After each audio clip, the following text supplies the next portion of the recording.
Hey, if you enjoyed the video, don't forget to hit that thumbs up and show some love for the series. Every single like and comment truly means a lot and helps keep this project alive. Thanks so much for listening. Chapter 1. Crimson Painful. How painful. My head hurts so badly. A gaudy and dazzling dream world filled with murmurs instantly shattered. The sound-asleep Joe Mingrui felt an abnormal throbbing pain in his head, as though someone had ruthlessly lashed at him with a pole again and again. No, it was more like a sharp object pierced right through his temples, followed by a twist.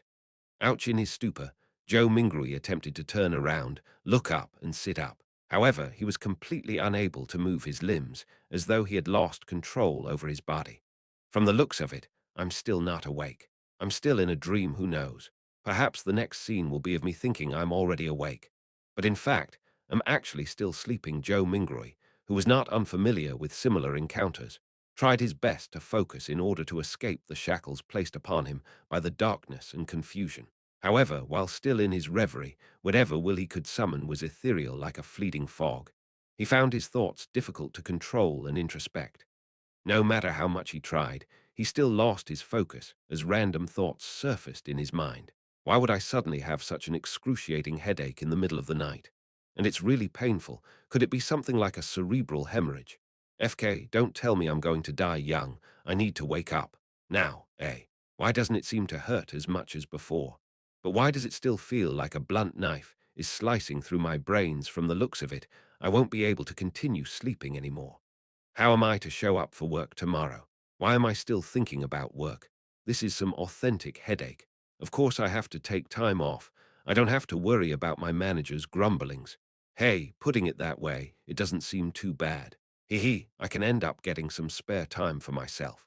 Throbbing pain inundated Joe Mingrui, allowing him to slowly accumulate immaterial strength until he was finally able to move his back and open his eyes. He finally broke free from his reverie. His vision first blurred before it was screened by a faint crimson red. All he could see was a study desk made of burly wood in front of him. Right in the middle was an opened notebook with coarse, yellow pages. The title was eye-catchingly written with strange, deep black lettering. To the left of the notebook was a stack of neatly arranged books, numbering about 8. The wall on their right was inset with grayish-white pipes with wall lamps connected to them. The lamp had a classical Western style to it. It was about half the size of an adult's head, with an inner layer of transparent glass and an exterior gridded with black metal. Diagonally beneath the lamp was a black ink bottle shrouded in a pale red glow.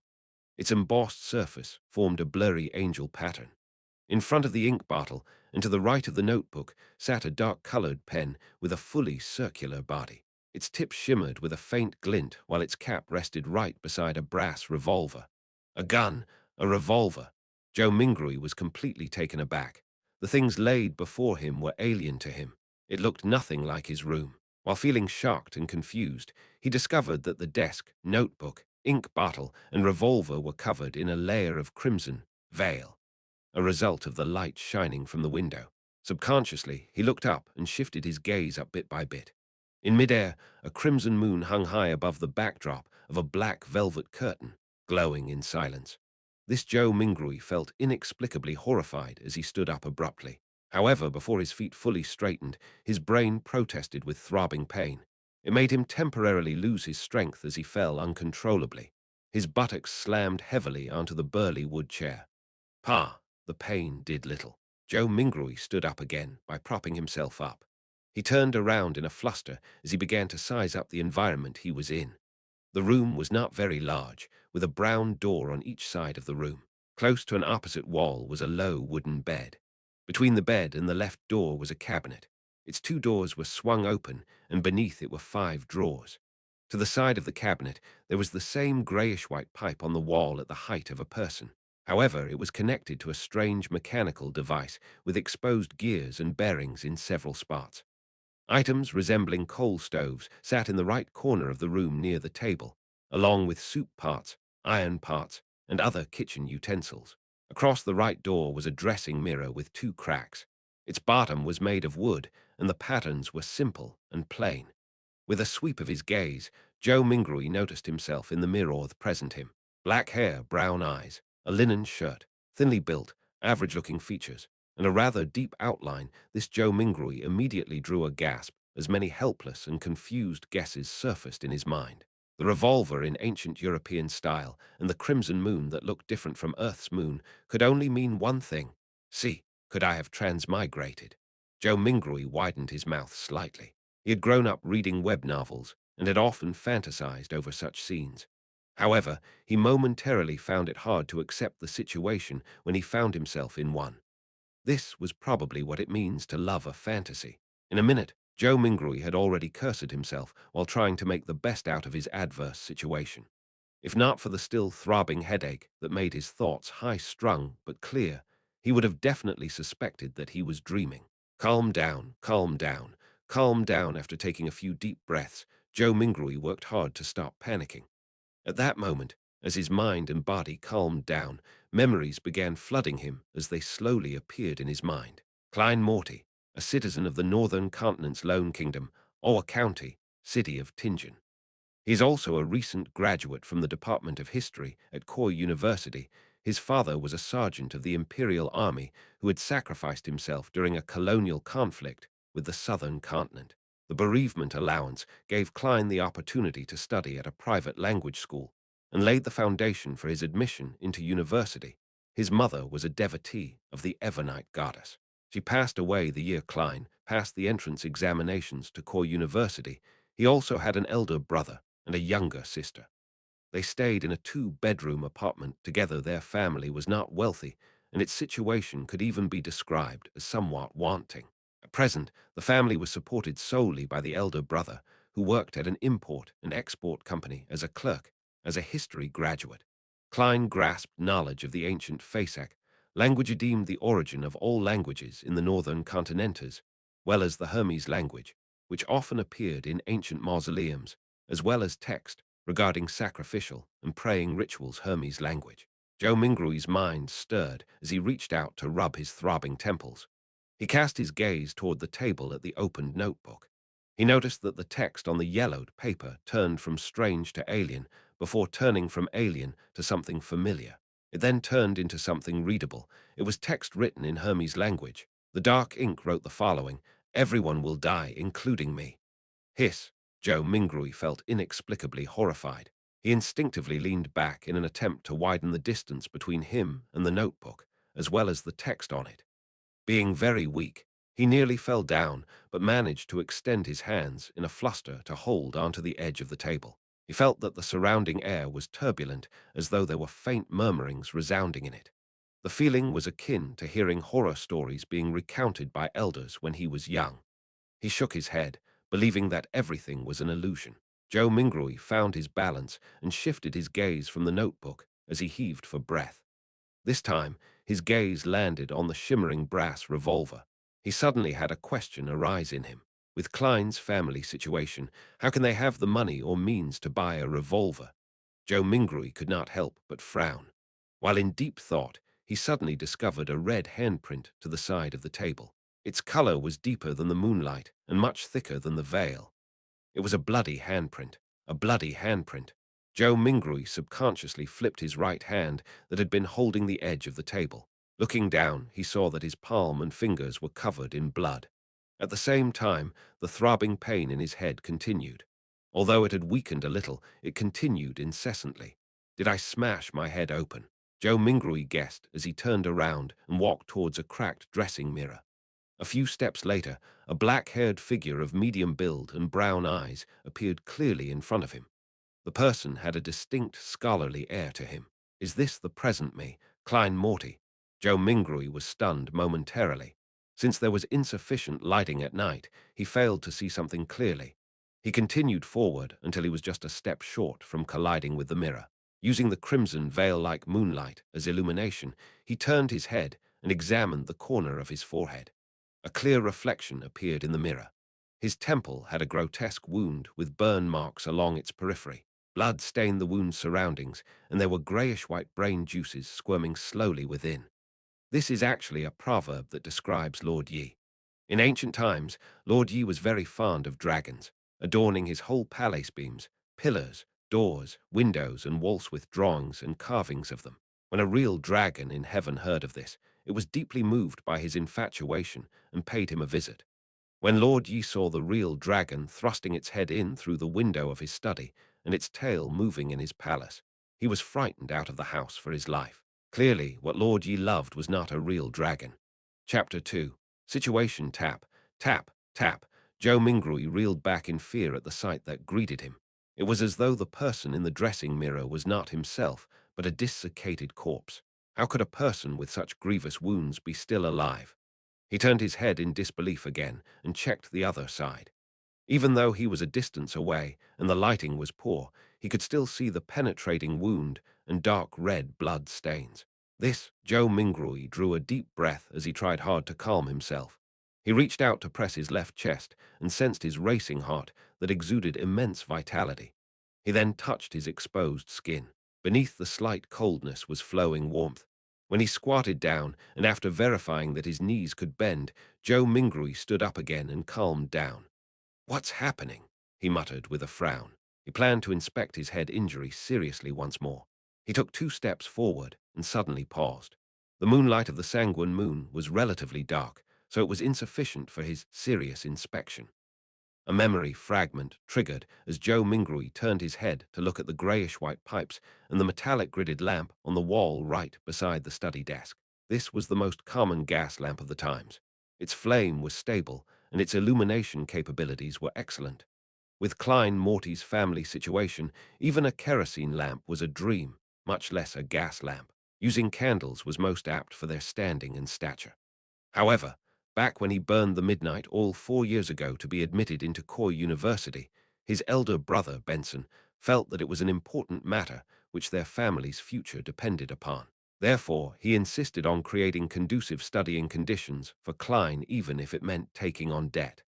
Of course, Benson, who was literate and had worked for several years, was not a rash person who did not think of the consequences. He had quite some tricks up his sleeve.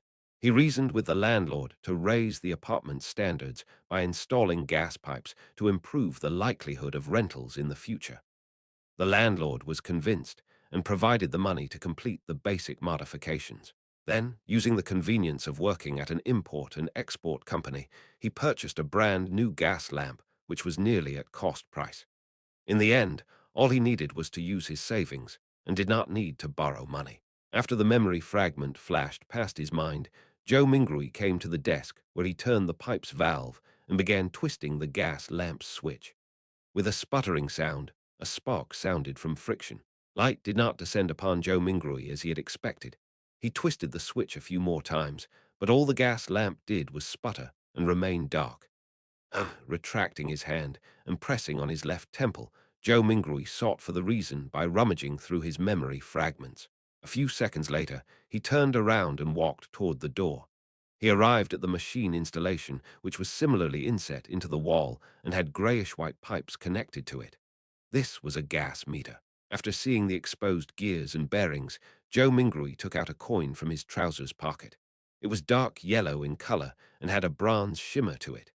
The front of the coin was engraved with a portrait of a crown-wearing man, and there was a 1 on a clump of wheat on the back. Zhou Mingrui knew that this was the most basic currency of the Lone Kingdom.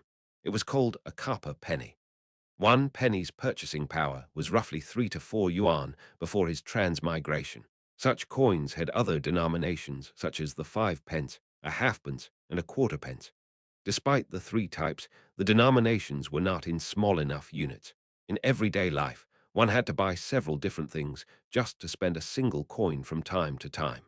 After flipping, the coin which was only minted and circulated after King George III ascended to the throne a few times, Zhou Mingrui inserted it into the gas meter's thin vertical mouth. Clink, clang. After the penny fell to the bottom of the meter, the sound of grinding gears sounded immediately, producing a short but melodious mechanical rhythm. Zhou Mingrui stared at the meter for a few seconds before returning to the burly wood desk. He then reached out to twist the gas lamp's switch. After some sputtering, there was a sharp sound. A fire plume ignited and rapidly grew. Bright light first occupied the internals of the wall lamp before penetrating the transparent glass, blanketing the room with a warm glow. The darkness quickly receded as the crimson retreated out the window. Joe Mingrui felt at ease for a baffling reason as he quickly came in front of the dressing mirror. This time, he seriously inspected his temple and did not miss a single detail. After a few rounds of inspection, he realized that apart from the original blood stain, liquid was no longer flowing out of the grotesque wound. It appeared like it had received the best hemostasis and bandaging. As for the slowly squirming grayish-white brain and the discernible growth of flesh and blood around the wound, it meant that the wound might take 30 to 40 minutes, or maybe even 2 to 3 hours before it would only leave a light scar. The restorative effects that transmigration brings. Joe Mingrui curled up the right corner of his mouth as he muttered silently. Following that, he let out a long sigh. Regardless, he was still alive. After settling his mind, he pulled open a drawer and took out a tiny piece of soap. He took one of the old and tattered towels hanging by the side of the cupboard and opened the door. He then walked to the public bathroom, which was shared by the tenants on the second floor. Yes, I should clean up the blood stains on my head, or I'll keep looking like a crime scene. It's fine scaring myself, but if I were to scare my sister, Melissa, when she gets up early in the morning tomorrow, it would be quite problematic. The corridor outside was pitch black. Silhouettes were barely accentuated by the crimson moonlight from the window at the end of the corridor. They looked like a pair of monster eyes that silently observed the living late into the night. Joe Mingrui lightened his footsteps as he walked towards the communal bathroom with a shuddering fear. When he entered, there was even more moonlight, allowing him to see everything clearly. Joe Mingrui stood in front of a wash basin and turned the tap's knob. Upon hearing the gushing sound of water, he suddenly recalled his landlord, Mr. Frankie. As water was included in the rent, this short and thin gentleman who wore a top hat, a vest, and a black suit always inspected the bathroom actively to take note of any sounds of flowing water. If the water gushed too loudly, Mr. Frankie would ignore all of his gentlemanly traits by flailing his walking stick and striking the bathroom's door, shouting things like, "Darn thief, wastage is a shameless matter. I'll remember you. If I see this happen another time, scram along with your filthy luggage. Mark my words, this is the most value-for-money apartment in Tingen City. You will not find a more kindly landlord anywhere else." Putting away those thoughts, Joe Mingrui used a moist towel to clean the blood stains from his face again and again. After checking himself using the rundown mirror in the bathroom and verifying that all that was left was a hideous wound and a pale face, Joe Mingrui relaxed. Then he took off his linen shirt and used a bar of soap to wash away the bloodstains. At that moment, he knitted his brows and recalled a possible problem. The wound was too exaggerated, and there was too much blood. Apart from his body, his room likely still had signs of his injury. After Joe Mingrui was done with his linen shirt a few minutes later, he briskly returned to his apartment with a moist towel. He first wiped the blood handprint on the desk, and then, using the gas lamp's illumination, sought out spots which he missed out. He immediately discovered that quite a substantial amount of blood had splattered onto the floor beneath the desk, and there was a yellow bullet to the left side of the wall. Releasing a round with a revolver pointed at the temple. After mixing and matching the clues from before, Joe Mingrui had a rough idea how Klein had died. He was in no hurry to verify his guess. Instead, he seriously wiped away the blood stains and cleaned up the scene. Following that, he took the bullet and returned to the side of his desk. He opened the revolver's cylinder and poured out the rounds inside. A total of 5 rounds and a cartridge shell all had a brass luster to them. Indeed, Joe Mingrui looked at the empty cartridge shell in front of him and stuffed the rounds back into the cylinder while nodding. He shifted his gaze to the left, and it landed on the notebook's words, "Everyone will die, including me." Following that, even more questions arose in him. Where did the gun come from? Was it suicide or a faked suicide? What kind of trouble could a history graduate of humble origins get himself into? Why would such a suicide method only leave behind so little blood? Was it because I transmigrated in a timely manner, and it came with healing benefits? After pondering for a moment, Joe Mingrui changed into another linen shirt. He sat on the chair and began pondering over more important matters. Klein's experience was still not something he needed to concern himself with. The true problem was to figure out the reason for his transmigration and if he could return. His parents, relatives, best buddies, and friends. The fascinating world of the internet and all sorts of delicious delicacies, these were reasons that prompted his desire to return. Click, click, Click Joe Mingrui's right hand was subconsciously pulling out the revolver's cylinder and slamming it back into place, again and again. Yeah, there has not been much difference for me between this period of time and the past. I was just a little unlucky, but why would I transmigrate for no baffling reason? Bad luck, yes. I tried a luck enhancement ritual before dinner today. A thought flashed in Joe Mingrui's mind, illuminating the memories which were concealed by a fog of confusion. As a qualified keyboard politician, keyboard historian, keyboard economist, keyboard biologist, and keyboard folklorist, he had always deemed himself as knowing something of everything. Of course, his best buddy would often mock him as only knowing a little of everything, and one of them was Chinese divination. When he visited his hometown last year, he had discovered a thread-bound book titled Quintessential Divination and Arcane Arts of the Qin and Han Dynasty at an old bookstore. It looked pretty interesting and could aid him in posturing on the internet, so he bought it. Unfortunately, his interest was short-lived. The vertical script it used made the reading experience horrible. All he did was flip through the beginning pages before he threw it into a corner. He had experienced a spate of bad luck in the past month, losing his cell phone, customers running away after cheating him, and mistakes at work. Only then did he suddenly recall the luck enhancement ritual written at the beginning of Quintessential Divination and Arcane Arts. Furthermore, the requirements were extremely simple, without any basic foundation requirements.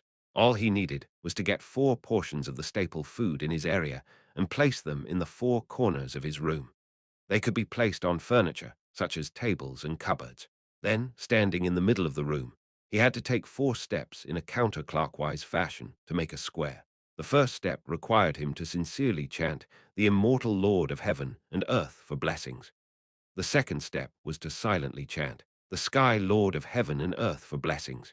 The third step was the exalted Theurge of heaven and earth for blessings, and the fourth step was the celestial worthy of heaven and earth for blessings. After the 4 steps were taken, he needed to close his eyes and wait 5 minutes in his original spot. Only then would the ritual be considered complete. Since it did not cost him any money, he found the book, followed what was stipulated, and did it before dinner. However, nothing happened back then. Who would have guessed that he would actually transmigrate in the middle of the night? Transmigration. There is a distinct possibility that it's due to that luck enhancement ritual. Yes, I should give it a try here tomorrow. If it's really because of that, I stand a chance of transmigrating back. Joe Mingrui stopped flicking the revolver's cylinder and suddenly sat straight up. Regardless, he had to give it a try. He had to attempt a Hail Mary. Chapter 3. Melissa, after confirming his plan, Joe Mingrui immediately felt he had a mental crutch. His fear and unease were all swept away into a corner of his mind. Only then did he have the mood to carefully study Klein's memory fragments. Joe Mingrui habitually stood up before turning off the pipe's valve. He watched the wall lamp gradually dim until its flame extinguished before sitting back down. As he subconsciously fiddled with the revolver's brass cylinder, he pressed the side of his head. He slowly recalled his memories in the crimson-dyed darkness, as though he was the most attentive viewer in a movie theater. Perhaps as a result of having a bullet pass through his head, Klein's memories were like shattered glass. Not only were the memories not contiguous, there were many spots which were clearly missing. For example, memories pertaining to how the exquisite revolver appeared in his possession, whether he had committed suicide or was killed, as well as the meaning of the words, "Everyone will die, including me," on the notebook, or whether he had participated in anything odd 2 days before the incident. Not only had these particular memories become fragmented, there were also missing pieces. It was the same even for knowledge he ought to know. In light of the present situation, Joe Mingrui believed that if Klein were to return to university, it was unlikely he could graduate. This was despite him having left campus just days ago without relaxing one bit. He needs to participate in the Tianjin University's history department interview 2 days later. The university graduates of Lone Kingdom do not have the tradition of staying at their alma mater. His mentor had given him a recommendation letter for Tianjin University and Backland University through the window. Joe Mingrui silently observed the red moon setting in the west. The gradual sinking of the moon continued until faint light glowed from the east, dyeing the horizon golden. At that moment, there was a commotion inside the apartment. Soon, the sound of footsteps approached his door. Melissa is awake. She's really as punctual as always. Joe Mingroy smiled. Due to Klein's memories, seeing Melissa made him feel as though she was really his younger sister. However, I do not have a younger sister, he immediately contradicted himself. Melissa was different from Benson and Klein. Her rudimentary education was not completed at the Sunday school classes offered by the Church of Evernite.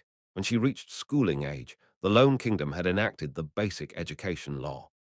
A primary and secondary education committee was established and was specially provided with funding, increasing the kingdom's investment into education. In less than 3 years, under the premise that numerous church schools would be incorporated, many public primary schools were established to strictly maintain the principle of religious neutrality. This was to prevent education from involving itself in the conflicts between the Lord of Storms, Evernite goddess, and the god of steam and machinery. Compared to Sunday school that only cost a copper penny a week, a public primary school's cost of 3 pence a week appeared rather expensive. However, the former only provided education every Sunday, whereas the latter provided 6 days of classes a week. In conclusion, the price was so low that it was almost free. Melissa was different from most girls. From a young age, she enjoyed things like gears, springs, and bearings. Her ambition was to be a steam mechanic. Having suffered from a lack of culture, Benson, who knew the importance of education, supported his sister's dreams just like how he supported Klein's university education. After all, Tingen Technical School was only considered secondary education. There was no need for her to attend language school or a public school for more knowledge. In July last year, 15-year-old Melissa passed her entrance examinations and fulfilled her dreams of becoming a student at the Tingen Technical School's STEAM and machinery department. As such, her weekly school fees raised to 9 pence. Meanwhile, Benson's company was affected by the situation in the southern continent. There was a drastic drop both in profit and business transactions. More than a third of the employees were retrenched. In order to keep his job and maintain their livelihood, Benson could only accept more arduous tasks.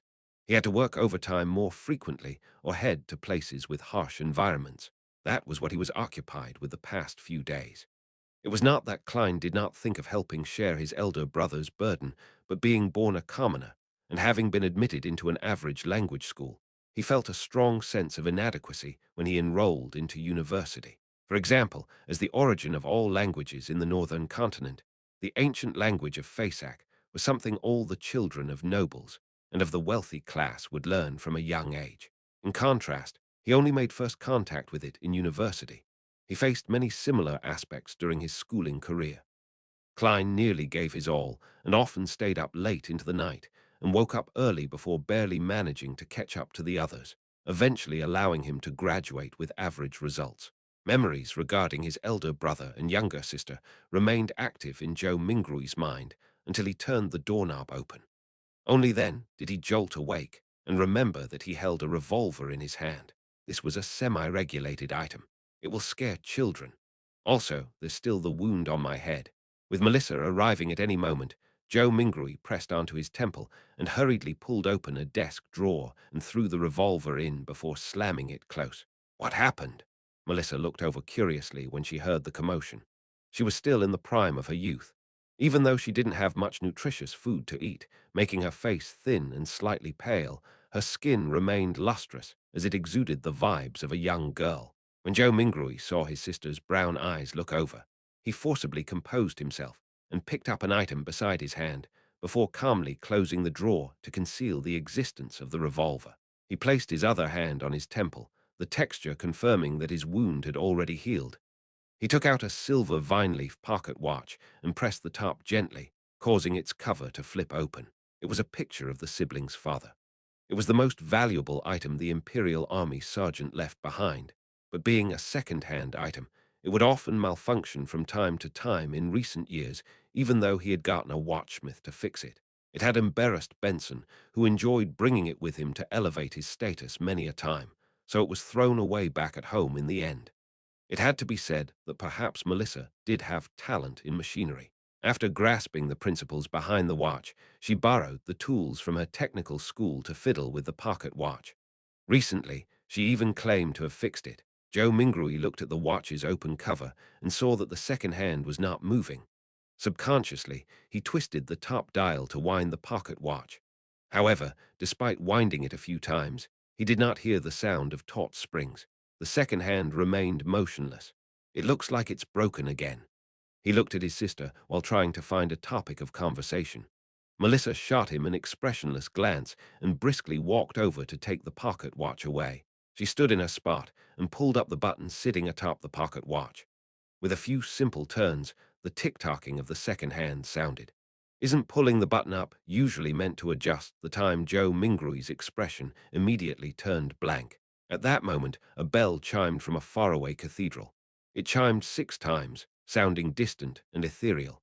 Melissa tilted her head to listen to it and pulled the button up once again. Following that, she turned it to synchronize the time. "It's okay now," she said simply without emotion. She then pressed the top button back and handed the pocket watch back to Joe Mingrui. Joe Mingrui returned a smile politely in embarrassment. Melissa gave her elder brother a piercing stare before turning to walk to the cupboard. She took her toiletries and towel before opening the door to leave. She headed for the public bathroom. Why did her expression have a look of disparagement and resignation? Is it a look of love and concern for a retarded brother? Joe Mingrui lowered his head and chuckled. He closed the pocket watch's cover with a click before opening it again. He repeated this action as his idle thoughts focused on a question. Klein committed suicide without a silencer. Well, I'll consider it as suicide for now. His suicide should have caused quite a commotion. Yet Melissa, who was just a wall away, did not notice it at all. Was she sleeping too soundly, or is Klein's suicide shrouded in mystery to begin with? Click, the pocket watch opened. Clack. The pocket watch closed. Melissa returned from washing up and saw her brother's subconscious act of constantly opening and closing the pocket watch. Her gaze was once again glazed with exasperation as she said with a sweet voice, "Klein, take out all the remaining bread. Remember to buy fresh ones today. There's meat and peas too. Your interview is soon. I'll make you mutton stewed with peas." As she spoke, she moved a stove out from a corner. With some charcoal, she boiled a pot of hot water.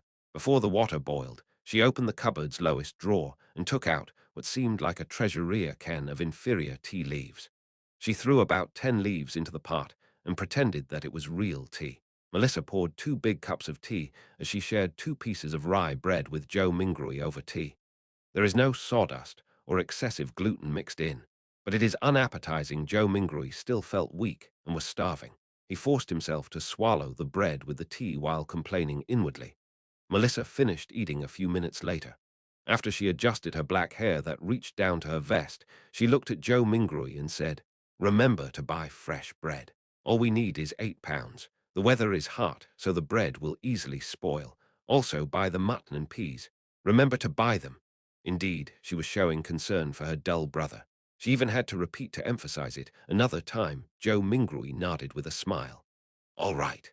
Regarding the Lone Kingdom's pound, Joe Mingrui matched Klein's muscle memory with his. He believed it was close to half a kilogram of what he was accustomed to. Melissa did not say anything further. She stood up and tidied the area. After packing away the last bit of bread for lunch, she put on a tattered veil cap that their mother left behind, picked up a self-sewn bag used to carry her books and stationery, and prepared to leave. It was not Sunday, so she had an entire day of classes to attend. Walking from their apartment to Tingen Technical School took about 50 minutes.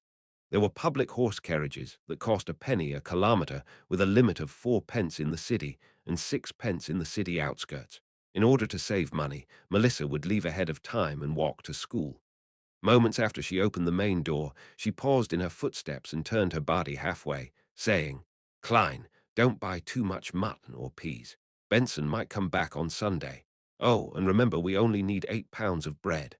"All right, sure thing," answered Joe Mingrui exasperatedly. Simultaneously, he repeated the word Sunday a few times in his head. In the northern continent, a year was similarly split into 12 months. Every year, there were 365 or 366 days. A week was similarly split into 7 days. The splitting of months was a result of astronomical observations. It made Joe Mingrui suspect whether he was in a parallel world. As for the splitting of days, it was a result of religion. This was because the northern continent had 7 orthodox gods: the eternal blazing sun, the lord of storms, the god of knowledge and wisdom, the Evernight goddess, Earth Mother, the god of combat, and the god of steam and machinery. Watching his sister close the door and leave, Joe Mingrui suddenly sighed. Soon, his thoughts focused on the luck enhancement ritual. Sorry, I really wish to return home. Chapter 4. Divination. Returning to his chair, he heard the faraway cathedral's bells chime again. It continued 7 times before Joe Mingrui slowly stood up. He went up front to the cupboard and took out his clothes.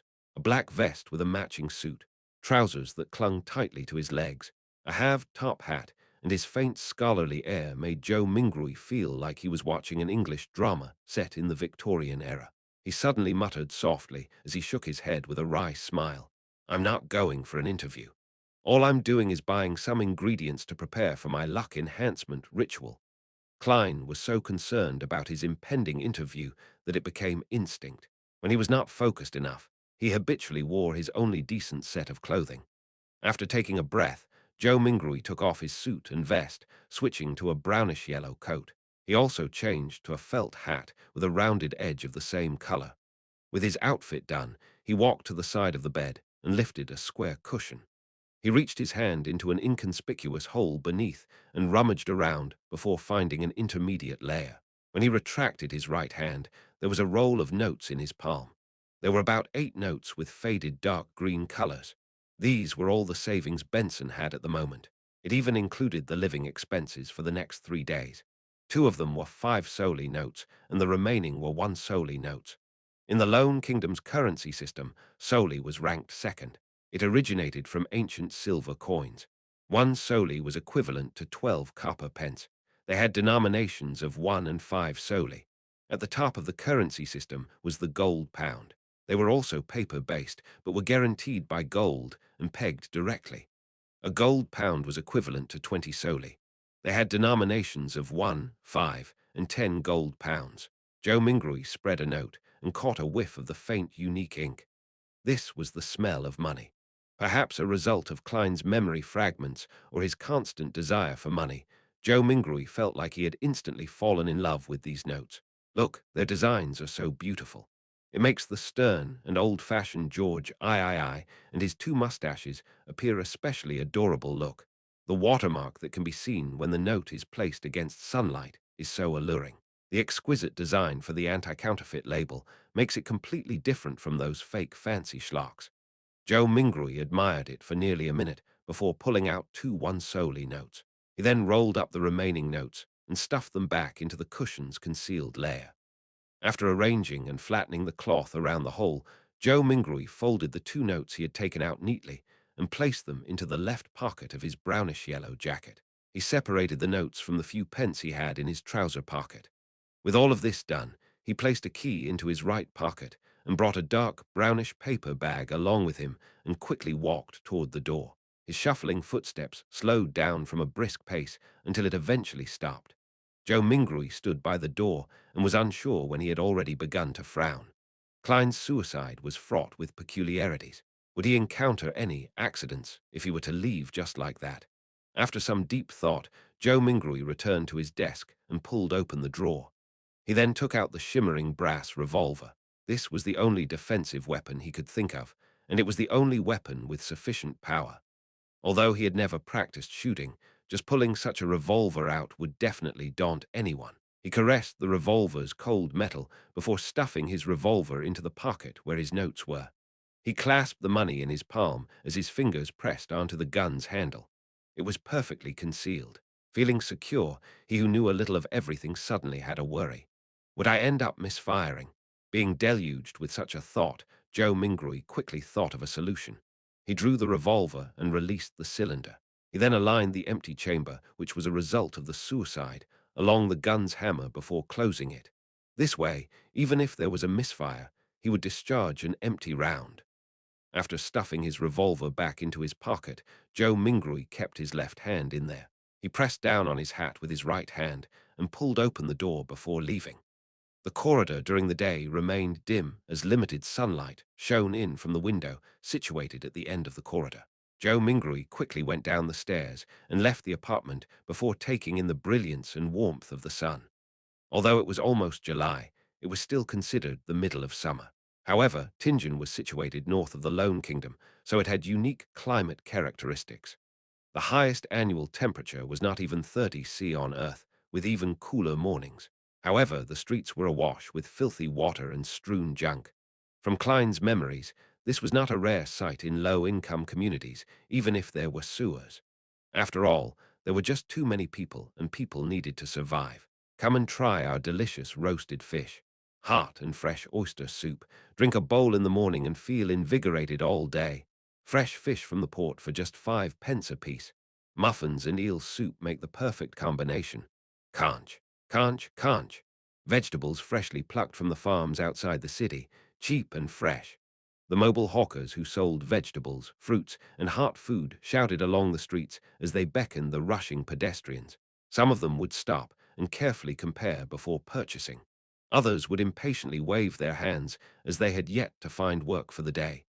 Joe Mingrui took in a whiff of the air that mixed both noxious and fragrant aromas. As he clenched the revolver tightly in his left hand, he held the notes tight. He pressed down on his hat with his right hand while passing through the busy street, slouching a little. There was bound to be thieves in populated areas. Furthermore, this street had no lack of poor citizens who were working part-time after losing their previous jobs. There were also starving children that were exploited by adults to do their bidding. He proceeded forward until he reached a point where the crowdedness around him restored to normal. He straightened his back and raised his head to look down the street. There was a vagrant accordionist busking. The melody was sometimes pleasant, sometimes fervent. Beside him were several children in ragged clothes with sallow complexions due to malnutrition. They listened to the music and moved to the beat, dancing self-made choreographies. Their faces were filled with joy as though they were a prince or an angel. A deadpan woman passed by. Her skirt was dirty and her skin was dull. Her gaze appeared dull and sluggish. Only when she looked at the bunch of children did a faint glow flash. It was as though she had seen herself from 3 decades ago. Joe Mingrui overtook her and turned into another street before stopping at Smirin Bakery. The owner of the bakery was a 70-plus-year-old granny named Wendy Smirin. Her hair was completely grayish-white, and she always wore a genial smile. From the beginning of Klein's memories, she had been here selling bread and pastries. Oh, the Tingen biscuits and lemon cakes she bakes are very delicious. Joe Mingrui gulped a mouthful of saliva and smiled. Mrs. Smirin, 8 pounds of rye bread. Oh, dear Klein, where's Benson? Is he not back? Wendy asked smilingly. In a few more days, answered Joe Mingrui vaguely.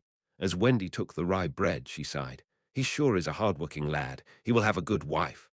Upon saying this, the corners of her lips curled up as she said playfully, all is good now. You have already graduated. You are a history graduate of our core university. Oh, you will soon be able to earn money. You should not be staying in the apartment you are currently living in. At the very least, you should have a bathroom you can call your own.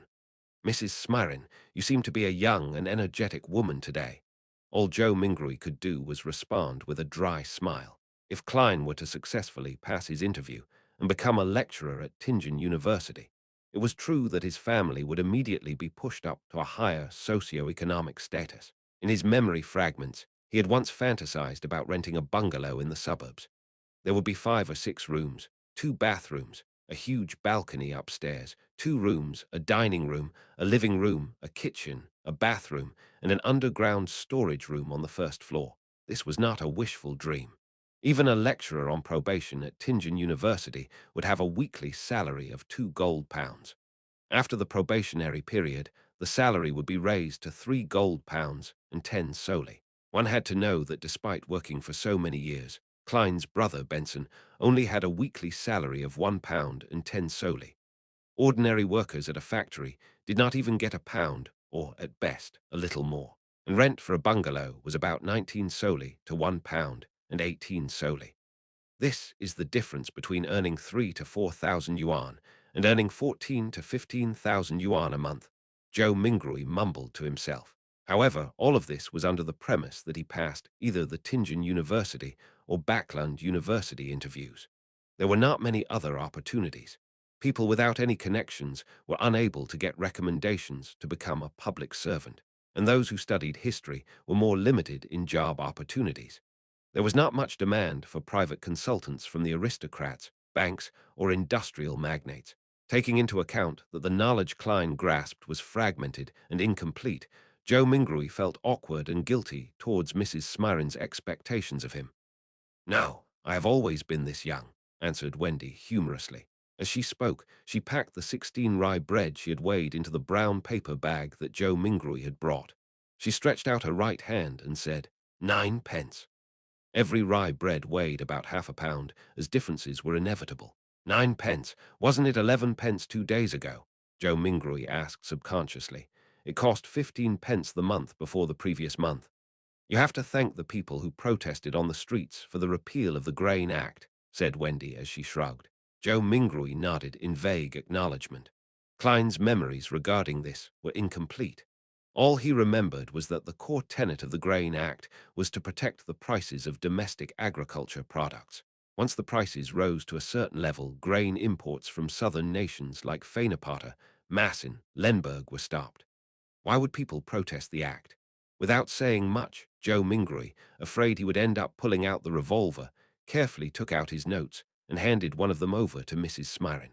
He was given 3 copper pence in change.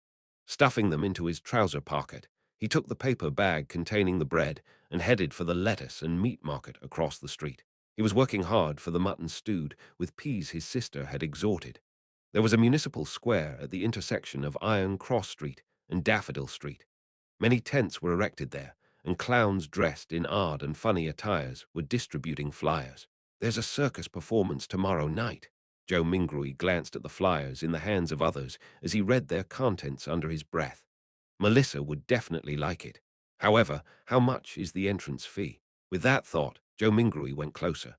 Just as he was about to ask a clown with a red and yellow painted face, a hoarse woman's voice sounded from beside him. "Would you like to try a divination?" Joe Mingrui subconsciously turned his head and saw a woman wearing a pointed hat and a long black dress standing in front of a short tent. Her face was smeared with red and yellow paint, and her eyes were a profound grayish blue. "No," Joe Mingrui shook his head in response. He did not have the spare cash for divination. The woman laughed and said, "My tarot divination is very accurate."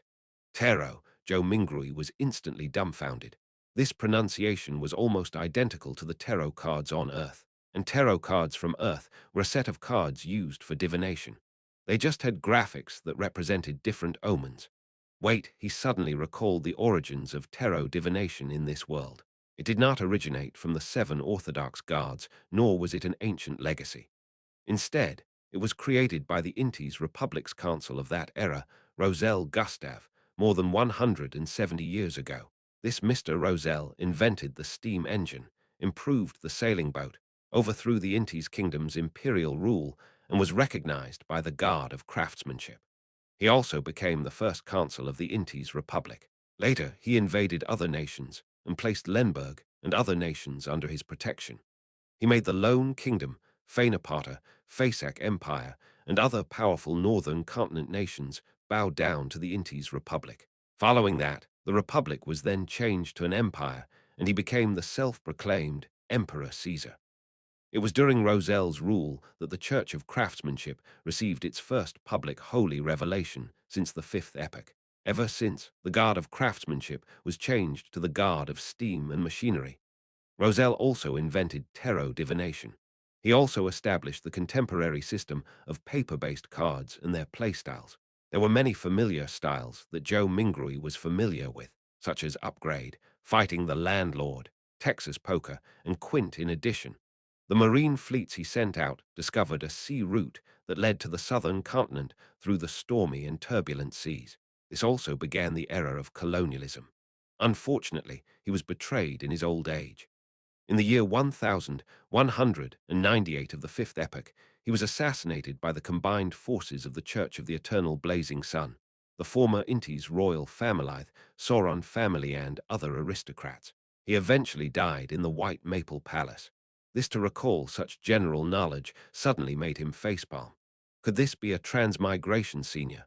With this in mind, Joe Mingrui was intrigued to see what tarot cards looked like. Therefore, he nodded at the pointy hat woman with the painted face and said, "If the well price is reasonable, I'll give it a try."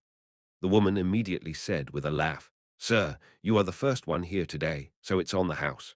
Chapter 5. Ritual free. Free things cost the most. Joe Mingrui silently mumbled and decided that he would not purchase any additional services whatsoever. He would firmly refuse them all. If you are really that capable, try divining that I transmigrated here.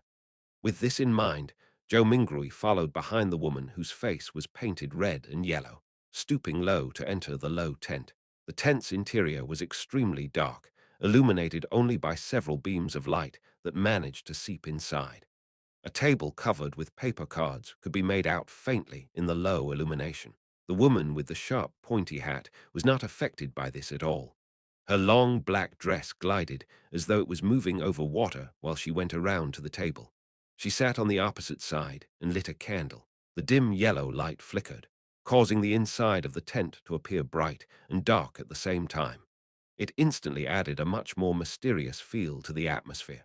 Joe Mingrui sat down quietly, his gaze sweeping over the tarot cards on the table where he discovered familiar cards like the Magician, the Emperor, the Hanged Man, and Temperance, etc. Could Roselle have been a senior? I wonder if he was also a fellow countryman of mine, Joe Mingrui mumbled to himself subconsciously, before he could finish looking at the opened cards on the table. The woman who claimed to have accurate divinations had already reached out her hands to gather all of the cards together. She stacked them into a deck and pushed it in front of him. Shuffle the cards first and cut the deck, the circus fortune-teller said in a muted voice. Me, shuffle? Joe Mingrui asked reflexively. The yellow and red paint on the fortune-teller's face squirmed together as she revealed a slight smile, saying, "Of course, everyone's destiny can only be unraveled by themselves. I only serve as a reader of it." Joe Mingrui immediately questioned her warily. "This reading does not require additional fees, right?" As a keyboard folklorist, I've already seen too many of such tricks. The fortune-teller was visibly taken aback before finally saying muffledly, "It's free." Joe Mingrui, relieved, stuffed the revolver further back into his pocket.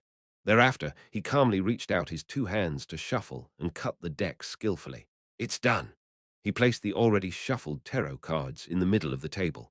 The fortune-teller clasped the cards with both her hands and carefully looked at cards for a while. Then she suddenly opened her mouth and said, "I'm sorry, I forgot to ask, but what would you like to ask about?" Back when he was wooing his first love, Joe Mingrui had also done research on tarot cards. He asked unhesitatingly, past, present, and future. This was a type of divination as part of tarot card interpretation. Three cards, when opened, sequentially symbolized one's past, present, and future. The fortune-teller nodded first, then curled her lips to reveal a smile and said, "Then please reshuffle the deck. You can only truly get the cards you want if you know what you would like to ask about." "Were you fooling me just now? Do you have to be this petty? Didn't I only ask a few times if this would be a free service?" Joe Mingrui's cheeks twitched a little. He took a deep breath and took the tarot deck back to reshuffle and cut it. "There won't be any problems this time, right?" He placed the already cut deck back onto the table. "No problem." The fortune-teller reached out her fingers and picked a card from the top of the deck. Then she placed it on the left side of Joe Mingrui. Her voice was going lower and lower as she spoke. "This card symbolizes your past. This card symbolizes your present." The fortune-teller placed the second card right in front of Joe Mingrui. Then she picked the third card and put it on the right side of Joe Mingrui. "This card symbolizes the future." "All right, which card would you like to see first?" The fortune-teller raised her head up after completing her placement of the cards and gazed deeply at Joe Mingrui with her grayish-blue eyes. "I'll have a look at the present first," Joe Mingrui said, after giving it some thought. The fortune-teller nodded slowly and flipped over the tarot card that was directly in front of Joe Mingrui. A colorfully dressed character was depicted on this card, wearing splendid headgear with a stick over his shoulder. There was a bindle hanging on the end of the stick, and a puppy was following behind him. It was numbered 0. "The Fool," the fortune-teller lightly read out the name of the card with her grayish-blue eyes affixed on Joe Mingrui. The Fool, the 0 card of tarot, a start, a fresh beginning with all kinds of possibilities. Joe Mingrui was not even considered an amateur enthusiast of tarot, so he could only make a rough interpretation based on his own impressions of tarot. Just as the fortune-teller was about to say something, the cloth curtains of the tent were suddenly lifted open. The ray of sunlight that shone in was so blinding that it caused the back-facing Joe Mingrui to instinctively narrow his eyes. Why are you impersonating me again? It's my job to handle the divination for people. A woman's voice growled angrily. Return to your post quickly. You must remember that you're just an animal trainer. An animal trainer. Joe Mingrui's eyes had already adapted to the light by now. He saw a similar-looking woman who was also wearing a sharp, pointy hat in a black dress, with her face painted in red and yellow as well. The only difference was that she was taller and had a slimmer physique. The woman who was seated in front of him immediately stood up and said disgruntledly, "Don't mind this. It's just that I like doing this. But I have to say, my divination and interpretation can be really accurate sometimes. I'm serious." She spoke and lifted up her dress to go around from the side of the table before quickly trotting away from the tent. "Sir, would you like me to interpret your cards for you?" The real fortune-teller looked at Joe Mingrui and asked with a smile. Joe Mingrui's lips twitched and asked her sincerely, "Is it free?" "No," the real fortune-teller answered. "Then forget it." Joe Mingrui pulled his hands back and put them into his pockets. He clutched his revolver and money before stooping again to exit the tent. Damn, he actually got an animal trainer to be his fortune-teller. Was an animal trainer who didn't want to be a fortune-teller, not a good clown. Joe Mingrui very quickly put this matter behind him. He spent 7 pence at the lettuce and meat market for a pound of not-so-great mutton. Then he also bought some tender broad beans, cabbage, onions, potatoes, and other items. Together with the bread that he bought earlier, he spent a total of 25 copper pennies, which converted to 2 soldi and 1 pence. There is really not enough to go around for spending. Poor Benson. Not only had Joe Mingrui spent the 2 notes that he had brought with him, but it was also necessary for him to top it up with the 1 penny he had in his pocket. He just sighed and did not think further about it as he hurried back home. With the staple food, he could now carry out the luck enhancement ritual. After the second-floor tenants gradually left, Joe Mingrui was still in no hurry to carry out the ritual. Instead, he translated the immortal Lord of Heaven and Earth for blessings, and related phrases into the ancient Fasak language, as well as the Lone language. He was intending to try the ritual again the next day in those local languages if the original incantation did not take effect. After all, he had to take into consideration the differences between the two worlds. In Rome, do as the Romans do. As for translating it into an ancient ritual prayer that used the dedicated Hermes language, Joe Mingrui had a difficult time completing it due to his lack of vocabulary. After readying everything, he finally took out the 4 loaves of rye bread. He placed one in the corner where the coal stove was originally, one at the bottom inner side of the dress mirror, one at the top of the cupboard where 2 walls met, and one at the right side of the study table where miscellaneous items were kept. With a deep breath, Joe Mingrui came to the center of the room and spent a few minutes to calm himself. Then he took a solemn step forward and went in a counterclockwise direction in the shape of a square. When he took the first step, he chanted in a low whisper, "The immortal Lord of Heaven and Earth for blessings." The second step, he sincerely chanted, "The Sky Lord of Heaven and Earth for blessings." The third step, Joe Mingrui breathed out a whisper, "The exalted Theurch of Heaven and Earth for blessings." At the fourth step, he spat out a foul breath and meditated in concentration, "The celestial worthy of heaven and earth for blessings." When he returned back to the original spot, Joe Mingrui closed his eyes and waited in his place for an outcome. He had some anticipation in him, some unease, some hope, and some fear. Could he make it back? Was there going to be any effect? Could there be some unexpected situation? The darkness in front of him was tainted with the crimson light of hope. Joe Mingrui's thoughts were swirling in his head, and he was finding it difficult to quell it. It was at this time that he suddenly felt the surrounding air seem to stop, becoming thick and mysterious. Immediately after, a low whisper could be heard beside his ears that sounded at times real, at times sharp, at times imaginary, at times alluring, at times maniacal, and at times crazy. He clearly did not understand the murmuring that went on, but Joe Mingrui still couldn't help himself from wanting to listen to it and distinguish what it was saying. His head was in pain again. It was so painful that it felt like someone had stuck a steel drill rod into it. Joe Mingrui only felt like his head was going to explode. His thoughts were filled with psychedelic colors. He knew that something was wrong and tried to open his eyes. However, he wasn't even able to complete such a simple action. His entire body was getting tighter and tighter, and it felt like he could just break apart at any time. At this time, a self-marking thought came up in Joe Mingrui's mind.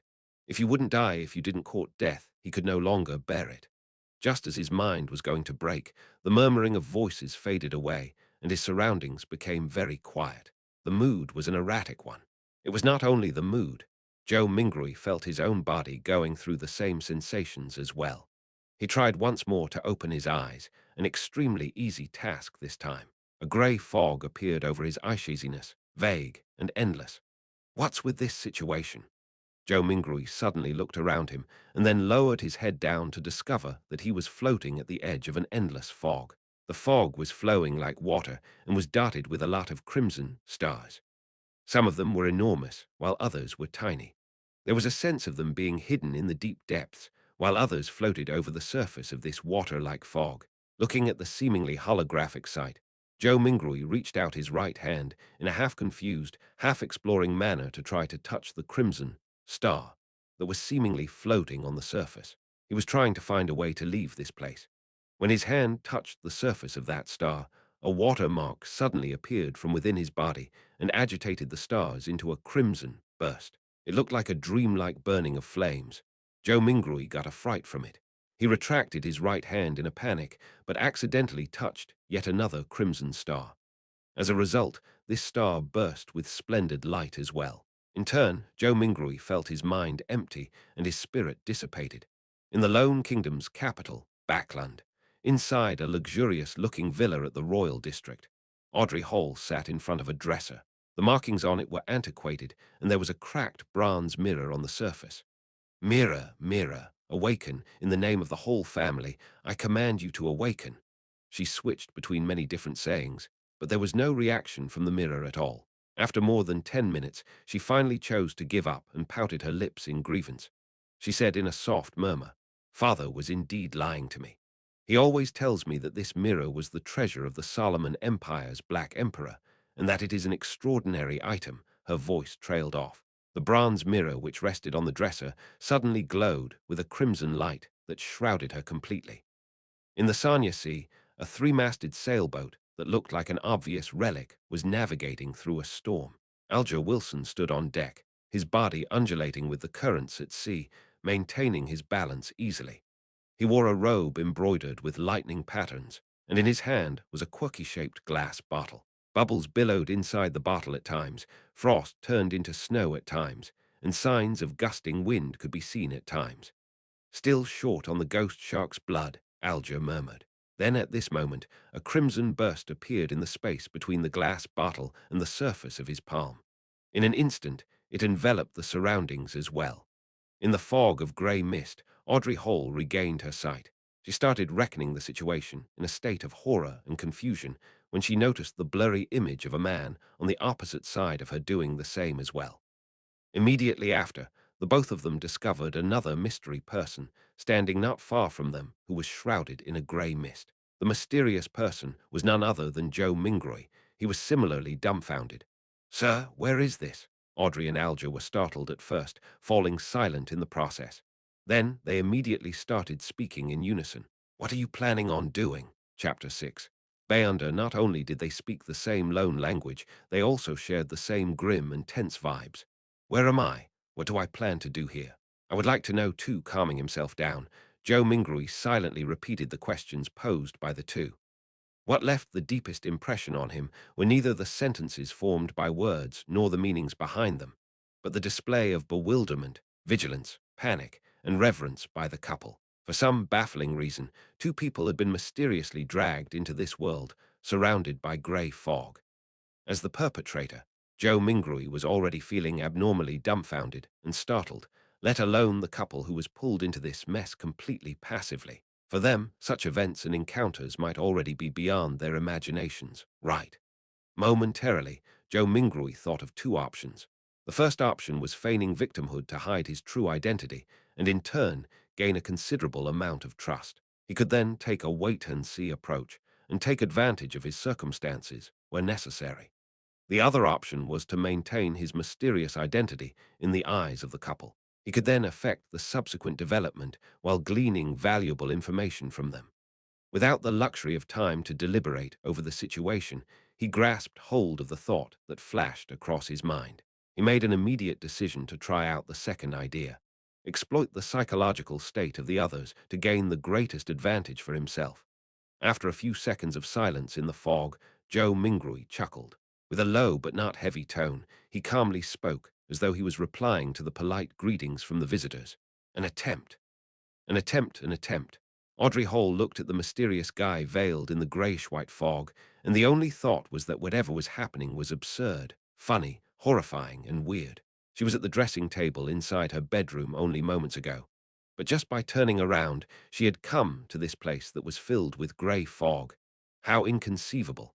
Audrey took a breath, revealing an impeccable, courteous smile. She asked in a somewhat perturbed way, "Sir, is the attempt over? Might you permit our return?"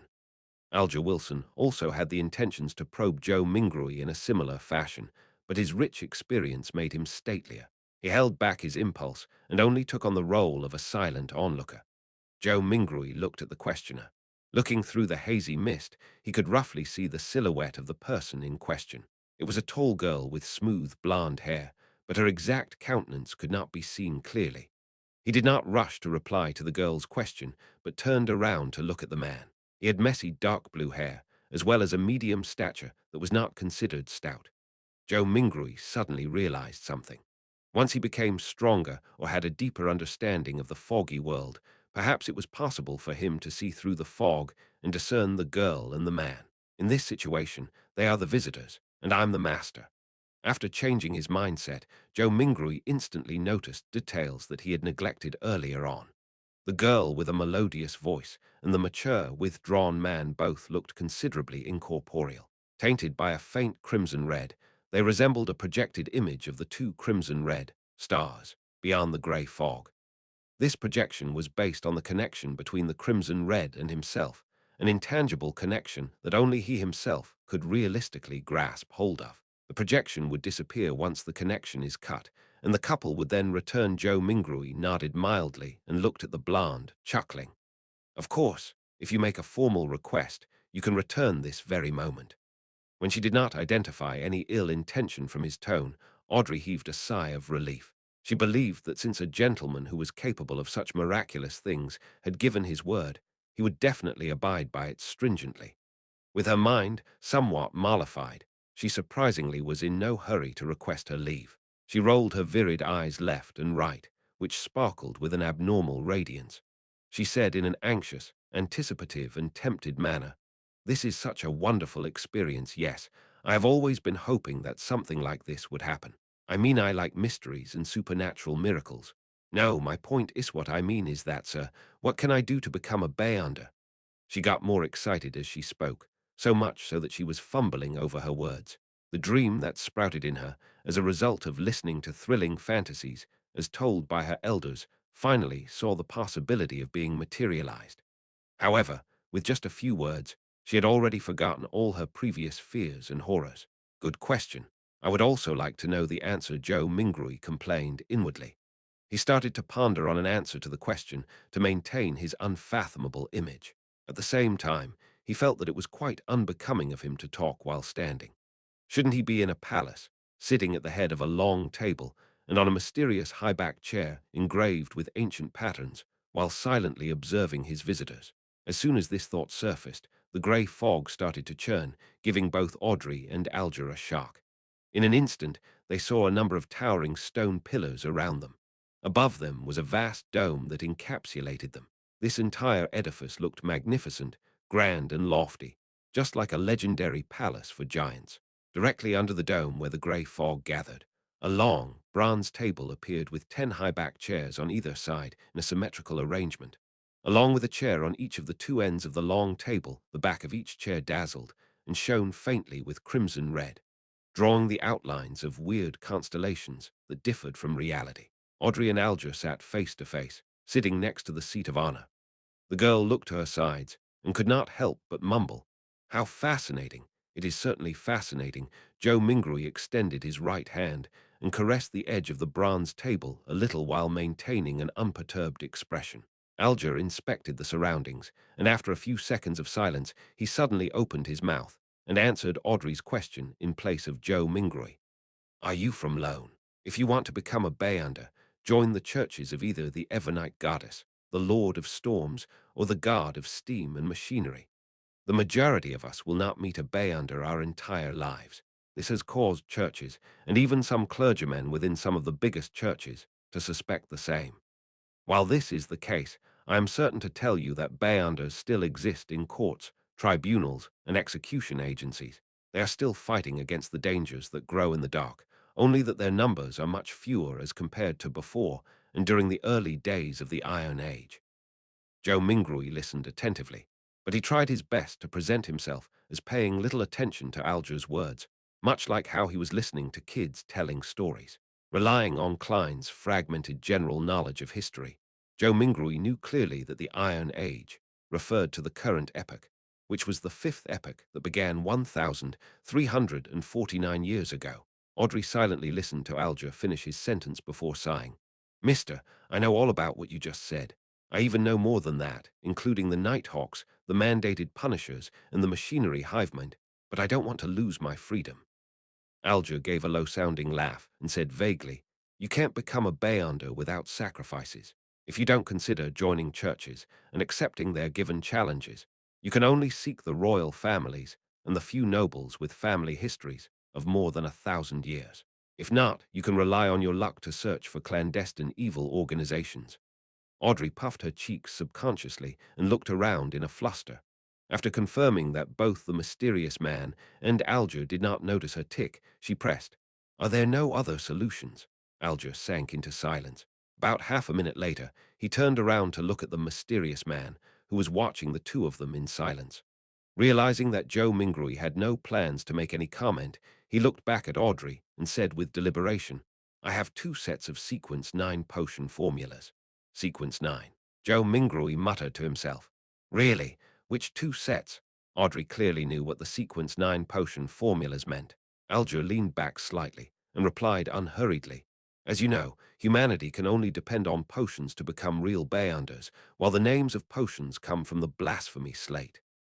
After constant translations into Jotun, Elvish, Ancient and Modern Hermes, and Ancient Fasak, they have undergone changes to match the day and age of that era. The essence is not in their names, but whether they portray the core characteristics of the potions. I have a Sequence 9 potion named Sailor. It enables you to have excellent balancing capabilities. Even if you were on a boat in a rainstorm, you will be able to walk about freely as though you were on land. You will also gain immense strength and illusory scales under your skin. They will enable you to swim like a fish and be difficult to catch. You will move agilely underwater just like marine animals. Even without any equipment, you will be able to easily submerge underwater for at least 10 minutes. Sounds great, the Keepers of the Seas from the Lord of Storms. It was called by that name in the past. Alger did not pause and continued. The second Sequence 9 potion is called Spectator, although I am not sure what it was called in the past. This set of potions enables you to have an exceptionally sharp mind with acute observational abilities.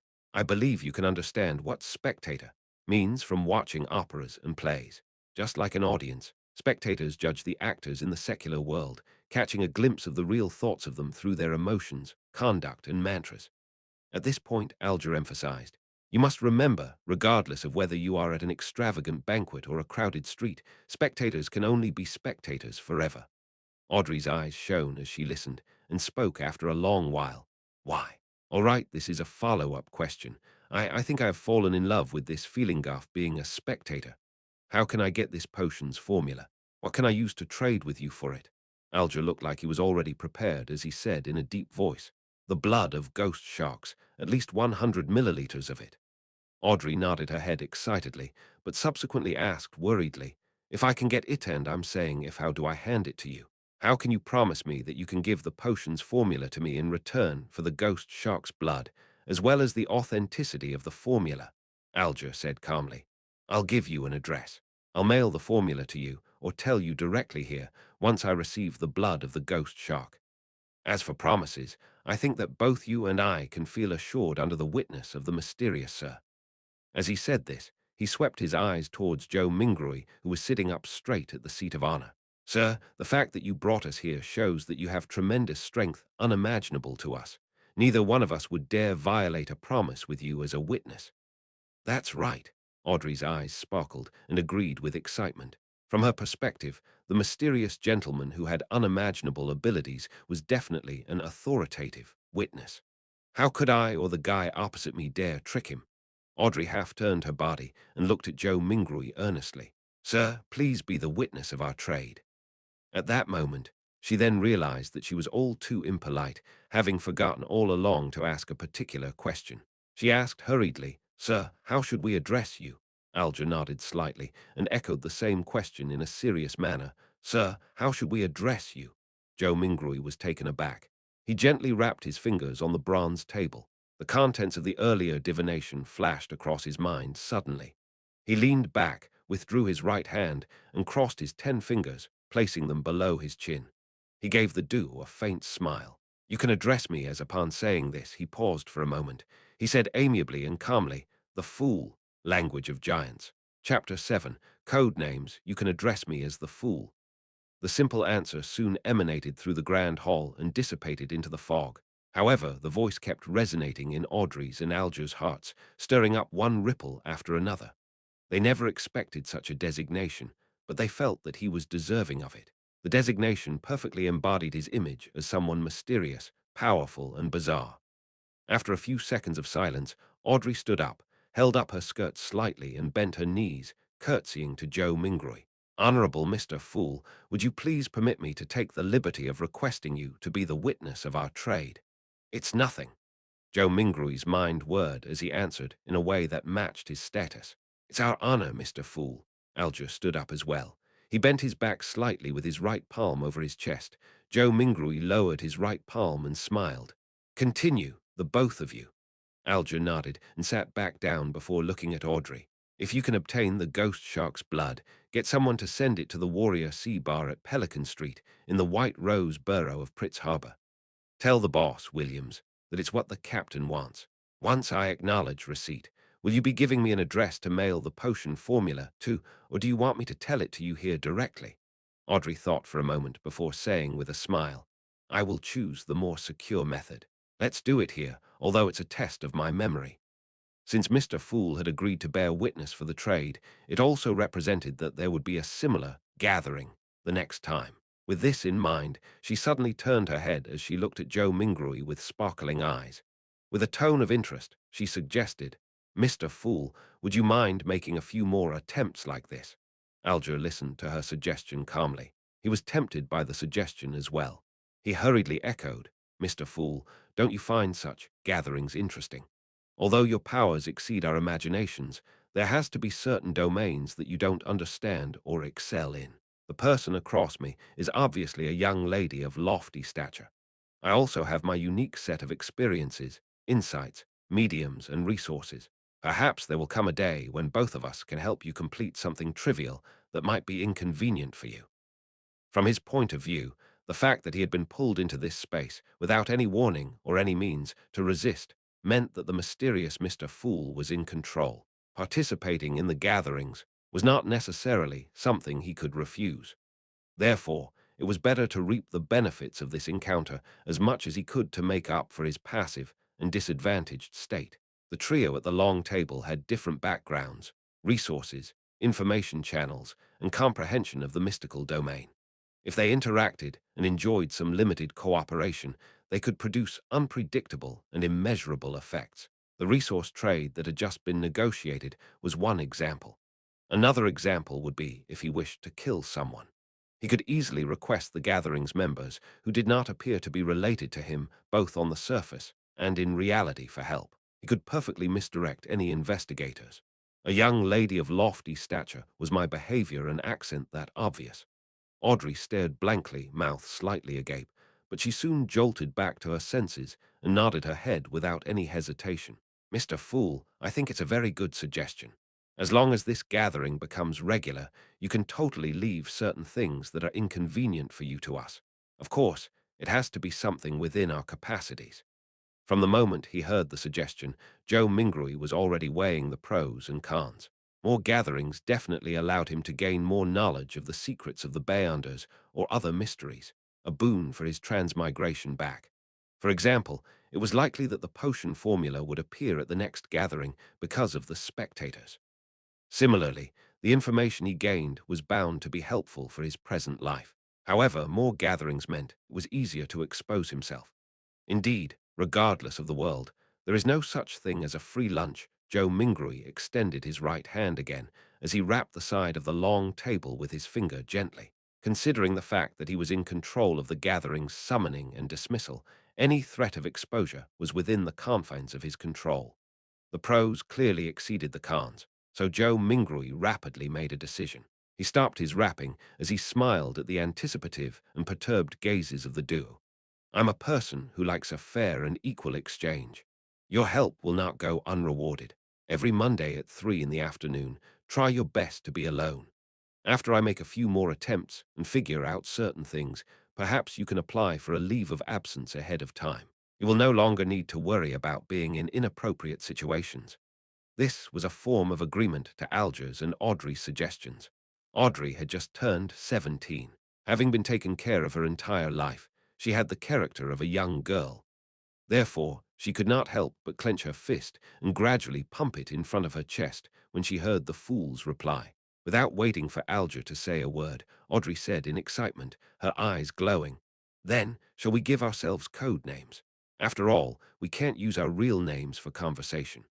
Although I might not be able to deceive Mr. Fool regarding my true identity, the person opposite me poses some danger. I must not let him know who I am." "Good idea," answered Joe Mingrui in a simple and relaxed manner. Audrey's mind immediately began whirring as she aired her thoughts as they came to her. "You are Mr. Fool, which is derived from tarot cards. Then, as a fixed, long-term, and secretive gathering, we should be uniform in our designations. Yes, I'll also choose one from the tarot cards." Her tone slowly turned joyous. "I've decided. My designation shall be Justice." It was one of the 22 major arcana tarot cards. "What about you, mister?" Audrey cheekily smiled at her partner sitting across her. Alger frowned slightly before relaxing it immediately. "The Hanged Man." It was another major arcana card. "All right, then we can be considered as the founding members of the Tarot Club." Audrey was the first to blurt it out happily, only to look fearfully at the fog-concealed Joe Mingrui. "Will that be all right, Mr. Fool?" Joe Mingrui shook his head in amusement. "You can decide on such trivial matters by yourselves." "Thank you." Audrey was clearly thrilled. Following that, she looked at Alger. "Mr. Hanged Man, can you repeat the address again once more? I'm afraid that my memories will fail me." "No problem." Alger was very pleased with Audrey's seriousness as he repeated the address once more.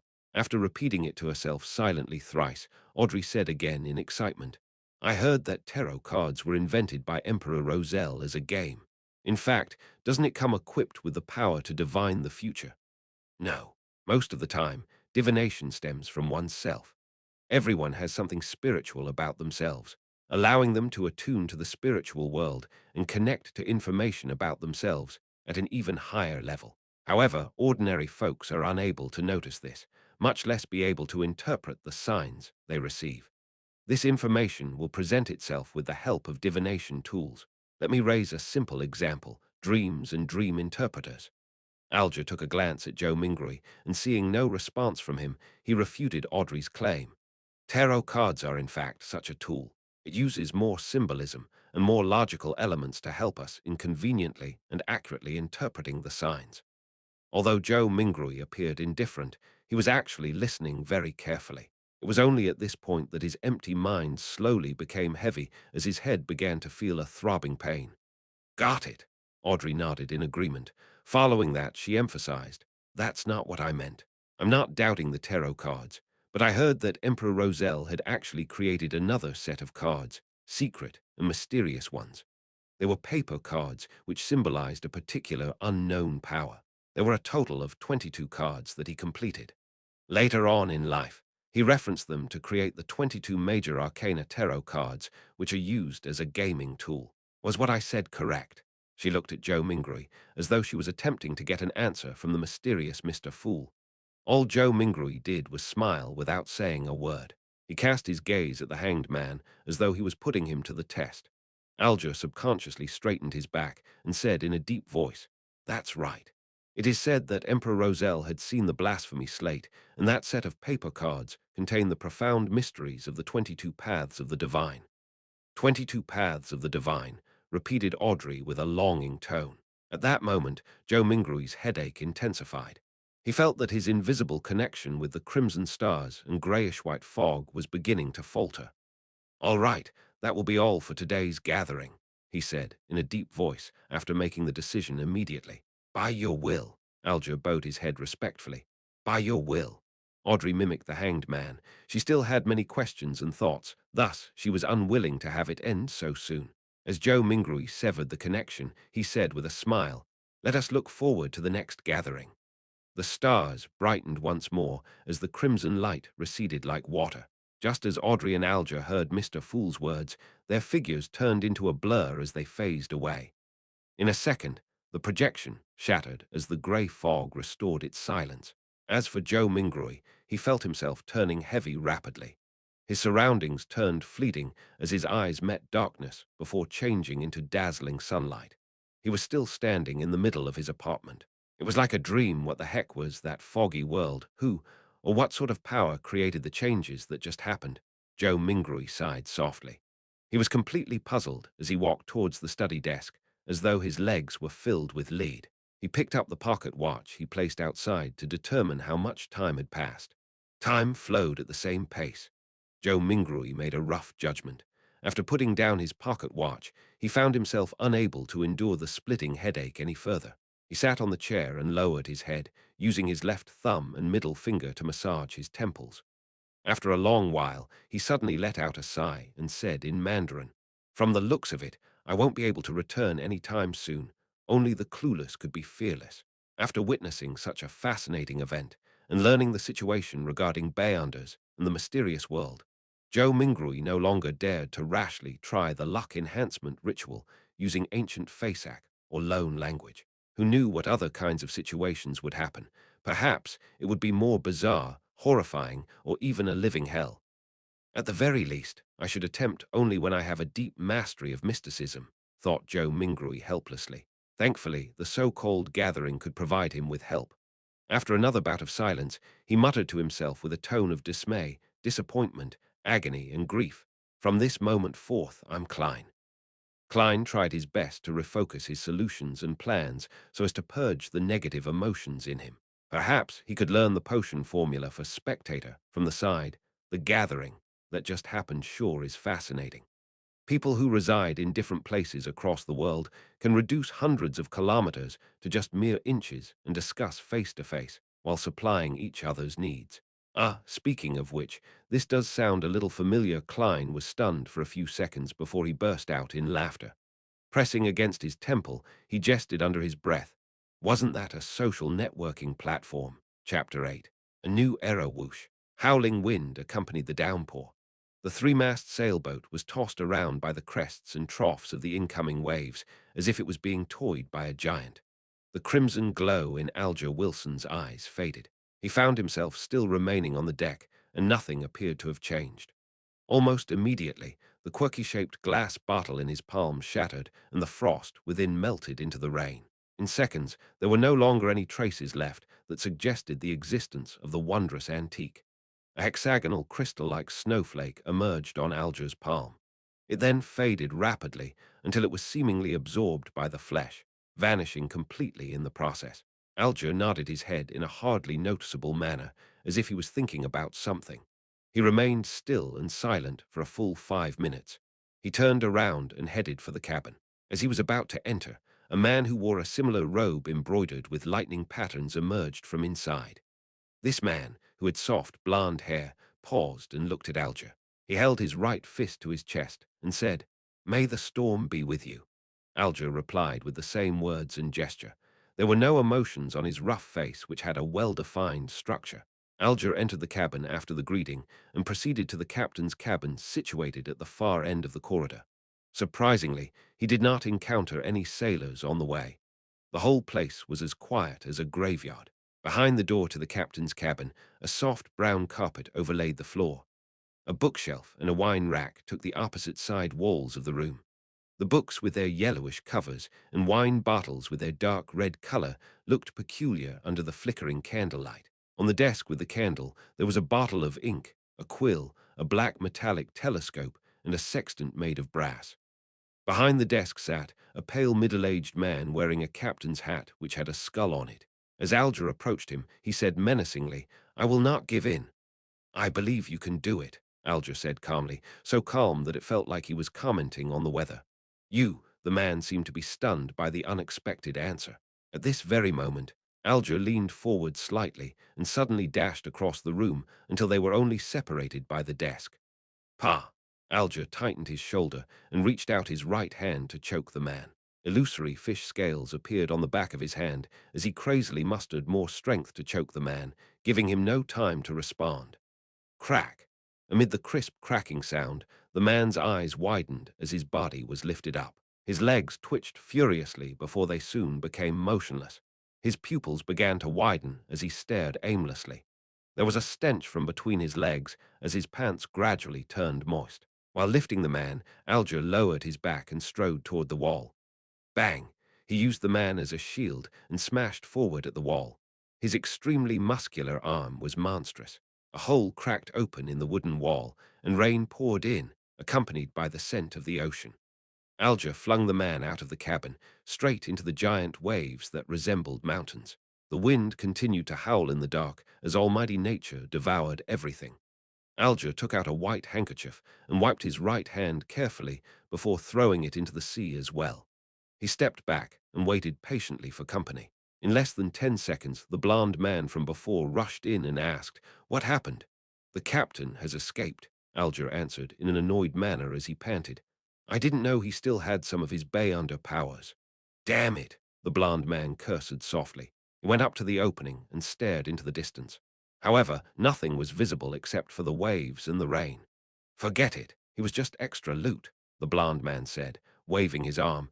"We will still be rewarded for finding this ghost ship from the Tudor era." Even if he was a keeper of the sea, he would not have hastily dived into the sea under this weather condition.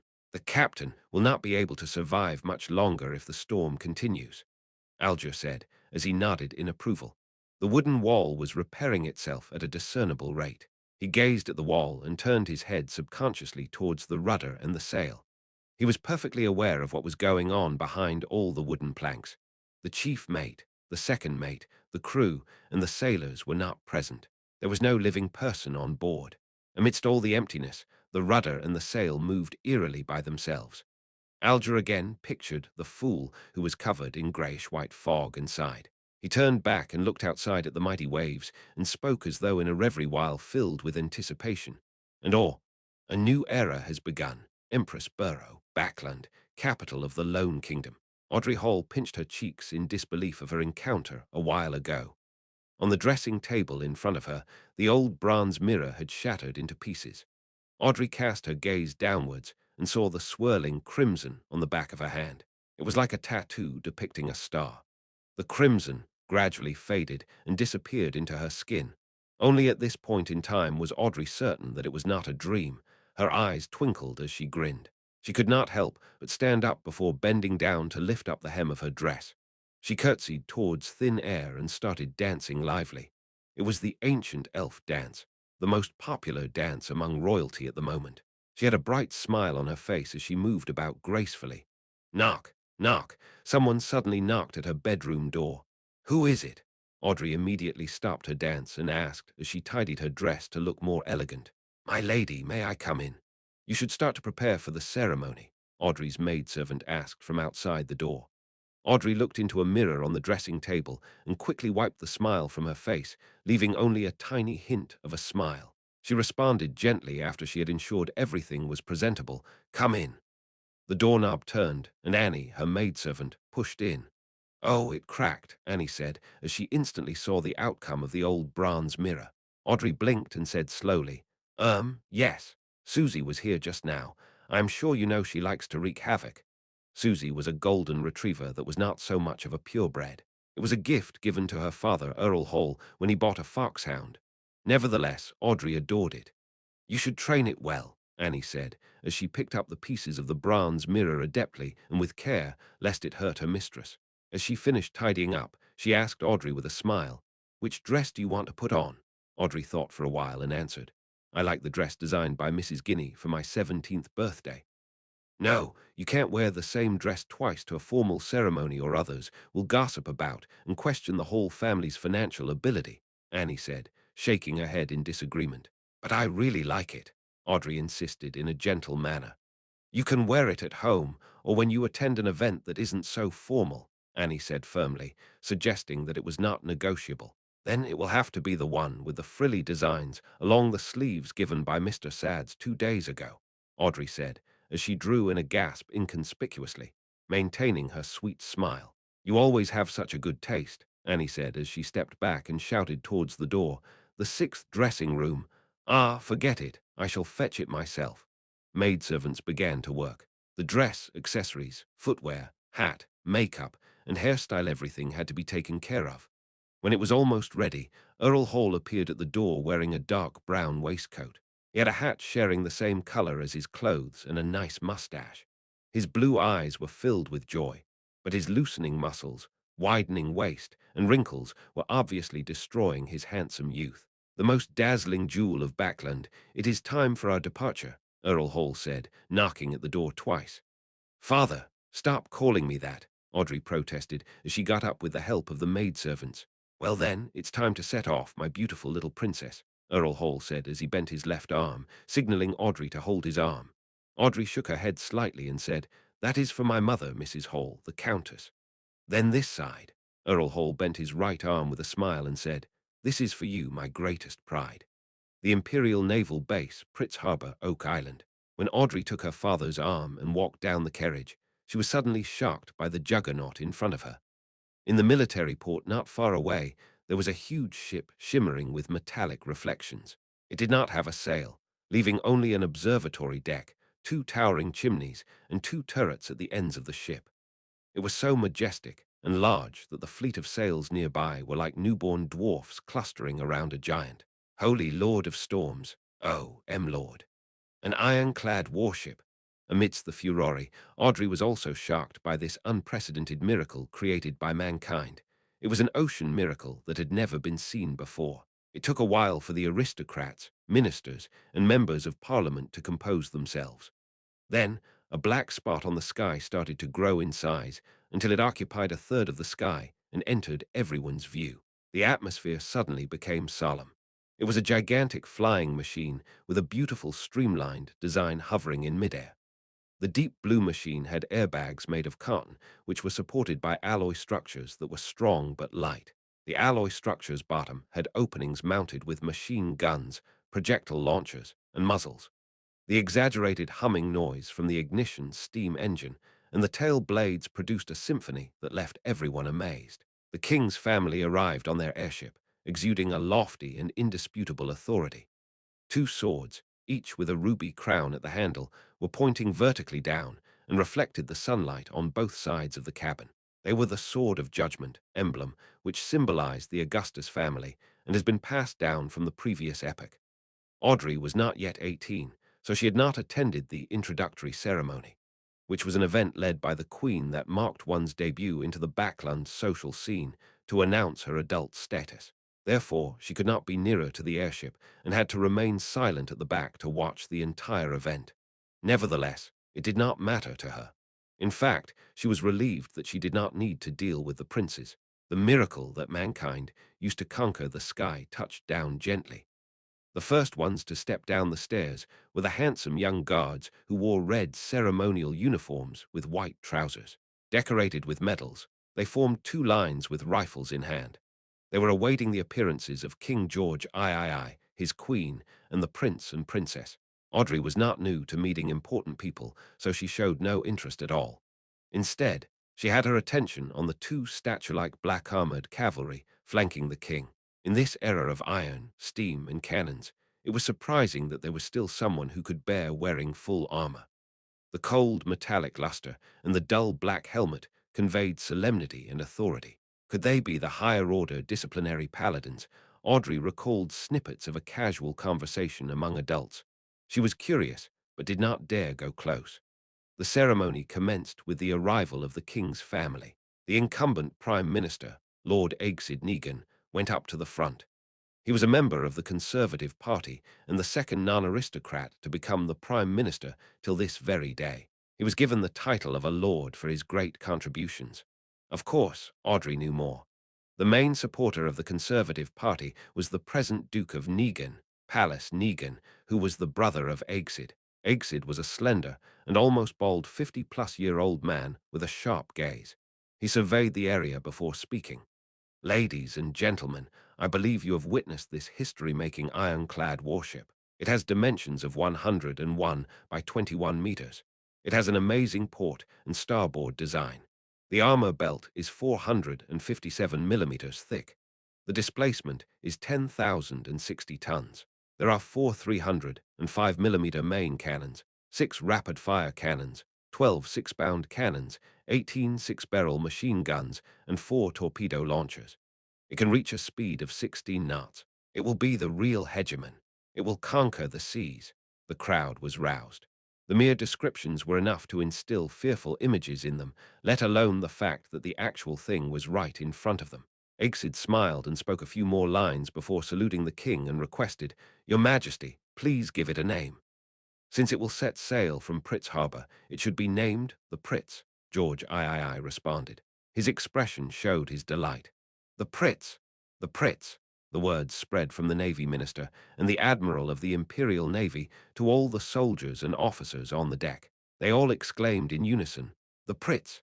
George III ordered the Pritz to set sail for a trial in the midst of the gun salutes and the celebratory atmosphere. Honk! Thick smoke spewed out from the chimneys. The sound from the machinery could be heard faintly beneath the sound of the ship horn. The Juggernaut departed from the harbor. Everyone was shocked when the two main cannons at the ship's bow fired at an uninhabited island in its path. Boom, boom, boom, the ground shook as dust shot up into the sky. Shark waves spread out, producing waves in the sea. Satisfied, Aegsid turned back to the crowd and announced, "From this day on, doomsday will fall on the 7 pirates who call themselves admirals and the 4 who call themselves kings. They can only shiver in fear. It is the end of their era.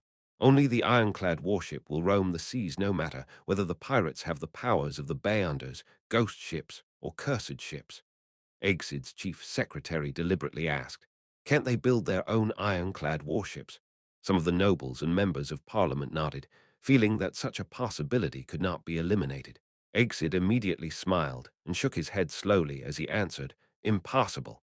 It will never be possible. Building our ironclad warship required 3 big coal and steel amalgamators, a scale of more than 20 steel factories, 60 scientists and senior engineers from the Backland Cannon Academy and Pritz Nautical Academy, 2 royal shipyards, almost 100 factories for spare parts, an admiralty, a shipbuilding committee, a cabinet, a determined king with excellent foresight, and a great country with an annual steel production of 12 million tons. The pirates will never achieve it."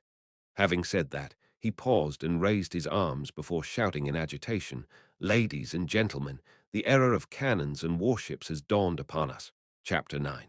The notebook. After half an hour of rest, Joe Mingry, who now viewed himself as Klein, finally recovered. In the meantime, he found that there were now 4 black dots on the back of his hand, which happened to form a small square. These 4 black spots faded and disappeared quickly, but Klein knew that they were still hiding in his body, waiting to be awakened. 4 spots forming a square. Is it in correspondence with the 4 pieces of staple food at the 4 corners of the room? Does this mean that in the future I don't need to prepare the food and can do the ritual and chants immediately? Klein made a guess.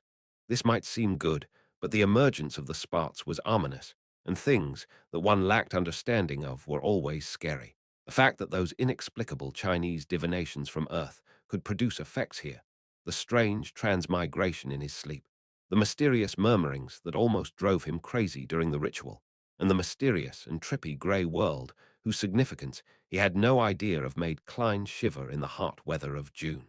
The oldest and strongest emotion of mankind is fear, and the oldest and strongest fear is the fear of the unknown. He recalled this saying as he was experiencing the fear of the unknown acutely. There was in him an unprecedented and irresistible urge to make contact with the mysterious domain, to learn more, and to explore the unknown. There was also a contradicting escape mentality within him, compelling him to pretend nothing had happened. Intense sunlight shone through the window onto the desk, making it appear as if grains of gold were sprinkled on it. Klein gazed at the desk, feeling as though he had come into contact with warmth and hope. He relaxed slightly, and a strong sense of fatigue washed over him. His eyelids were as heavy as lead as they kept closing themselves. It must have been the combined effect of the sleepless night and the tiring encounter. Klein shook his head and pushed himself up with the aid of the desk. He stumbled towards the double-decked bed, completely disregarding the rye bread placed at the four corners of the room. He fell asleep immediately after he lay down. Groan. Groan. Klein was woken up by hunger pangs. When he opened his eyes, he felt rejuvenated. There's still a slight headache. He rubbed his temples and sat up. He was so hungry that he could eat a horse. He returned to the desk while straightening his shirt. He picked up the silver vine-leaf pocket watch. Pa! The pocket watch's lid sprang open and the second hand was ticking. 12:30. I slept for 3 hours. Klein put the pocket watch back into his linen shirt pocket while swallowing. In the northern continent, there were 24 hours in a day, 60 minutes in an hour, and 60 seconds in a minute. Whether each second passed at the same rate here compared to Earth was unknown to Klein. At this moment, he could not even think of terms such as mysticism, rituals, or the grayish world. His mind was occupied by one thing: food. He would leave thinking after his meals. Only then could he work. Klein picked up the loaves of rye bread from the four corners and wiped off the minute specks of dust on it without any hesitation. He planned on making one of them his lunch. He decided to dig into the offerings because he only had 5 pence with him, and there was a tradition of eating the offerings back in his hometown. After all, there was not any observable change to the bread. It was better to be frugal. Of course, the memory and habits left behind by the original Klein had also played a role. It was a huge waste to use the expensive gas only to light up the room. So Klein took out a furnace and boiled water with it after adding some coal. He paced around as he waited. Anyone would choke eating those loaves of rye bread without water. Yikes! Life with meat only for dinner is going to be dreadful. No. Wait, this is already an exception. Melissa would only allow our meals to have meat twice a week if not for my upcoming interview, Klein thought as he looked around, hungry. He had nothing better to do. His eyes seemed to turn avaricious when he set his eyes on the pound of mutton in the cupboard. No, I need to wait for Melissa to eat it together, Klein thought as he shook his head and rejected the idea of cooking half of it right now. Although he often ate outside, he had still developed some basic culinary skills, owing to his living in a big city alone. His dishes were not delicious, but they were at least edible. Klein turned his body around so that the mutton would not seduce him. Then he suddenly realized that he had also bought peas and potatoes in the morning. Potatoes. Klein immediately had an idea. He quickly turned back to the cupboard and took out 2 potatoes from a tiny pile of them. He first cleaned the potatoes in the public bathroom and then added them into a pot so they were boiled together with the water. After a while, he sprinkled into the water some yellow coarse salt from the spices container he found inside the cupboard. He waited patiently for a few minutes before lifting the pot and pouring the soup into a few cups and a bowl. He took out the potatoes with a fork and placed them on the desk at the end. Ffffffff. He blew at the potato as he peeled it bit by bit. The fragrance of boiled potato diffused through the air. It smelled very appetizing. He salivated crazily. The heat could not deter him any longer. Klein took a bite despite having the potato only half peeled. How fragrant! It had a powdery texture and tasted sweet as he chewed. He was instantly filled with emotions, and he wolfed down the 2 potatoes. He even ate some of the skin. Then he held up the bowl and enjoyed the soup. The pinch of salt in water proved to be thirst-quenching. I really enjoyed eating potatoes this way when I was young, a filled Klein exclaimed in his head. Meanwhile, he tore off a small piece of bread and dipped it into the soup to soften it before eating. Perhaps the ritual was too tiring. Klein ate 2 loaves of bread, which amounted to a whole pound. Klein felt he was finally rejuvenated. He enjoyed the joy of life after he drank the soup before tidying up. Then he took in the lustrous sunshine happily. He sat back at the desk and began planning. I can't escape. I must think of a way to come into contact with mysticism and become a Beyonder as mentioned by Justice and the Hanged Man. I need to overcome the fear of the unknown. The only way now is to wait for the next gathering. I need to see if I can learn the formula of the spectator potion or other things related to mysticism. There are 4 more days before Monday. Before that, I need to first figure out the problem with Klein. Why did he commit suicide? What happened to him?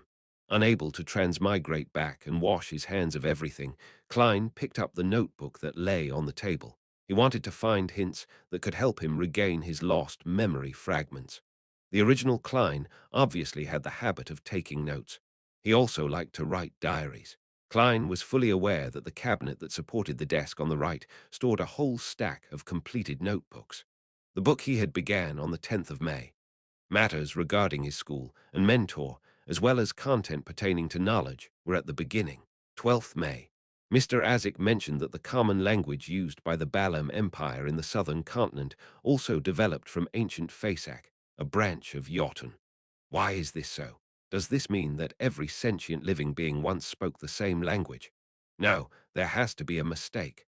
According to the revelation of Evernite and the Book of Storms, giants were not the only hegemons of the world in primordial times.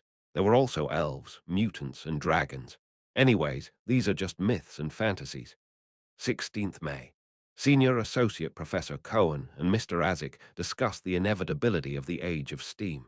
Mr. Azik opined that it was just a coincidence, because if it wasn't for Emperor Roselle, the northern continent would still be wielding swords like the southern continent. Mentor argued that Mr. Azik had placed too much emphasis on the contribution of an individual. He believes that with progress, even if there wasn't an Emperor Roselle, there would be an Emperor Robert. Therefore, the Age of Steam might come late, but eventually come nevertheless.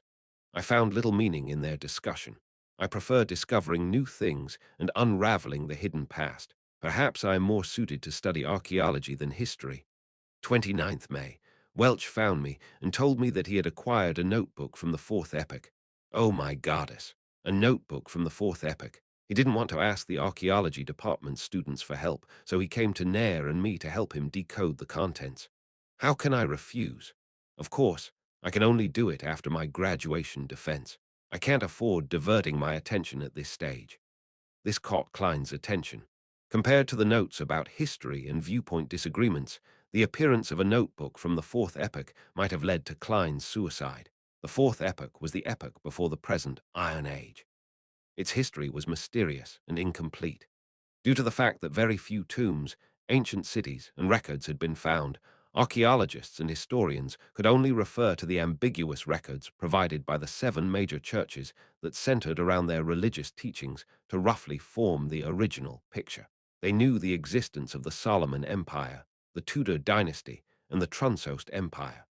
Having set his sights on solving the mystery and restoring history, Klein didn't have much interest in the first 3 eras, whose roots were closer to legends. He was more interested in the Fourth Epoch, also known as the Age of the Gods. So Klein was concerned for his future career and thus focused on the interview. But it was all futile. Klein could not resist exclaiming.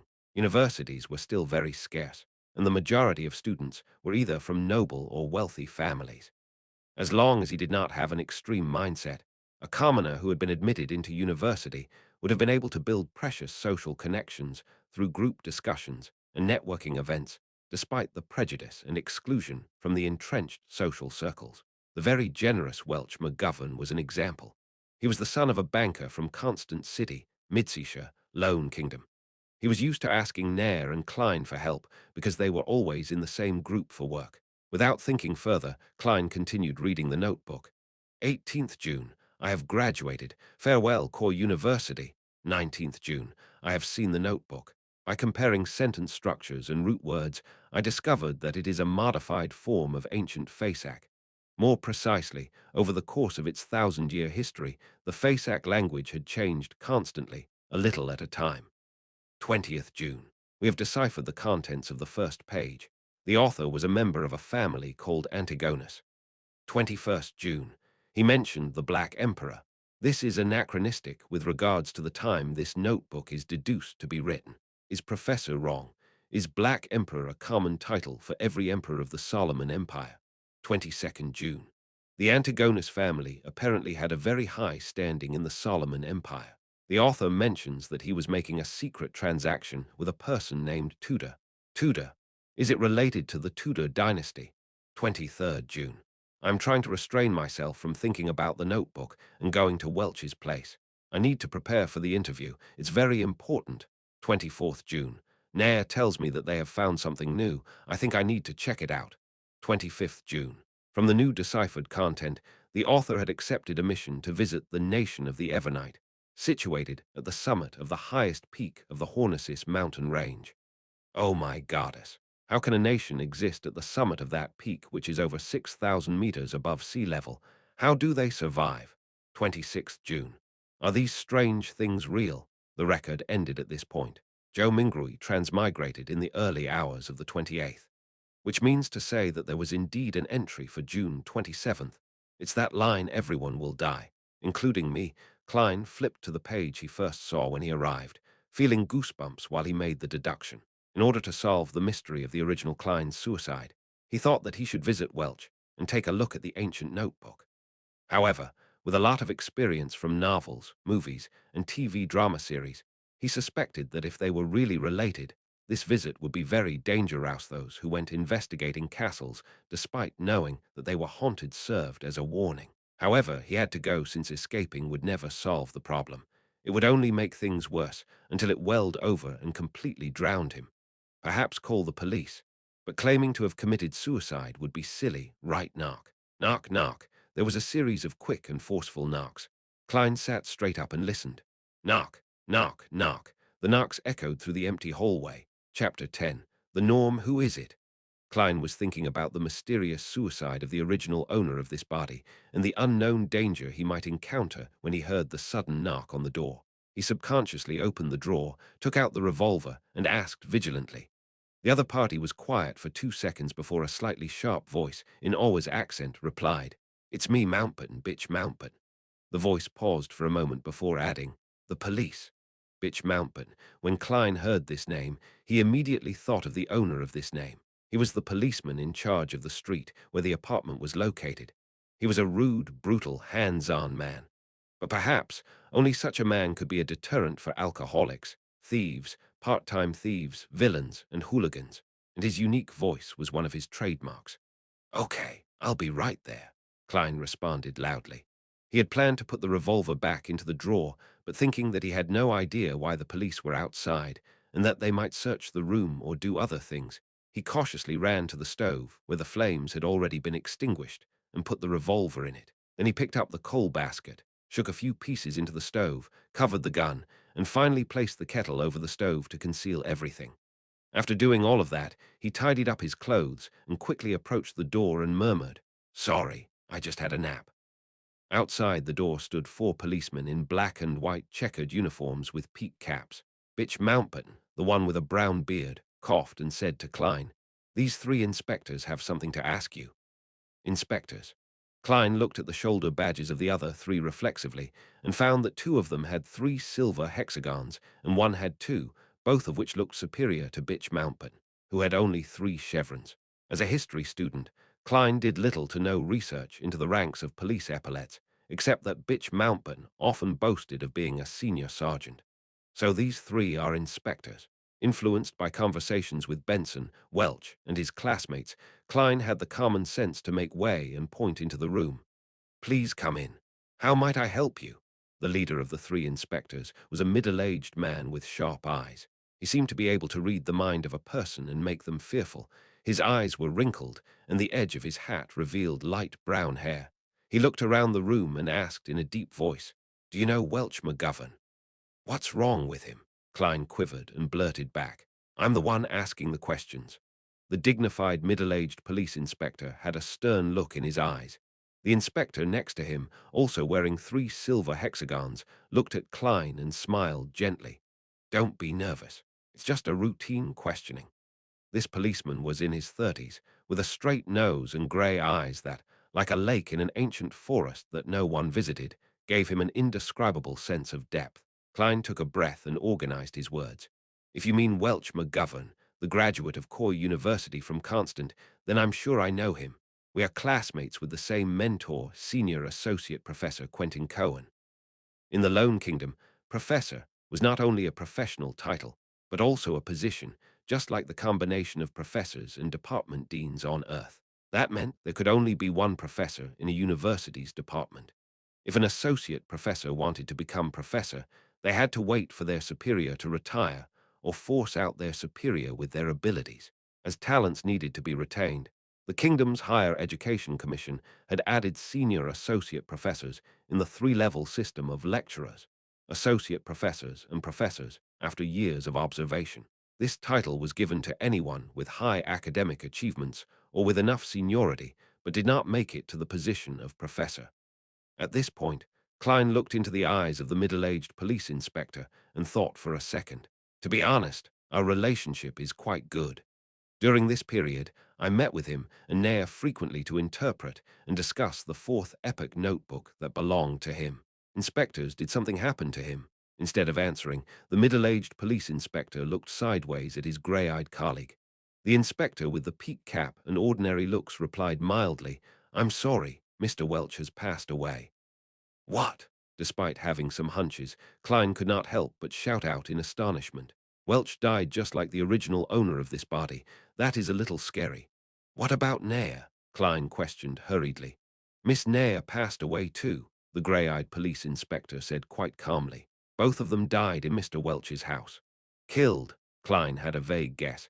Perhaps it was suicide. The grey-eyed inspector shook his head. No, the scene suggests that they committed suicide.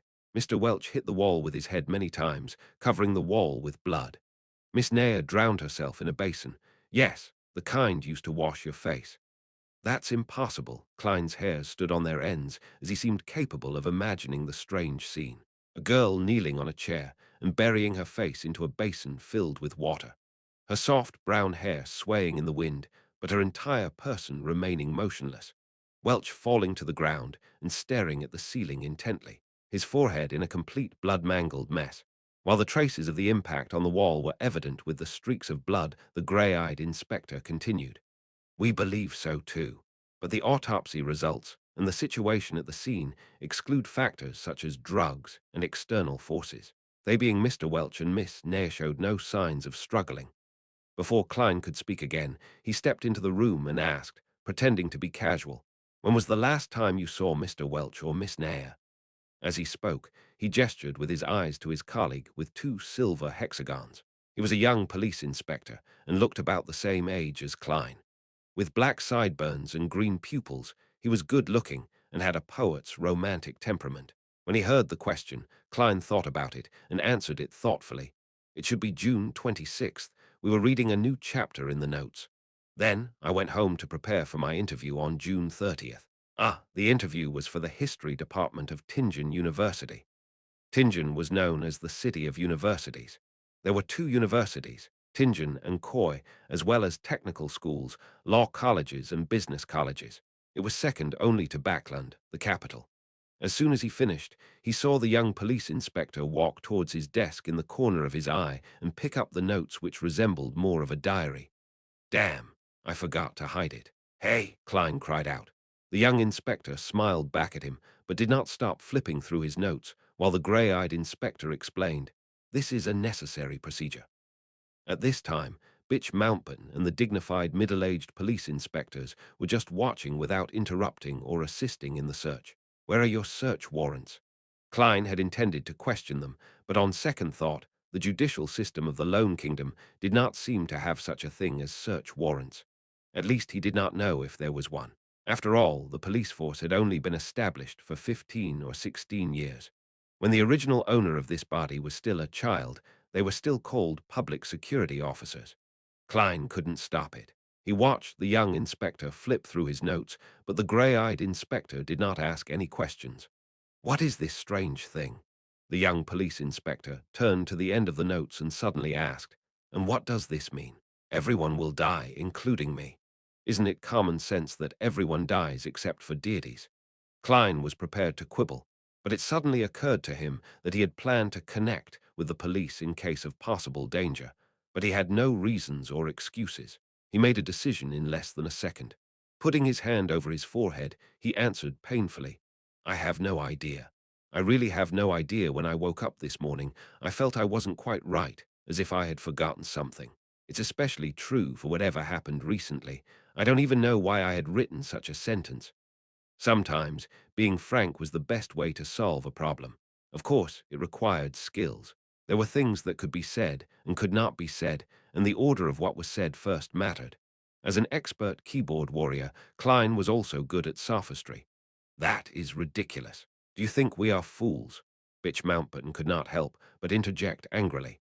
This is such a bad lie that it insults the intelligence of his and his colleagues. It's better for you to pretend to be mentally ill than to pretend to be an amnesiac.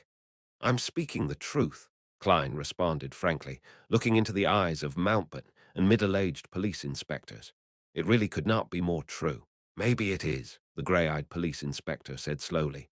What? He really believed it. Klein was surprised himself.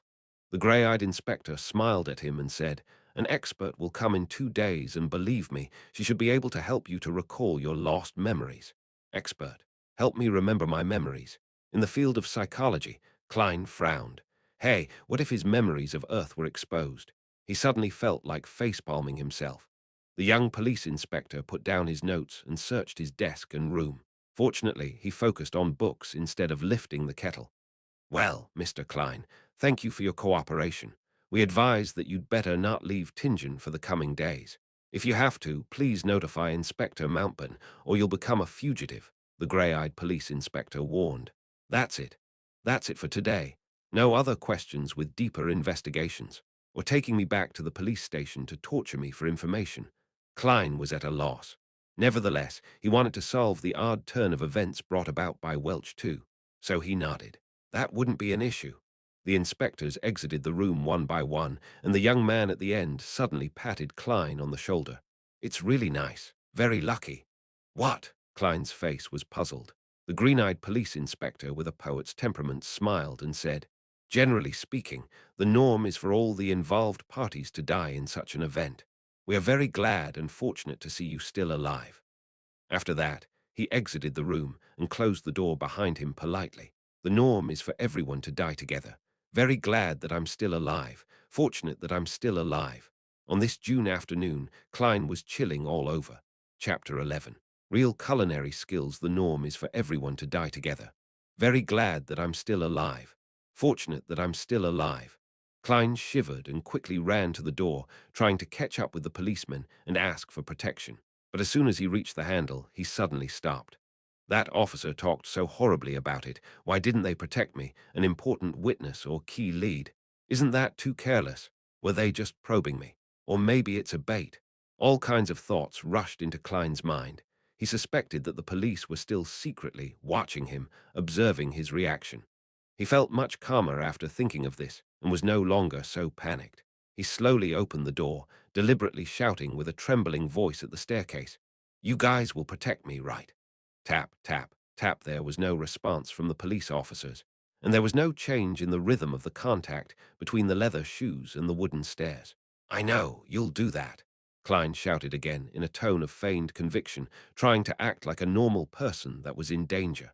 The sound of footsteps gradually weakened and disappeared into the bottom floor of the apartment. Klein snorted and laughed. Isn't that response too fake? Their acting skills are not up to standard. He did not run after them. Instead, he turned back to the room and closed the door behind him. In the next few hours, Klein fully expressed what they called back in Foodaholic Empire: China restlessness, nervousness, agitation, inadvertence, and murmuring words that he did not understand. He did not slack just because there was no one around. This is called the self-cultivation of an actor. He laughed at himself in his heart. When the sun moved to the west, the clouds on the horizon appeared to be reddish-orange. Tenants in the apartment came home one after another. Klein shifted his focus elsewhere. Melissa is almost done with school. He looked at the stove, lifted the kettle, peeled off the coal, and took out the revolver. Without pause or delay, he reached to the back of the board under the double-decked bed, where more than 10 wooden strips were staggered out. After clipping the left wheel between a piece of wooden strip and board, Klein straightened up and waited uneasily, fearing that the police would burst open the door and rush into the room with guns in their hands. If it was an age of steam, he was certain he would not be seen by anyone when he did that. However, there were extraordinary powers here, ones that he had proven through his own experiences. After waiting for a few minutes, there was no movement at the door. There was only the chatter between two tenants who were heading for the heart of the Wild Bar on Iron Cross Street. Phew! Klein exhaled, feeling assured. All he needed to do was wait for Melissa's return and cook the stewed mutton with tender peas. When the idea came to Klein's mind, his mouth seemed to taste the rich flavor of the gravy. He remembered how Melissa cooked stewed mutton with tender peas. First, she boiled the water and stir-fried the meat. Then she added onions, salt, a little pepper, and water. After a specific period of time, the peas and potatoes were added, and the stew was to be cooked for an additional 40 or 50 minutes with the lid on. It's indeed a simple and crude way to do it, supported purely by the flavors of the meat itself. Klein shook his head, but there was no other way about it. It was hard for commoners to have many kinds of condiments and various cooking methods. They could only pursue simple, practical, and economical methods. As long as the meat was not burnt or spoiled, anything was good for people who could only eat meat once or twice a week. Klein was not a very good cook himself and ordered takeout food most of the time. But by cooking 3 or 4 times a week, after many weeks of accumulated practice, he had a passing standard and felt that he would not let the pound of mutton down. When Melissa comes back to cook it, it will be done after 7:30 p.m. She would be starving by then. It's time for her to see what real cooking is. Klein made an excuse for himself. First, he started the fire again, went to the bathroom to collect water, and washed the mutton. Then he took out the kitchen boards and knives before chopping the mutton into tiny chunks. As for the explanation for his sudden culinary skills, he decided to blame it on the dead Welch McGovern, who had not only hired a chef who was good at the Midseashire flavor, but also often created his own delicacies and invited people to try them. Well, the dead cannot refute me. Nevertheless, Tusk, this is a world with beyonders. The dead are not necessarily unable to speak. With that in mind, Klein felt a little guilty conscience. He threw aside his confused thoughts and put the meat into the soup bowl. Then he took out the condiment box and added in a spoonful of the crude salt, half of which had begun yellowing. In addition, he cautiously took some black pepper grains from a special small bottle, mixing and marinating them together. He placed the saucepan on the stove, and while waiting for it to heat up, Klein rummaged for the carrots from yesterday and cut them into pieces with the onions he bought today. When he was done with his preparations, he took out a small can from the cupboard and opened it. There was not much lard left in it. Klein took a spoonful, put it in the pan, and melted it. He added in the carrots and onions and stirred it for a while. As the fragrance began to pervade, Klein poured all the mutton into the pot and fried it with care for a while. He should have added cooking wine in the process, or red wine at least. However, the Morty family did not have these luxuries and could only drink a glass of beer a week. Klein had to make do with whatever was available and poured in some boiled water. After stewing for about 20 minutes, he opened the lid, put the tender peas and cut potatoes in it, and added a cup of hot water and 2 spoons of salt. He closed the lid, lowered the fire, and exhaled satisfactorily, waiting for his sister to reach home. As seconds turned into minutes, the fragrance in the room intensified. There was the allure from the meat, the rich smell of potatoes, and the refreshing scent of onions.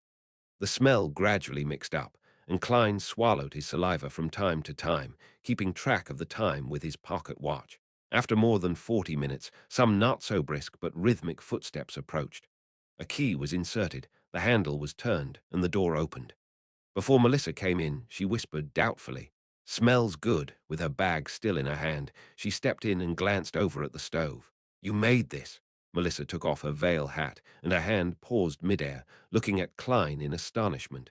She twitched her nose and inhaled more of the fragrance. Her eyes quickly softened, and she seemed to find some confidence.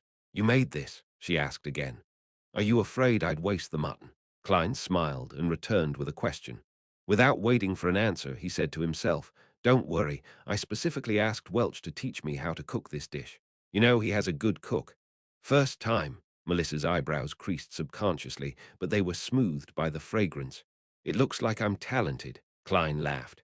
"It's almost done. Put your books and veil hat down somewhere. Go to the bathroom and wash your hands, and then get ready to taste it.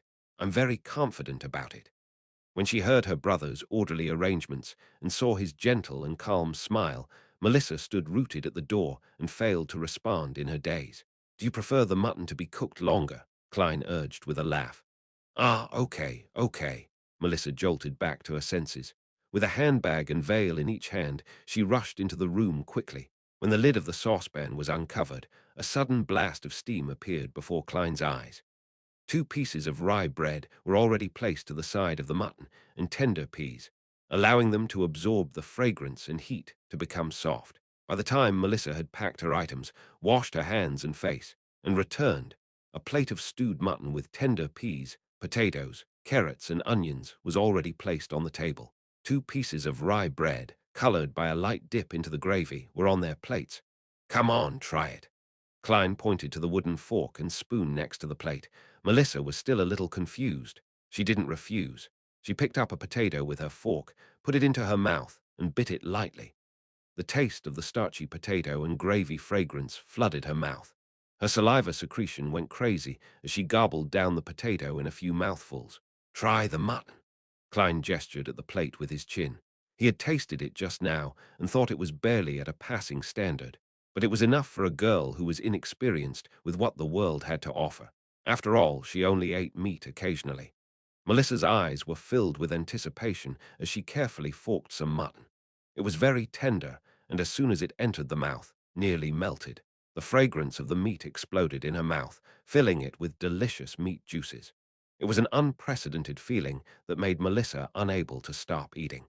By the time she realized it, she had already eaten several pieces of the mutton. Aye, Klein, this was supposed to be prepared for you," Melissa blushed and stammered. "I'd nibbled some of the food just now. It's the privilege of being a cook." Klein smiled and soothed her sister. He picked up his fork and spoon. At times, he would eat a piece of meat, and sometimes he would stuff his mouth full of peas. At other times, he would put down the utensils, break off a piece of rye bread, and dip it in gravy. Melissa relaxed and was immersed in the delicacy again by Klein's normal behavior. "It's really delicious. It doesn't seem like you were doing it for the first time." Melissa looked at the empty dish and praised him with all her heart. Even the gravy was finished. "It's a long way from Welch's chef. When I'm rich, I'll take you and Benson out to the restaurant and have a better meal," Klein said. He was beginning to look forward to it himself. "Your interview burp." Melissa did not finish her words because she suddenly let out a sound of contentment involuntarily. She put her hand over her mouth in a hurry and looked embarrassed. "The fault is with the stewed mutton with tender peas just now. It was just too delicious." Klein laughed secretly and decided not to make fun of his sister. He pointed to the plate and said, "This is your mission." "All right." Melissa stood up immediately, took the basin and rushed out the door. When she came back, she opened the cupboard to check the condiment box and other items as per normal. "Did you just use them?" Melissa was surprised and turned to Klein, holding the black pepper bottle and lard can. Klein shrugged his shoulders and laughed. "Just a little. It's the price of a delicacy." Melissa's eyes twinkled, her expression changing for a few moments before she finally said, "Let me cook in the future." You have to hurry up and prepare for the interview. You have to think about your job." Chapter 12. "Here again, Melissa, can you not rub in it?" Klein muttered inwardly. He felt a throbbing pain in his head. The amount of content Klein had forgotten wasn't considered a lot, but neither was it negligible. The interview was in 2 days, so how could he find the time to make up for it? Furthermore, he was involved in such strange paranormal activity, so how would it be possible that he would be in the mood to revise? Klein gave his sister a perfunctory response and began putting on the appearance of studying. Melissa moved a chair over to sit beside him. With light shining from the gas lamp, she began working on her assignments. The atmosphere was serene. When it was almost 11 o'clock, the siblings bade each other good night and went to bed. Knock, knock, knock. Poundings on the door roused Klein from his dreams. He peered out of the window to see the first glimmer of dawn. In a daze, he flipped over and sat up. "Who is it? Look at the time now. Why didn't Melissa wake me up?" "It's me, Dunn Smith," a man with a deep voice outside the door replied. "Dunn Smith. Don't know him." Klein got off his bed and shook his head as he walked towards the door. He opened the door to see the gray-eyed police inspector, whom he had met the day before standing in front of him. Alarmed, Klein asked, "Is there something wrong?" The policeman replied with a stern look, "We found a carriage driver. He testified that you had gone to Mr. Welch's place on the 27th day when Mr. Welch and Miss Nair died. Furthermore, Mr. Welch was the one who paid for your transportation fees." Klein was startled. He did not feel a tinge of fear or guilt that one would expect from having his lies exposed. It was because he was not even lying. In fact, he was surprised by the evidence provided by Dunn Smith. On the 27th of June, the former Klein had indeed gone to Mr. Welch's place. On the night that he returned, he killed himself, the exact same way as Welch and Nair did. Klein gave a forced smile and said, "This is insufficient evidence. It does not directly prove that I am associated with the death of Welch and Nair. Honestly speaking, I'm also very curious about the whole incident. I want to know what exactly happened to my two poor friends, but I really can't remember. In fact, I've almost completely forgotten what I had done on the 27th.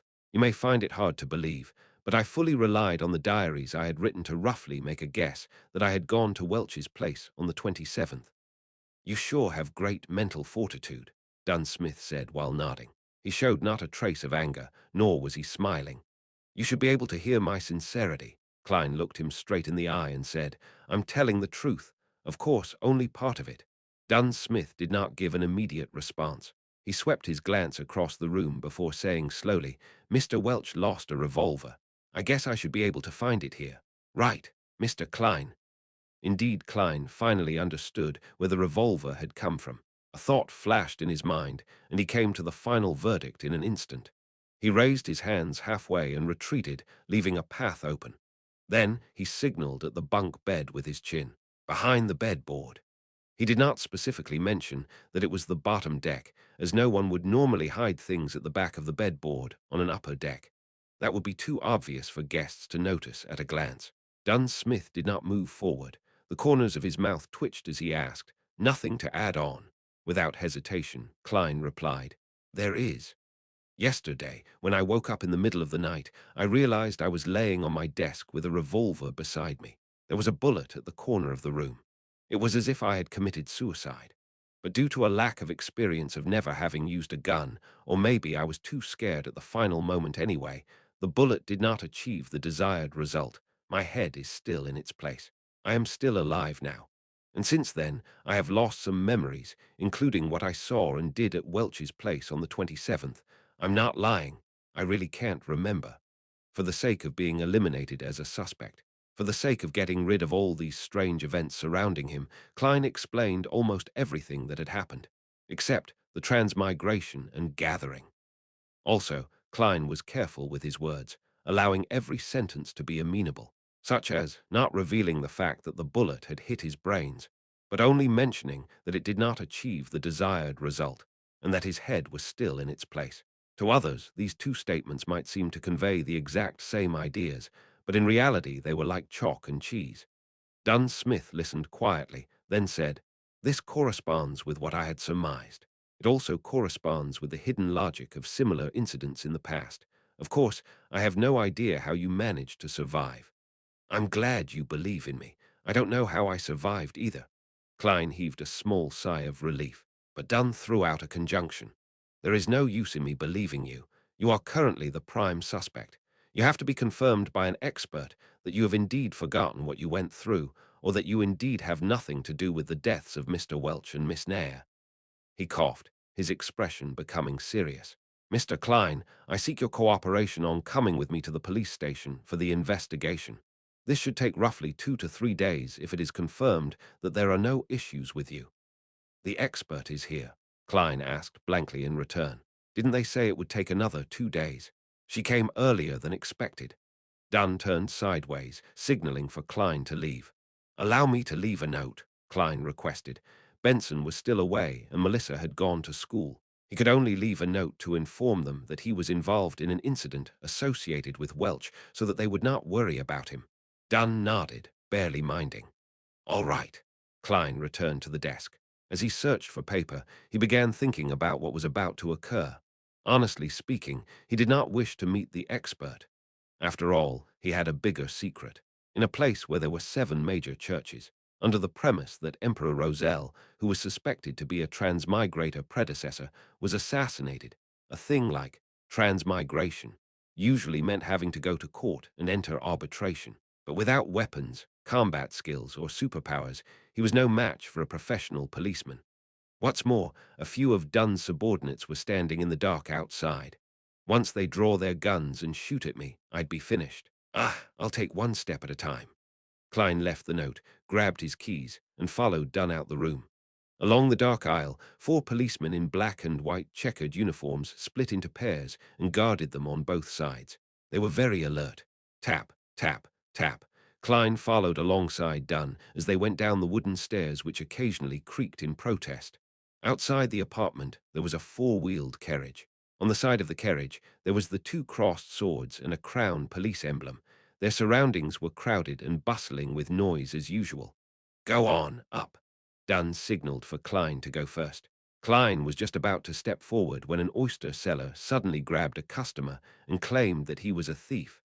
Both parties wrestled and triggered a response from the horses, causing great chaos. An opportunity. There wasn't much time for Klein to think any further. He bent forward and dashed towards the crowd. Either shoving or dodging, he escaped frantically towards the other end of the street. Right now, for the sake of not meeting the expert, he could only proceed by going to the pier outside the city, taking a boat down the Tussock River and escaping to the capital, Backland. The population was higher there, making it easier to hide. Of course, he could also get on a steam train, go eastward to the nearest Enmat harbor, and take the sea route to Pritz, then towards Backland. Not long after, Klein arrived at a street and made a turn onto Iron Cross Street. There were several carriages that could be hired. To the pier outside the city. Klein reached out his hand and hopped onto one of the carriages. He had thought through things clearly. Firstly, he had to mislead the police that were coming for him. Once the carriage was a suitable distance away from them, he would jump right off. All righty. The carriage driver tugged at the reins. Clop, clop, clop. The carriage left Iron Cross Street. Just as Klein was about to jump off the carriage, he noticed that it had turned into another road. It wasn't leading out of the city. Where are you going? Klein blurted in his momentary daze. To Welch's place, the carriage driver answered monotonously. What? Klein was at a loss for words. The carriage driver turned around, exposing his cold grey eyes. It was Dunn Smith, the grey-eyed policeman. You! Klein was flustered. Everything suddenly became a blur, as though the world spun around him when he instantly sat up. Sat up. Klein looked around, confused. He noticed the crimson moon outside the window and the room being covered in a crimson veil. He reached out with his hand to feel his forehead. It was all moist and cold, cold sweat. His back felt exactly the same. It was a nightmare. Klein heaved a sigh. All is well, he found it weird. He was rather clear-minded in his dream. He was even able to think calmly. After calming down, Klein looked at his pocket watch. It was only 2 in the morning. He got out of bed quietly and planned to head to the washroom where he could wash his face and empty his burgeoning bladder. He opened the door and walked along the dark corridor. Under the dim moonlight, he walked lightly towards the washroom. Suddenly, he noticed a silhouette outside the window at the end of the corridor. That silhouette was wearing a black trench coat that was shorter than a coat, but longer than a jacket. That silhouette was partly camouflaged in the darkness, bathing in the crimson moonlight. That silhouette turned around slowly, his eyes deep, grey and cold. Dunn Smith, Chapter 13, Nighthawk Plop. Klein could not help but take a step back. For a moment he was unsure if he was awake or still in his dreams. The silhouette took off his black top hat and bowed a little as he said with a smile, reintroducing myself, Nighthawk Dunn Smith. Nighthawk, one of the code names of the Church of Evernights Bay under teams which Justice and the Hanged Man mentioned before. Klein suddenly realized something and exclaimed after making a connection, You can control dreams. You just made me dream of that. Nighthawk Dunn Smith wore his black hat again, concealing his slightly high hairline. With deep grey eyes he said, No, I only entered your dream and made the necessary guidance. His voice was deep and soothing. It reverberated through the dimly lit corridor without disturbing the sweet dreams of others. In dreams, even though much of your usually suppressed emotions and various dark thoughts in you are amplified, making everything seem chaotic, absurd, and crazy, are all rooted in reality since reality exists. For veterans like me, everything is crystal clear. Compared to a conscious you, I believe the you in your dreams more. This what normal human being could control his dream. If I had dreamed of something on Earth, wouldn't Dunn Smith have noticed? Klein was petrified by what had happened in the dream, yet he quickly found it bizarre. He remembered being very much sober and rational, knowing what to say and what not to say. To put it simply, it did not feel like dreaming at all. So Dunn Smith only saw what I wanted him to see. Klein's mind whirled as he gained a glimmer of understanding. This is a perk that resulted from transmigration, like having a special body and soul, or was it the effects of that luck enhancement ritual? So, Mr. Smith, do you believe that I really lost my memory? Klein organized his thoughts and asked in reply. Dunn Smith did not answer him directly. Instead, he looked at him keenly. You are actually not surprised by the course of events. I've met people who wouldn't believe in the power of the Beyonders, and they would rather believe that they haven't really woken up. Klein tersely acknowledged as he said, Perhaps I have always been praying, hoping that there was such power to help me. An interesting train of thought. Perhaps you survived not only because you were lucky. Dunn nodded expressionlessly. I can now confirm that you really lost parts of your memories due to the incident, especially those related to it. So can I go back now? Klein heaved a long sigh of relief in his heart as he probed. Dunn placed a hand in his pocket and walked slowly towards Klein, the surrounding darkness becoming tranquil and gentle. No, you still have to come with me to see the expert, he smiled politely and said. Why? Klein blurted out, then added, You don't believe in the findings from my dream. You must be joking. If that expert specializes in hypnosis or mind reading and stuff, then wouldn't my biggest secret be exposed? The consequences would be beyond imagination. I'm quite humble usually, but I'm still confident for things related to dreams. Dunn calmly replied, However, for important key matters, there is no harm in confirming them again. Plus, our specialties lie in different areas. Perhaps she can help you recover some of your memories. Not waiting for Klein to reply, his voice turned deeper. After all, you're connected to the whereabouts of that Antigonus family notebook. What? Klein froze. Dunn stopped in front of him, locking his grey eyes on Klein's eyes, and said, At the scene of the suicide, there was not a single trace of that notebook from the fourth epoch. Welch is dead. Nair is dead. You are our only lead. All right, then. Klein went silent for a moment before exhaling. A missing notebook now, this is really peculiar. How did I not think about the whereabouts of that notebook from the fourth epoch? Dunn nodded slightly, walking past Klein and said, Lock your door and come with me to Welch's apartment. The expert is waiting for us there. Klein took in a silent breath. His heart was thumping wildly as he felt uneasy. He wanted to decline and even had the intention to run. However, he believed that with what had happened in his dreams, Dunn Smith would have definitely heightened his level of guard.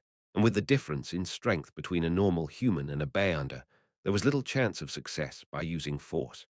He must have a revolver with him too. He must also have had practice using the revolver. Many thoughts flashed past his mind. And eventually, Klein chose to accept the reality. All right, Sai, I can only take one step at a time and see how things unfold. Maybe that miraculous power in my dream will take effect again. Then let's go, Dunn said in an indifferent tone. Klein turned and followed. After taking 2 steps, he suddenly stopped and said, Mr. Smith, I would like to use the bathroom first. I came out originally, for the bathroom. Dunn did not stop him. Instead, he gave him a keen look and said, No problem, Klein. Believe me, I am far more powerful than you can imagine in the dark night. In the dark night, Klein silently repeated this phrase. He did not make any reckless attempt to escape and honestly relieved himself. He then washed his face with cold water, completely calming himself down. Klein changed his outfit and closed the door to his apartment. With gentle steps, Klein followed Dunn down the stairs and walked towards the building's entrance. In such a tranquil setting, Dunn Smith opened his mouth and spoke suddenly. At the end of the dream, why did you try to escape? What were you afraid of? Klein immediately thought of an answer as he said, I do not remember what I did at Welch's place, nor do I remember if I was directly involved in Welch's and Nair's deaths. I was afraid that if it was really proven to be my doing, I would rather gamble and escape. I can then start anew in the southern continent. I would have done the same if I were you, Dunn said, as he pushed open the door to the building, letting in the cool midnight breeze to disperse the sweltering heat inside. He was not afraid of Klein running away as he got on the carriage. It was exactly the one Klein had dreamed of, a four-wheeled carriage drawn by a single horse, and the carriage driver. There was also the police emblem of double-crossed swords that clustered a crown carved onto the side of the carriage. Klein followed into the carriage. Inside, there was a thick carpet laid out, and the place was filled with a soothing fragrance. Having sat down, he looked for a topic to probe for more information. Mr. Smith, what if and I mean if the expert confirms that I have really forgotten a part of my memories, and that there is no other evidence which points to me being the perpetrator or a victim, would this be over? In theory, yes. We will try to search for the notebook through other means. As long as it exists, it can be found. Of course, before that, we will have to make sure you are not cursed or have any scent of cacodemons, and that there are no related psychological problems lingering. We must ensure that you can embrace the rest of your life peacefully and healthily.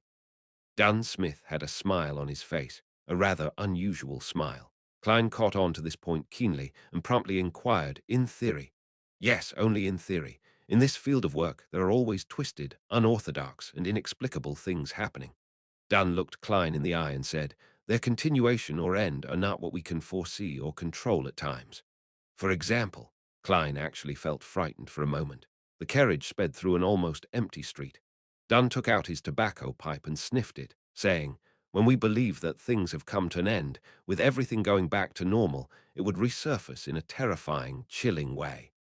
A few years ago, we handled a case regarding an evil cult.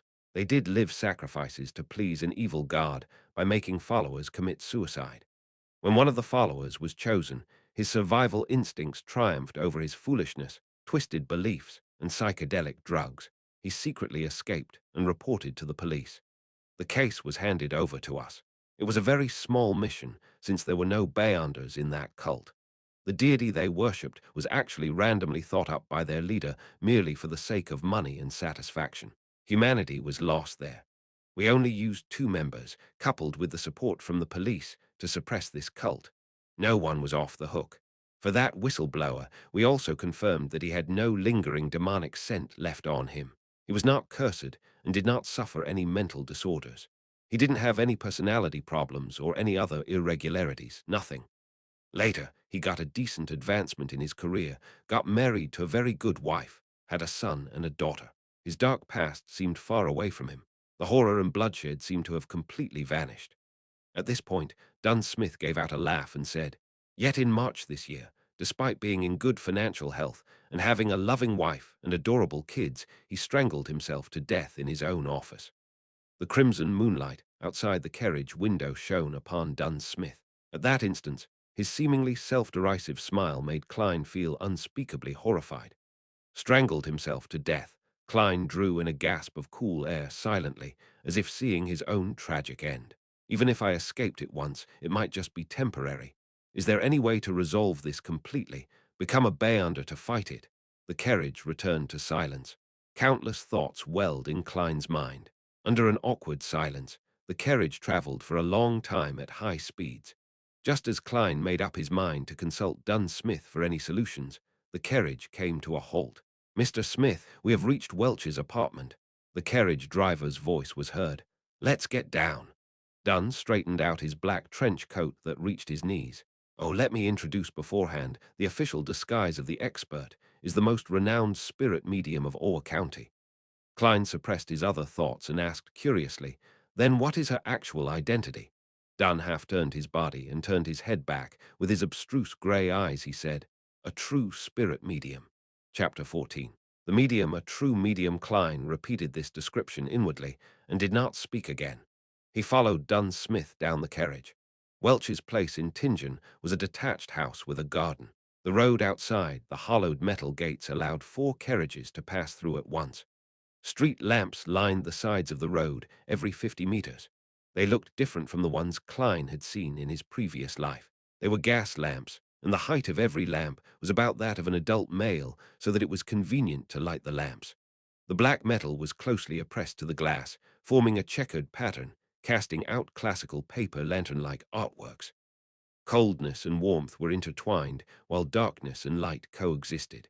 Walking along the pathway blanketed by rays from the sunset, Klein and Dunn Smith entered Welch's rented place through the ajar metal gate. Facing the main entrance was a cemented road that led straight to a 2-floored bungalow. 2 carriages could go at once. There was a garden on the left and a lawn to the right. The pleasantly faint fragrance from the flowers mixed with the cool scent of the fresh grass made one feel happy and relaxed. As soon as he stepped in, Klein shivered and peered around. He felt that in the garden, somewhere in the lawn, on the roof, behind the swing, somewhere in a dark corner, pairs of eyes were observing him. There was clearly no one here. Yet Klein felt as if he was on a crowded street. This strange contrast, this peculiar feeling tensed him up. A chill ran up his spine. Something's wrong, he couldn't help but exclaim to Dunn. Dunn's expression remained unchanged as he walked beside him and replied calmly, "Just ignore them." Since the Nighthawk had said so, Klein tolerated the chilling feeling of not being able to notice the perpetrator despite being followed, spied, and observed. Step by step, he arrived at the main entrance of the bungalow. If this goes on any longer, I will go crazy. As Dunn reached out his hand to knock on the door, Klein quickly turned around. Flowers swayed in the wind without a person in sight. "Come in, gentlemen." A seemingly ethereal voice came from inside the house. Dunn turned the doorknob, pushed the door open, and said to a woman on the sofa, "Darlie, any results?" The chandelier in the living room was unlit. A set of two leather couches surrounded a marble coffee table. On the table was a lit candle, but the light emitted a cobalt blue glow. It covered the half-enclosed living room, dining room, and kitchen in a strange, eerie hue. On the middle of the sofa sat a lady in a hooded black robe who wore blue eyeshadow and blush. An exposed silver bracelet with a hanging white crystal pendant was worn around her wrist. At the first sight of her, Klein had an inexplicable feeling. She was dressed just like a real medium. Was she stereotyping herself? Darlie, the medium, with uncanny beauty, took a quick glance at Klein with her twinkling emerald eyes. She looked at Dunn Smith and said, "The original spirits have all disappeared, including that of Welch's and Nayer's. Right now, all these little rascals know nothing at all. Spirits. Spirit medium, all the invisible things that were spying on him previously were spirits. There were so many of them." Klein removed his hat and placed it across his chest, bowing slightly as he said, "Good evening, madam." Dunn Smith sighed. "That's tricky, Darlie. This is Klein Morty. See if you can get anything out of him." The medium, Darlie, shifted her gaze onto Klein immediately. She pointed at a single armchair and said, "Please take a seat."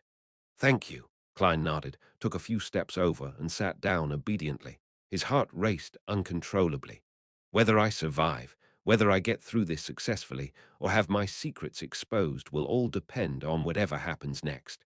And the thing that made him feel the most helpless was that he had nothing to rely on. He could only place his hopes on his inherent specialness. This feeling really sucks, Klein thought bitterly. Next, Dunn sat on the two-seater sofa opposite of Klein. Darlie took out two thumb-sized glass bottles from her waist pouch. Her emerald eyes smiled at Klein as she said, "I need a bit of help here. After all, you are not an enemy. I can't treat you harshly. That might make you uncomfortable or put you in pain. It might even leave some serious after effects on you. I will give you some fragrances, making you feel tender and smooth, which will allow you to let loose bit by bit so that you can truly indulge in those feelings." That sounded wrong. Klein gaped as his eyes were filled with shock. Seated across him, Dunn laughed and said, "Don't be weirded out. We are different from the fellows from the Church of Storms. Here, the ladies can also verbally tease men. In this regard, you should be able to understand. Your mother was a devout believer of the goddess. You and your brother used to attend Sunday school at church. I understand. It's just that I never thought that she would be such a. Klein gestured, as he could not find the right words. He almost blurted out the direct translation for veteran driver. Dunn curved the corners of his mouth up and said, "Don't worry. Actually, Darlie seldom does this. She just wants to use these methods to calm you down. She prefers corpses over men." "You make me sound perverted," Darlie interjected with a smile. She opened one of the little bottles and dripped a few drops onto the bright blue candle flame. Night vanilla, slumber flower, and chamomile, all distilled and extracted to form this aromatic floral essence. I call it amantha. It means tranquility in the Hermes language. It smells really amazing. As they chatted, the candle flame flickered, evaporating the floral essence and filling the room with its aroma. A beautifully enchanting aroma found its way into Klein's nostrils. He no longer felt tensed up. He was instantly calm, as if he was gazing into the darkness of the silent night. This bottle is called the Eye of the Spirit. Barks and leaves of drago and poplar trees are sun-dried for 7 days and decocted thrice. Then they are immersed in Lanty wine. Of course, there would be several incantations while we're at it. As Dali described the liquid, the amber substance dripped onto the cobalt blue candle flame. Upon smelling the ethereal scent of the aromatic wine, Klein noticed that the candle flame was dancing wildly. The luster of Dali's blue eyeshadow and blush shone oddly, to the extent of him seeing double. It is a great helping hand for mediumship. It is also a floral essence that is sufficiently enchanting. As Dali explained continuously, Klein felt as if her voice was coming from all around. Bewildered, Klein looked around and realized that everything was swaying and in a blur. He felt like he was shrouded by layers and layers of fog. Even his body was swaying as it phased away before he began floating and then losing his balance. Colors blended like an impressionist painting. Reds were redder, the blues were bluer, and the blacks were blacker, appearing more defined than usual. It was dreamy and hazy. Distinct murmurs from the surroundings came through as if hundreds and thousands of people who could not be seen were debating. This feels similar to the luck enhancement ritual I did before, but without the kind of madness that makes your head feel like exploding. Klein looked around and thought questioningly. At this moment, his vision was locked onto a pair of eyes that were crystal clear like emerald. On a blurry sofa sat Dali in a black robe. Eccentrically, her gaze concentrated on the tip of Klein's head. She smiled and in a gentle voice said, "Let me properly introduce myself. I am the spirit medium Dali. I can still have rational thoughts. It's like when I was at that luck enhancement ritual, and that gathering the thought crossed Klein's mind as he intentionally behaved muddled and said, "Hello there. The mental worlds of humans are extremely vast. Many secrets are hidden within the mind. Look at the ocean. What we know about it is all on the superficial level. But in reality, deep in the ocean, there is a larger unseen portion. Other than islands, there is the entire ocean. There is the boundless sky that symbolizes the spiritual world. You are the spirit of your body. Not only do you know of the islands above, but you also know of the things hidden beneath the sea, as well as the entire ocean. Anything that exists leaves some traces behind. The superficial memories of the islands may be wiped out, but what is left under the sea and the entire ocean will definitely have a corresponding projection left in it." Dali went on, bewitching Klein. The vague surrounding winds and shadows took on similar forms. It was as though Klein's spirit was fully exposed in the form of an ocean, waiting for him to search and discover. Klein watched patiently as he churned the ocean occasionally. Then, in an airy voice, he replied, "No, I can't remember. I have forgotten." He expressed his agony at just the right level. Dali tried to guide him once again, but the clear-headed Klein was unaffected. "Okay, we shall end here. You may leave. Leave. Leave." The airy voice lingered, and Dali disappeared. The wind and shadows began calming as the ethereal smell and subtle scent of the aromatic wine became more distinct again. The colors returned to their normal state, and the fuzzy feeling was no longer around. Klein's body quivered, and he found his balance again. He opened his eyes, which he had no memory of closing, and noticed that the candle with the bright blue flame was still before him. Dunn Smith was still resting comfortably on the couch. Same for Dali with the black hooded robe. "Why did you use the theory that belongs to that bunch of evil madmen, the psychology alchemists?" Dunn furrowed his eyebrows and stared at Dali. As Dali put away the two little bottles, she replied calmly, "I think it's pretty accurate. At least, it corresponds with some of the things I've made contact with before." Without waiting for Dunn's reply, Dali shrugged and said, "This tricky fellow did not leave a single trace behind." Upon hearing this, Klein heaved a huge sigh of relief. Pretentiously he asked, "Oh, it's over. What happened? It felt like I just took a nap that was a pass, right? Thankfully, I had the luck enhancement ritual as a rehearsal. Just take it as such." Dunn interrupted him and looked at Dali. "Have you examined Welch's and Naya's bodies? The corpses can tell us a lot more than you can imagine. It's such a pity that Welch and Naya had indeed committed suicide. So the force that drove them to it is to be feared. Not a single trace was left behind." Dali stood up and pointed at the candle. "I need some rest." The cobalt blue glow vanished, and the house was instantly inundated with a blurry shade of crimson. "Congratulations. You can return home now. But do remember, do not reveal this incident to your loved ones. You have to promise this," Dunn said as he led Klein to the door. Surprised, Klein asked, "Is there no need to examine the curses or the trails left behind by the evil spirits?"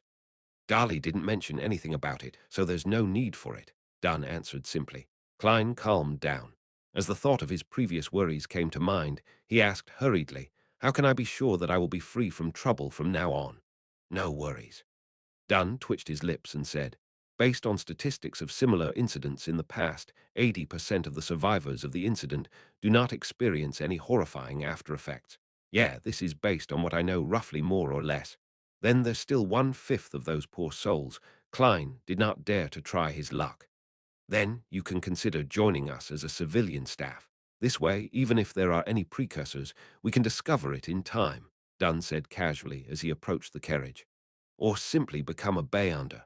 After all, we are not nannies. We can't babysit you all day long and even watch what you do with women." "Can I?" Klein questioned the statement. Of course, he did not expect much.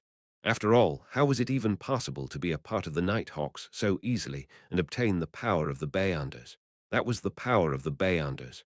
Dunn paused and turned his head sideways to look at him. "It's not that you can't, it depends." "What?" The transition in his words shocked Klein. Klein stared blankly beside the carriage before answering, "Really? Who are you kidding?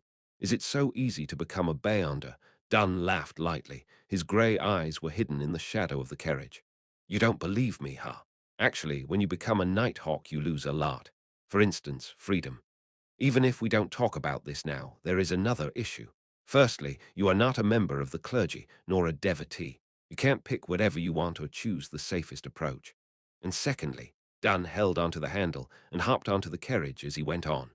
Among the cases that we use, the mandated punishers, the machinery hivemen, and other judiciary shave to deal with annually, a quarter of them were a result of bayanders who lost control. A quarter bayanders who lost control. Klein was dumbfounded. Just then, Dunn turned slightly. His grey eyes were deep. With no sign of a smile, he continued, "And among the quarter of cases, a large number of them are our teammates. Veteran driver is an internet slang phrase describing people who are very experienced in particular domains, especially sexually related things such as posting pornographic resources." Chapter 15. The invitation. A wave of tumultuous emotions rose up in Klein's heart after he heard Dunn. Instinctively, he uttered, "Why? The Bayanders have serious hidden dangers. So much so that the Church's internal judiciary and the Bayanders, who dealt with bizarre phenomenon, are also prone to problems." Dunn stepped into the carriage and sat back in his seat. His expression and tone remained the same. "This is not something that you need to understand. Neither is it something you can understand unless you become one of us." Klein was struck dumb for a moment, after which he sat down and questioned in a tone that was half dubious and half joking, "If I don't come to understand, how is it possible for me to make a decision to join?" And not joining would mean Klein could not understand. This would end in a deadlock. Dunn Smith took out the pipe once again, placed it against his nose, and took a whiff. "You probably misunderstood. A civilian staff member is also one of us. In other words, as long as I become one of your civilian staff members, I will be able to understand the relevant secrets, figure out the hidden dangers that plague Bayanders, and the dangers that may be encountered, as well as consider whether I want to become a Bayander later." Klein reorganized his thoughts and paraphrased what Dunn had shared. Dunn smiled and said, "Yes, that is the case, except for one point. You cannot simply become a Bayander just because you want to, because every church will be equally strict in this aspect. It would be odd if the churches were not strict." Klein lampooned silently, as he added with a more intense tone coupled with stronger body language, "What about civilian staff members? This should be quite strict as well, right?" "There shouldn't be any problems if it's you," said Dunn with half-closed eyelids as he whiffed the pipe with partially relaxed countenance. However, he did not ignite it. "Why?" Klein asked, as he was once again grappled by doubt. At the same time, he jested inwardly. "So my uniqueness and halo as a transmigrator are akin to the fireflies in the night, ever so bright and outstanding." Dunn opened his half-closed eyelids, his silver-colored eyes reflecting the same tranquility as before. "First, you managed to survive without our help in such a situation. Certain exceptional qualities are not present in others. For instance, luck. Lucky people are often welcomed." Seeing that Klein's expression had turned blank, Dunn smiled slightly. "All right, just treat this as a humorous statement. Second, you're a graduate of the history department from Coy University. This is something we urgently need." Although a believer of the Lord of the Storms, Lumi perceives women in a way that is loathsome. His views regarding society, humanities, economics, and politics remain incisive. He said before that talents are key to maintaining a competitive advantage and positive development, a point that I very much agree with.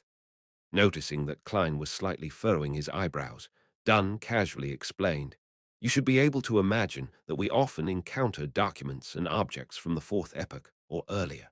Many cults and heretics have tried to gain power from these things. Sometimes they themselves can lead to strange and terrible things. Except for the Bayanders in special fields, most of us are not good with our studies or have passed that age." Having said that, Dunn Smith pointed to his own head, and the corner of his mouth turned up slightly as if he was mocking himself. He then said, "Those dry, boring knowledge always puts us to sleep. Even the sleepless can't help it. In the past, we would cooperate with historians or archaeologists, but this posed the risk of exposing secrets, and mishaps might befall on these otherwise uninvolved professors and associate professors. Thus, the addition of a professional in our ranks is hard to refuse." Klein nodded lightly and accepted Dunn's explanation. With his thoughts all over the place, he asked, "Then why don't you directly, groom one?" Dunn continued, "This brings me to the third point, which is also the final and most important point. You've already been through a similar ordeal, so inviting you doesn't violate the confidentiality clause. With regard to developing others, I will bear the responsibility of exposure if it fails. Most of our team members, our civilian staff members, come from within the church." After Klein finished listening silently, he asked curiously, "Why are you so strict about maintaining confidentiality? Wouldn't spreading the news publicly to more people and increasing awareness lessen the chances of a similar mistake from happening again? The greatest fear stems from the fear of the unknown. We can make the unknown become known. No, humanity's stupidity is beyond your imagination. It actually leads to more people emulating these acts, creating more chaos and more severe incidents." Dunsmith shook his head and replied. Klein acknowledged as he replied in enlightenment, "The only lesson that humans can learn from history is that humans do not gain any lessons from history, and they're always repeating the same tragedies." That famous quote from Emperor Roselle is indeed filled with much philosophical meaning, agreed Dunn. Emperor Roselle said that this transmigrator senior really did not give the latecomers any chance to posture. Klein did not know how to follow up on Dunn's words. Dunn turned his head and gazed out of the horse carriage. The dim yellowish light of the street lamps intertwined to display the splendor of civilization. There is a similar discourse within the judiciary of the major churches. This may be the main reason for the strict confidentiality and the prohibition of ordinary people from knowing. "What is it?" Klein asked, as his interest was piqued, pleasured that he seemed to be spying on secrets. Dunn turned his head. His facial muscles pulled themselves so slightly that it was hardly visible. "Faith and fear bring troubles. More faith and more fear bring more troubles until everything is destroyed." After he said that, Dunn signed, "Besides praying for the blessings and help from gods, humans can't solve their real major problems. Faith and fear bring troubles. More faith and more fear bring more troubles." Klein recited silently, but he could not fully understand it. What followed next was the fear of uncertainty that came from the unknown. It was like the dark shadows formed by the street lights outside. In the darkness without light, it appeared as though there were pairs of callous-looking eyes and wide-opened mouths. As the horse galloped vigorously and nimbly, while the wheels of the horse carriage reeled on ahead with Iron Cross Street in sight, Dunn broke the silence suddenly and formally invited Klein. "Would you like to join us as a civilian staff member?" In Klein's mind, multiple thoughts surfaced, making him indecisive. He contemplated and asked, "Can I have some time to consider?" Since this matter had serious implications, he could not hastily and recklessly make the decision. "No problem, just give me a reply before Sunday." Dunn nodded and added, "Of course, remember to keep this a secret, and don't disclose the information regarding Welch to anyone, including your brother and sister. Once this is violated, it'll not only bring them trouble, but you might also have to attend a special court." "Okay," Klein answered gravely. The carriage was once again plunged into silence. Seeing that they were nearing Iron Cross Street and that he was almost reaching home, Klein suddenly thought of a question. He hesitated for a few seconds before asking, "Mr. Smith, What kind of salary and benefits do civilian staff get? This was a serious question, taken aback momentarily. Dunn smiled instantly and answered, "There's no need for you to worry about this issue. Our funds are guaranteed by the church and the police department. For newly registered civilian staff, the weekly salaries are placed at £2.10 solely. There is an additional 10 solely as compensation for the risk and confidentiality. All of this will add up to a total of £3. This is hardly worse than a confirmed university lecturer, after which your salary will gradually rise according to your experience and contributions. As for civilian staff members, the contract is generally 5 years. After 5 years, you can quit normally if you're no longer willing to stay. You only have to sign a lifetime confidentiality agreement, and you're not allowed to leave Tingen until permission is given. If you want to move to another city, the first thing you must do is register with the local Nighthawk. By the way, there are no weekends, and you can only work in shifts. At any point in time, there should be 3 civilian staffs on duty, and if you wish to go to the south or Daisy Bay for a vacation, you'll need to arrange it with your colleagues. Just as Dunn finished speaking, the horse carriage pulled to a stop, and the apartment building where Klein and his siblings resided in appeared on the side. I get it now. Klein turned around and walked down the horse carriage. He stopped at the side and asked, "By the way, Mr. Smith, where do I find you after I've come to my decision?" Dunn gave a deep and low, throaty laugh before saying, "Go to the Hound pub at Bessick Street and find their boss, right. Tell him that you want to hire a small mercenary squad for a mission." "Ha?" Klein asked confusedly. "Our location is confidential, too. Before you agree to become one of us, I can't tell you directly. All right, Mr. Klein Morty, I wish you a good dream tonight as well." Dunn smiled as he said. Klein took off his hat and saluted, watching as the pace of the departing horse carriage gradually sped up. He took out his pocket watch. Click! He pressed it open and saw that it was only a little past 4 in the morning. The street was filled with a relaxing, cool breeze. A dim yellowish light from the street lamps illuminated the surroundings. Klein drew a deep breath and took in the deep silence of the night around him. The busiest and noisiest district in the day could be so lifeless and quiet at night. This was in stark contrast to the silent observations and mediums seance in Welch's residence. It was only then that Klein realized that the back of his linen shirt was unknowingly drenched in sweat, cold and clammy. Chapter 16. Rat baiting with dog's few. I finally got through the round with the medium. Klein let out a foul breath. He slowly turned around and enjoyed the cool breeze and tranquility of the night while walking closer and closer to the apartment building's door. He took out his keys, inserted the correct one in, and turned it gently, allowing the crimson-mixed darkness to expand with the creaking sound of the opened door.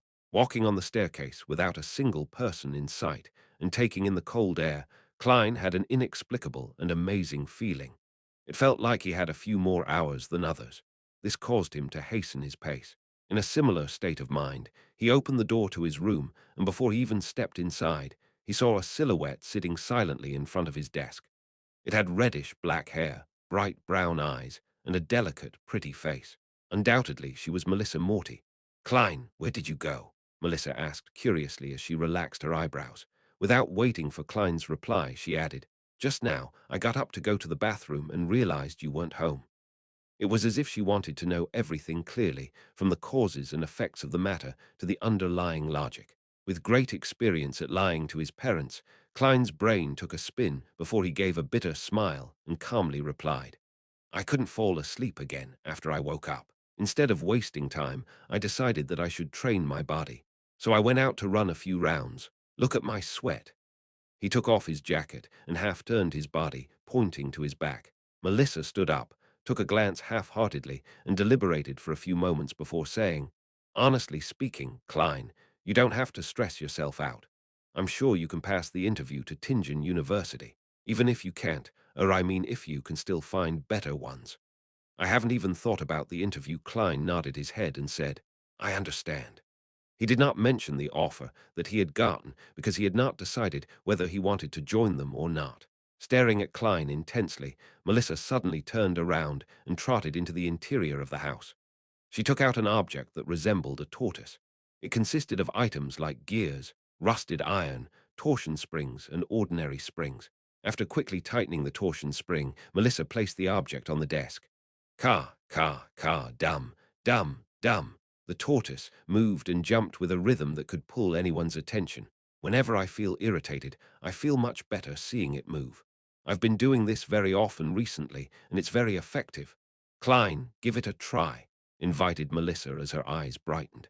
Klein did not turn down his sister's goodwill. He approached the tortoise and waited for it to stop before laughing. He said, simplicity and regularity can indeed help relaxation. Without waiting for Melissa's reply, Klein pointed to the tortoise and casually asked, "Did you make this yourself? When did you make this? Why wasn't I aware of it?" "I made use of unwanted materials from school and picked up things from the streets to make this. It was only finished 2 days ago," Melissa said in her usual tone, the side of her lips upturned a few more degrees. "That's impressive," Klein praised sincerely. As a boy with poor skills in machine assembly, he encountered great difficulties, even assembling a four-wheel toy car as a child. With her chin slightly raised and her eyes slightly bent, Melissa calmly replied, "It was okay. Being overly humble is a bad trait." Klein smiled slightly and continued, "This is a tortoise, right?" Instantly, the atmosphere in the room took a great plunge, leaving behind an air of graveness for a while. Then Melissa faintly replied with a voice that seemed enigmatic like the crimson veil, "It's a puppet." Puppet Klein gave an awkward smile and tried to forcefully explain, "The problem lies in the materials. They're too rudimentary." Following that, he tried to change the topic and said, "Why would you go to the bathroom in the middle of the night? Isn't there a toilet here? Don't you always sleep till dawn?" Melissa was taken aback momentarily. It was only after a few seconds before she opened her mouth, prepared to explain. At that moment, an intense sound of digestion sounded from her thoraco-abdominal area. "I'll go get some more sleep." Bang. She grabbed her tortoise-like puppet, trotted to the interior of the house, and closed the door to her room. Last night's dinner was too good. She ate too much, and now her stomach is having trouble digesting it. Klein shook his head as he smiled, slowly walking towards his desk. He sat down soundlessly, silently pondering Dunn Smith's invitation as the crimson-red moon emerged from behind the dark clouds. Being a Nighthawk civilian staff member had its apparent disadvantages, with me being a transmigrator, the full initiator of the mysterious gathering and the multiple secrets I have. It will be risky to be under the noses of the Church of Evernight's team that specializes in dealing with matters regarding the Beyonders. As long as I joined Dunn Smith and his team, I would certainly aim to become a Beyonder. I could then cover up the benefits gained from the gathering. Yet, becoming a formal member would entail many restrictions on my freedom, like how a civilian staff has to report his leaving of Tingen. No longer would I be able to go wherever I want or do whatever I want. I would miss many opportunities. The Nighthawks are a strict organization. Once a mission is given, I can only wait for the arrangements and accept orders. There is no room for rejection. Beyonders have the risk of losing control. Having all the disadvantages listed out one by one, Klein turned to considering the necessities and advantages. Judging from the situation of the luck enhancement ritual, I'm not one of the 80% of lucky people. In the future, there is bound to be some bizarre event happening to me, increasing the dangers I face. Only by becoming one of the Beyonders, or by joining the Nighthawks, can I be equipped with the ability to resist. The wish to become a Beyonder cannot be solely reliant on the gathering. The potion formula is not a major problem, but where can I find the corresponding materials? How am I to obtain and concoct them? Not forgetting the noose of daily practice, I'm faced with serious obstacles. It is just not possible for me to consult justice and the hanged man on every matter and exchange every object with them. This would not only hurt the image of the fool and arouse their suspicions, but there will also be inadequate time to communicate on such trivial issues. Similarly, I am unable to produce anything that can pique their interest. Besides, more materials would more often than not leave behind the trail of my real identity. Then, online disputes would effectively be transformed into offline conflicts, bringing about immense troubles. By joining the Nighthawks, there would definitely be contact with the common knowledge of the world of mystery and relevant channels. This can sufficiently accumulate into a corresponding social circle and can be used as leverage. Only then can I initiate the gathering and in turn gain the greatest benefits from justice and the hanged man. In fact, the gains can feed back into reality, allowing me to obtain more resources and form a virtuous cycle. Of course, I could also go to an organization that is suppressed by the various churches, such as the psychology alchemists mentioned by Dunn, and join them. I'll also lose my freedom and be in a constant state of fear and anxiety. However, more importantly, I have no idea where to look for them. Even if I manage to gain the corresponding information from the hanged man, such rash contact with them could endanger my life. Becoming a civilian staff leaves opportunity for a buffer and exit. The inferior recluse hides away in the wild, the superior, the crowd. Perhaps the identity as a nighthawk can be a better cover. In the future, when I become one of the top authorities of the tribunal, who would imagine that I am a heretic, the head of the secret organization who is working behind the scenes? As the first rays of the morning sun shone, the crimson disappeared. Gazing at the golden light on the horizons of the sky, Klein made up his mind. He would find Dunn Smith today and become part of the Nighthawk civilian staff. At this moment, Melissa, who had gotten out of bed again, had pushed open the door to the room. She was surprised to see her brother stretching in an unglamorous manner. "You didn't sleep." "I was thinking through some things." Klein smiled, feeling relaxed. Melissa thought for a moment and said, "Whenever I encounter problems, I'll list out both the pros and cons one by one and compare them. After that, I would be able to get a hint of what I should do next." "That's a good habit." "I did that too," Klein smiled and replied. Melissa's countenance was relaxed, and she did not add more. Holding a yellowish sheet of paper and her toiletries, she headed to the bathroom. Not in a hurry to leave after he finished his breakfast and his sister's departure, Klein took a good nap. Based on what he knew, nearly all the pubs were closed in the morning. At 2 o'clock in the afternoon, he smoothed the pleats of his silk hat and handkerchief using a small brush. He also removed the dirt to re-establish the tidiness. Thereafter, he wore a suit of formal clothing, just like he was going for an interview. Besic Street was a little far, and Klein was afraid that he would miss the working hours of the Nighthawk. Therefore, he did not walk there, but instead waited for a public horse carriage at Iron Cross Street. In the Lone Kingdom, public horse carriages were placed under two categories: without track and with track. The former consisted of a carriage drawn by two horses and could sit approximately 20 people while taking into account the top of the carriage. Only a general route existed, without specific stations. It had flexible operations and could be hailed anywhere unless it was full. The latter was operated by the Orbital Carriage Company. First, a rail-like service device was laid on the main street.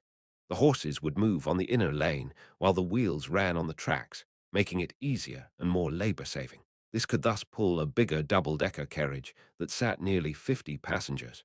However, the only problem was that the route and stations were fixed, making many places inaccessible. After 10 minutes, the sound of the wheels hitting the tracks approached from a distance. A double-decker horse carriage stopped in front of the station at Iron Cross Street. "To Besic Street," Klein said to the carriage driver. "You have to transfer at Champagne Street, but when you get there, it takes about 10 minutes to walk to Besic Street," explained the carriage driver to Klein with regards to the route. "Let's go to Champagne Street then." Klein nodded in approval. "It's more than 4 kilometers, 4 pence," said a young man with a fair and clean face as he extended his hand. He was a worker responsible for money collection. "Okay." Klein fished out 4 copper coins from his pocket and handed it to the other party. He walked up to the carriage and found that there were not many passengers. Even on the first floor, there were a few empty seats. "I only have 3 pence on me now, so I can only walk when I go back." Klein pressed his hat down and sat down firmly. On this floor, the men and women were mostly well dressed, although there were a few clothed in their work clothes, leisurely reading newspapers. Almost no one spoke, and it was rather quiet. Klein shut his eyes and recharged his strength, oblivious to the coming and going of passengers around him. Station after station passed, until he finally heard the few words, "Champagne Street."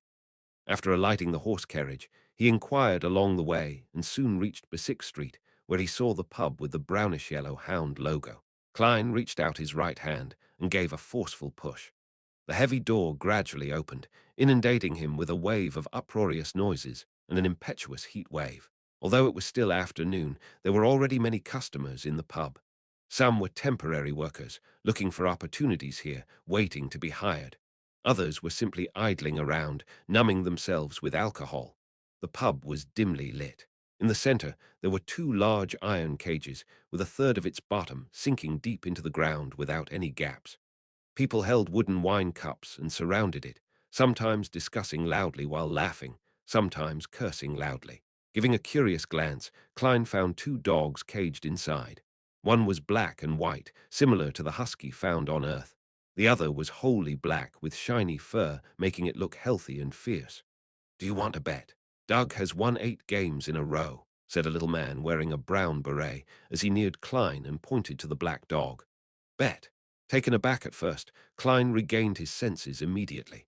Dog fighting. When he was at Coy University, those aristocratic and wealthy students would always ask him contemptuously and curiously if the boorish workers and unemployed hooligans enjoyed participating in boxing and gambling at the pubs. Besides being able to gamble on boxing and card games, didn't it also include cruel and bloody activities like cockfighting, dog fighting, and others? The short man smirked. "Mister, we're civilized people. We don't engage in such unglamorous activities." Having said that, he whispered, "Besides, laws were introduced to ban these things last year." "Then what are y'all betting on?" asked Klein curiously. "The better hunter."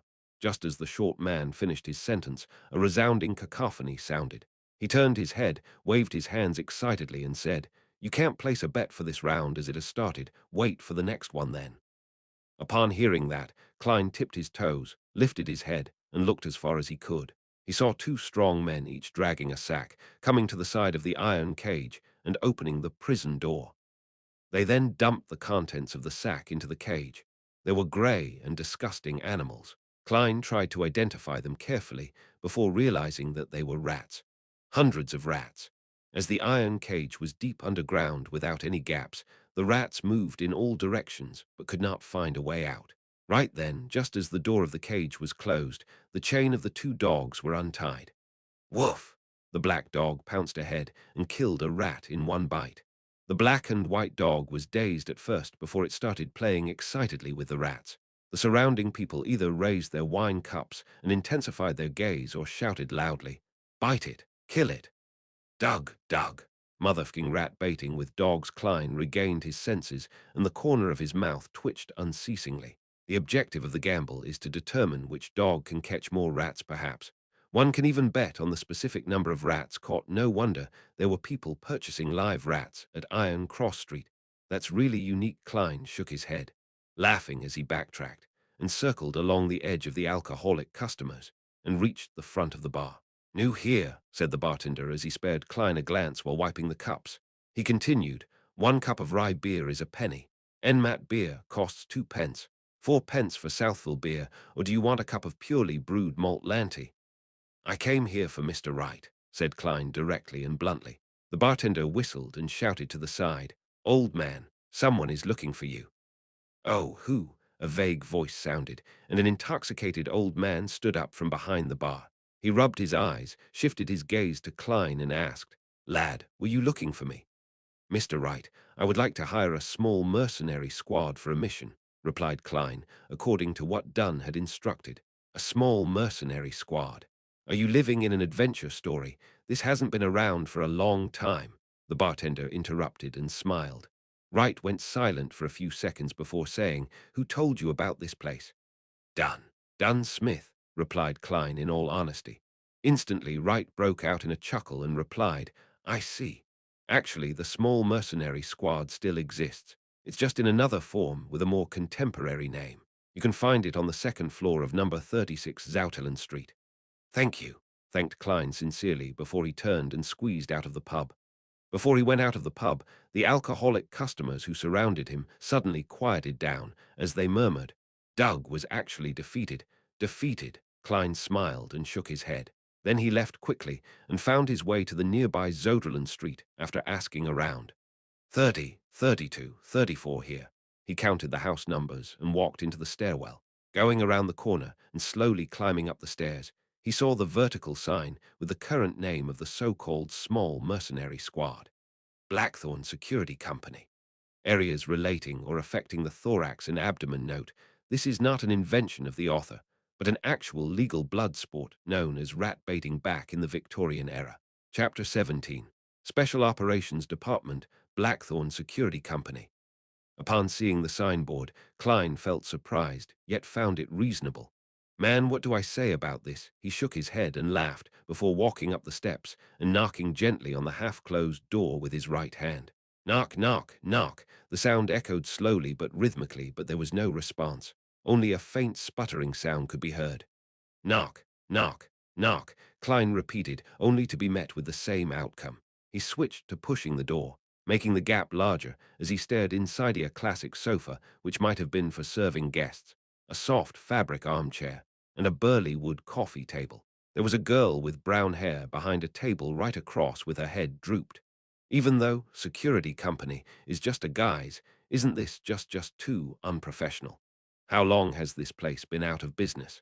Right, you guys don't need any business. Klein drew closer as he complained silently and knocked on the table just beside the girl's ear. Knock, knock. The brown-haired girl sat up immediately and swiftly took the newspaper in front of her, covering her face. Tingen City Honest Paper, nice name. Klein silently read the title of the page facing him. The steam train service, Soaring Express, that directly reaches Constant City is starting operations today. Oh, come on. When will there be one that goes straight to Brindisi Bay? I really don't want to take the ship there again. It's too awful, really awful. Hey, who are you? The girl with brown hair read pretentiously and gave her opinion. As she spoke, she lowered the newspaper and revealed her bright forehead and light brown eyes, looking at Klein with a fawning and startled look. Hello, I am Klein Morty, and I am here at the invitation of Dunn Smith, Klein said, as he took down his hat to his chest and bowed slightly. The brown-haired girl looked to be in her early 20s. She wore a light green, lone-styled dress. She was accentuated by the beautiful laces on her sleeves, collar, and chest.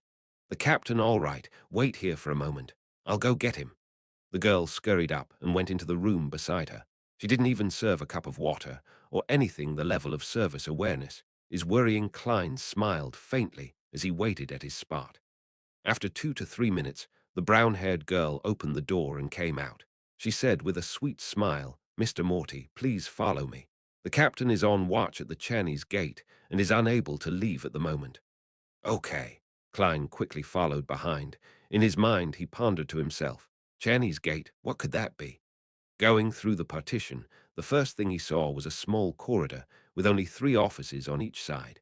Some of these offices were locked tight, while some were opened, revealing someone on the inside who typed non-stop on a heavy mechanical typewriter. At a glance, Klein noticed a familiar figure. The young officer that had investigated his apartment, the one with the black hair, green eyes, and romantic vibe of a poet. He was not in official wear. His white-collared shirt was not tucked in, making for quite an unruly appearance.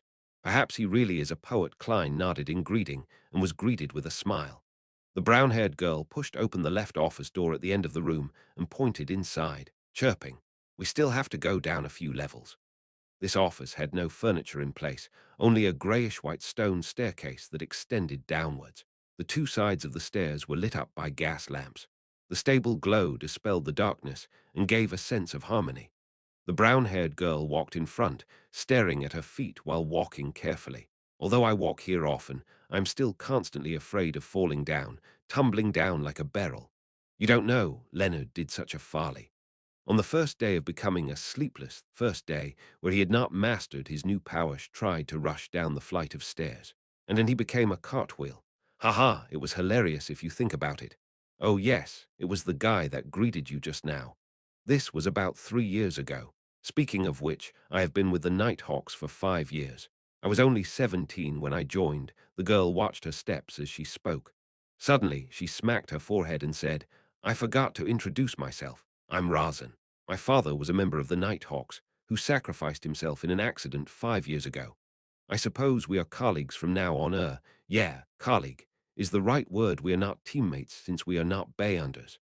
I hope to have the honor, but still it depends on what Mr. Smith has to say, Klein said, as he sized up the enclosed surroundings. He felt that they were going underground. Dampness seeped out from the stone walls, dispelling the summer heat. Don't worry. The fact that you came so far means the captain has agreed. I've always been a little afraid of him, even though he is amiable, a fatherly figure. I don't know why, but I'm still afraid. Razan spoke, as though there was a piece of sweet in her throat. Klein answered humorously, "Isn't being afraid of a father normal?" "True," Razan said as she held the wall around the bend. As they spoke, the two finished walking down the stairs and reached a stone-paved floor. It was a long aisle. Both sides of the walls were mounted with gas lamps surrounded by metal gratings. Klein and Razan's shadows were elongated under the illumination. Klein keenly noticed that there was a dark sacred emblem every few meters, symbol of the Evernite goddess. A deep black background dotted with sparkling embellishments as they clustered precisely half the crimson moon. These emblems did not seem special, but walking between them gave Klein a sense of serenity. Razan also stopped talking, unlike her previous talkative state. Before long, an intersection appeared up front. Razan briefly introduced, "The path to the left will lead to the St. Selina Cathedral. To the right are the armory, storeroom, and archives, and straight ahead is the Chinese Gate. St. Selina Cathedral. Then, Zouterland Street is just behind Red Moonlight Street." Klein was a little stunned. St. Selina Cathedral of Red Moonlight Street was the headquarters of the Church of Evernite in Tingen, a sacred ground where local followers yearned to visit, along with Holy Numeric's Cathedral of the Church of the God of Steam and Machinery in the suburbs, and the River and Sea Cathedral of the Church of Storms in North Tingen. They sustained the religious circles in Tingen City and its affiliated towns and villages. Aware that his status made it unsuitable for him to ask more, Klein only listened silently. They passed the intersection and moved straight ahead.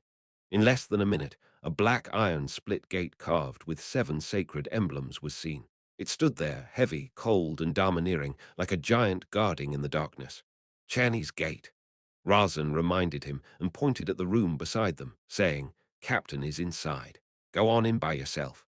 "All right, thank you," Klein replied politely. The room Razan was referring to was just in front of Channy's Gate. The windows were opened, revealing the lit room inside. Klein took a deep breath to calm himself. "Knock, knock, knock, come in," he heard Dunn Smith's deep and amiable voice. Klein opened the unlatched door gently. There was only a table and 4 chairs inside. Dunn Smith, with his high hairline, who was wearing the black coat from the previous night, plus a gold watch chain around his chest, was reading the newspaper leisurely. "Come and have a seat. Have you decided? Are you certain you want to join us?" Dunn smiled and asked as he put down the newspaper. Klein removed his hat and bowed, then he sat beside the table and said, "Yes, I am certain." "Then take a look at this deed, heh heh. People like to call it a contract now." Dunn pulled out the table drawer and took out 2 contract copies. There were not many clauses, and most of them had been mentioned by Dunn Smith. The emphasis was on the confidential clause. Violators were tried in the tribunal courts of the Church of Evernite instead of the kingdom's courts. It was akin to how soldiers and officers were sent to court-martial for trials. A 5-year contract, £2, and 10 solely for weekly wages, 10 solely as compensation for the risk and confidentiality. Klein read through it and answered resolutely, "I've no problem with it." "Then sign it," Dunn said, as he pointed to the dark red fountain pen and ink. Klein used a piece of waste paper to try out the pen before drawing a breath. He signed on both contracts with his name, Klein Morty. As he did not have a stamp yet, he could only use his thumbprint. Dunn received the contract, took out a stamp from the drawer, and stamped on the end of the contract in a few key parts. With that done, he stood up and returned a contract with one hand and reached for Klein with the other, saying, "Welcome, from now on. You are one of us, and please note that the contract is confidential as well." Klein stood up as well. He received the contract, shook his hand, and said, "So I shall be addressing you as captain." "Yes." Dunn's grayish eyes seemed especially deep in the dim surroundings. After shaking hands, they sat down. Klein glanced at the stamp on the contract. It read, "Nighthawk Team, Tingen City, Owa County, Lone Kingdom." "I can't believe you guys would use the name Blackthorn Security Company as a disguise," he laughed and said. "Actually, we have other signboards."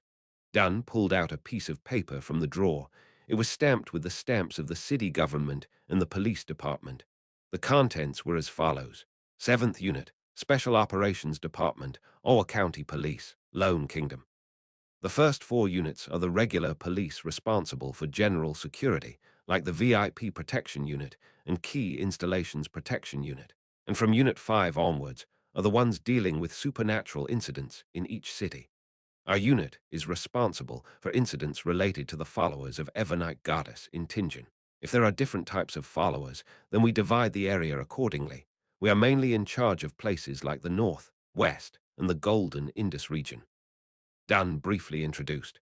Unit 6 of the mandated Punisher Squad under the Church of Storms is in charge of the Pier region, the East, and the South. The university area and the suburbs are under Unit 5, which is the Machinery Hiveman Squad in Tingen. Right. Klein had no questions about it. He then laughed.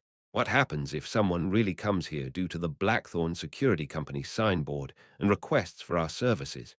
We'll take those requests. Why shouldn't we? As long as it doesn't affect our daily operations, Dunn said slowly and humorously. Any earnings would be considered additional bonuses, so our members are quite willing to take those jobs. Anyway, the market for trivial and troublesome matters, such as finding dogs and cats, have been monopolized by private detectives. So how many people are there in this Nighthawks team? Klein asked, since they were on this topic. There aren't many supernatural incidents, so there are even fewer Bayanders. There are only 6 formal members of the Nighthawks in the entire Tingen city, including me. Heh. As for civilian staff, there are 6 including you. Klein nodded his head and eventually asked the question that he was most concerned about. So, Captain, what do you mean by Bayanders losing control? Why does it happen? Chapter 18. Origin and cause. Upon hearing Klein's question, Dunn looked out of the window toward the corridor that led to Channy's gate. He took out his pipe, stuffed it with some tobacco and mint leaves, and held it to his nose. He took a deep whiff as his voice turned reflective and drifting. Only at home can I enjoy the beautiful flavors of tobacco mixed with mint leaves without any worries, Klein. Do you know about the creation myth? Of course. When I received primary education during Sunday school, we learned to read using the revelation of Evernite. Among them, the Book of Wisdom and the letters from the saints mentioned the myth of creation. Klein attempted to recall via the memory fragments of the original Klein. He slowed down his tempo and said, "The Creator awoke from chaos and shattered the darkness, creating the first ray of light. He then fused himself completely into the universe and made up all of existence. His body became the land and stars. One of his eyes became the sun, while the other became the crimson moon. Some of his blood rushed into the seas and rivers, nourishing and nurturing lives." Klein subconsciously paused when he said that. Partially, it was because the relevant memories were a blur, and that the creation myth was very similar to the Chinese creation myth of Pangu. The imaginations of people from different worlds shared something in common with their myths and legends.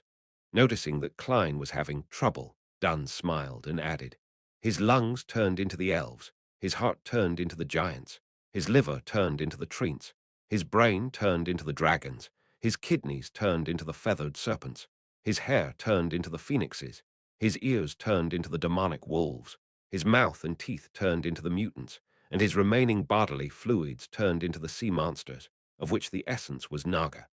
His stomach, his small and large intestines, and the evil parts of his body turned into devils, evil spirits, and various kinds of unknown maleficent existences. His spirit became the eternal blazing sun, the lord of the storms, and the god of knowledge and wisdom.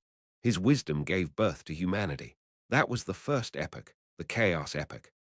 Klein finished the last sentence for Dunn, but he found it funny and ridiculous. As a keyboard folklorist, it was the first time he came into contact with a creation myth that was arranged in such great detail. It was so detailed that almost every prominent race corresponded to a particular body part of the creator.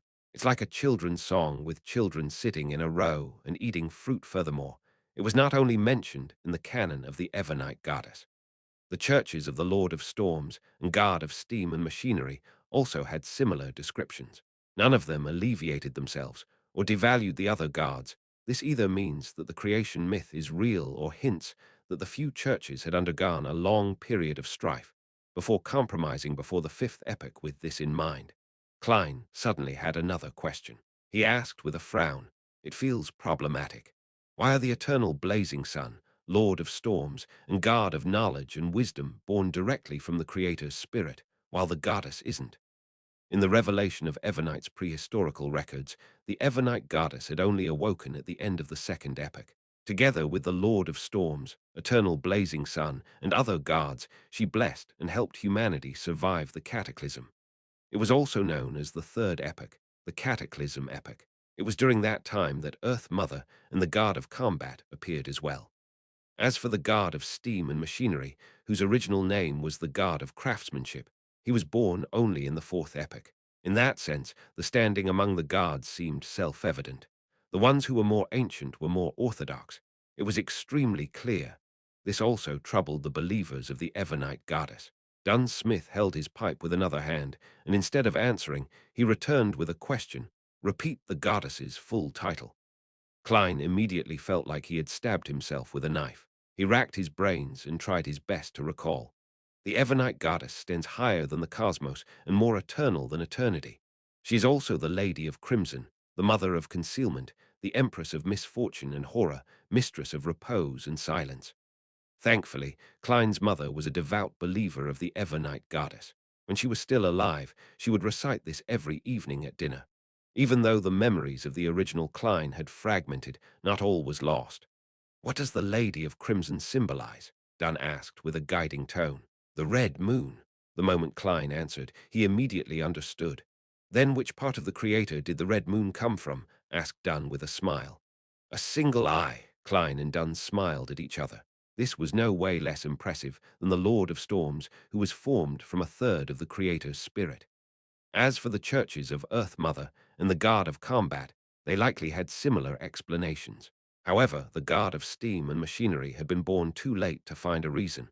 Thus, their church had been weak in the past 1,000+ years. It was only with the invention of the steam engine that they seized the opportunity to truly be on par with the other gods.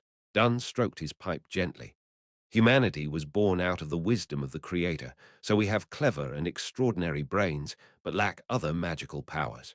However, from the creation myth, we can form a simple but clear conclusion. Everything stems from the same origin. Stems from the same origin, Klein repeated the last few words. According to this conclusion, humans who are protected by the gods were able to resist the giants, devils, and the mutants.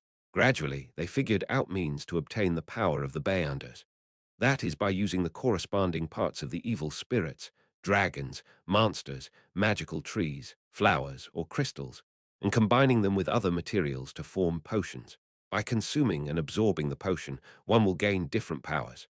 This is common knowledge among mysticism studies. Dunn did not elaborate in detail and only gave a brief introduction. In this process, our ancestors relied on painful lessons to discover that if they were to consume high-grade or extraordinary potions, it would easily lead to tragic consequences. There are three possible outcomes. Which three? Pressed Klein curiously. First, mental death and the complete breakdown of a body. Every piece of flesh would become a terrifying monster. Second, their personality will be changed by the powers contained in the potion. They will turn cold, sensitive, irascible, cruel, and indifferent. Third, well, Dunn put down his pipe and picked up a porcelain cup and took a sip. Thermo coffee from the Paz River Valley is bitter but very fragrant. It leaves a splendid aftertaste. Do you want one? I prefer coffee from the Fainapotter Plateau. Of course, I have only drank it a few times at Welch's place. Klein politely declined. What's the third outcome? Mental disorder. Turning crazy on the spot, becoming more devilish than the devil. This is what it means by losing control. Dunn emphasized the words, losing control. Without waiting for Klein to say a word, he put down his coffee cup and continued. After a long period of experimentation and exploration, together with the birth of the blasphemy slate, humans have finally perfected the potion system. We formed a tiered system that chains into stable progression paths known as sequences. The lower the number in a sequence, the higher the grade of a potion. At this point, the 7 major churches each control at least one complete sequence. Besides, there are also incomplete paths that they have gathered over the past hundreds or 1,000 years. Blasphemy slate. Klein sharply noticed the term. At the gathering, the Hanged Man had also mentioned it. According to the Hanged Man, the blasphemy slate was the most critical factor of a potion system formation and completion. That seemed to contradict what Dunn had just said. Those were things created by some evil gods. As for which error it appeared, what it contains or what's so special about it, I am unsure as well. If you discover any clues, you have to immediately report it to me. It deserves the highest level of response, said Dunn vaguely. I mentioned one of the types of losing control. I'll now tell you the remaining four. All right. Klein pushed the question of the blasphemy slate to the back of his mind and listened attentively. Although humans have clever minds, they lack extraordinary powers. It is not absolute. There are always a few lucky ones. Perhaps I should call them the unlucky ones. They are born with relatively higher perception. Well, it also means the ability to sense spirits. They can hear voices that others cannot hear and see things that others cannot see. They have partial characteristics of Beyonders. While Dunn spoke, he looked at the empty air around him and watched Klein shudder in fear. In other words, if they are half a Sequence 9 Beyonder and have fixed characteristics. Oh, Sequence 9 is the lowest grade in the chain. In short, they can only choose a corresponding, fixed sequence pathway. If they consume other potions, the effects might range from mental disorders to a loss of control or even worse, death. Got it, Klein nodded slowly. The third kind is similar to the second kind. Once you choose a sequence chain, you will be forced to go down that path. There will be no room for regret. If you were to consume potions from the corresponding sequence of other paths, there will be a high probability you will get mixed, unusual, and warped powers. But it is almost certain that you would be in a semi-deranged state, sensitive and irascible, cruel and bloodthirsty, and silent and melancholic. And there is only one such opportunity. After that, regardless if you consume the potions from the original path or potions in the present sequence, the only result is a loss of control. The outcome could then be mental death. Alternatively, the body breaks down into monsters or even transforms into an evil spirit. As Dunn spoke, he lifted his coffee cup to take a sip. Klein, who turned alarmed and fearful after hearing this, fell silent for a few seconds before asking, "What about the fourth kind?" The fourth kind, heh heh. That is the most common problem. When we consume potions to gain powers that originally belong to extraordinary beings, we undergo an unnatural transformation. Therefore, we would more or less be affected by the remnant spiritual powers. While perhaps the symptoms might not manifest and are undetectable to others, it will definitely lurk in one's mind. If one rushes to consume the corresponding potion ranked higher in the sequence before fully grasping the extraordinary powers the potion brings and eliminating the subtle traces, the madness will accumulate, increasing the chances of losing control. Dunn suddenly fell silent. After a short pause, he said with a sigh, "As per the internal rules of us Nighthawks, even if a teammate were to make a great contribution, they must have consumed the last potion 3 years ago and be examined before they can be promoted. Even so, there are still many who lose control every year." How terrifying! Klein drew a gasp as he asked, "Then what about the final kind?" There was no trace of a smile despite Dunn's curved lips. The fifth kind is the most common reason for a loss of control. For Beyonders, one's spiritual perception would be enhanced more or less. The smaller the number in the sequence, the more enhanced their perception. Therefore, they would hear what others cannot hear, see what others cannot see, and encounter things others would not encounter. They are constantly met with mysterious enticement and illusionary bewitchment. Once they are overstimulated or have greedy desires, they will slowly go down the path of losing control.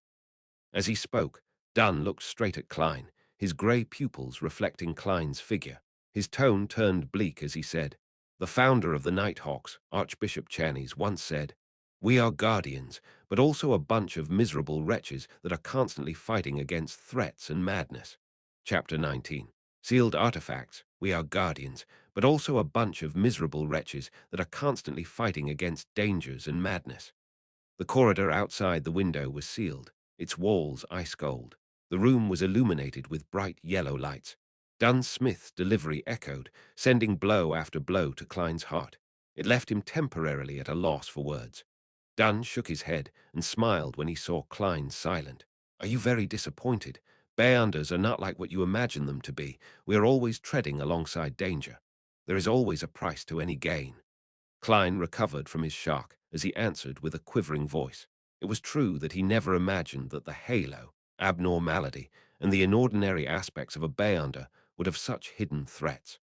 Perhaps it was only because he was hearing a description without witnessing it firsthand, and that he had been sucked into the vortex with a peculiar incident already befalling him.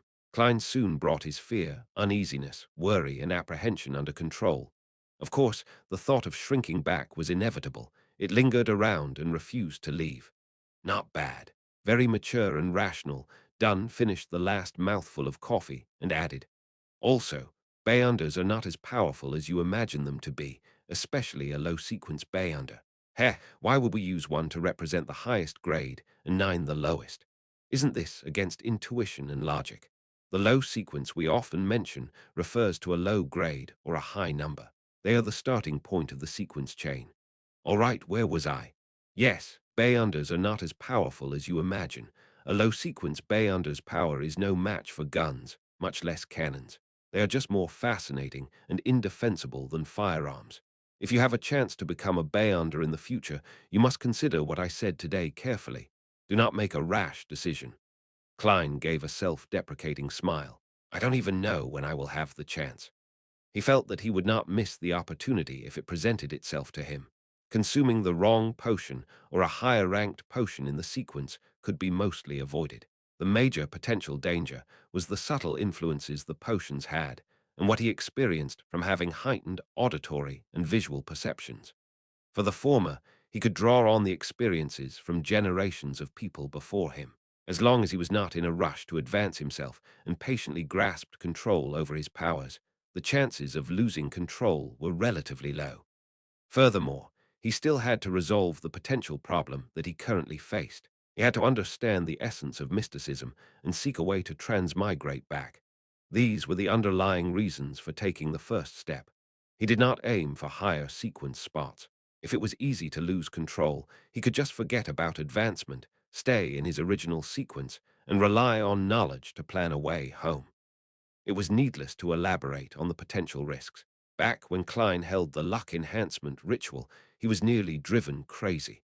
The murmurings that nearly blew up his head were still fresh in his mind. They were not unavoidable by not becoming a bayonder. Therefore, it was better to gain power that allowed him to defend himself. With this in mind, Klein felt that the pros clearly outweighed the cons. It made his thoughts of withdrawal almost disappear. Dunn picked up his pipe again as his grey eyes carried a smiling trace to them. I cannot give you an accurate answer on this. To become a bayonder, firstly, you must make enough contributions. Perhaps tomorrow or the day after, you would be able to interpret critical ancient documents. Maybe you would be able to give us valuable ideas for one of our cases. Secondly, it depends on the arrangements of the higher-ups. No one can be sure. All right, I believe you should know quite a bit about bayonders now. In the future, do not make a rash decision. Now, I'll introduce you to our Nighthawks team's civilian jobs. He stood up and walked to the door. He pointed in the opposite direction of Channy's gate and said, we have an accountant and someone else who is in charge of procuring necessities and collecting supplies handed out by the church, and the police department while standing in as a carriage driver. They are professionals and do not need to take shifts, so they can rest on weekends. The other three civilian staff are Razan, Brett, and Old Neil. Their jobs include attending to visitors, cleaning the rooms, and writing case files and inventory registration lists. They also guard the armory, storeroom, and the archives, strictly enforcing the registration should someone wish to enter, take out, or return an item. Each of them has one day off a week, other than Sundays. They negotiate among themselves on the arrangement of night shifts and rest days. So is my job scope the same as Razan and the rest? Klein swept away his thoughts about bayonders and tried to clarify his job responsibilities. No, there's no need. You are a professional, said Dunn with a smile. You currently have two tasks. First, every morning or afternoon, go take a stroll outside. Focus on the various streets that lead from Welch's place to yours. What? Klein was dumbfounded. What kind of job is this? Is that very professional? Dunn inserted his hands into the pockets of his black trench coat and said, after you confirm that you have lost your memories, we will close the case on Welch and Nair. Similarly, that diary of the Antigonus family has vanished completely. We suspect that you brought it with you. You might have hidden it on your way home, which might be why we did not find any clues at your place. This is also likely the reason why you were not there and chose to commit suicide at home. Although you were mysteriously influenced and have forgotten this piece of memory, the human spirit and brain is very fascinating, so there might be residual traces. Dali might not be able to obtain them through her means as a medium, but it does not mean that they do not exist. Perhaps you will feel a sense of déjà vu at a familiar and critical spot. That is what we wish to obtain. Got it. Klein was enlightened. The Nighthawk's deduction of the diary's location was indeed reasonable. He was the only one alive among the people involved. Only he had the time and motive to take the diary away and hide it on his way back. If you can find the diary this way, you will likely make enough of a contribution to become a Beyonder, encouraged Dunn, indirectly revealing the importance of the diary. I hope, Klein nodded. Dunn changed the subject again. Secondly, you get a day off every week. You can decide which day it is for now. When you are not outside, go to our armory and read the literature and canon books. This is a job for a professional historian. When you finish them all, you will have to begin taking shifts with old Neil and the rest. All right, no problem. Klein heaved a sigh of relief. This is not something too difficult at this moment. Dunn turned his body halfway and pointed to the black outward-swinging gates that was engraved with 7 sacred emblems. This is Channy's Gate. It is named after the creator of the modern Nighthawk system, Archbishop Channy's. There is one under the central cathedral of every major city. It is guarded by formal Nighthawk members on rotation. Inside, there are at least 2 keepers who are sent by the church, as well as countless traps. You must not approach it under any circumstances, otherwise misfortune will befall you. That sounds scary, Klein expressed his feelings. The area inside is divided into a few zones. Stored within are certain potion formulas for certain sequences and other magical materials. It is also used to temporarily hold heretics, mutants, cultists, and members of secret organizations. Heh heh, they will eventually be sent to the Holy Cathedral, introduced Dunn in passing. Holy Cathedral, the headquarters of the Church of Evernight, located in the Winter County to the north of the kingdom, Cathedral of Serenity. Klein nodded slightly as though he was pondering over the matter. In addition, there are all sorts of classified documents and records inside. When you gain a higher clearance, you might have a chance of reading them. Dunn hesitated for a moment before adding, behind the Channy's Gate, there are also sealed artifacts in the basement. Sealed artifacts. Klein ruminated on the terms. It sounded like a specialized term. Some of the extraordinary items we gather and retrieve are just too important and magical. If they fall into the wrong hands, it would cause immense destruction. Therefore, we have to keep it strictly confidential and watch them carefully. Even we can only use it under special circumstances. Besides, with that said, Dunn paused for a moment before continuing. Besides, there are some things inside that are very special. They had certain living characteristics which can entice the keepers. It would influence the surroundings, attempt escape, and cause catastrophic outcomes. They have to be strictly controlled. How fascinating, commented Klein wistfully. The Nighthawk's headquarters have categorized these sealed artifacts into 4 grades. Grade 0 represents extremely dangerous. They are of the highest importance and of the highest confidentiality. They are not to be inquired, disseminated, described, or spied. They can only be sealed in the basement of the Holy Cathedral, described Dunn in detail. Grade 1 is highly dangerous. They can be used in limited ways. Their security clearance is limited to diocesan bishops or Nighthawk's deacons and above. The central cathedral of diocese headquarters like Backland can store 1 to 2 artifacts. The rest will be handed over to the Holy Cathedral. Grade 2 is dangerous. They can be used with care and moderation. The security clearance requires 1 to be a bishop or a Nighthawks team's captain and above. The central cathedrals in the various cities can store 3 to 5 artifacts. The rest will be turned into the Holy Cathedral or the diocese headquarters. Grade 3 is considerably dangerous. They have to be used carefully. It can only be requested for operations that require 3 or more people. The security clearance requires 1 to be a formal member of the Nighthawks. In the future, you will see the corresponding documents. Through the numbers, you can understand what they represent. For instance, 2-125 means that it is a dangerous grade sealed artifact, number 125. As Dunn went on, he suddenly turned around and returned to his room. He pulled out a piece of paper from the bottom of the drawer. By the way, take a look at this. 3 years ago, a newly appointed archbishop lost control. For some unknown reason, he stormed through the various levels of protection and vanished mysteriously with a Grade 0 sealed artifact. Memorize this photo. If you discover him, do not alert or disturb him. Return to report it immediately, or the chance of you dying in the line of duty is 1,000%. What? Klein received the piece of paper. There was no title on it, just a black and white photo with a few lines of words. In C. Zangwill, male, 40 years old, former archbishop, a gatekeeper who failed in his promotion and was enticed by the devil and was corrupted. He escaped with sealed artifact 0-8. Particular traits are the picture depicted in C. Zangwill as wearing an all-black clergyman robe with buttons on both sides and a soft cap. His hair was dark blonde, and his pupils were so blue that it was nearly black. He had a high nose, and his lips were tightly pursed. His facial features were like a classic sculpture without any wrinkles. The most striking characteristic was that he was blind in one eye. The description of the corrupted is so detailed, but the only thing about the sealed artifact is its code name. Klein honestly offered his first impression. That's why it is at the highest security clearance. The search for sealed artifacts no. 0-8 is only described verbally and never written in words. Even so, the description will be little, said Dunn with a sigh. 0-8 appears to be a common quill, but it does not need ink to write. That's all. Dunn did not dive deeper into the topic.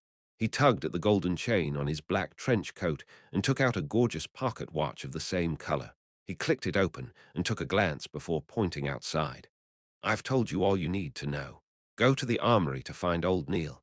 Get him to arrange the documents that you need to read. He is no ordinary civilian clerk. He was once a formal member, but due to his advanced age, he failed to be promoted. His health is ailing, so it's no longer suitable for him to handle cases. Furthermore, he does not wish to become an internal keeper or rest at home. All he wishes is to be accompanied by documents and records. Chapter 20. The Forgetful Dunn. Okay. Klein bowed slightly as he wore his short top hat again. However, his mind was preoccupied with how sealed artifact 0-8 looked. It appears to be just your everyday quill. It writes without ink. Then, what is its actual use? What makes it classified at the highest level of confidentiality that it's deemed extremely dangerous? Can it be a pen that kills anyone whose name is written? No, that would be way too heaven-defying. And C. Zangwill wouldn't need to escape and hide away if that were the case. Just as Klein turned around to leave, Dunn suddenly shouted out to him, "Hold on, I forgot something." What? Klein turned his head, his eyes puzzled. Dunn put back his pocket watch and said with a smile, "Later, remember to visit the accountant, Mrs. Oriana, and get an advance payment of 4 weeks, a total of £12. After that, you'll earn half your salary every week until the difference is covered." That's too much. There's no need for this. The amount should be reduced, said Klein subconsciously. He had no objection towards an advanced payment. After all, he didn't even have the money needed to pay for the public horse carriage trip home. However, to receive £12 at once left him a little afraid. "No, it's necessary," said Dunn as he shook his head and smiled. "Think about it. Do you still wish to continue living in your present apartment? One that needs you to share a bathroom with so many other tenants. Even if you aren't taking yourself into consideration, think about the lady. Besides," he paused when he saw Klein nod in agreement. He smiled and sized up Klein's garbs and said with a meaningful intent, "Besides, you need a cane, and you should buy a new suit." Klein was taken aback for a second before snapping back to reality. His face immediately burned with embarrassment, since the suit he was wearing was cheap and of inferior quality. Typically, a top hat was made of silk, costing 5 to 6 soli. A bow tie was 3 soli. A walking cane inlaid with silver was 7 to 8 soli. A shirt was 3 soli, while pants, a vest, and tuxedo were around £7 in total. Leather boots were 9 to 10 soli. As such, an entire suit cost more than £8 and 7 soli. Of course, to be a presentable gentleman, one needed a watch chain, a pocket watch, and a wallet. Back then, the original Klein and Benson scrimped and saved before managing to save up a pool of money. When they went to a clothing store to check the price, they ended up running off without even bothering to try haggling. They each bought a set at a bargain shop near Iron Cross Street for a total of less than £2. It was also because of that incident that original Klein had a deep impression of the prices of clothes. Okay, Klein stammered a reply. He was like the original Klein. He was someone who cared about his appearance. Dunn took out the pocket watch again and clicked it open to take a glance at it. Perhaps you should find Mrs. Oriana first. I know you'll spend quite some time at Old Neil's, while Mrs. Oriana will likely be returning home soon. All right. Klein was acutely aware of his state of poverty and did not object to it. Dunn returned to the table's side and pulled at a few hanging ropes as he said, I'll get Razan to bring you there.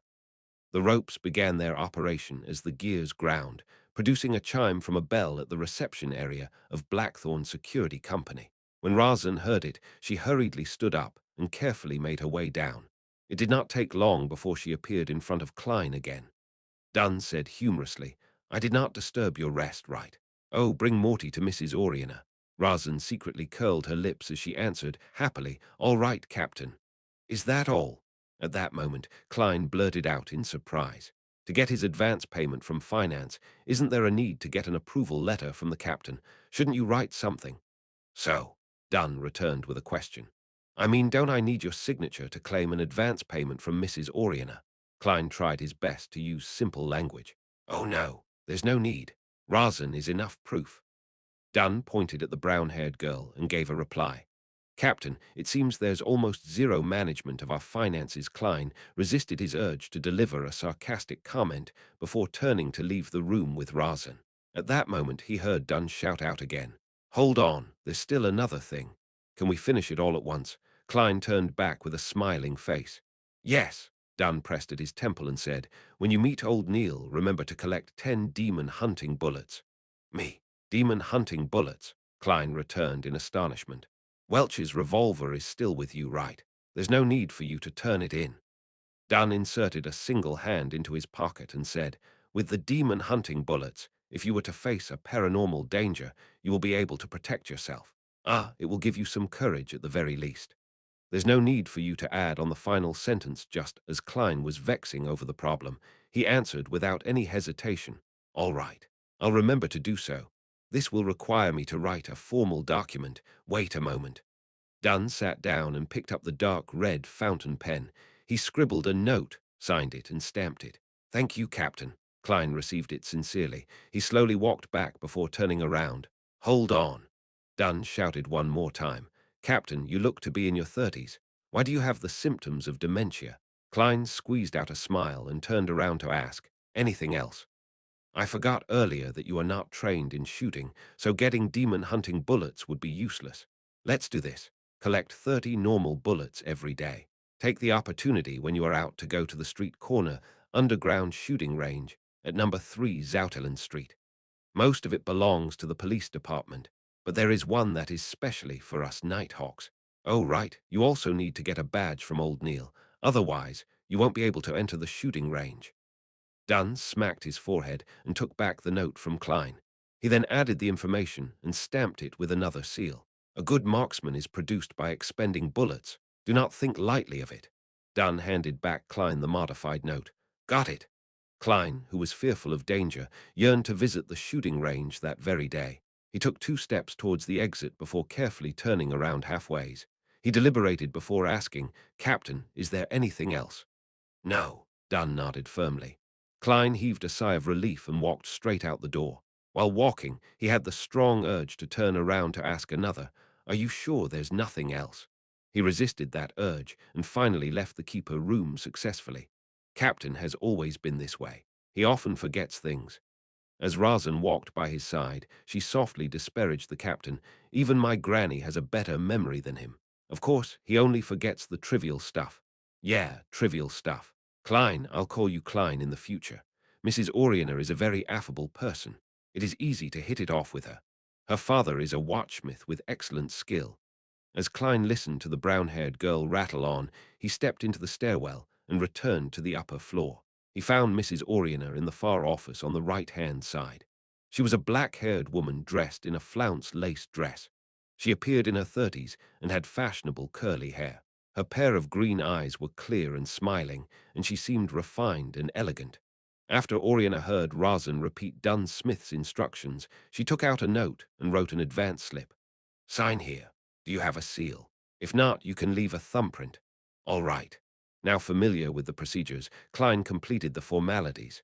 Oriana took out a copper key and opened the safe in the room. As she counted the pounds, she said with a smile, "You are lucky. We have enough cash today. By the way, Klein, were you invited by Captain because you were involved in a paranormal activity and the fact that you have a specialty? Yes, you have an impeccable intuition." Klein was not stingy with his compliments. Oriana took out 4 notes with light grey backgrounds with deep black patterns printed on them. After locking the safe, she turned around and smiled. "That's because I had a similar experience too." "Really?" Klein showed an appropriate level of surprise. "Do you know about the serial killer that sent Tingen City into a frenzy 16 years ago?" Oriana handed over the 4 gold pounds to Klein. "Yes, it's the one which had 5 girls killed consecutively. Some had their hearts and stomachs removed by that bloody butcher.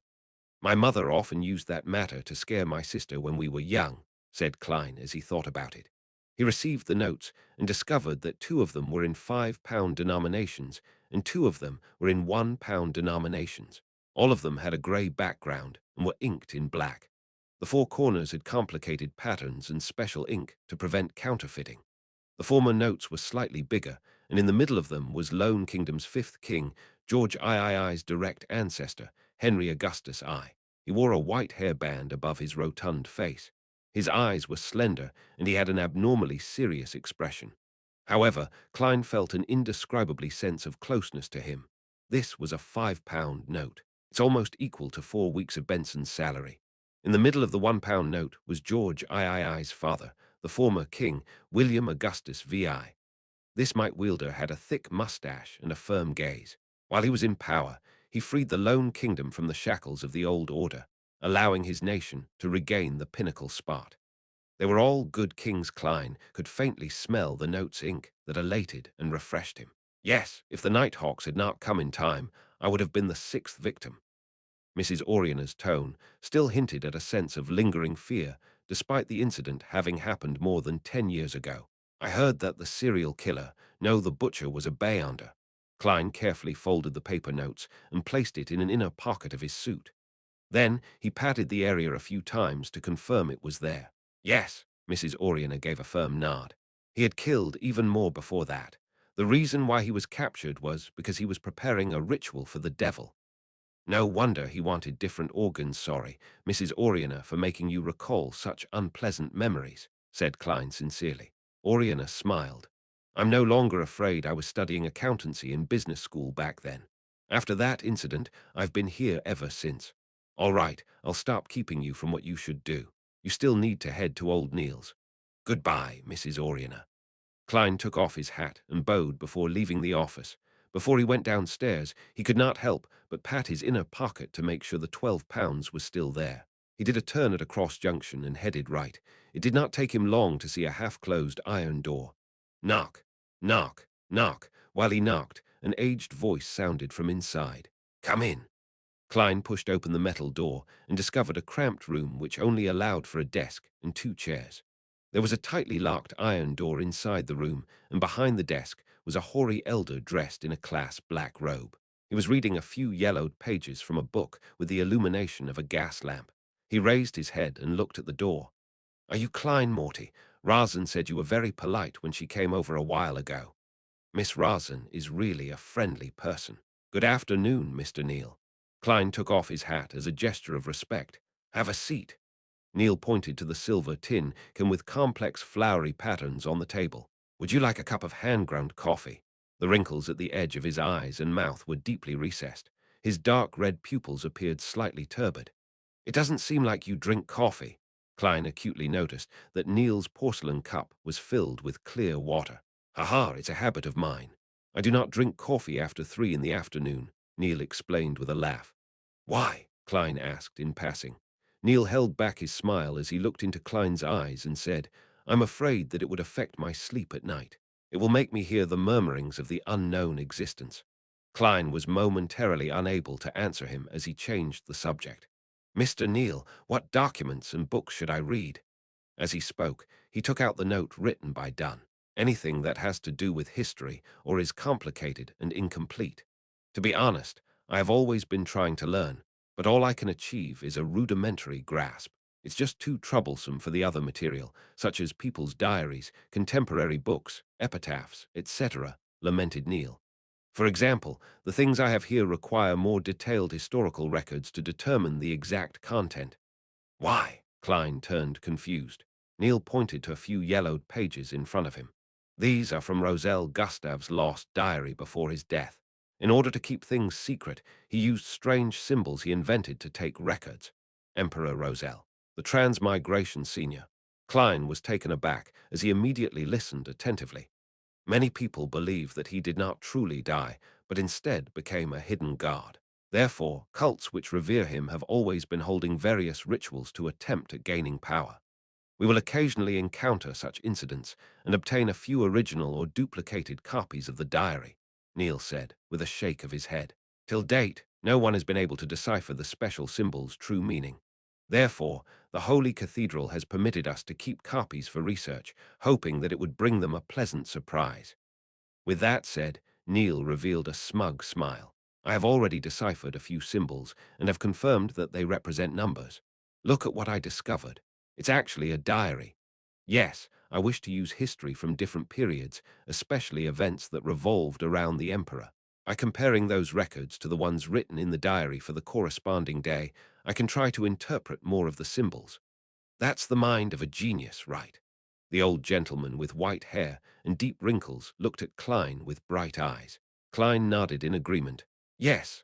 Haha, you can also take a look at it. Tomorrow, you will have to help me with this diary. Neil pushed the few yellowed pages towards Klein. Klein turned them around and took a glance at them, but it immediately stunned him. Although the symbols had been copied in terribly ugly fashion, to the point of looking a little distorted, there was no way he could be mistaken this was because they were words he was most familiar with. Chinese, and it's F. King simplified Chinese. Chapter 21. An old friend in a different world in that instant, Klein even believed that he had transmigrated back. However, the elegant gas lamp surrounded by brass grids and the silver inlaid tin, which old Neil kept his hand-ground coffee in, made him recognize the reality he was in. The transmigrator, Emperor Roselle, is really a fellow countryman of mine. He was using simplified Chinese, which doesn't exist in this World-to record secrets. With the indescribable feeling of identifying an old friend in a different world, Klein quickly read through the 3 pages. 18th November. Truly a fascinating matter. A blue sky experimentation and a chance mistake made me discover the pathetic fellow lost and trapped in the deep darkness amid the storms. He can only approach the reality of this world on the day of the full moon every month.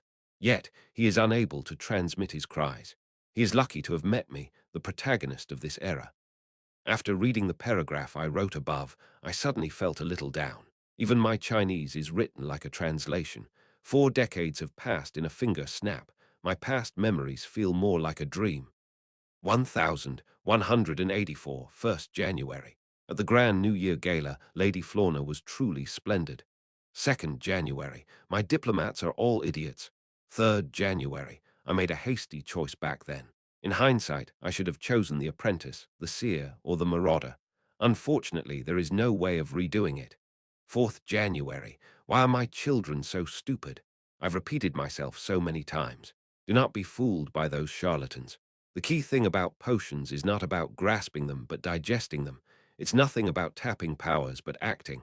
And the name of a potion is not solely symbolic at its core, but a concrete imagery, and the key to digestion. 9th September. An alliance opposing me has been established. Fasak from the north, Lone from the east, Fainapata from the south. My enemies have finally joined forces, but I have no fear. I will use facts to teach them that the generations of weapons and knowledge cannot be compensated by mere numbers and low-grade sequencers. Besides, it's not as though I do not have subordinates. As for the higher grades, have they forgotten who I am? 23rd September. I have lost communications with the ship seeking the forsaken land of God. I should consider inventing wireless telegraphs. I hope it would not be affected by the storm. 24th September. Miss Ithaca is more mesmerizing than Lady Florna. Perhaps I'm just being nostalgic about my youth. Due to the complexity of characters in simplified Chinese, the font was slightly larger than normal, leading to less content on each page. Furthermore, for preservational and research purposes, the back of each page was left empty. But even so, Klein still felt an upheaval of emotions when he read the diary. In particular, Emperor Roselle's description of the crux of potions made him feel like he found the path to the solution. He was thrilled at having learned a priceless secret. Perhaps this will be a beacon for my future path as a Beyonder. Well, the 3 pages belong to entries at different times. It seems Emperor Roselle only writes the year on the first entry of each year. It cannot be determined which year the 2 pages with September and November belong to. Who is the pathetic fellow he discovered? What do digesting and acting actually mean? Where is the forsaken land of God? These questions bubbled in Klein's head. It made him eager to immediately gather all of Emperor Roselle's diary and read it from cover to cover. Klein? At that moment, old Neil asked puzzledly across him. Klein jolted awake as he hurriedly covered it up with a laugh. I thought I would be the most special one. I was trying to decipher and interpret it. You are young indeed. Old Neil nodded, laughing. I once believed that I was the most special one as well. Klein flipped through the 3 pages in his hand, and after confirming that he had not missed anything, he handed it over to old Neil and thoughtlessly asked, Do we only have these few pages? I want to see more of Emperor Roselle's diary. Did you think there would be many? Old Neil caressed the scripts as his wrinkles deepened from his scoff. There are not many incidents a year that involve Beyonders and mystery to begin with. Sai, the major reason is the gradual extinction of extraordinary species in our northern continent. Without them, there won't be a lot of potions, causing the number of Beyonders to reduce with time. Sai, over the past few centuries, dragons, giants, and elves have become simply records in books. Even the sea folks are no longer seen near the coastal waters. Upon hearing this, Klein suddenly thought of a meme. He immediately said with a smile, I think it's time to establish a Dragons and Giants Protection Association. Old Neil looked confused when he heard that.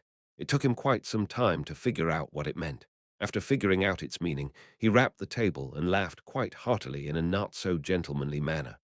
Ha ha, Klein, you really are humorous. This is a tradition of our lone kingdom. It's good that young people have a sense of humor. I believe we shouldn't be overly narrow in scope. Why are we only protecting dragons and giants? It should be called Fantastic Beasts Protection Association. No, no, no.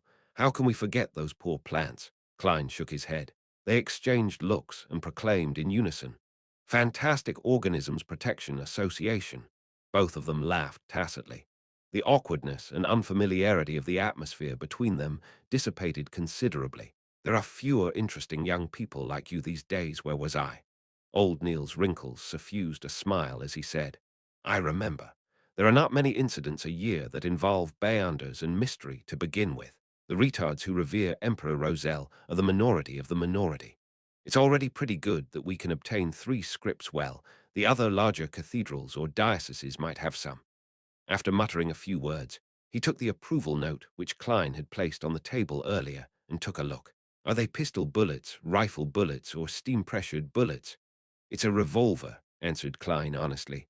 All right, I'll go get them. Ahem, do you have an underarm holster?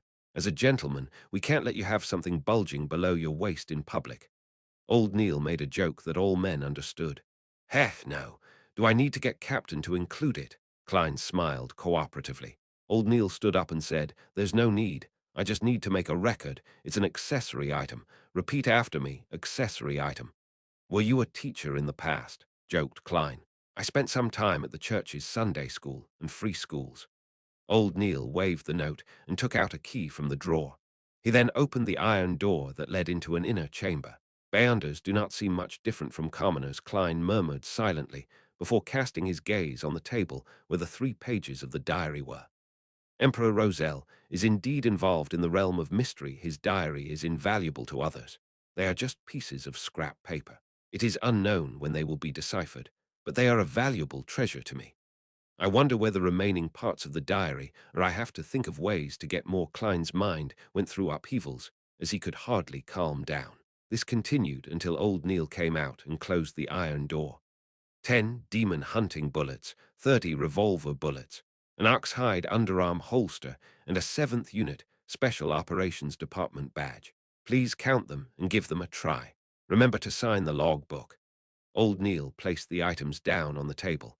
The revolver bullets were arranged neatly in a paper box which was divided into 3 layers. The bullets shimmered with a yellow sheen just like the bullets back home, but they appeared narrower. As for the demon hunting bullets, they were kept in a small iron box. The shape was identical to regular revolver bullets, but their surface was silver in color. Upon a more careful examination, there were complicated and dazzling patterns, with tiny sacred emblems of black background, dotted with stars and a half-crimson moon engraved at the bottom. The ox-hide holster felt solid, and it came with a belt and buckle. Beside it was a badge half the size of a palm.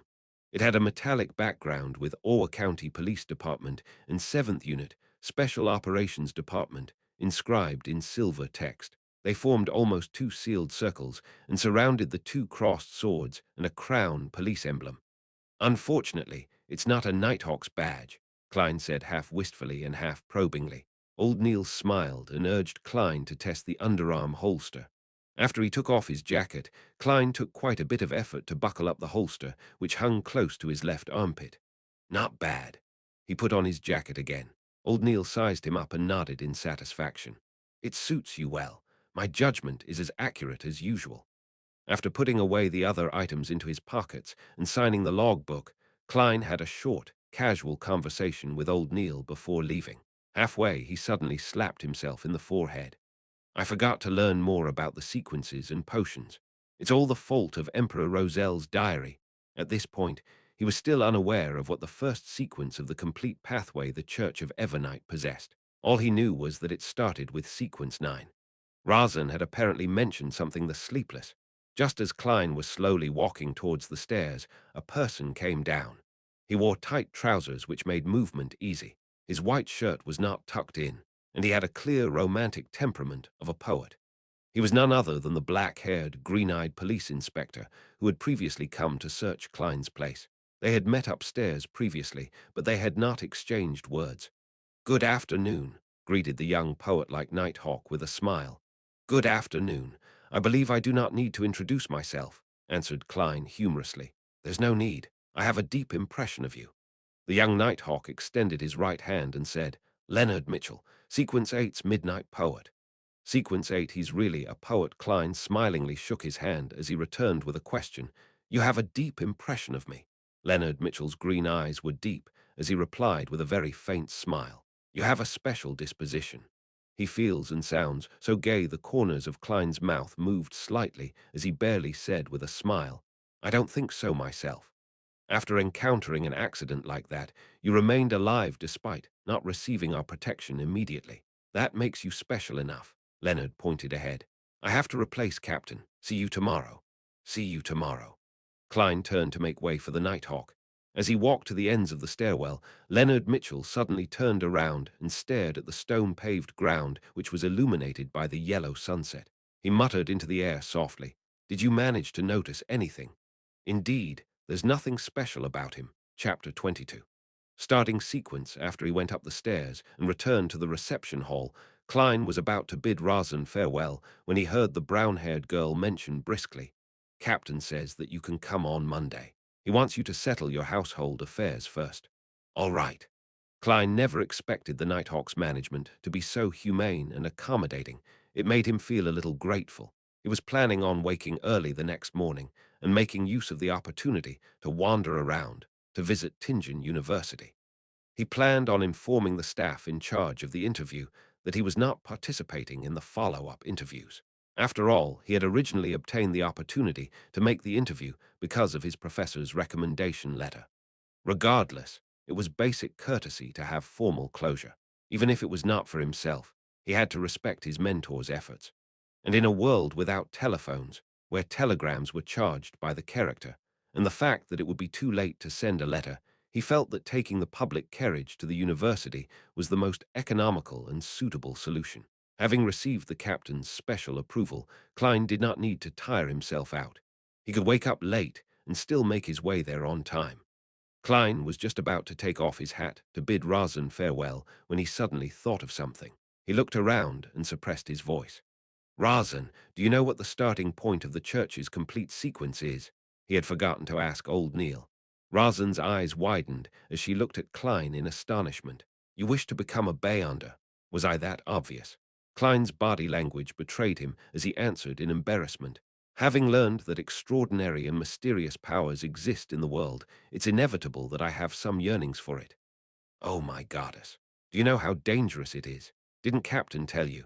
The enemies of Beyonders are not just cultists or dark warlocks, but themselves. People lose control nearly every year. Some even end up sacrificing themselves. Aren't you going to consider how your family will feel? Razan's hand gestures amplified her tone as her reaction appeared overly agitated.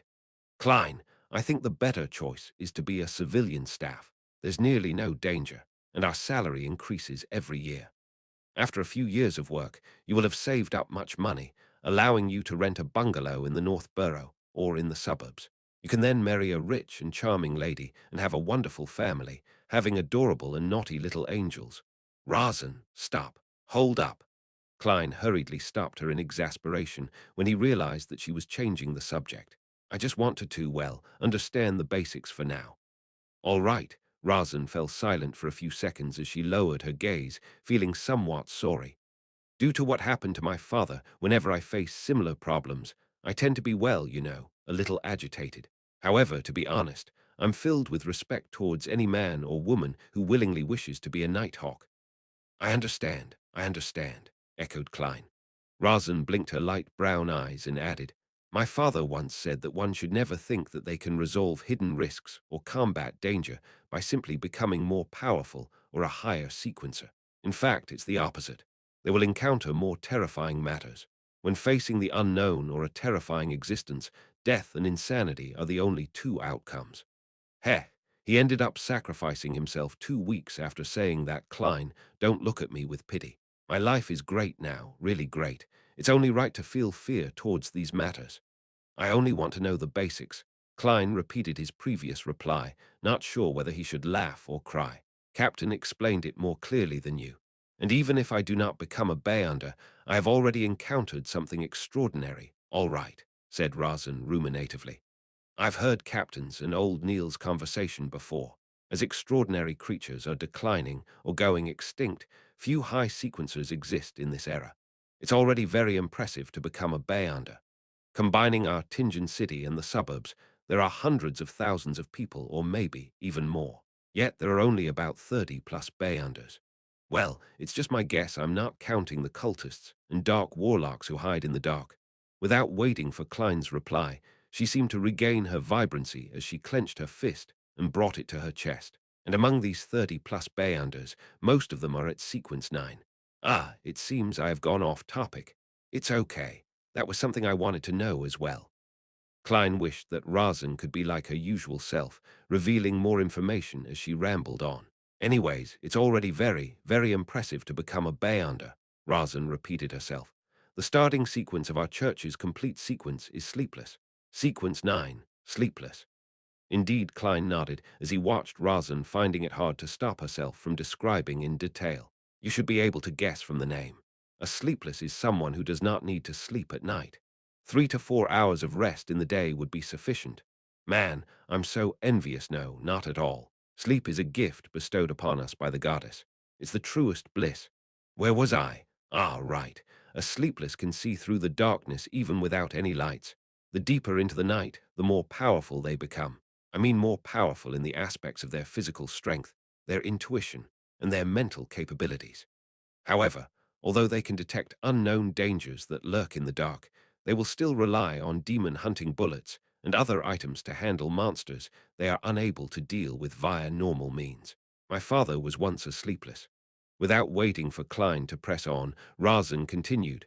After that, it's Sequence 8's Midnight Poet, and one level higher is Sequence 7's Nightmare. Nightmare. Klein instantly recalled that Dunn Smith had guided his dreams. He asked as a confirmation, Captain, you know about it? Razan's mouth nearly turned into an O shape. Captain once entered my dream. Klein glanced around as he lowered his voice once more. Got it. Razan was enlightened as she answered with a whisper. She picked up a coffee cup beside her and took a sip before saying wistfully, There are only 2 sequence 7 Beyonders in our Tingen city's church. It's likely that Captain is one of them. Even if he goes to a large diocese like Backland, he is still an impressive figure. Some deacons might not even be stronger than he is. So Captain is that impressive. Klein echoed with a smile. Frankly, Dunn Smith's appearance last night had left a deep impression on him. He had basically believed that Dunn was an extremely powerful Beyonder. Of course, Razan proudly straightened her back. In moments, the scatterbrained her said with a vexed expression, "As for what's above sequence 7, I have no idea. Among all the Nighthawks, perhaps only Captain will know." Then what about other starting sequences? The ones that aren't complete? Klein was satisfied as he changed the subject. It had to be said that Razan's description of Sleepless did match his imaginations and expectations of Beyonders. However, it was not the kind he wished to become. The perfect sequence 9 was likely one that could study and grasp more knowledge of the mystery. By doing so, he could leverage on them to figure out the reason for his transmigration and lay the foundations of his future transmigration back. Razan thought for a moment before saying with a sigh, "I'm not that interested in this aspect. I only know we have more than other churches. After all, the goddess is the mother of concealment. Well, there should be 2 or 3. Some of our teammates are cold and distant, making me fear them. They also have a strange smell to them. Some members, well, I mean you should talk to old Neil. He knows a lot, as well as quite a number of interesting magical rituals. Let me think. He once mentioned his Sequence 9 title, which is also the name of the potion formula. Ah, yes, it's called Mystery Prior. Quite a number of interesting magical rituals. Mystery Prior sounds very close to what I want. Klein was slightly delighted. In addition, I also know of the name of a Sequence 7, the kind that's incomplete, Razan said, with a flaunting tone. She had just thought of it while recollecting. What is it? Klein was abnormally curious. In a world where high sequencers were scarce to the point of them possibly not existing, Sequence 7 was probably considered quite a potent force in the church. Razan revealed a sweet smile as she replied smugly, "Spirit medium." "Ma'am Dolly?" asked Klein subconsciously. After his initial surprise, he realized that it was nothing unexpected. Only a Sequence 7 Beyonder could achieve such an impressive performance as a medium. Razan's eyes widened once again as she said in disbelief, How do you know of that too?" "I've met Ma'am Dolly." Klein did not hide the matter. "All right," said Razan with an envious tone. "If I can become a spirit medium, one just like Ma'am Dolly, then I'll be willing to be a Beyonder. No, I'll consider it carefully for 10 minutes. Yes, Ma'am Dolly fulfills all my imaginations as a Beyonder," echoed Klein in a slightly exaggerated manner. Having fulfilled his goals, he chatted idly with Razan for a few minutes until he realized he was not getting any new information. He took off his hat and bowed before leaving. As he walked down the stairs, Klein suddenly stopped after taking a few steps. He reached out to pat the notes in his inner pocket. Immediately following that, he took out 12 gold pound notes and clenched them tightly in his left palm. Then he reached his hand into his pocket and refused to release or pull them out again. Without realizing it, a smile appeared on his face. According to the customs of the foodaholic empire, China, treat to dinner was in order after earning money. It's time to give Melissa a treat tonight. Chapter 23. Sighed Arm as Klein walked down Zouterland, and while taking in the warm, humid breeze, he suddenly realized something. He only had 3 pence of change. If he returned to Iron Cross Street via public carriage, it would cost him 4 pence. If he were to hand over a 1 gold pound note, it would be akin to using $100 bill to buy a bottle of cheap mineral water back on Earth.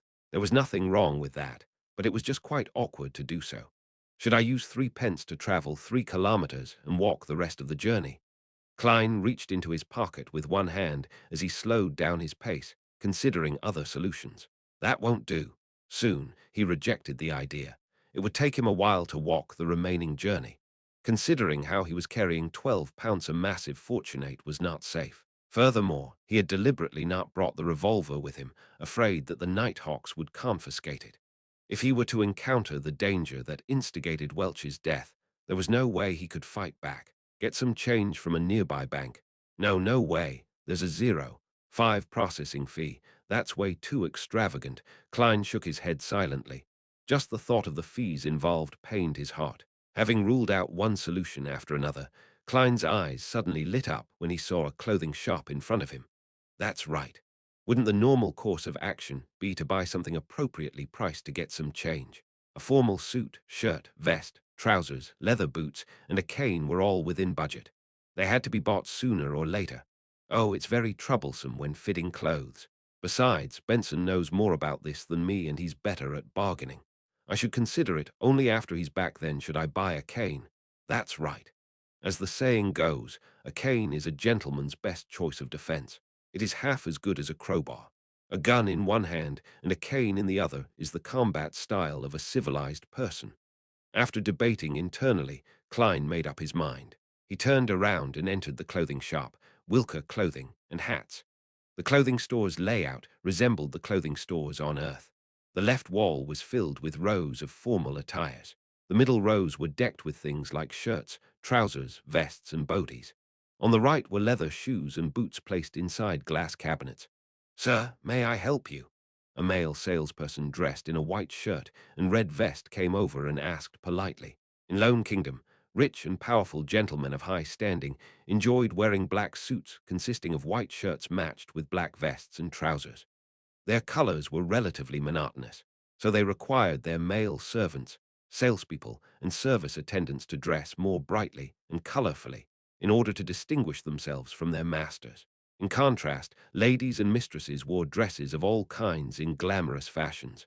As such, maidservants would wear black and white. Klein thought for a moment before answering the male salesperson's question. A cane, something that's heavier and harder, the kind that can crack the skulls of others. The red-vested salesperson sized up Klein furtively before leading him into the store. He then pointed at a row of canes in the corner. That cane inlaid with gold is made of ironheart wood. It's both very heavy and hard and costs 11 solely 7 pence. Do you want to give it a try? 11 solely 7 pence. Why don't you go rob a bank? Big deal with the gold inlay. Klein was shocked by the price. With an unperturbed expression, he nodded gently. All right.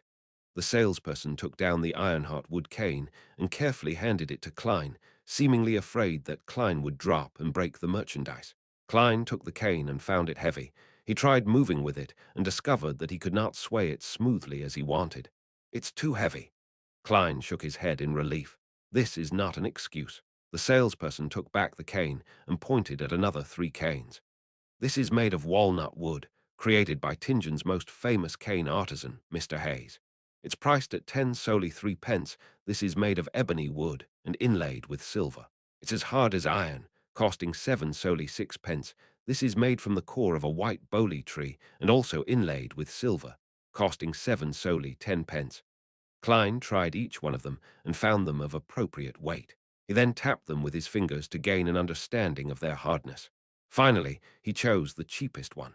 I'll take the one made from ebony wood. Klein pointed at the cane with the silver inlay which the salesperson was holding. No problem, sir. Please follow me to proceed with the payment. In the future, if this cane is scuffed or stained, you can hand it to us for handling for free. The salesperson led Klein to the counter. Klein took the opportunity to release the 4 gold-pound notes from his tight grip and removed 2 of the smaller denominations. Good day, sir. It will be 7 solely 6 pence. The cashier behind the counter greeted with a smile. Klein was planning on maintaining his gentlemanly image, but when he extended his hand with the 1 gold-pound note, he could not help but ask, "Can I get a discount?" "Sir, what we have is all handcrafted, so our costs are very high." The salesperson beside him answered, "Since our boss isn't here, we're unable to lower the prices." The cashier behind the counter added, "Sir, sorry about that." "All right." Klein handed the note over and received the black silver inlaid cane. While waiting for the change to be given to him, he took a few steps back and distanced himself from them. He swung around his side arm as a test. Whoosh, whoosh, whoosh. The wind sounded heavy when the cane sliced through the air. Klein nodded in satisfaction. He looked forward again, prepared to see notes and coins, but was appalled to see the red-vested salesperson retreating far away. The cashier behind the counter had retracted into a corner, leaning close to a double-barreled shotgun hanging to the wall. The Lone Kingdom had a semi-regulated policy on firearms. To possess a firearm, one needed to apply for an all-purpose weapon permit or a hunter's license. Regardless of which type, one could still not be in possession of restricted military firearms such as repeaters, steam-pressured guns, or 6-barrel machine guns. An all-purpose weapon permit could be used to purchase or store any kind of civilian firearm, but earning the certificate was extremely troublesome. Even merchants of substantial standing might not be approved. A hunter's license was relatively easy. Even farmers in the suburbs could receive approval. However, the license was limited to hunting guns with restricted numbers. People with sizable assets would tend to apply for one to use it for self-defense in emergency situations, such as now Klein looked at the two wary salespeople as the corners of his mouth twitched. He chuckled dryly. Not bad. This cane is perfect for swinging. I'm very pleased.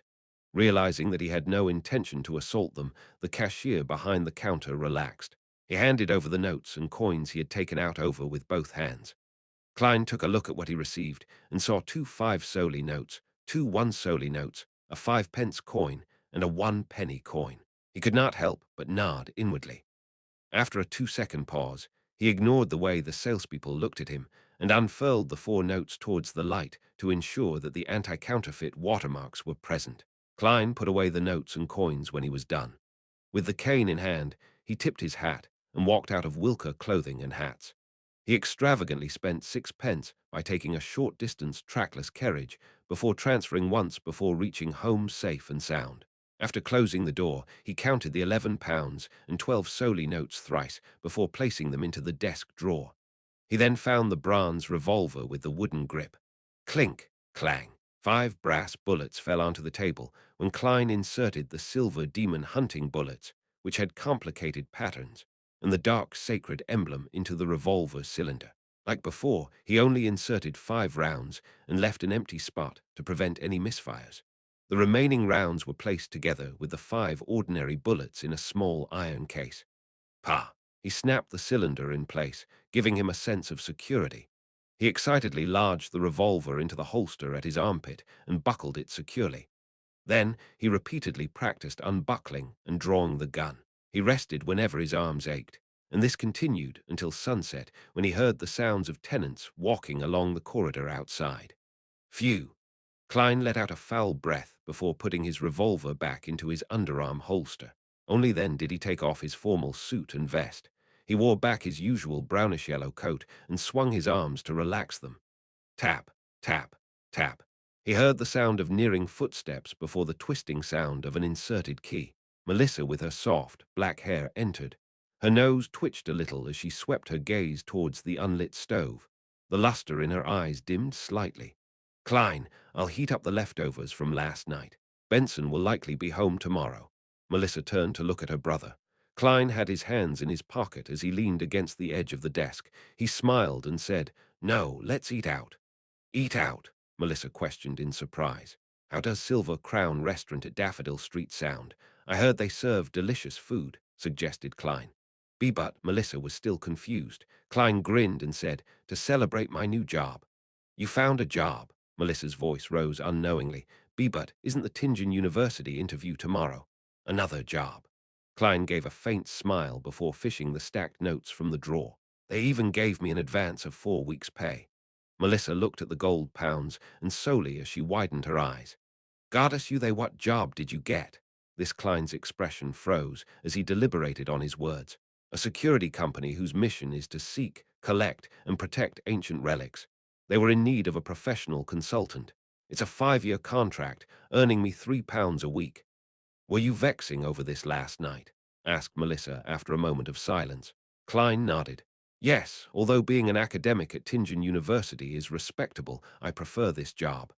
Well, it isn't bad either.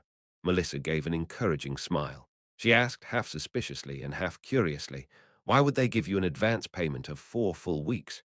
It's because we need to move. We need a place with more rooms and a bathroom that belongs to us, said Klein while grinning and shrugging. He felt that his smile was impeccable, just short of the word. Surprised. Melissa was stunned momentarily before she suddenly spoke out in a fluster. Klein, we are living quite well now. My occasional grumblings of not having a personal bathroom is just a habit. Do you remember Jenny? She lived next door to us, but ever since her father was injured and lost his job, they had no choice but to move to Lower Street. The family of 5 ended up staying in one room, with 3 of them sleeping in a bunk bed and 2 of them sleeping on the ground. They even wished to rent the remaining empty spot to someone. Compared to them, we are really very lucky. Don't waste your salary on this matter. Besides, I love Mrs. Smiron's bakery. Sis, why is your reaction completely different from how it played out in my head? Klein's expression went blank when he heard his sister. Chapter 24. Pennypincher, the sky outside was gradually dyed golden as Klein looked into Melissa's eyes. He was momentarily at a loss for words. None of the lines he prepared could be used. He coughed lightly twice as he quickly racked his brains. Melissa, this isn't a waste of salary. In the future, my colleagues, as well as Benson's colleagues, might visit. Are we going to host them in such a place? When Benson and I get married and have wives, are we still going to sleep in bunk beds? None of you have fiancés yet, right? We can wait a little while and save up more money in the meantime, answered Melissa in a logically concise manner. No, Melissa, this is a societal rule. Klein was stumped and could only count on lofty principles. Since I'm earning £3 a week, I should look like I'm earning £3 a week. To be honest, having rented an apartment before with others, Joe Mingrui was no stranger to his present living conditions as Klein. He was very used to it, but it was because of his past experience that he knew how inconvenient such an environment was for a girl. Furthermore, his goal was to become a Beyonder and study mysticism to find his way home. In the future, he was bound to conduct some magical rituals at home. Having too many people in the apartment building made incidents prone to happen. Klein saw that Melissa was about to continue arguing and hurriedly added, "Don't worry. I'm not planning to get a bungalow, but probably a terrace. Basically, it has to have a bathroom we can call ours. Also, I like Mrs. Smirin's bread, Tingeon biscuits, and lemon cakes too. We can first consider places near Iron Cross Street and Daffodil Street." Melissa pouted her lips slightly and fell silent for a moment before nodding slowly. "Besides, I'm in no rush to move either. We have to wait for Benson to return," said Klein with a chuckle. "We can't have him be shocked when he opens the door to find nothing, right? Imagine him saying in astonishment, 'Where are my things?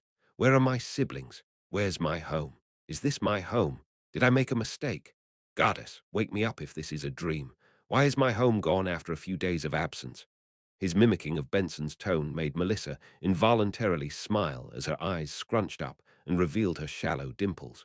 No, Mr. Frankie would definitely be waiting by the door to get Benson to hand over the apartment keys. Benson wouldn't even be able to come up. The girl disparaged the miserly landlord. In the Morty household, all of them would like to make Mr. Frankie the butt of their jokes for every trivial and major matter. It was all thanks to Benson who initiated this practice.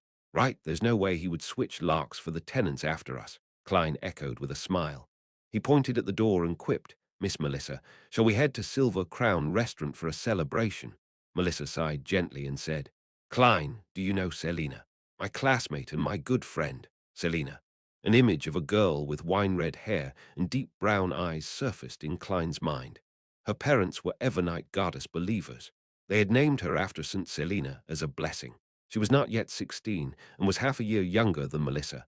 She was a happy, cheerful, and outgoing lady. "Yes," Klein nodded in affirmation. "Her elder brother, Chris, is a lawyer.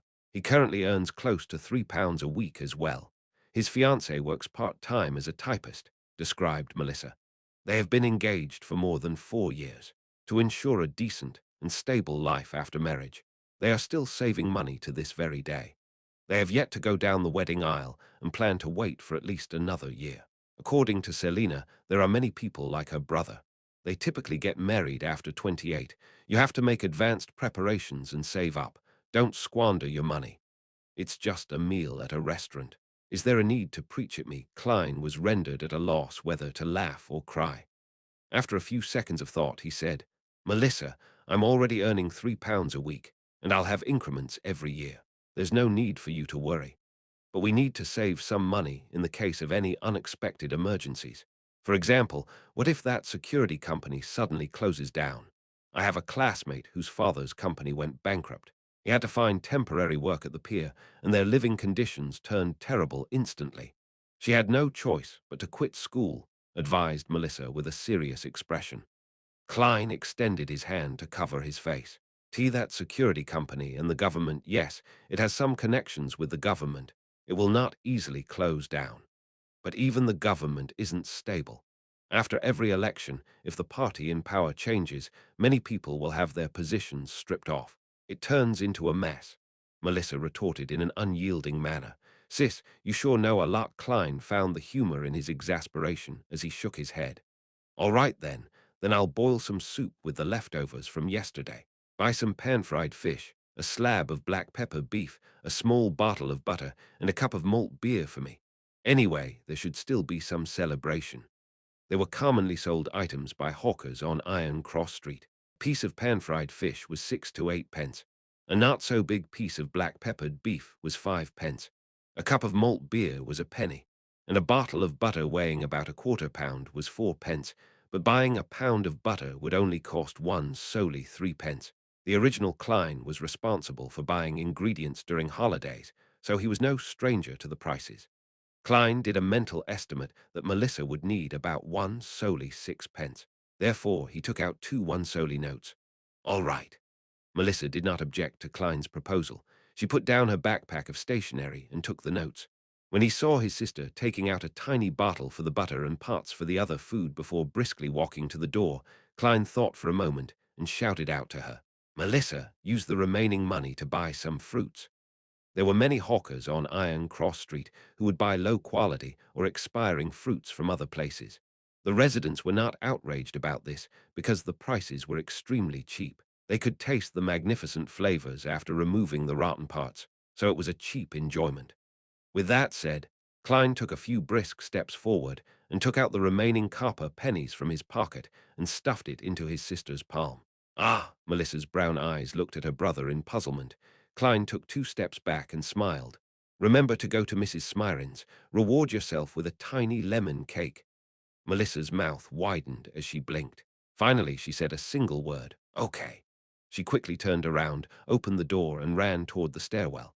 A river tore through the land, with cedar and maple trees lining the banks, the air so fresh it was intoxicating. Klein, who was here to put closure to his interview, had his revolver with him. He held his cane and paid 6 pence for the public carriage. He walked down a cemented path and approached a 3-story stone building which was shaded by greenery. It was Tingen University's administrative block. It's truly worthy of being one of the two major universities of the Lone Kingdom. With this being his first time here, Klein sighed as he walked. Compared to Tingen University, Core University right across the river could only be described as shabby. Heave-ho! Heave-ho! Voices approached slowly as 2 rowing boats made their way upstream across the Koi River. Oars were being rowed in an orderly and rhythmic manner. This was a rowing sport that was popular among all the universities in the Lone Kingdom. With Klein requiring a scholarship to finance his university studies, he, Welch, and the others had joined Koi University's rowing club and were pretty good at it. This is youth. Klein stopped and looked into the distance before sighing wistfully. Such sights would no longer be seen in another week, since school would break for summer. As he proceeded down a road sheltered by trees, Klein stopped by a 3-story stone building. He entered after successfully registering himself and easily found his way to the office of the person who had tended to him the other time.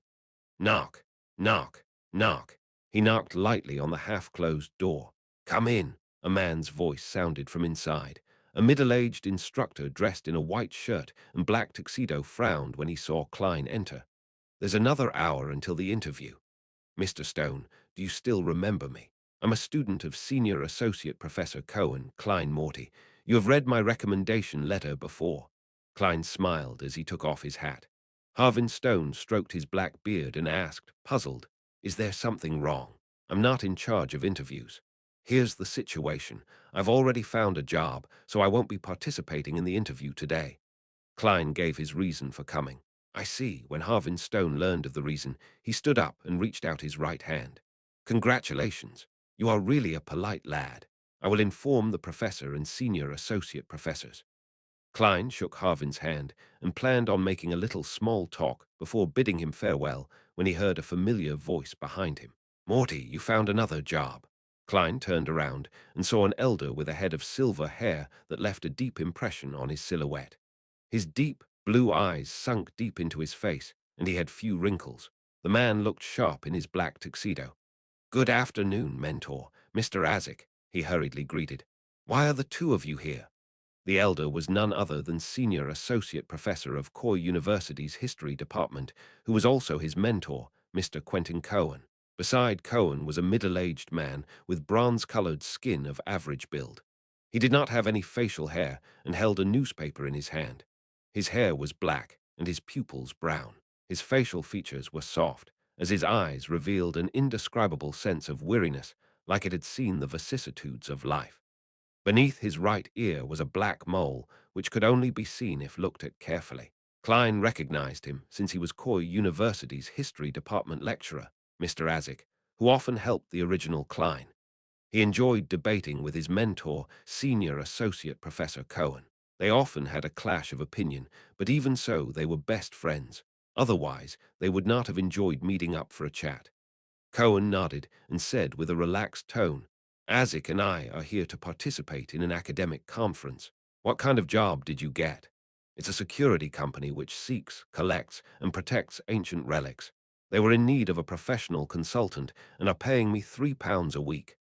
Klein repeated what he said to his sister yesterday. Following that, he explained, "As you know, I prefer exploring history instead of summarizing it." Cohen nodded slightly and said, "Everyone has their own choices. I'm very happy that you bothered to come to Tingen University to inform them instead of just not showing up." At that moment, Azik interjected, "Klein, do you know what happened to Welch and Nair? I read in the newspapers that they were killed by burglars. The incident has become a case of armed burglary. And why is it already in the newspapers?" Klein was taken aback as he weighed over his words. "I'm not very clear of the specifics as well." Welch had obtained a diary of the Solomon Empire's Antigonus family from the Fourth Epoch. He sought my help in interpreting it. I helped them for the first few days, but I later got busy with job hunting. The police even came to me 2 days ago. He deliberately divulged the matter regarding the Solomon Empire and the Antigonus family in hopes of getting any information from the two history teachers. "The Fourth Epoch," Cohen muttered with a frown. The bronze-skinned and weary eyes of Azik went blank first before he inhaled. He rubbed his temple with his newspaper-wielding left hand and said, "Antigonus rings a bell, but why can't I remember?" Chapter 25. Cathedral. While Azik muttered to himself, he subconsciously shot a glance at Quentin Cohen, seemingly hoping for hints to jolt his memories. Cohen, with his deep-set blue eyes, shook his head without any hesitation. "I do not have any impression of it." "All right then, perhaps it just shares a root word." Azik lowered his left hand and gave a self-deprecating laugh. Klein was rather disappointed with the outcome, and he could not help but add on, "Mentor, Mr. Azik, as both of you know, I'm very interested in exploring and restoring the history of the Fourth Epoch. If you ever recall anything or obtain relevant information, could you please write to me?" "No problem." As a result of Klein's actions today, the silver-haired senior associate professor was rather pleased with him. Azik also nodded and said, "Is your address still the same as before?" "For now, but I'll be moving soon. I'll write a letter to inform you when the time comes," replied Klein in a respectful manner. Cohen shook his black cane and said, "It's indeed about time you moved to a place with a better environment." At that moment, Klein caught a glance at the newspaper in Azik's hand. He deliberated on his words before saying, "Mentor, Mr. Azik, what did the newspapers say regarding Welch and Nair?" "I only learned a little from the police who were in charge of the investigations." Azik was just about to answer when Cohen suddenly pulled out the pocket watch that was linked to his black tuxedo by a golden chain. Click, he opened the pocket watch and tapped his cane. "The meeting is about to begin. Azik, we can't be delayed any further. Give the newspaper to Morty." "All right." Azik handed over the newspaper he had read to Klein. "We will be going upstairs. Remember to write a letter. Our address has yet to change. It's still the Coy University History Department office." "Ha ha." He laughed as he turned around and left the room with Cohen. Klein took off his hat and bowed. After watching the two gentlemen leave, he bade farewell to owner of the office, Harvin Stone. He proceeded across the corridor and slowly exited the grey three-story building. With his back against the sun, he lifted up his cane and unfolded the newspaper and saw the title, Tingen Morning Post. Tingen Shore has all sorts of newspapers and magazines. There is the Morning Post, Evening Post, the Honest Paper, Backland Daily Tribune, Tussock Times, family magazines, and book reviews. Klein casually recalled the several names that surfaced in his mind. Of course, a number of them were not local. They were distributed via steam locomotives.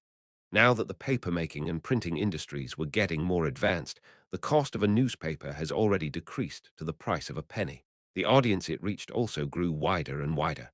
Klein did not scrutinize the details of the newspaper, quickly flipping to the news section with the report, "Armed burglary murder."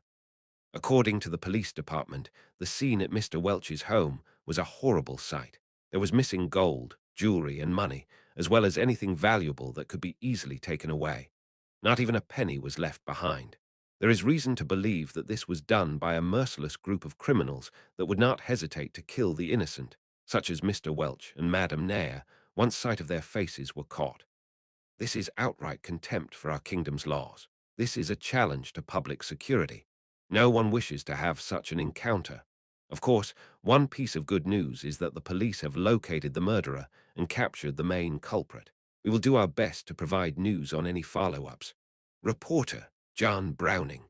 The matter has been handled and covered up. As Klein walked through the boulevard, he nodded in a hardly noticeable manner. He flipped through the newspaper as he strolled down the path, reading the other news articles and serials in the process. Suddenly, he felt the hairs on the back of his neck stand, as though needles were stabbing at him. Someone is watching me, observing me, monitoring me. Various thoughts welled up in him as Klein had a faint realization. Back on Earth, he had once felt an invisible gaze before ultimately discovering the source of the gaze. However, it had never felt as crystal clear as what he was experiencing now. This was the same in the original Klein's memory fragments. Was it the transmigration or the mysterious luck enhancement ritual which enhanced my sixth sense? Klein fought back the urge to seek out the observer. Using his knowledge from reading novels and watching movies, he slowed his pace and put away the newspaper before looking toward Koi River. Following that, he acted as if he was admiring the scenery, slowly turning his head in different directions. He acted natural as he turned around, taking in everything with his eyes. Other than the trees, grassy plains, and students passing by in the distance, there was no other person there. But Klein was certain that someone was watching him. This Klein's heart raced as his blood surged through his body with the intense thumping. He unfolded the papers and covered half his face, afraid that anyone would discover anything wrong with his expression. Meanwhile, he clenched his cane and readied himself to draw his gun. 1 step, 2 steps, 3 steps. Klein proceeded forward slowly. The feeling of being spied upon remained, but there was no sudden outburst of danger. He walked through the boulevard in a somewhat stiff manner and arrived at the waiting point for public carriages when a carriage pulled up coincidentally. Irons out now, Champagne Street. Klein continually dismissed his thoughts. He originally planned on heading home immediately, but he was afraid of leading an observer of unknown motives to his apartment. Following that, he thought of heading to Zoutelen Street to seek help from the Nighthawks or his colleagues. However, he thought otherwise, afraid that he would end up alerting his enemy and expose the Nighthawks. Therefore, he casually chose somewhere else. 6 pence, the ticketing officer replied routinely. Klein did not bring any gold pounds with him today. He had hidden the money in the usual spot and had only taken 2 solely notes with him. And before he came, he had spent the same amount of money, leaving him with 1 solely 6 pence. Therefore, he took out all his coins and handed them to the ticketing officer. He found a seat after boarding the carriage, and finally, with the closing of the carriage doors, Klein felt that unease of being watched vanish. He exhaled slowly as he felt his limbs tingle slightly. What do I do? What should I do next? Klein looked out the carriage as he racked his brains for a solution. Until he was clear about the intentions of the person watching him, Klein had to assume that there was malicious intent. Many thoughts sprang up in his mind, but he dismissed them. He had never experienced such an event and had to use a few minutes to organize his ideas. He had to notify the Nighthawks. Only they could truly get rid of this threat. But I can't head there directly, or I might expose them. Perhaps that might be their goal. Following this train of thought, Klein crudely surmised various possibilities as his thoughts turned clearer. FFFFFFFF. He exhaled as he regained some semblance of composure. He looked seriously at the scenery outside flying past him. There were no accidents along the way to Champagne Street, but when Klein opened the door and stepped out of the car, he immediately had the uneasy feeling of being watched again. He acted as though he had not sensed anything. He took the newspaper and his cane, slowly making his way in the direction of Zoutelen Street. But he did not enter that street. Instead, he took another route to the red moonlight street behind. There was a beautiful white plaza there, as well as a large cathedral with a pointy roof. St. Selina Cathedral, the Tingen headquarters of the Church of Evernite. As a believer, there was nothing odd about him participating in Mass or praying on his day off. The cathedral exhibited a design similar to Earth's Gothic style. It also had a tall, black, and imposing clock tower, situated between blue and red checkered windows. Klein stepped into the cathedral and followed an aisle into the prayer hall. Along the way, the stained windows were composed of red and blue glass patterns that allowed colored light to shine into the hall. The blue was closer to black, the red the same color as the crimson moon. It made the surroundings seem unusually dark and mysterious. The feeling of being watched vanished. Klein acted unfazed as he walked toward the open prayer hall. There were no high windows here.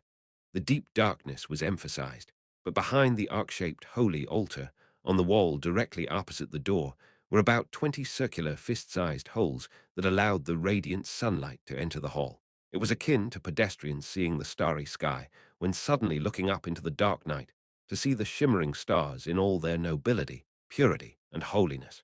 Even though Klein had always believed that gods could be analyzed and understood, he could not help but lower his head here. The bishop was preaching in a gentle tone as Klein silently made his way down the aisle that split the pews into two columns. He searched for an empty area close to the passageway before slowly taking a seat. Leaning his cane onto the back of the pew in front of him, Klein took off his hat and placed it onto his lap together with the newspaper. Then he clasped his hands together and lowered his head. The entire process was done slowly and routinely, as though he was really there to pray. Klein closed his eyes as he silently listened to the bishop's voice in the darkness. Lacking clothes and food, they have no covering in the cold. They are drenched by rains and huddle around the rocks for lack of shelter. They are orphans snatched from the breast, hope lost on them. They are the poor that have been forced off the proper path.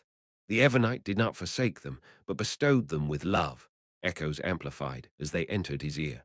Klein saw a swath of darkness in front of him as he felt his spirit and mind cleansed.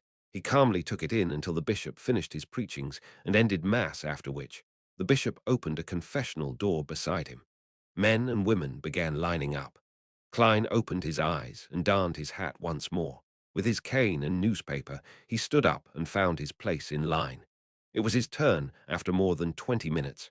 He stepped in and closed the door behind him. There was darkness in front of him.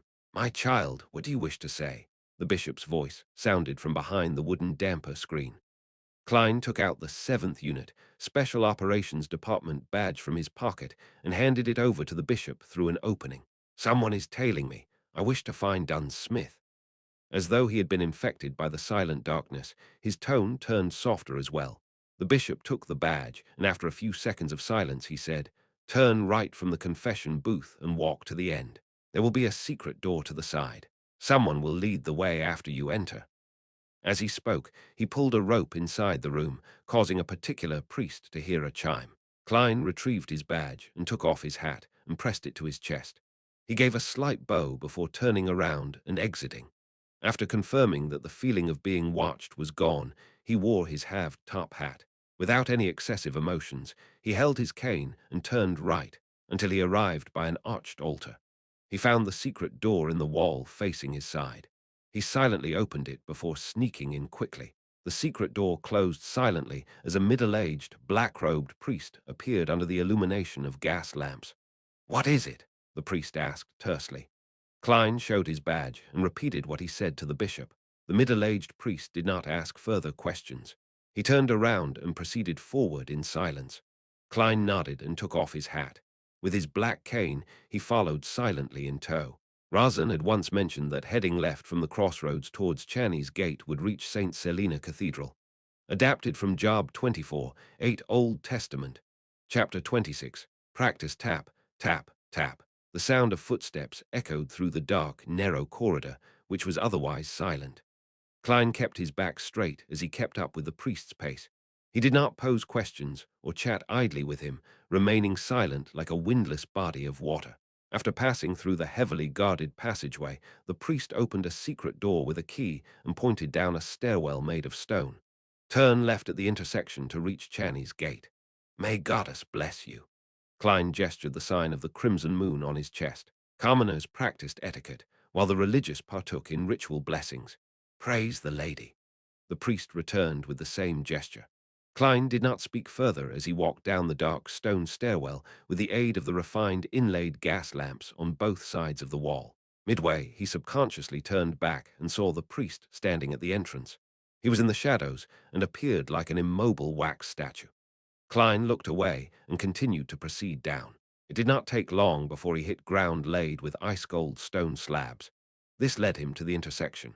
He did not turn towards Channy's gate because Dunn Smith, who had recently finished his shift, was definitely not there. He turned right and saw the familiar path. Klein went back up another flight of stairs and appeared inside Blackthorn Security Company. Seeing doors that were tightly shut or half-closed, he did not rush into them. Instead, he went to the reception and saw a brown-haired girl focused on a magazine with a sweet smile. "Hi, Razan." Klein came to her side and deliberately rapped the table. "Knock." Razan stood up suddenly and knocked over a chair and said in a fluster, "Hi, nice weather today." "Why you, Klein? Why are you here?" She patted her chest and heaved a few sighs of relief. She was like a young lady afraid that her father had caught her skiving. "I need to find Captain," answered Klein simply. "You gave me a fright. I thought Captain came out." Razan glared at Klein. "Don't you know how to knock? HMPH, you should be thankful that I'm a tolerant and kind woman." "Well, I do prefer the term lady. Is there a reason why you are looking for Captain? He's in the room opposite Mrs. Oriana." Even though he felt uptight, Klein was so amused by Razan he smiled. He pondered for a moment before saying, "A secret." Razan's eyes widened, and while she reeled in her disbelief, Klein did a slight bow before bidding her farewell. He went through the reception's partition and knocked on the door of the first office on the right. "Come in." Dunn Smith's deep and gentle voice sounded. Klein pushed the door and opened before closing the door behind him. He took off his hat and bowed. "Good morning, Captain." "Good morning. How can I help you?" Dunn's black trench coat and hat were hanging on a clothes stand to his side. He was dressed in a white shirt and black vest. Even though his hairline was rather high, his grey eyes were deep, and he appeared much fresher. "Someone is following me," Klein honestly answered without any embellishments. Dunn leaned back and clasped his hands together. His deep grey eyes silently looked at Klein's eyes. He did not follow up on the topic of being followed and instead asked, "You came from the cathedral?" "Yes," Klein answered. Dunn nodded gently. He did not comment on its merits or demerits as he switched the subject back. "It might be that Welch's father doesn't believe the cause of death that we reported and had hired a private investigator from Wind City to investigate the matter." Midsisha's Constant City was also known as Wind City. It was a region with extremely advanced coal and steel industries. It was one of the top 3 cities of Lone Kingdom. Before waiting for Klein to give his opinion, Dunn continued, "It might also be a result of that notebook. We happen to be investigating where Welch received the Antigonus family's notebook. Of course, we can't eliminate other people or organizations that might be seeking out this notebook." "What should I do?" Klein asked in a serious voice. Without a question, he hoped that it was the first reason. Dunn did not immediately answer him. He raised his coffee mug and took a mouthful, his eyes not showing the sliver of a ripple. "Return the way you came, then do anything you wish." "Anything?" Klein returned with a question. "Anything," Dunn nodded with certainty. "Of course, do not scare them off or violate the law." "All right." Klein took a deep breath and bade him farewell. He left the room and went back underground. He turned left at the intersection and bathed in the light from the gas lamps on the 2 walls. He arrived silently to the empty, dark, and cold passageway. The sound of his footsteps echoed, making him sound more alone and terrified. Soon, Klein arrived at the stairwell. He went forward and saw a shadow standing there, the middle-aged priest. The two did not say a word when they met. The priest turned around in silence and made way. He proceeded silently before returning to the prayer hall. The circular holes behind the arched altar were still as pure and bright, while the darkness and silence of the building's interior remained. There were still men and women lining outside the confessional, but much fewer than before. After waiting for a moment, Klein slowly left the prayer hall with his cane and newspaper as though nothing had ever happened, successfully leaving St. Selena Cathedral. The moment he walked out, he saw the burning sun. He immediately regained the familiar feeling of being observed. He felt like he was prey being eyed by a hawk. Suddenly, a question surfaced in his mind. Why didn't the observer follow me into the cathedral? Although I could have still used the dark environment and the priest to conceal my temporary disappearance, would it be hard for him to continue monitoring me by pretending to pray? If he had not done something wrong, there would be no problem walking in with an open and above-board manner, right? Unless the person has some dark history, making him afraid of the church or fear the bishop, knowing that he might have the powers of a Beyonder. In that case, the likelihood of it being a private investigator is very slim. Klein exhaled and no longer acted as nervous as he was previously. He took a casual stroll before going around and to the back of Zoutelen Street. He stopped at an ancient-styled building with mottled walls. The address on the door was 3. Its name was the Zoutelen Shooting Club. Part of the police department's underground shooting range was open to the public as a way to earn some additional funds. Klein went in, and the feeling of being watched vanished instantly. He took this opportunity to hand over his Special Operations Department badge to the attendant. After a short verification, he was led underground to a small, confined shooting range. 10-meter target. Klein informed the attendant simply. Next, he retrieved the revolver from his underarm holster and the box of brass bullets from his pocket. The feeling of being suddenly targeted made his desire to protect himself win over his procrastination. Therefore, he could not wait to come over to practice his shooting. Pa! After the attendant left, he flicked open the cylinder and removed the silver demon hunting bullets. Following that, he filled the cylinder with normal brass bullets. This time, neither did he leave an empty spot to prevent misfiring, nor did he take off his formal attire and have top hat. He planned on practicing in his usual getup. After all, it was impossible for him to shout, "Wait a minute, let me change into something more comfortable after encountering an enemy or danger." Click! Klein closed the cylinder and rolled it with his thumb. Suddenly, he held the gun in both hands, raised it up straight, and aimed at the target more than 10 meters away. However, he was in no hurry to shoot. Instead, he recalled his experience at military training, how to form a line with the iron sights, and knowledge about a gun's recoil. Rustle, rustle. While his clothes rustled, Klein repeated his aiming and his holding stance. He was as serious as a student taking a high school exam. After repeating it several times, he retreated to the wall and sat down on a long, soft bench. He placed the revolver to the side, began massaging his arms, and rested for quite a while. He spent a few minutes recalling his practice before he picked up the revolver with the wooden handle and bronze cylinder. He got into standard firing position and pulled the trigger. Bang! His arm trembled as his body moved back from the recoil. The bullet missed the target. Bang! Bang! Bang!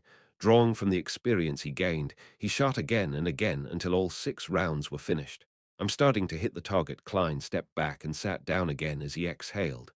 Click! He swung the cylinder out and allowed the 6 shells to fall to the ground.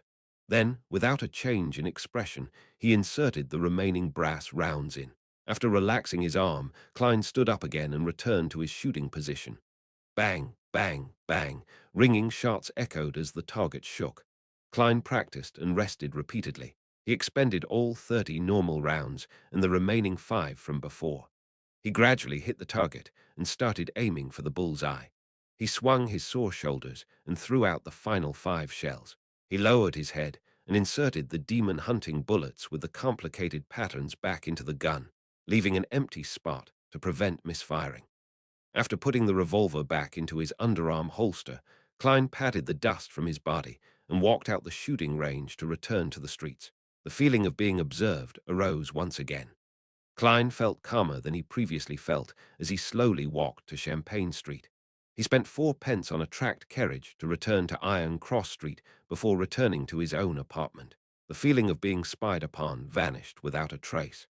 Klein took out his keys and opened the door to see a short-haired man nearing his 30s and wearing a linen shirt seated at a desk. His heart tensed up before relaxing immediately. Klein greeted with a smile, "Good morning, now good afternoon, Benson." This man was none other than Klein's and Melissa's elder brother, Benson Morty. He was only 25 this year, but his receding hairline and decrepit appearance made him look nearly 30. He had black hair and brown eyes, resembling Klein somewhat, but he lacked the faint scholarly air which Klein had. "Good afternoon, Klein. How was the interview?" Benson stood up as he grinned. His black coat and halved top hat were hanging on a protrusion of their bunk bed. "Horrible," Klein replied in a deadpan manner. When he saw Benson stunned, Klein chuckled and added, "In fact, I didn't even participate in the interview. I found a job ahead of the interview, and it pays £3 a week." He repeated what he told Melissa again. Benson's expression calmed down as he shook his head with a laugh. "It feels like I'm seeing a child grow up well. This job is pretty good." He sighed and said, "It's great that the first thing I heard is such good news after being away for work. Let's celebrate tonight and buy some beef." Klein smiled. "Sure, but I believe Melissa will feel the pinch. Let's buy some ingredients later in the afternoon. Let's bring at least 3 soli. Well, to be honest, a pound exchanges for 20 soli, and 1 soli exchanges for 12 pence. There are even denominations like the halfpence and quarterpence. Such a coin system just goes against logic. It's so troublesome. I think it must be one of the most foolish coin systems in the world." When he said that, he saw Benson's expression turn stern. Feeling a little unease, he wondered if he had said anything wrong. Could it be that in the lost memory fragments of the original Klein, Benson was an outright, extreme nationalist who showed no tolerance for any negativity? Benson took a few steps and refuted him with a stern expression. "No, it is not one of but the most foolish coin system. Not one of." Klein was taken aback, but he quickly snapped to his senses. He looked at his brother in the eye and laughed. Indeed, Benson was great at mocking humor. Benson lifted the corners of his lips and said in all seriousness, "You should understand that to institute a reasonable and simple coin system, one needs to know how to count and grasp the decimal system. Unfortunately, there are too few talents among those important figures. This does not mean Joe Mingrui was a soldier. Students in China are made to attend short military stints during their schooling days for short periods of time." Chapter 27. Siblings dinner at Simply Shop, and incisive Klein burst out in laughter. Using the rich experience he had from his previous incarnation, he added another insult. "In fact, there is no evidence to suggest that those important figures have any brains at all." "Good, very good," Benson roared with laughter as he gave a thumbs up. "Klein, you are a lot more humorous than before." After taking a breath, he continued, "I have to go to the pier in the afternoon. I'm only off work tomorrow. After that, I'll have time to go to Tingen City Housing Improvement Company with the both of you. Let's see if they have cheap and good terrace houses for rent. Also, I need to pay Mr. Frankie a visit." "Our landlord?" the perplexed Klein asked. "Does our current landlord have some terrace houses from pretty good districts under his name?" Benson shot his brother a glance and said, amused, "Have you forgotten the 1-year rental contract we have with him? It has only been 6 months. Hiss! Klein immediately drew a gasp of cold air. He had really forgotten the matter. Although rent was paid once a week, the lease was a year long. If they were to move now, it was equivalent to a breach in contract. If they were taken to court, they would have to compensate large sums of money. "You are still lacking in societal experience." Benson touched his receding black hairline and said wistfully, "This was a clause I fought so hard back then. If not, Mr. Frankie was only willing to lease it to us for 3 months each contract. To those with money, landlords would sign leases for a year, 2 years, or even 3 years to seek stable income. But for us past use and our neighbors, landlords would have to be constantly worried that something bad might happen, depriving them of their rent. Therefore, they would only sign short-term contracts. In that case, they can offer to raise prices according to the situation." Klein summarized and added, using the original Klein's memories and his own experience as a tenant. Benson sighed and said, "This is the cruel reality of today's society. All right, you don't have to worry. The issue with the contract can be easily resolved. To be frank, even if we owe him a week's rent, Mr. Frankie would have immediately thrown us out and confiscated whatever valuable items we have. After all, his intelligence is below that of a curly-haired baboon's. There's no way he can comprehend overly complicated matters." Upon hearing this, Klein suddenly recalled a particular Sir Humphrey's meme. He shook his head and said seriously, "No, Benson, you are wrong." "Why?" Benson was puzzled. "Mr. Frankie's intelligence is still slightly higher than a baboon's," Klein replied in all seriousness. Just as Benson seemed to smile in response, he added, "If he is on form." "Ha ha!" Benson lost it and burst out in laughter. After a series of rapturous laughter, he pointed at Klein, momentarily unable to put his thoughts in words. Only then he returned to the topic at hand. Of course, as a gentleman, we cannot employ such shameless tactics. I will discuss this with Mr. Frankie tomorrow. Believe me, he's easily convinced, easily.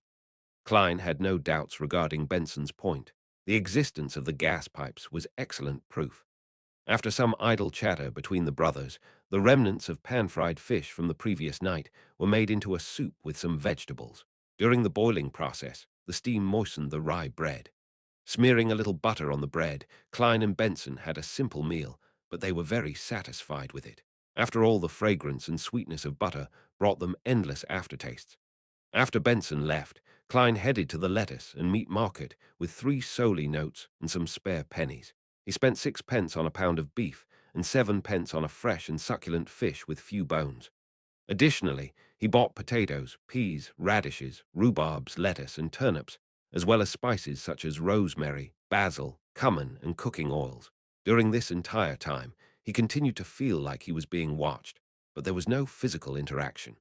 After spending some time at Smyron Bakery, Klein returned home and began weightlifting with heavier items, such as books to train his arm strength. He had planned to exercise by military boxing, which he learned from his compulsory military stint for students. However, he had already forgotten the radio exercise routines from school, much less boxing, which was only taught during the military stints. Exasperated, he could only do something simpler. Klein did not overexert himself since it would lead to fatigue and thus put him in greater danger. He took an appropriate break and began reading the original Klein's notes and study material. He wished to read anything regarding the fourth epoch again. In the evening, Benson and Melissa sat in front of a desk.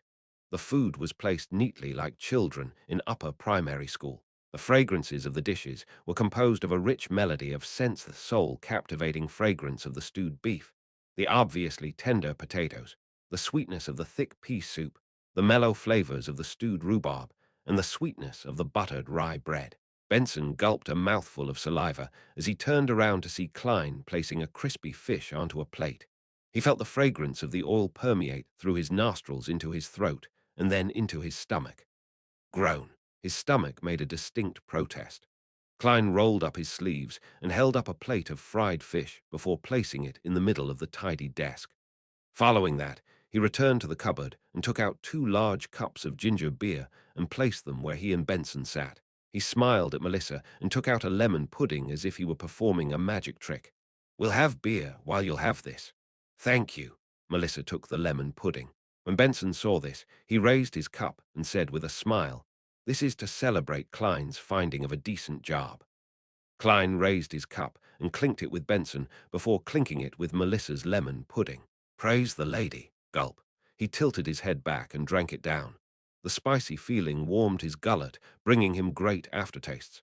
Despite its name, ginger beer did not contain any alcohol. It was a mixture of the ginger's spiciness and the sourness of lemon that made it taste similar to beer. It was a kind of beverage that both women and children found acceptable. However, Melissa did not like the taste of it. "Praise the lady." Benson drank a mouthful as well, while Melissa took a nibble of the lemon pudding. She chewed at it repeatedly before swallowing it down unwillingly. "Give it a try." Klein put down his cup and picked up his fork and spoon and pointed at the tableful of food. He was most pessimistic of his thick pea soup. After all, he had never eaten something so strange on Earth. All he could do was adapt the recipe from the original Klein's memory fragments. As the eldest brother, Benson did not stand on ceremony as he dug up a spoonful of mashed potatoes and stuffed it into his mouth. The beaten potatoes were boiled thoroughly and mixed with a faint taste of lard and just enough salt. It whetted his appetite and made him salivate. "Not bad, not bad," praised Benson vaguely. "It's much more delicious than the one I had back at work. They only used butter."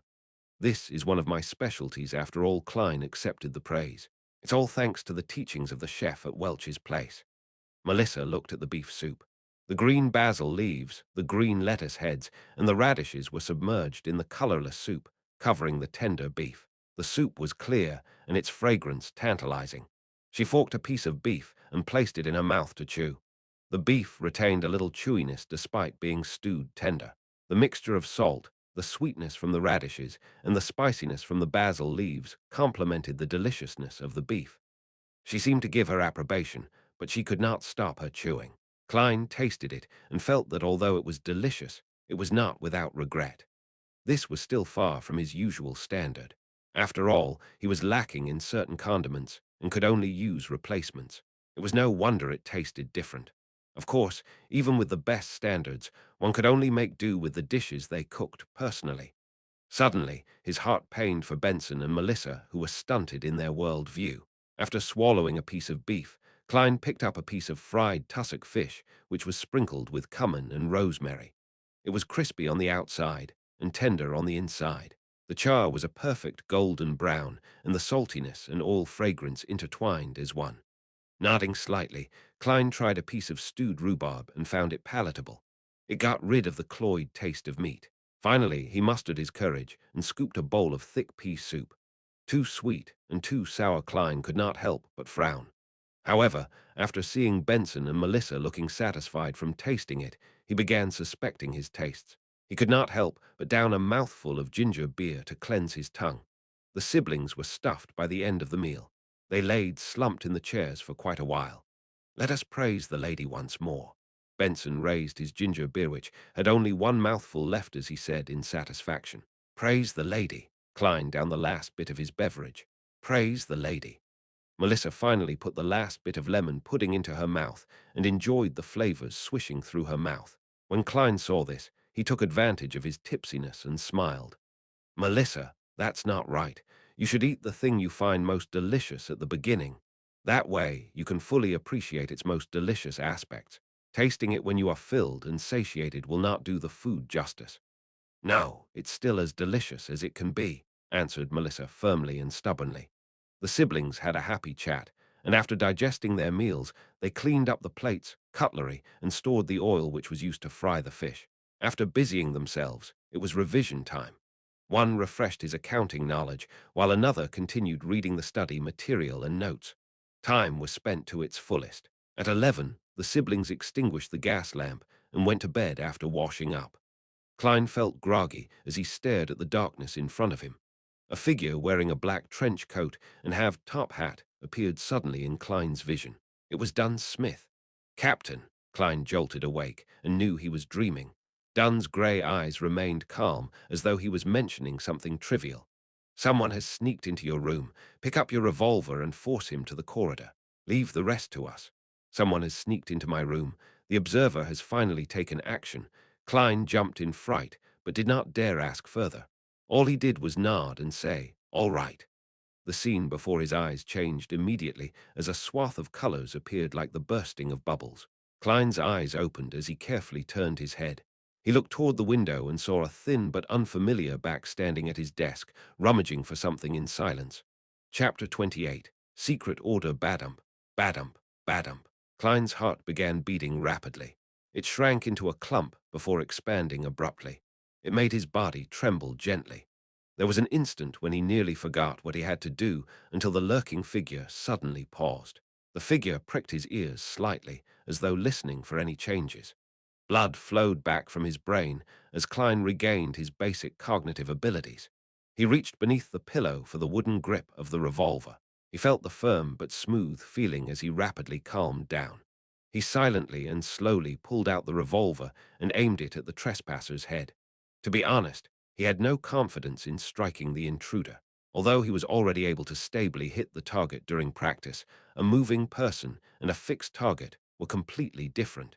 He was not arrogant enough to confound the two together. However, he vaguely remembered something from his previous life. The general idea was that a nuclear weapon wielded the greatest strength before its launch. The principle held in his current situation. The best deterrence was before he shot. By not pulling the trigger or shooting blindly, the intruder was unable to determine whether or not he was a complete rookie who had an extremely high chance of missing him. His worries and fears would make him deliberate more, resulting in him restraining himself. In an instant, another thought arose in him. It immediately made Klein turn decisive. He was not the kind of person who turned calmer when faced with danger. Instead, he had already imagined the situation when he faced the observer-oosing intimidation instead of attacking. The foodaholic empire had an idiom: where there is precaution, there will be no danger. When Klein pointed his gun at the intruder, the thin man froze suddenly, as though he had sensed something.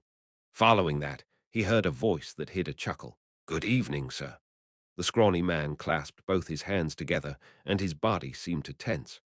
Klein sat on the lower bunk, aimed the person's head with the revolver, and tried to speak as leisurely and as naturally as he could. "Please raise both of your hands and turn around. Try to do it slow. To be frank, I'm very timid and I get nervous easily. If you move too quickly, I can be frightened, and I can't guarantee that there won't be a situation where I misfire." "Yes, that's right." The scrawny man raised both of his hands and held them up near his head before turning his body bit by bit. The first thing that came into view was a black tight suit with neat buttons. Next, he caught a pair of brown eyebrows that were thick and sharp. The intruder's deep blue eyes didn't reflect fear, but rather gazed upon Klein with the intensity of a ferocious beast. It seemed that if Klein were careless for a second, the other person would leap forward and tear him to pieces. He clenched the handle tightly as he tried his best to appear calm and indifferent. It was only when the thin man faced him completely did Klein jerk his chin towards the door. He softly and gently said, "Sir, let's take this outside. Do not disturb the beautiful dreams of others. Oh, do keep your motions slow. Lighten your footsteps a little too. It's basic courtesy for a gentleman." The thin man's cold pupils rolled as he swept Klein a glance. He continued raising his hands as he walked slowly to the door. Under the revolver's aim, he twisted the handle and slowly opened the door. When the door was half opened, he suddenly lowered himself and rolled forward. The door was pulled by a strong wind, and it closed with a slam. Benson, who was on the top bunk, was stirred. He almost woke up in a daze. At that moment, a leisurely and serene melody entered from outside. The heavy and comfortable voice started to sing. Oh, the threat of horror, the hope of crimson cries. One thing at least is certain, that this life flies. One thing is certain, and the rest is lies.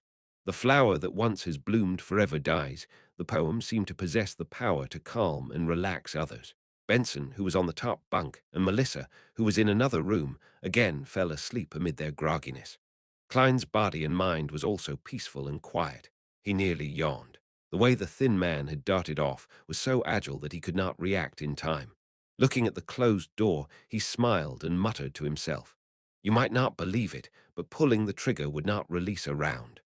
The empty chamber to prevent misfiring. Following that, Klein listened to the midnight poem as he patiently awaited for the battle outside to end. Within a minute, the tranquil melody, which resembled the reflection of moonlight on the surface of a lake, stopped, and the dark night resumed its deep silence. Klein silently spun the cylinder and moved the empty chamber away as he awaited for the outcome. He uneasily waited for a full 10 minutes. Just as he wondered if he should investigate, he heard Dunn Smith's staid and warm voice from the door. "It's settled." Phew, Klein exhaled. He held his revolver and took his key. Barefooted, he carefully approached the door before silently opening it to see the black trench coat and the halved top hat. Dunn Smith was standing there with his deep and calm grey eyes. He closed the door behind him and followed Dunn to the end of the corridor and stood amid the weak crimson moonlight. "It took me some time to enter his dream," said Dunn calmly as he looked at the red moon outside the window. "Do you know his background?"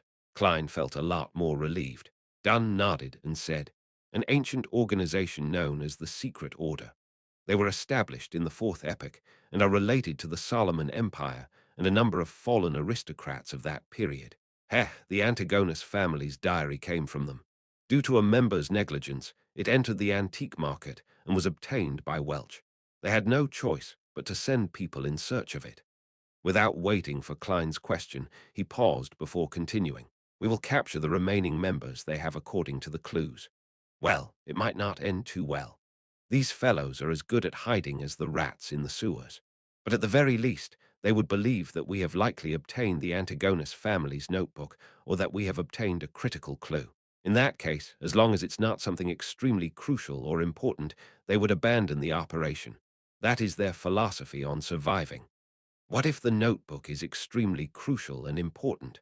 asked Klein worriedly. Dunn smiled without an answer. Instead, he said, "We know very little of the secret order.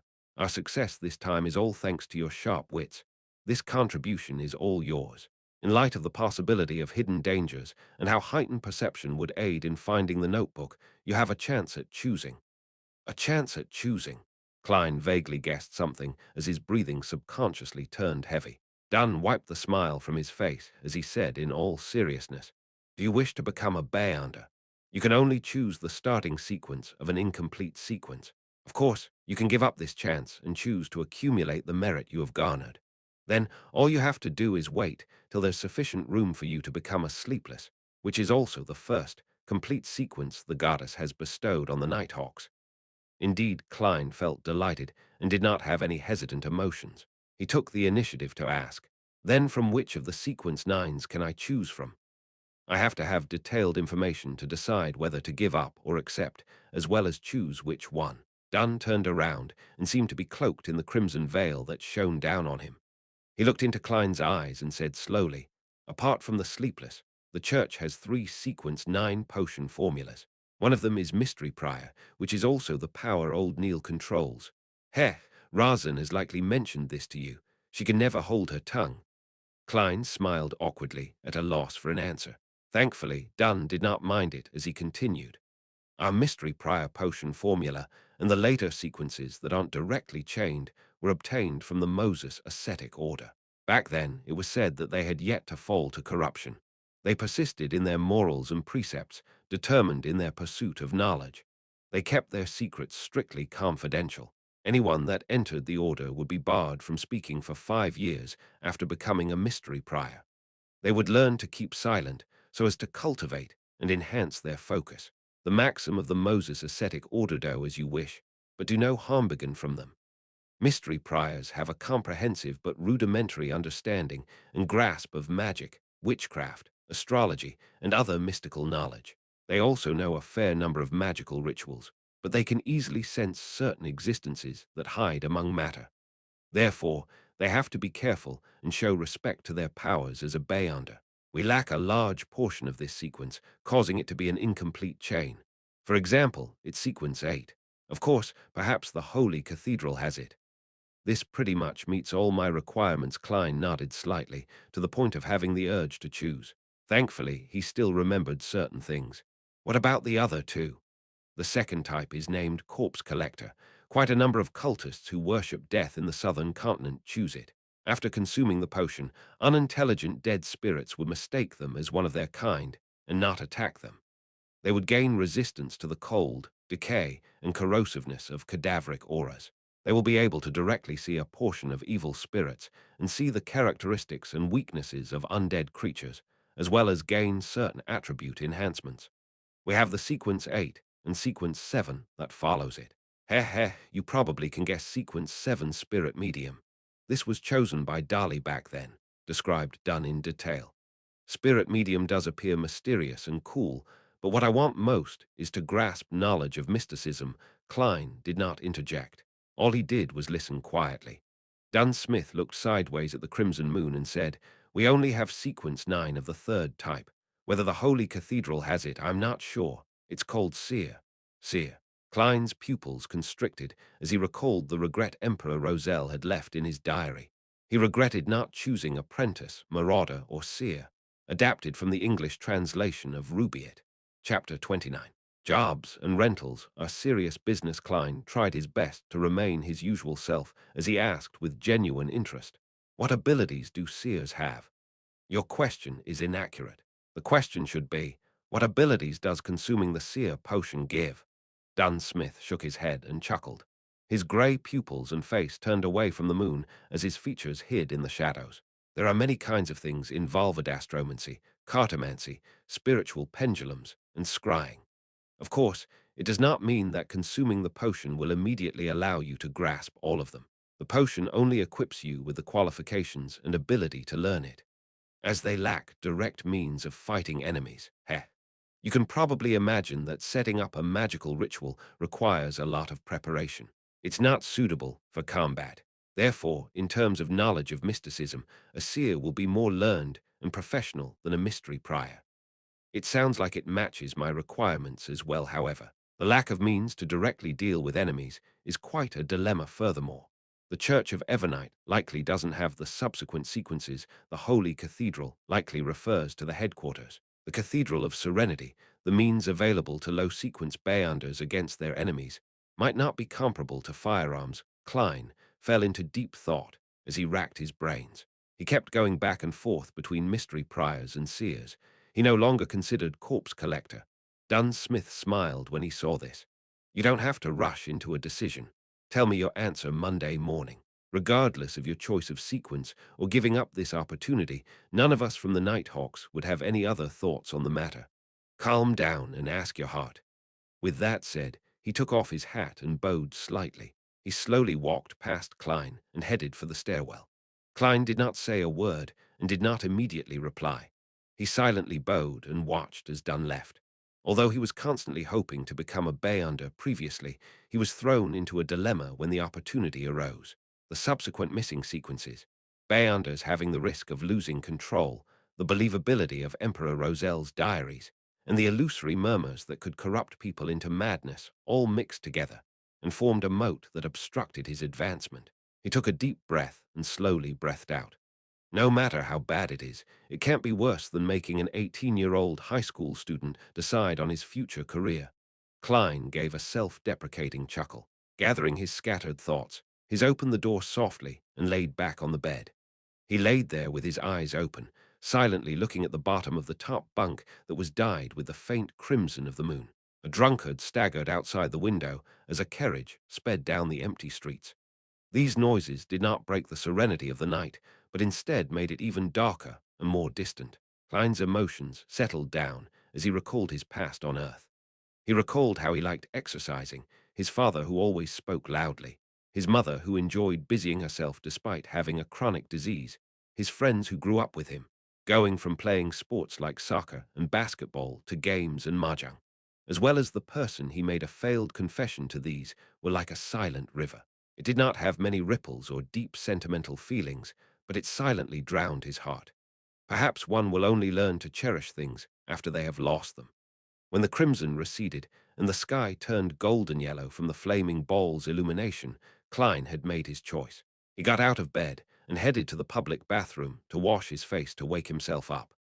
Then he took a one-solely note to Mrs. Wendy's to buy 8 pounds of rye bread with 9 pence, replenishing the staple food that had been consumed the previous night. The price of bread has begun stabilizing, he commented after breakfast as Benson changed. It was Sunday, so both he and Melissa finally had the chance to rest. Klein, who was already in proper attire, was sitting on a chair and flipping through the outdated newspapers he brought back from yesterday. He said in surprise, "There's a house for rent here. North Burrows 3 Wendell Street, a bungalow with 2 floors. There are 6 bedrooms, 3 bathrooms, and 2 big balconies upstairs. Downstairs, there's a dining hall, a living room, a kitchen, 2 bathrooms, and 2 guest rooms. As well as an underground cellar in front of the house are 2 acres of private land, and there's a small garden behind. It can be rented for 1, 2, or 3 years, with a weekly rent of £1.06 solely. Those interested can head to Champagne Street and look for Mr. Gusev. That's our goal for the future." Benson wore his black half-top hat as he smiled to say, "The rent for the places in newspapers is usually a little too expensive. The Tingen City Housing Improvement Company has options that do not pale in comparison to that for cheaper. Why are we not searching in the Tingen Housing Improvement Association for the working class?" Melissa walked out from her room holding an old, veiled hat. She had changed into a grayish-white long dress that had been mended several times. She was silent and introverted, but that could not mask her youthfulness. Benson laughed. "Where did you hear of the Tingen Housing Improvement Association for the working class? Jenny, Mrs. Rochelle, or is it from your good friend Selina?" Melissa looked to the side and whispered a reply. "Mrs. Rochelle, while washing up last night, I happened to meet her. She asked me about Klein's interview, and I told her roughly what happened. Then she suggested I find the Tingen Housing Improvement Association for the working class." Benson noticed Klein's puzzled expression and shook his head in amusement. "They are targeted at the poor." "Well, a precise description is that they are a housing association for the lower strata of society. They build and renovate houses that basically have communal bathrooms. They only provide 3 choices: single, double, or triple bedroom. Do you wish to continue living in such an environment? The Tingen City Housing Improvement Company is in the same business as them, but they also provide choices for the lower middle class.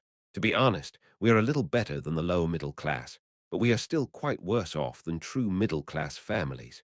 It's not a matter of salary, it's just that we did not have the time to save up. Klein came to a realization as he put away the newspaper. Picking up his top hat, he stood up. Then, let's set off. I remember that the Tingen City Housing Improvement Company is on Daffodil Street, Benson said as he opened the door. They are like the Tingen Housing Improvement Association for the working class, known as 5% charities. Do you know why? I don't know. Klein raised his cane and walked to Melissa's side. The girl with black hair that reached down her back nodded. Benson headed out and said, "These kinds of housing improvement associations or companies were established as a result of Backland. They are funded in three ways. One, by requesting donations from charitable foundations. Two, through funding proposals. They receive grants from the government's commission at a special rate of 4. Third, through investments.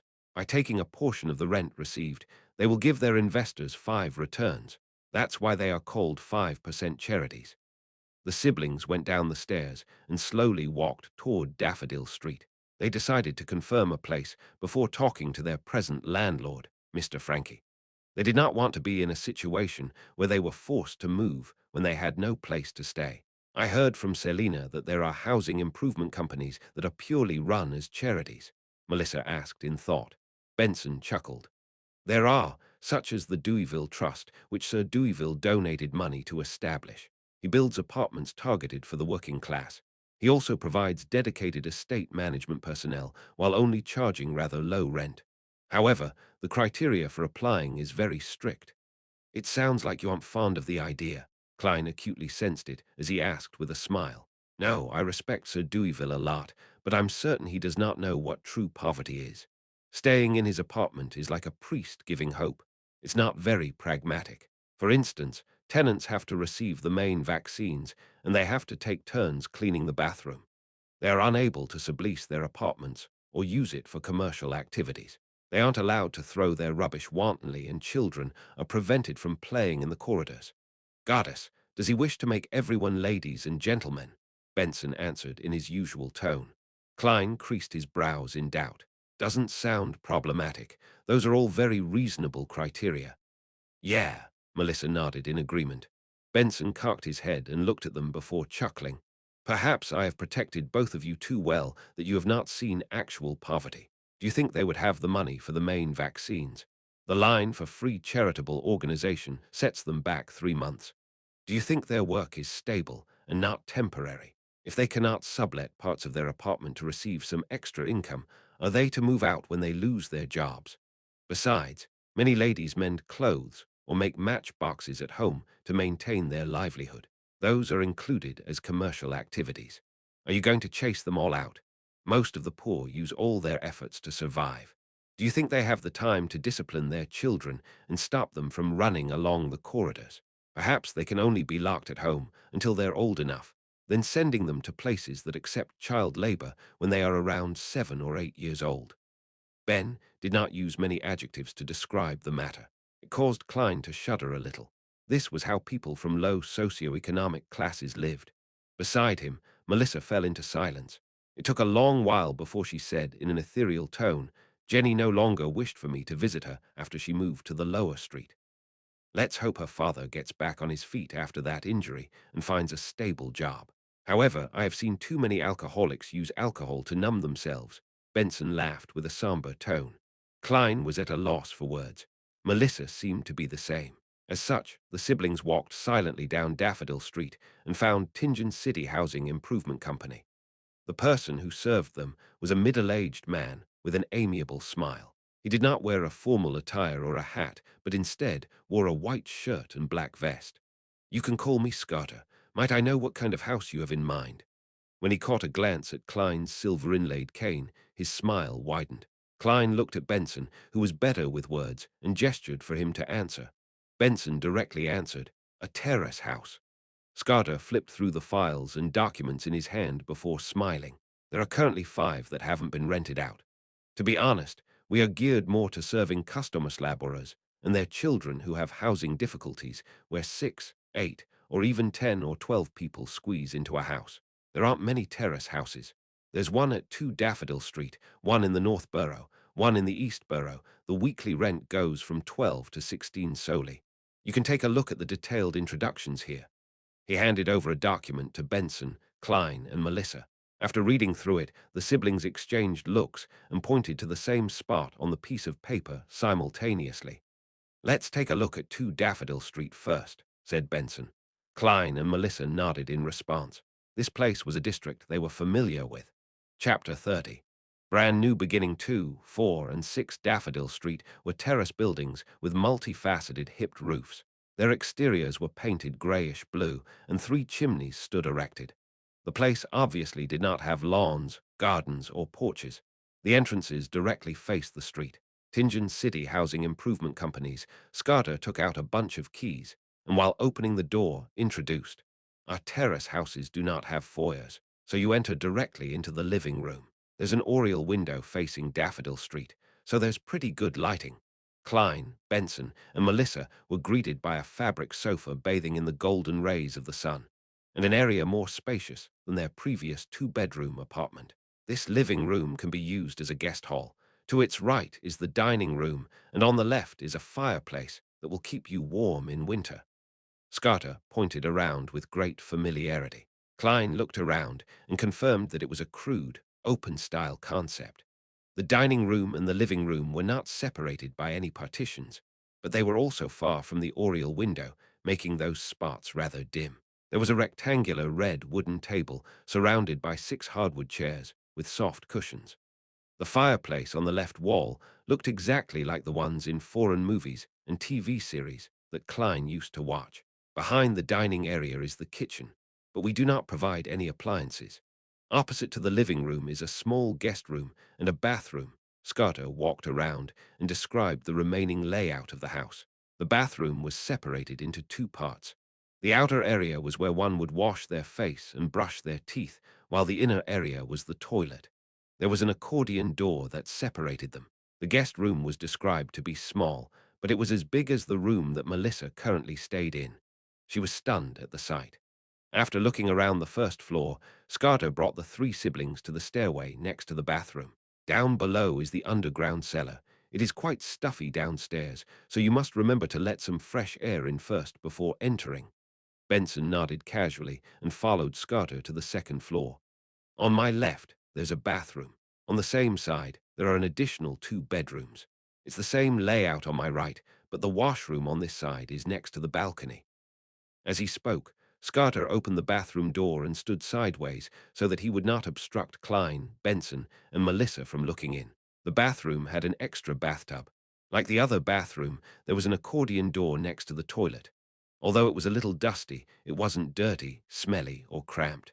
Melissa looked in a daze until Scarter walked to the bedroom next to it. Only then did she stop looking and follow the rest slowly. She took another few steps before looking back. Klein, who was experienced in life, was delighted and excited as well. Even though their landlord often supervised their cleaning up of the bathroom, it still was not clean enough. It was often nauseating, let alone the fact that they would easily encounter a line when they needed to relieve themselves. The other bathroom was similar. One of the 4 bedrooms was slightly bigger and was furnished with a bookcase. The rest were about the same size as each other and had a bed, table, and wardrobe. The balcony is very tiny, so you won't be able to dry too many clothes in the sun at a time. Scarter stood at the end of the corridor and pointed to a spot with a door and lock. There is a complete underground drainage, gas piping, meter, and other facilities. It is very suitable for you gentlemen and a lady like yourselves. It only requires 13 solely of rent and 5 pence for use of the furniture weekly. In addition, there is a deposit that amounts to 4 weeks of rent. Without waiting for Benson to say a word, Klein looked around and asked curiously, roughly how much would it cost to buy the house? As a transmigrator from the Foodaholic Empire, the desire to buy property still existed within him. Upon hearing that question, Benson and Melissa were shocked. They looked at Klein as though they were seeing a monster. Scarter replied calmly and firmly, "Buy. No, we do not sell property. We only provide rental properties." I'm just trying to have a general sense of the prices, Klein explained awkwardly. Scarter hesitated for a few seconds before saying, "Last month, the owner of 11 Daffodil Street sold a limited-period land deed with a similar property sitting atop the land. £300 for 15 years. It is much cheaper than renting directly, but not everyone can fork out such a large sum of money. If one would like to buy it over completely, the owner's posted price is £850. £850. Klein quickly made the mental calculations. My weekly pay is £3. Benson Ian's £1 and 10 solely rent is 13 solely, and if we eat well every day, we would spend nearly £2 a week. On top of that, there are expenses such as clothes, transportation, social expenditures, so on and so forth. We can only save less than 20 solely a week. 1 year adds up to about £35. £850 would require more than 20 years. Even if we bought the land for a limited period of time for £300, it would take us at least 8 or 9 years. That doesn't include getting married, living independently, raising children, traveling, and so on in a world without individual housing loans. Most people are likely to opt for rental. Realizing this, he stepped back and stole a glance at Benson. He beckoned him to talk to Scarter about the rent. As for Melissa's intentions, they were obvious from her bright eyes. At that moment, Klein suddenly thought of letting Benson loose. Benson tapped his plain cane and looked around before he said, "We should take a look at other houses. The dining area's lighting isn't good, and the balcony is very small. Look, only that bedroom has a fireplace, and the furniture is too old. If we move in, we have to at least change half of these." He pointed out faults in a hurried tone, spending 10 minutes to persuade Scarter to lower the rent to 12 solely and the furniture usage fee to 3 pence, while rounding up the deposit to £2. Without further ado, the siblings returned with Scarter to the Tingen City Housing Improvement Company and signed 2 copies of the contract. They then headed over to the notary office of Tingen City to notarize the contract. After paying the deposit and first week's rent, Klein and Benson's remaining money added up to £9, 2 solely and 8 pence. Standing before the door of 2 Daffodil Street, they each held a bunch of copper keys. They were momentarily unable to look away, their emotions churning within them. "It feels like a dream." After a while, Melissa lifted her head to look at the future Morty residence, and she spoke with a low yet unsteady voice. Benson let out a breath and smiled. "Then don't wake up." Klein wasn't as emotional as they were. He nodded and said, "We need to change the locks of the main door and balcony door as soon as possible. There's no hurry. The reputation of Tingen City Housing Improvement Company is very good. The rest of the money is for your formal suit. However, before that, we need to pay Mr. Frankie a visit." Benson pointed in the direction of the apartment. The siblings made do with rye bread at home before heading for a terrace apartment on Iron Cross Street. When they knocked on their landlord's door, Mr. Frankie declared imposingly while his short frame perched on a sofa, "You know my rules. No one is allowed to be behind their rent." Benson leaned forward and smiled. "Mr. Frankie, we are here to give up our lease." That's straightforward. Would negotiating this way work? Standing beside Benson, Klein was shocked when he heard him. On the way here, Benson had said that his bottom line was a compensation of 12 solely. "Give up your lease? No. We have a contract, and there's still half a year left." Frankie glared at Benson as he flailed his arms. Benson looked at him seriously and waited for a moment before saying calmly, "Mr. Frankie, you should understand that you could have made much more money." "Make much more?" Frankie asked with interest, touching his skinny face. Benson sat up straight and explained with a smile. "The 2-bedroom unit was rented to the 3 of us for 5 solely and 6 pence. But if you were to rent it to a family of 5 or 6 people, with 2 or 3 of them working and getting paid, I think they would be willing to pay more to stay there instead of staying at Lower Street, where it's ridden with crime. I think 5 solely 10 pence or 6 solely would be a reasonable price."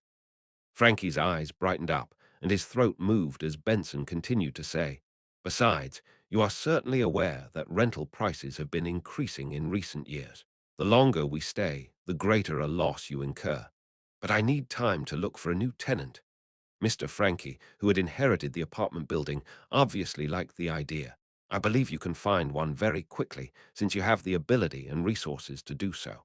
Maybe 2 days, maybe 3 days, we will pay for the losses you incur during this time. How about the deposit of 3 soldi that we have paid? It is very reasonable. Benson immediately decided for Frankie. Frankie nodded in satisfaction. Benson, you are such a conscientious and honest young man.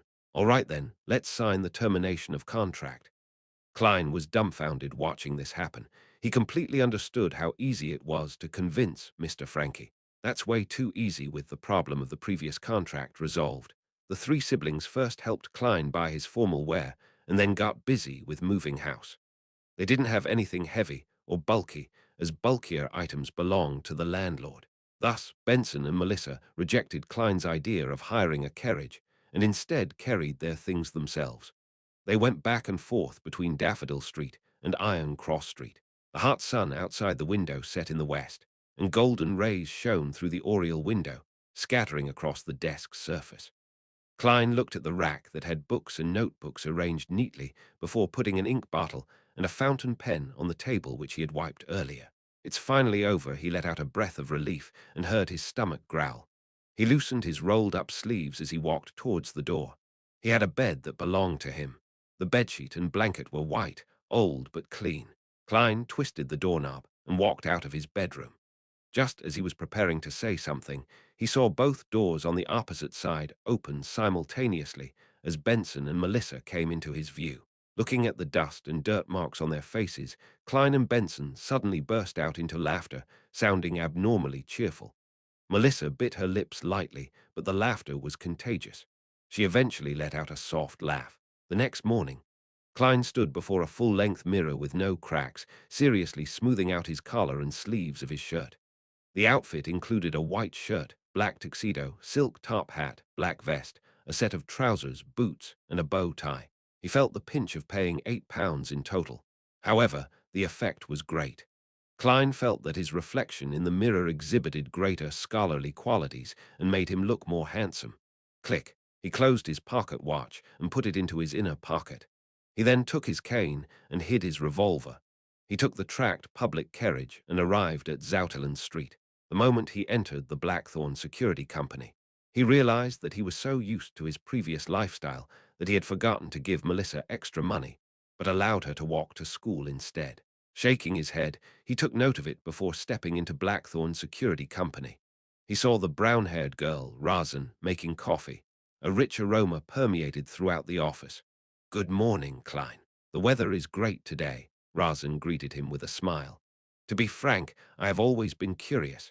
In such weather, don't you men feel hot wearing those formal suits? I know for a fact that Tingen's summer isn't as hot as the South's, but it is still summer."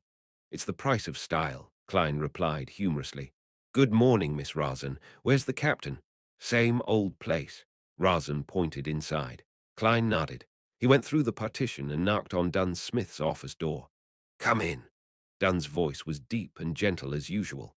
When he saw Klein, who looked quite different in a set of nice formal wear, he nodded, and his grey eyes smiled.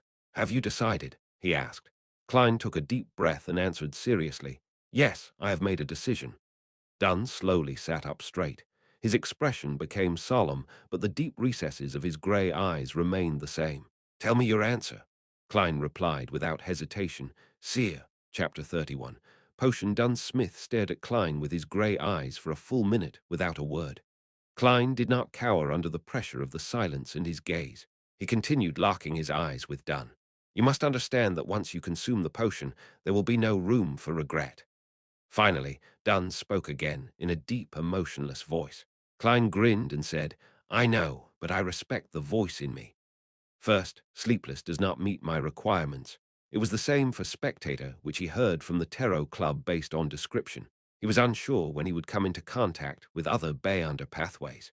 A slow remedy could not work for an urgent situation. Therefore, there was no need for him to wait. By the same logic, Corpse Collector was eliminated as well, leaving the two choices Mystery Prior and Seer, under the premise that potions of the same sequence were equally dangerous, and him unable to obtain more information, as well as the fact that both Mystery Prior and Seer met his requirements. Then, regardless of whether Emperor Roselle was making a passing remark, or if he really regretted not choosing Apprentice, Marauder, and Seer, it was enough to tip the balance in his heart. Furthermore, he could tell from the diary that as long as he figured out the true essence of digestion and acting, he would be able to avoid the negative effects the potion would bring to a significant extent. As for the murmurings and illusory enticements that could drive people to corruption and madness, he had already encountered that even without being a Beyonder. All right. Dunn stood up and picked up his halved top hat. As he put it on, he said, "Follow me down." Klein nodded and gave a gentleman's bow in gratitude. Tap, tap, tap. Both of them ventured down, their footsteps echoing through the silent and vast stairwell and passageway. Klein suddenly felt gripped by anxiety as he tried to find a topic of conversation. "Captain, you mentioned that taking the potion would not directly give me the corresponding knowledge on mysticism, that I'll only have the qualifications to learn it. Then, where does the basic knowledge of mysticism come from? Did our predecessors risk their lives for it, or obtain it via other means?" Every time he went underground, he would find the air especially fresh. Clearly, the ventilation was excellent. However, the occasional gust of wind made one shiver. Dunn glanced at him, the darkness in his grey eyes appearing abnormally deep. He answered calmly, "One of them is, as you said, experimentation, summarization, and enhancement. Second, being bestowed by the gods. Third, the dangerous murmurs that others can't hear do not only growl and roar senselessly. At times, they will describe some matters regarding mysticism. But according to what I know, people who truly listen to the murmurs on a long-term basis have gone mad without exception, or they would fall to corruption and become monsters. Of course, we must thank them. The notebooks they've left behind are precious treasures in the field of mysticism. Human lab rats. The underground passage's cold humidity made Klein shudder suddenly. Then would my luck enhancement ritual, which turned into social network magic, eventually lead to similar effects due to the crazy and horrible murmurs? At the intersection, Dunn did not proceed toward Channy's gate, nor did he turn to the weapons, materials, and archives. Instead, he took Klein to the left and approached St. Selina Cathedral.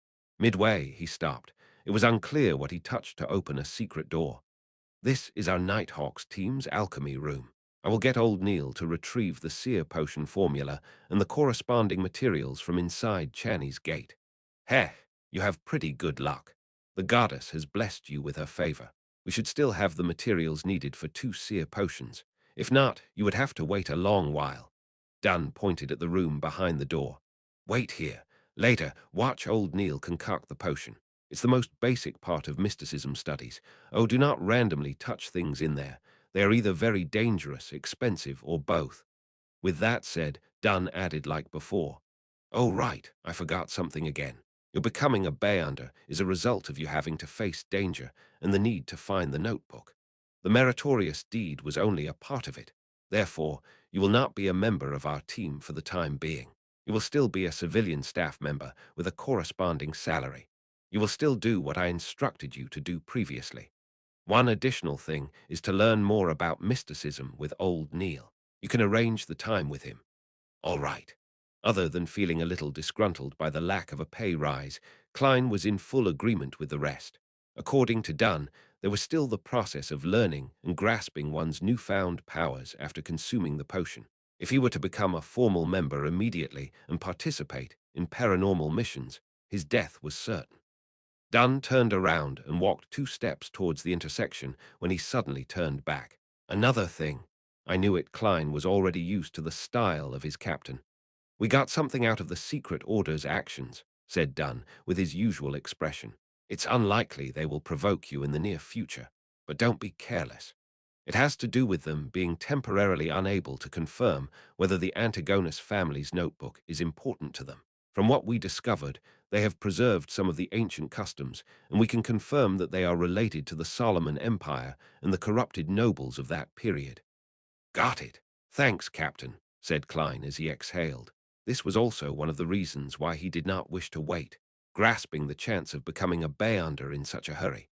As he watched Dunn leave and confirmed that he would not turn his head to say more, Klein slowly walked into the alchemy room. The room had long tables. There were test tubes, pipettes, scales, and crucibles. It resembled a chemistry laboratory from his previous life. It was just more Spartan and ancient. Other than that, there was a huge cauldron, a darkwood ladle, a translucent crystal ball, and other items. The dark sacred emblem and other strange emblems were visible everywhere. They gave the room a tint of mystery. Klein looked around with interest, but he was not stupid enough to touch the things. After a while, he heard footsteps. Old Neil carried a tiny silver chest with complicated patterns. He was still wearing his unique classic black robe that seemed anachronistic, matched with a felt hat with a rounded edge of the same color. Lad, I never expected you to choose Seer. Old Neil put down the chest and used his somewhat turbid red eyes to size up Klein. Your personality is just like mine when I was young. You just don't want to follow the masses. Not bad. Light these few gas lamps and close the door. All right. Klein tried hard not to tremble as he lit each gas lamp in the alchemy room. He made dim light rule over the place once again. Tack, tack, tack. The secret door was closed. He turned back to see the white-haired and deep-wrinkled old Neil using a bunch of strange tied tree branches to scrub the black cauldron. The concoction of a sequence potion is extremely simple, at least for sequence 7 and below. There's no need for a special flame or any additional ritual, much less an incantation. There's no need for one to participate in it spiritually. All one needs to do is go according to the formula's steps, add the precise amounts, and mix it. That will be all. Old Neil's wrinkles seemed to bloom from his smile. For real? Klein questioned in surprise. This sounds as simple as my luck enhancement ritual, man. It's quite frightening when you come to think of it. Perhaps it's a gift of the gods. Praise the lady. Old Neil drew a haphazard circle over his chest. Following that, he opened the silver chest and pulled out goatskin parchment that exuded antiquity. The yellowish-brown goatskin unfurled inch by inch, revealing words on it. Klein looked from a distance and realized it was in Hermes, a language he was very familiar with. It was written in ink that resembled blood, seemingly having its fluidity remain intact. But other than that, it did not seem extraordinary in any way.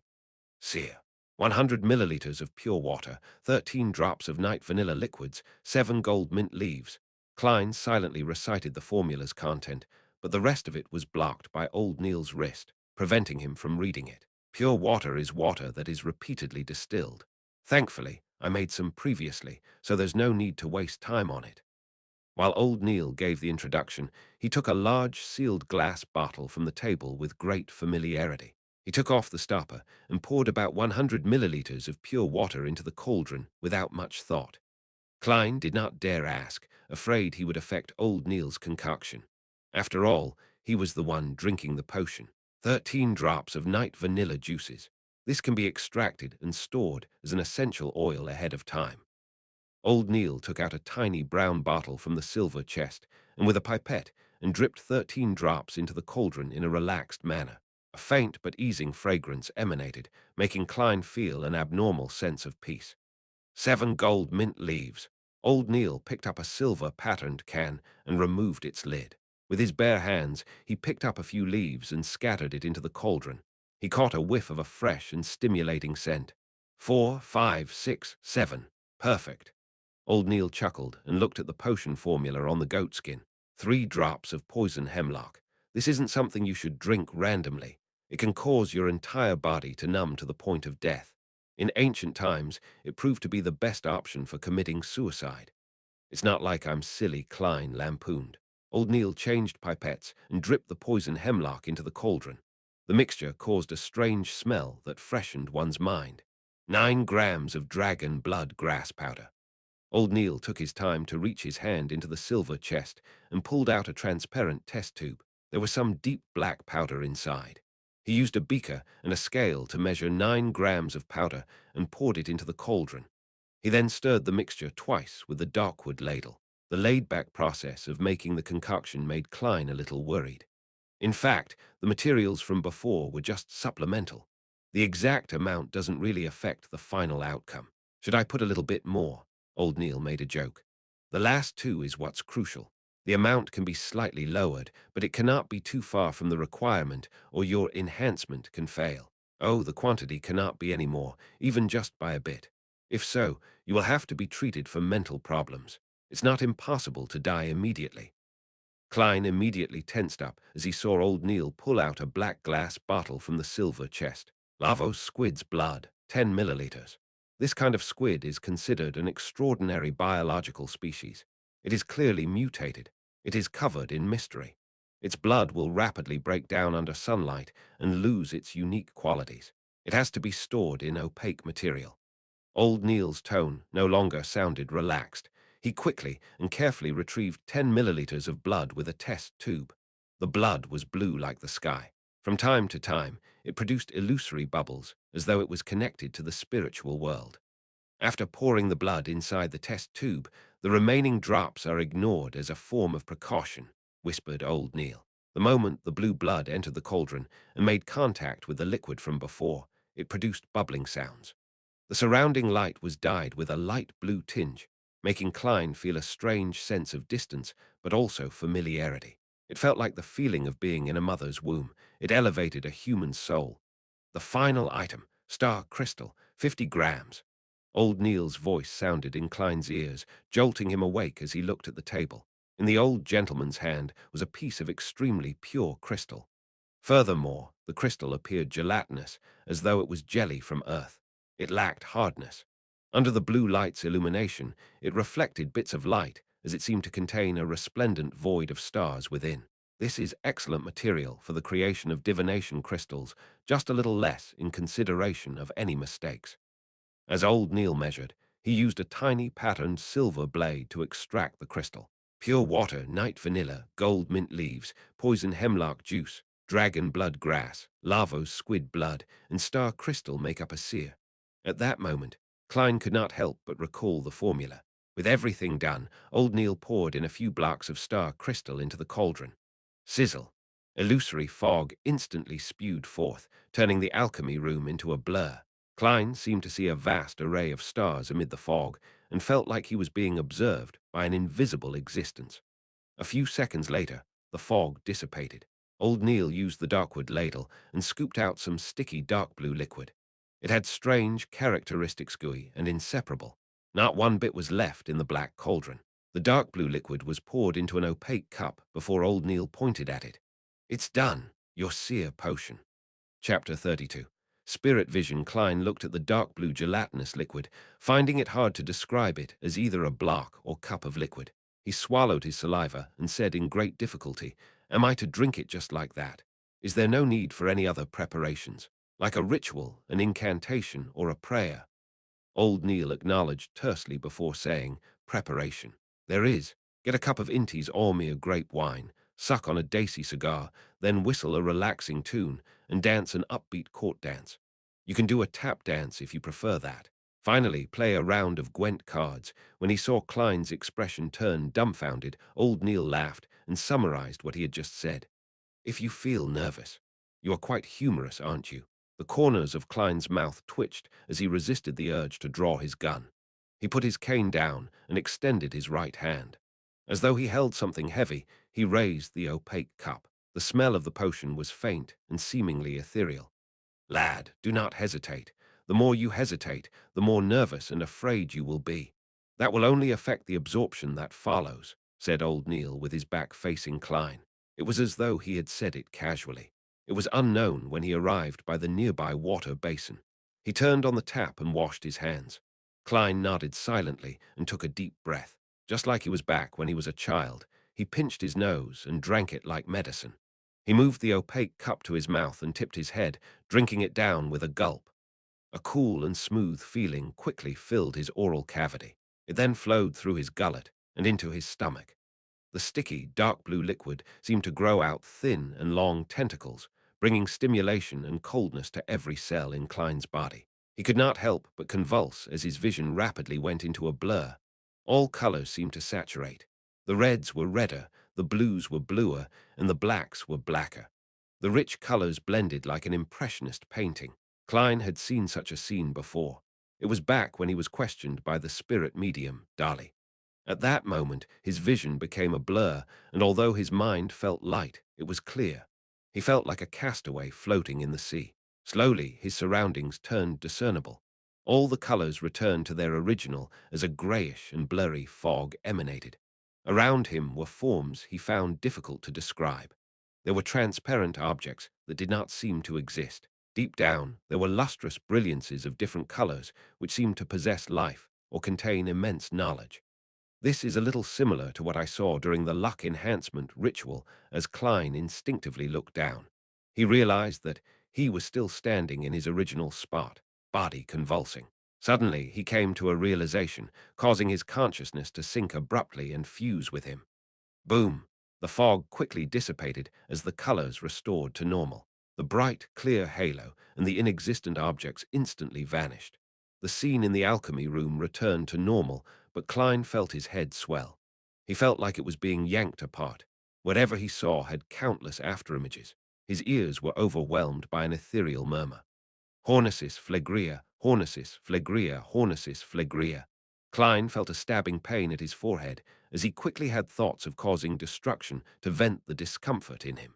He frowned and hurriedly shook his head. Is your vision abnormal?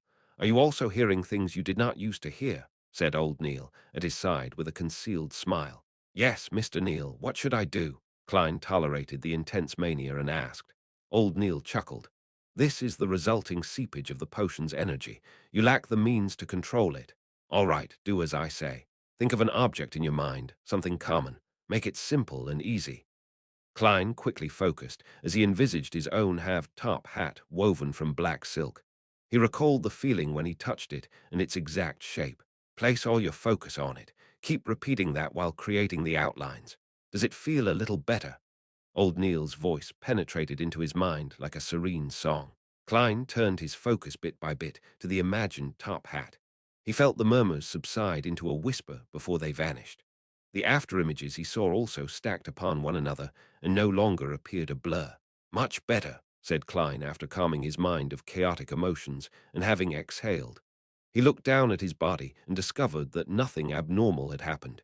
He moved his limbs, and with half anticipation and half doubt, asking, I succeeded. I'm now considered a seer. Old Neil pulled out a mirror-like mercury plate and shoved it in front of him. Look at your eyes. Klein focused his gaze and saw that he was wearing a black top hat. His outline stood out, and his facial features looked normal. Apart from having his face covered in sweat, he did not seem different in any way. He followed old Neil's instruction and carefully looked at his eyes. Only then did he discover that his brown eyes had deepened quite significantly. It was so much deepened that it was like the nighton in complete darkness. It felt so deep that it could absorb the souls of others. Normally, dark brown pupils are easily recognized as black. Without looking very carefully, even Klein himself would not have noticed. This is a physical manifestation of the potion's powers. When you learn cogitation and how to converge your power, your eyes will return to normal. Old Neil smiled as he reached out his right hand. Congratulations, our new bay under our seer. Thank you. Klein reached out his hand and shook it. Mr. Neil, when can I learn how to cogitate? You can learn it now. The initial steps of cogitation are relatively simple. It's even more so for Bayanders, said old Neil with a smile. Just now, producing an object in your mind to divert your attention and turning the energy seepage inwards is actually the first step to cogitation. Try doing it again.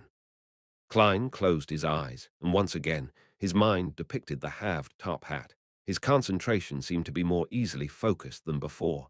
Soon, random thoughts that surfaced would quickly vanish, leaving the hat's outline. Let your brain go somewhat blank. Exchange the object you imagined. Use something that does not exist in this world, an object you imagine completely out of thin air. You have to follow this rule.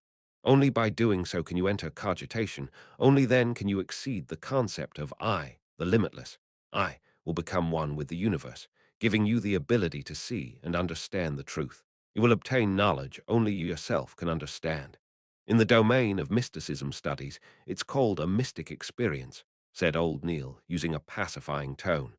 You just need to listen to the descriptions that I'll get to later. What's most important is to enter cogitation. Something that doesn't exist in this world. Imagine something completely out of thin air would things from Earth count. Klein attempted using an earthy green intercontinental missile he saw on television. He replaced the half-top hat with this long and thick missile. However, regardless of how he outlined it or imagined it, he ultimately only ended up focusing his attention. It doesn't seem like it will work. Klein had no choice but to let his imagination run wild. He outlined a sphere of light and then many similar objects, gathering them together. The spheres of light stacked upon one another. It felt like an object of fantasy. Klein's thoughts gradually turned ethereal and afloat. His body and mind calmed down. The objects that did not seem to exist, the fog with the bright clusters of light, and the complex colors appeared once again. They floated in the sky in close reach. He extended his spirituality inch by inch as he looked down at them quietly. He sensed it and took it in. Very good, as expected of a seer. You entered cogitation very smoothly. You were just slightly worse than me back then. Slightly, said old Neil with a chuckle. In that case, I'll begin teaching you the most common, easiest to grasp, and most useful ability in the future in mysticism, spirit vision. He switched off the gas lamps one after another, but opened the door to the alchemy room. It made the spot where Klein was dark, but not to the point of failing to make out silhouettes of objects. All right. In your present state, raise your hands and place them in front of your eyes. Your index fingers need to face each other, but they are not to touch. Open your eyes and keep them open until you are accustomed to the darkness. Klein completed each step according to old Neil's description. He saw the silhouettes of his fingers and the surrounding objects. Actually, you should be lying down to let your body be entirely relaxed. But since the effect of your cogitation is not bad, let's continue. Old Neil laughed. Focus your gaze on a spot behind your hands. It has to be behind. Then, slowly move your fingers and maintain the same pose without touching them. Also, do not pull them out of your sight. Klein calmly listened to it and cast his gaze at an empty spot behind his palms. He then slowly moved his index fingers within his vision. Once, twice, thrice suddenly, Klein saw a fiery red color in between his fingers. He let out a sound. You see color, that's right. That's the initial step to spirit vision. The color you see is your aura, said old Neil with a chuckle. No rush. Do it a few more times. After stabilizing it, look elsewhere. I'll also take this opportunity to explain to you the different meanings of the different colors. All right. Klein moved his fingers back and forth while having his vision trained on the fiery red. Old Neil thought for a moment before saying, to put it simply, the mainstream way of mysticism is to split non-physical parts of a human into 4 levels. At its core is the soul body, which is also everyone's basic spirituality. There is a school of thought that believes all biological creatures have spirituality and have a soul body.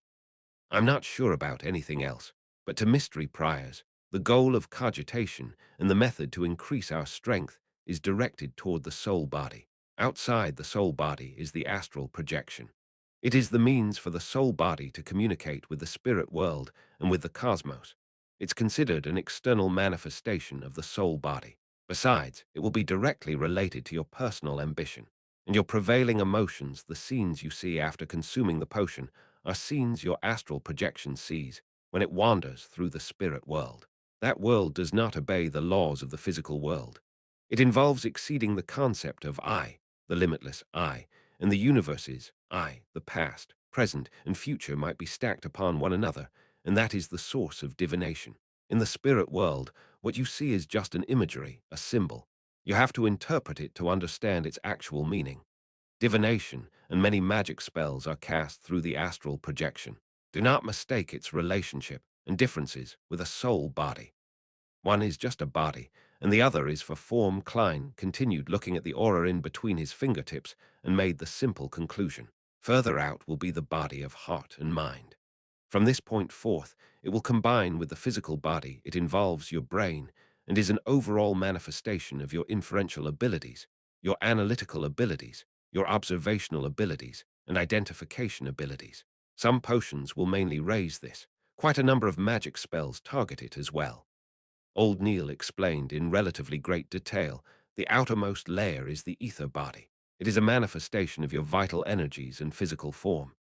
The aura color you see is an external phenomenon of your ether body. In other words, apart from the spiritual bodies, ghosts, and specters you can see directly with spirit vision, it might also include certain existences that should not be seen. You can also see the ether bodies of others or their auras. From their thickness, brightness, and color, you can determine their health and emotional state. When your spirit vision improves and you grasp more mysticism knowledge, you will be able to discover even more details. You can even determine the lifespan of others. By the way, the emotional state I mentioned would also manifest itself because of your astral projection. When you go higher in sequence, your spirit vision will reach a relatively high stage. Someone else's astral projection will even be detectable. That way, you will learn even more things. This is a level only seers and mystery priors can attain. Some fellows even claim that the strongest form of spirit vision allows one to see anything in any place, including the past and future. However, I'm skeptical about it. It sounds quite powerful. Klein was almost turning eager. Old Neil coughed and continued. Let's return to the ether body and the colors of the auras. Your limbs and parts that are required in motion will appear red. Your head and brain's surface will appear as purple. Spots that excrete waste will appear orange. The digestion system will appear as yellow. The heart and other regulatory systems will appear green. Your throat and other parts of the nervous system will appear blue. An entirely balanced body will make a body be cloaked in white that is a symbol of health. Once it turns dark or the thickness thins, the color will change. That indicates that the corresponding spot has turned problematic. It means it's in a state of exhaustion or illness. In addition, the inner layer of the astral projection represents prevailing emotions. Red means passion and excitement. Orange means warmth and satisfaction. Yellow means happiness and extroversion. Green means calm and peace. Blue means coldness and stillness that one is in thought. White means brightness and eagerness to improve. Dark colors mean worry, sorrow, and silence. Purple means that spirituality is taking control of the lead, coldness, and estrangement. Klein silently memorized the information and stabilized his initial spirit vision. Good, you can look at other objects. Old Neil did not speak further as he nodded. Klein slowly turned his head and looked at Old Neil. Indeed, he saw different colors in different parts of his body. The aura was both thick and thin at different spots. The purple color at his head was brightest, and his limbs' redness was relatively dark. The overall whiteness to his body was somewhat faded as well. Indeed, he's getting on in age. Klein made a silent comment to himself. Only with what he saw did he feel that he had become a Beyonder. I am now a Beyonder. He shifted his gaze and carefully sized up Old Neil when suddenly he saw a translucent pair of cold and ruthless eyes without any brows in the void behind him. These nearly illusory eyes were staring at Old Neil intently, as well as him. This Klein shuddered as he gaped and said, "You have a pair of eyes behind you." Old Neil was taken aback before he forced a smile. "Ignore them." Chapter 33. Switch. The moment Old Neil finished his sentence, the illusory pair of eyes that lurked in the darkness behind him vanished. Even in his spirit vision state, Klein was no longer able to identify traces of its existence. This is a characteristic of ritualistic magic, explained Old Neil with a chuckle. Fascinating is spirit vision, an enhanced version of yin-yang eyes. Klein felt like a child who had received a new toy. In excitement, he turned his gaze away and began observing every corner of the room. He wanted to see the differences of the alchemy room with and without the spirit vision. The outlines of the objects in the dark, such as the tables, test tubes, scales, cups, and cupboards, did not look different from how it looked like without spirit vision. They did not emit any lights or colors. Objects without lives do not have any spirituality. Klein mumbled to himself as he swept his gaze toward the silver chest. Suddenly, he saw a vibrancy of colors. The colors were as blue as the sky, as resplendent as the stars, or as crimson red as burning flames. Materials from extraordinary beings still have some life in them, and are still active, even if the source is already dead.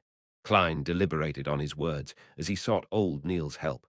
A precise description is that they have remnant spiritualities. It is one of the crucial points of a successful potion concoction. It is also one of the reasons why a Beyonder will lose control. Dunn should have already informed you, explained Old Neil frankly. He suddenly laughed, having recalled something. I remember that the formula of Corpse Collector requires a desiccated, mature, black-spotted frog. To consume that potion requires a lot of courage. Klein imagined a little and found it disgusting. He did not echo Old Neil's words and turned his gaze to a dark area. However, there were no spiritual bodies or ghosts that he looked forward to seeing. Isn't it said that the world of spirits is everywhere? He asked out of curiosity. Old Neil chuckled tersely before saying, Punk, repeat after me. This is the headquarters of a Nighthawk squad. This is the ground beneath the Church of Evernight. There are many Beyonders here. Do you think we will allow spirits and souls to wander around here? Furthermore, the spiritual world and spirit are two different concepts. Klein felt a little embarrassed as he turned his head, pretending to look at the faint light from the gas lamps at the entrance. I get it. While speaking, the area between his brows began to spasm. What's happening? Just as Klein turned around to ask, he suddenly saw a figure standing quietly by the door at the periphery of the light. It appeared human, though its aura's colors and the darkness blended perfectly, making it impossible to discern. Hiss! Klein felt a painful spasm at his glabella. His vision turned chaotic as he focused his attention again, but there was no formless figure. Strange, he turned around and asked, Mr. Neal, the spot in between my brows is a little painful from spasms. Ha ha, this is very common. You are a new Beyonder. Spirit vision places a great burden on your soul body. Furthermore, it drains you constantly. Physical effects can be glabellar spasms, headaches, oversensitivity, and minor bouts of hallucinations. And while viewing things with spirit vision, it's very easy to feel uncomfortable as a result of the unfamiliar surroundings. It's also very easy to have your emotions affected by others. These are things that require you to pay attention. You can become accustomed to and eliminate them with repeated practice. In addition, use it sparingly and end it in a timely fashion, answered old Neil with a smile. Why does it feel like you are delighted by this? Klein hurriedly asked for advice. Then, how do I exit from the state of having spirit vision? He had planned on mentioning the invisible figure he had seen, though when he heard of the minor bouts of hallucination among the symptoms, he struck that thought away. From the glabella spasm and headache, he could completely guess old Neil's answer. Like before, think of an item to divert your attention. It will bring you out of cogitation. Close your eyes and control your spirituality, and repeatedly tell it to end. When you open your eyes again, you will discover that your spirit vision has ended. Old Neil described leisurely, and when he was done, added, Of course, that is the most trivial and clumsy method. We can repeatedly hint to ourselves in cogitation from practice to affect our spirituality. That way, you will have a simple switch. For instance, tapping at your glabella twice lightly would allow you to easily activate spirit vision. Another 2 taps will simply end it. As for how you set it up, it depends on your habits and preferences. Got it. Klein thought for a moment and planned to imitate old Neil to use tapping his glabella twice as a switch for his spirit vision. Tapping once was easily mistaken as an instinctive knock to his head, and tapping thrice could be a waste of valuable time in dangerous situations. As for actions like snapping fingers, there were too attention-drawing. He eased his focus and imagined the stacked spheres of light and re-entered a state of cogitation. Under old Neil's guidance, after repeated hints and practice, he finally set up his switch. He clenched his fists slightly and used his index fingers joint to tap at his glabella twice. Immediately, there were glowing auras of differing thickness and colors appearing before his eyes. After another 2 taps, everything returned to normal. I finally grasped it, he sighed with delight. Only then did he realize how exhausted he was, feeling like he could fall asleep at any time. His mind hurt as though he had stayed up for 3 nights. Old Neil said with a chuckle, We are not sleepless. Every practice and every time spirit vision is used excessively, you will need some sleep. You can now go back and have a good rest. In the afternoon, go to Iron Cross Street, where Welch's place is, and walk around. Try your best to find clues about the Antigonus family's notebook as soon as possible. Tomorrow, I'll continue teaching you about mysticism. Of course, do not forget to read the historical documents. All right. Klein was in full agreement with old Neil's arrangements. He picked up his cane and left the alchemy room. He watched the door close as old Neil returned to the armory. Klein massaged his glabella and temples, and with the help of his cane, sauntered up the stairwell. At that moment, Dunn Smith came from behind him with the corners of his lips hooked. With a deep gaze, he said, I heard from old Neil that you are a very suitable candidate. Even without cogitation, you are able to use spirit vision. Perhaps it's a unique trait of being a seer, replied Klein humbly. He guessed that Dunn had been watching the armory for old Neil. Dunn slowed down and went ahead of Klein a little. After a few seconds of silence, he turned around and said, You have to remember that curiosity killed the cat. It can also kill Beyonders. Do not attempt to probe the murmurings you should not be listening to or seeing existences you should not see. All right. Klein knew this was another reminder of how Beyonders lost control. After entering Blackthorn Security Company, he greeted Razan, who obviously did not know that he had become a Beyonder. He slowly walked out the door and reached the streets, where he took a trackless carriage to Daffodil Street. He nearly fell asleep on his return journey. It was still in the morning, and the temperature was about 26 degrees Celsius. Klein pulled out a copper key from his waistband and opened the door to his home. There were still many items missing from his home. The living room and dining hall were still empty. Benson and Melissa had work or school, so they had both left early in the morning. Klein did not have the capacity to bother with anything else. He closed the door and briskly went to the second floor and entered the bookshelf-equipped bedroom that belonged to him. After taking off his tuxedo and hanging it on a clothing rack, he eagerly plunged into bed. The moment his head hit the pillow, he fell asleep. Klein was awoken by bright sunlight. He turned his head and slowly opened his eyes to discover the burning sun outside. What time is it? Did I miss the Tarot Club in the afternoon? He struggled to get up and walked to the clothing rack to take out his pocket watch from the pocket of the tuxedo's inner lining. Not only had he forgotten about the matter, he had forgotten to close the door to his bedroom and pulled the curtains to the oriel window. Pa!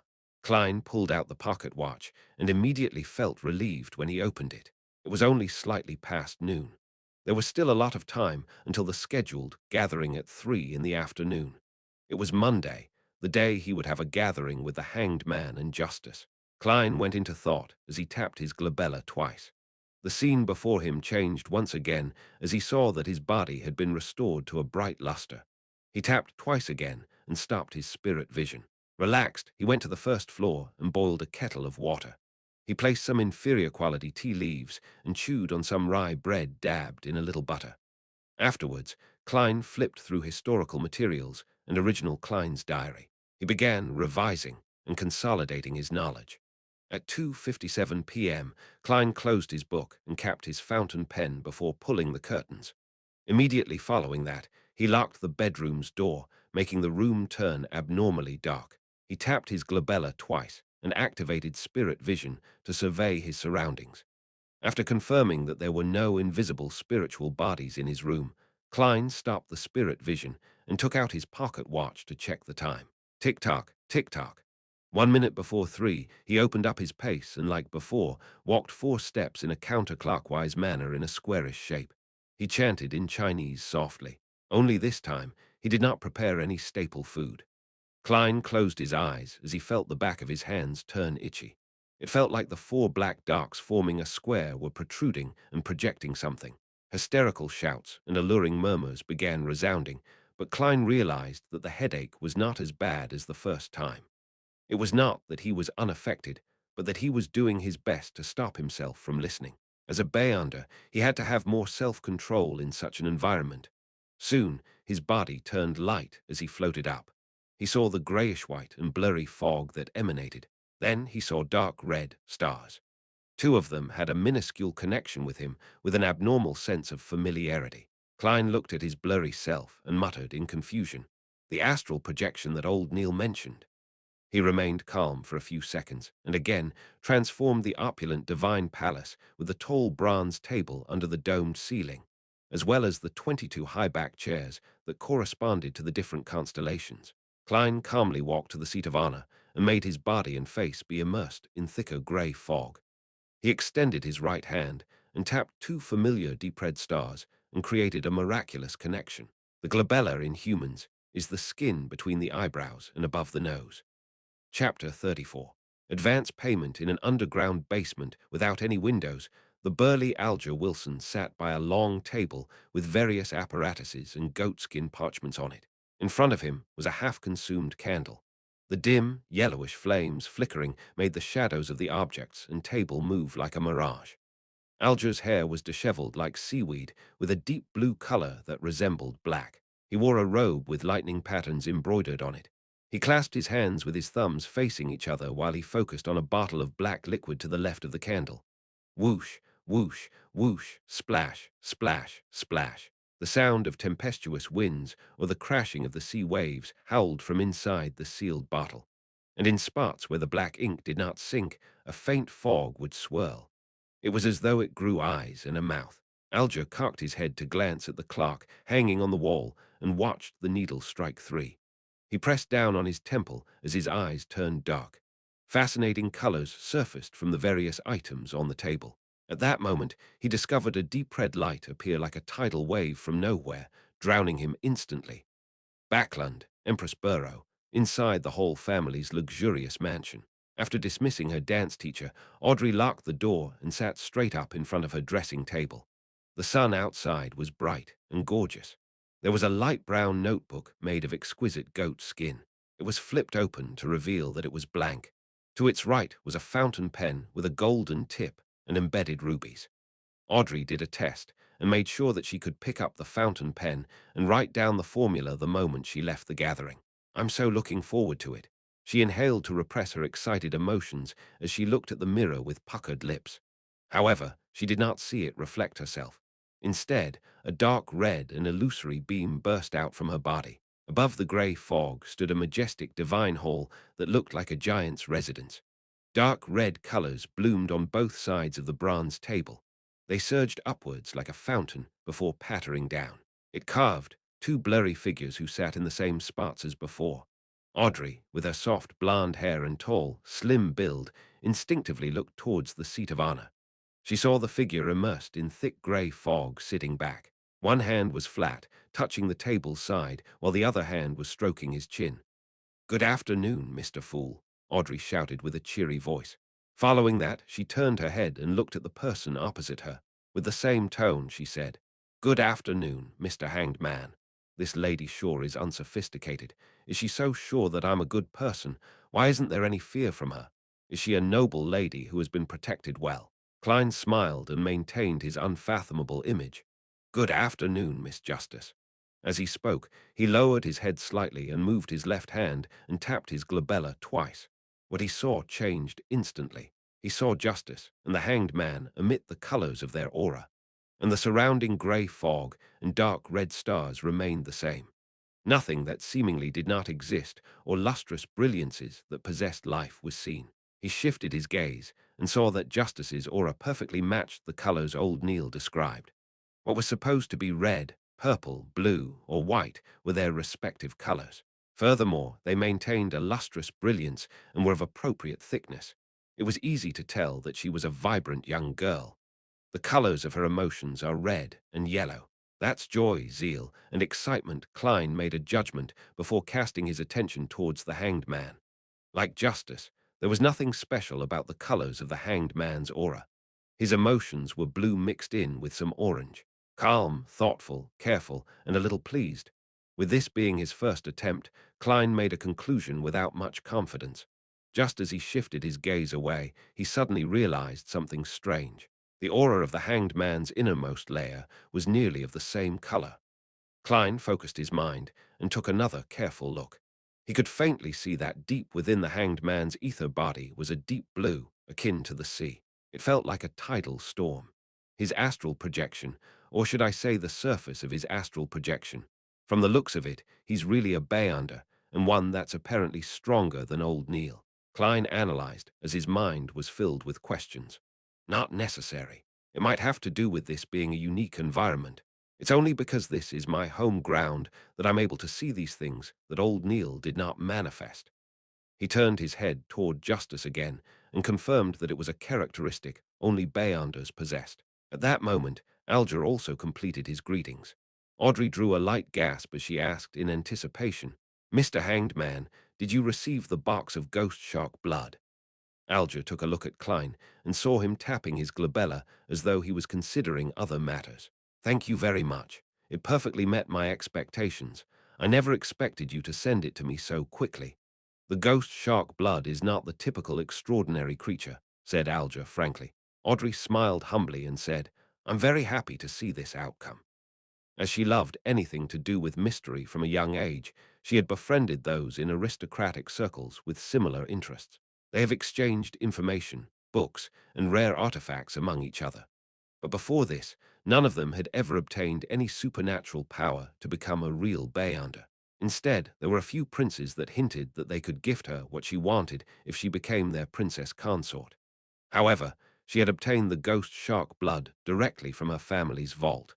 After all, the inventory only states one big bottle, without mentioning how many milliliters or how full it had to be. She believed that pouring a little bit of it would go unnoticed.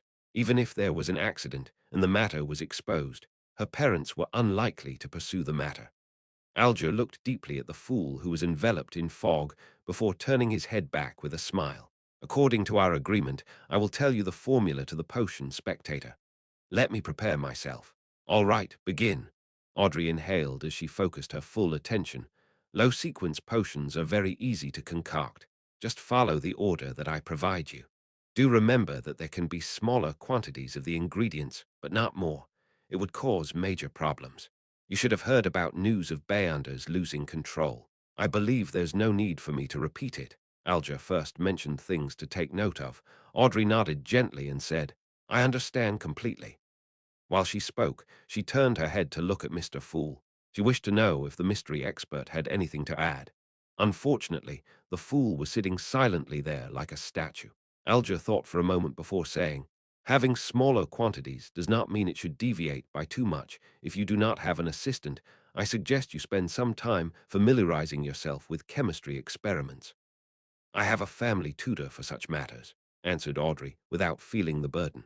After Alger mentioned the furthest extent of the deviation, he recited with great fluency, Spectator. Sequence 9 potion, 80 milliliters of pure water, 5 drops of autumn crocus essence, 13 grams of cow teeth peonal powder, 7 petals of elf flowers, a matured manhole fish's eyeball, add 35 milliliters of goat-horned blackfish blood. The final two items are the main ingredients. They are extraordinary creatures from the sea. You have to be careful. All right. Audrey recalled and repeated 80 milliliters of pure water, 5 drops of autumn crocus essence, 13 grams of cow teeth, peonal powder, reminded Alger. With his help, Audrey gradually and precisely memorized the formula's order. However, she appeared worried as she mumbled it again and again. Do you know about cogitation? When Alger saw Justice nod, he continued, I do not know how much you know about cogitation. Let me describe it once after consuming the potion. Quickly begin cogitation to control your spirituality and energy. Make sure to practice every day to truly grasp the powers of the potion. Dig out the meaning it symbolizes and even more of its mysteries. That way, you can avoid the danger of losing control to the greatest extent. And the meaning of a potion mainly lies in its name, such as spectator. Klein silently listened to the conversation and had no plans on interrupting. All he did was secretly memorize and study. But when he heard that, he suddenly had a thought. Audrey listened to the hanged man's explanations attentively, and just as she was about to inquire about something more detailed, she suddenly heard the rapping sound on the table. She and Alger turned their heads and looked at the fool. They realized that the mysterious and mighty figure was tapping gently with his fingers. He said in a deep voice, It's not about grasping them, but rather digesting them. It's not about discovery, but rather acting. The name of a potion is not only symbolic, it's also imagery. It is the key to digesting. Audrey was dazed and confused from hearing that. She was not very clear on what Mr. Fool was trying to express. She subconsciously eyed the hanged man for a reaction from the corner of her eyes. She was surprised to see him jolt and freeze. It was as though an ordinary person had heard a loud and sudden clap of thunder. Digesting, acting, digesting, acting, digesting, acting, key. Alger repeated it again and again, softly, as though he had grasped a key concept or had succumbed to a strange curse. After a while, he raised his head and said with a hoarse voice, Thank you, Mr. Fool. Your hint is as valuable as my life. You have enlightened me greatly. Of course, I believe I have yet to fully understand or comprehend it. Klein maintained his mysterious and unfathomable image by saying with a smile, That was an advance payment. In fact, he did not truly understand the exact meaning of what was said. He was just certain that Emperor Roselle was more powerful than the typical Beyonder and stronger than the Hanged Man. Advance payment, Audrey looked at the Hanged Man's reaction and knew that the hint from before was precious. As she ruminated over it, she asked, Mr. Fool, what do you wish for us to do? Opposite to her, Alger said with a nod, What matter might you wish to entrust us with? Klein leaned back slightly as he glanced at the two of them before saying in a soft and pleasant voice, Collect Roselle Gustav's secret diary on my behalf, even if it's just one page of it. Chapter 35. Exchange of Information, Roselle Gustav's Secret Diary. Emperor Roselle.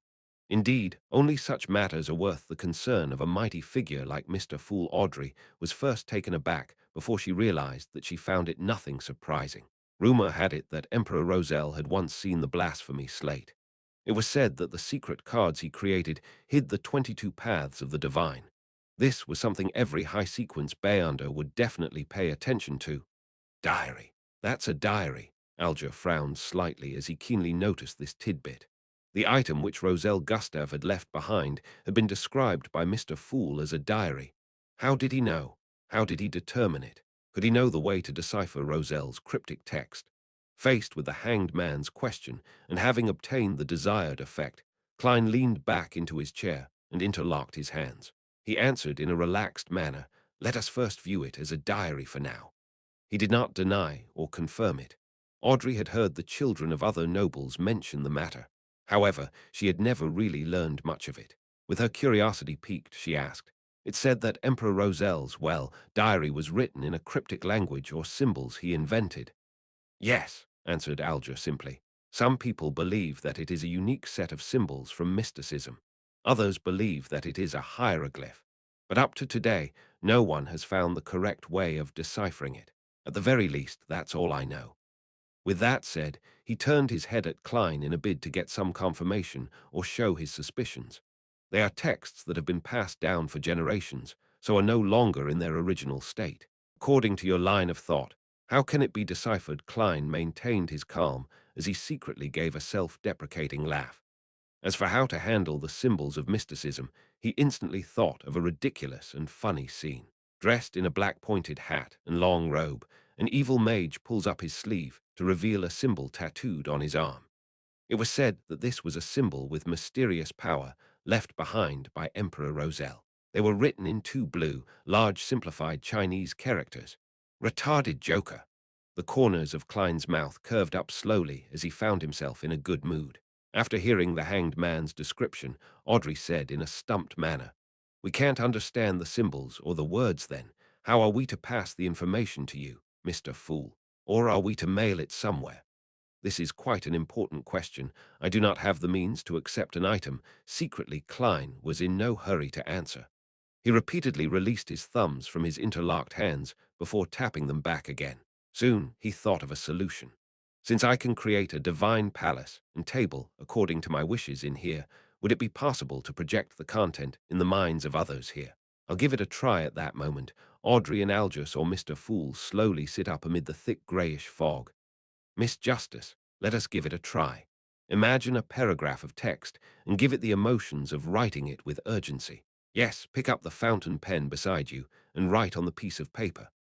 Before Klein finished his sentence, Audrey saw a piece of yellowish-brown goatskin parchment and a dark red fountain pen in front of her. She picked up the fountain pen both curiously and doubtfully. In accordance with the instructions, she imagined a poem Emperor Roselle once wrote. If winter comes, can spring be far behind? After scrutinizing the text, she picked up her fountain pen and imbued them with the desire of projecting them out. Klein sensed the emotions, and using the fountain pen as a medium, he guided her. The moment Audrey landed her fountain pen, she saw a line appear on the goatskin parchment. If winter comes, can spring be far behind? Goddess, how fascinating, Audrey exclaimed in astonishment while feeling rueful. Following that, she looked at Klein with some fear.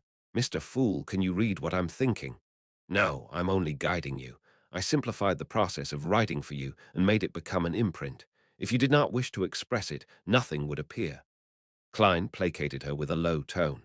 Is that so then we can only memorize the symbols or the way the cryptic text looks like?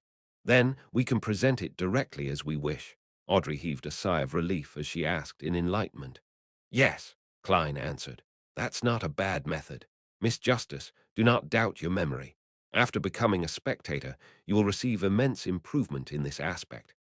Alger had watched the attempt from the side, fully coming to the realization that the fool was more powerful and mysterious than he imagined. As for his memory, he believed that the next advancement would improve it sufficiently. Regarding this, Audrey nodded in delight. You have delighted me with this reminder.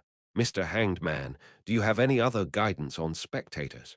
With that said, She looked toward the seat of honor. Mr. Fool, I will work hard to complete your mission. I will do my best to gather more of Emperor Roselle's secret diary. I mentioned before that I'm a person who likes a fair and equal exchange. The advanced payment I gave is only equivalent to 2 pages of the diary for each person. If there are more, I will give additional in return, Klein said calmly, like he was an adult who did not take advantage of children. As for where the additional payment could come from, it was naturally from the newly acquired Emperor Roselle diary pages. This formed a virtuous cycle. You are truly a generous gentleman. Alger fell silent for a few seconds before bowing slightly with his hand by his chest. After the bow, he turned to Justice and said, "Let me emphasize once more. A spectator will forever be a spectator. I know that many spectators enjoy imagining themselves to be the protagonist or some other character. As a result, they invest a lot of feelings into it, to the point of crying, laughing, raging, and turning sorrowful because of the drama. However, that is not what a spectator should do. While faced with the various dramas of society and figures who knowingly or unknowingly act the role of particular characters, you have to maintain the attitude of being an absolute bystander. Only then can you calmly and objectively observe them. You will discover their habits, their tics from lying, or their scent of nervousness. From those minute clues, you can grasp their true thoughts. Believe me, everyone is different because of their emotions. They will secrete different things and different smells. However, only a real spectator can sniff it out. Once you invest too many of your emotions, your observation will be influenced. Your sensitivity towards the emotions of others will deviate. Audrey listened attentively as her eyes brightened gradually. It sounds really, really interesting. Klein's heart stirred when he heard that. The spectator potion's requirement when summarized seemed to be an absolutely objective and neutral spectator. In a particular sense, it was equivalent to acting. Was this the acting which Emperor Roselle was referring to? Then I will have to act as a seer, and from there, digest the potion bit by bit. Just as Klein was immersing himself in thought, Alger finished explaining the demands he knew of a spectator. He sighed before saying, "It seems like there's nothing else. Perhaps we can have a casual chat. We can talk about things happening around us. Perhaps it is something very normal to you, but in the ears of others, it might be a very important clue." "Sure." Klein snapped back and nodded slightly. He was already planning to attempt to act as a seer. After all, it did not seem like there were any negative effects from doing so. "Then, shall we begin with you, Mr. Hanged Man?" Audrey agreed in excitement. Alger thought for a moment before saying, "The infamous pirate who calls himself Admiral Ludwell has begun his voyage to explore the eastern end of the Sanya Sea again." "Oh, the owner of the Black Tulip," returned Audrey with a question after some thought. "Yes," Alger replied with a nod. "I don't even know who that is." Klein listened silently while he pondered over the news he planned on sharing. It had to be something that did not expose him while also allowing him to gain feedback. Soon, he decided. He maintained his unfathomable image as the fool and caressed the side of the bronze table with his fingers. "According to what I know, the Secret Order has lost an Antigonus family notebook." This news was not only known by the Nighthawks from Tingen City. The Secret Order, as well as Beyonders with close ties with them, similarly knew. "An Antigonus family notebook," Alger repeated before smiling with a shake of his head. "I'm really curious as to what reaction the Church of Evernite will have if they learn of it." Why would he mention the Church of Evernite? Klein acutely sensed a problem, but it was not appropriate for him to ask. That would shatter his image as the mysterious and profound fool. At that moment, Audrey asked out of curiosity, "Why are you curious? What sort of special reaction would the goddess's church have?" Alger smiled and said, "The Antigonus family was destroyed by the Church of Evernite. I'm not really sure if it happened at the end of the fourth epoch or the early stages of the present epoch." This Klein's pupils constricted as a chill suddenly swept through him. From the looks of it, the value the Nighthawks have placed on this Antigonus notebook far exceeds my imagination. The reason why they nominated me as a band having some contribution and to prevent danger to me are likely negligible reasons, sis, that they wish for me to raise my spiritual sensitivity to aid them in finding the notebook. This was not kept from me by Captain. He had mentioned it, but I just didn't pay much attention to it after hearing the Hanged Man's explanation. Audrey said with deep interest, "I never imagined that such a thing would happen. All right, my turn." Let me think of what I have to share. She cocked her head and held her head up with her hand before chuckling. Yesterday, my etiquette teacher taught me how to feint elegantly without any faux pas. It's a practical skill used at social events to avoid awkward situations or nasty guys, heh heh. I was just organizing my thoughts. What I really wanted to say is that ever since the failure of the battle on Balaam's eastern shore, the king, premier, and gentlemen are under immense stress. They eagerly wish to change. Adapted from Ode to the Wind, which is an ode, written by Percy Bysshe Shelley. Chapter 36. A simple question. While Audrey recalled the conversation between her father and elder brother about the situation, she put in her own words, "They believe that the government structure is too chaotic. Every election, if there is a change of the ruling party, there will be a change of personnel from top to bottom. It makes things a mess and lowers efficiency tremendously. Not only does it cause the battle loss, it also brings great inconvenience to the civilians."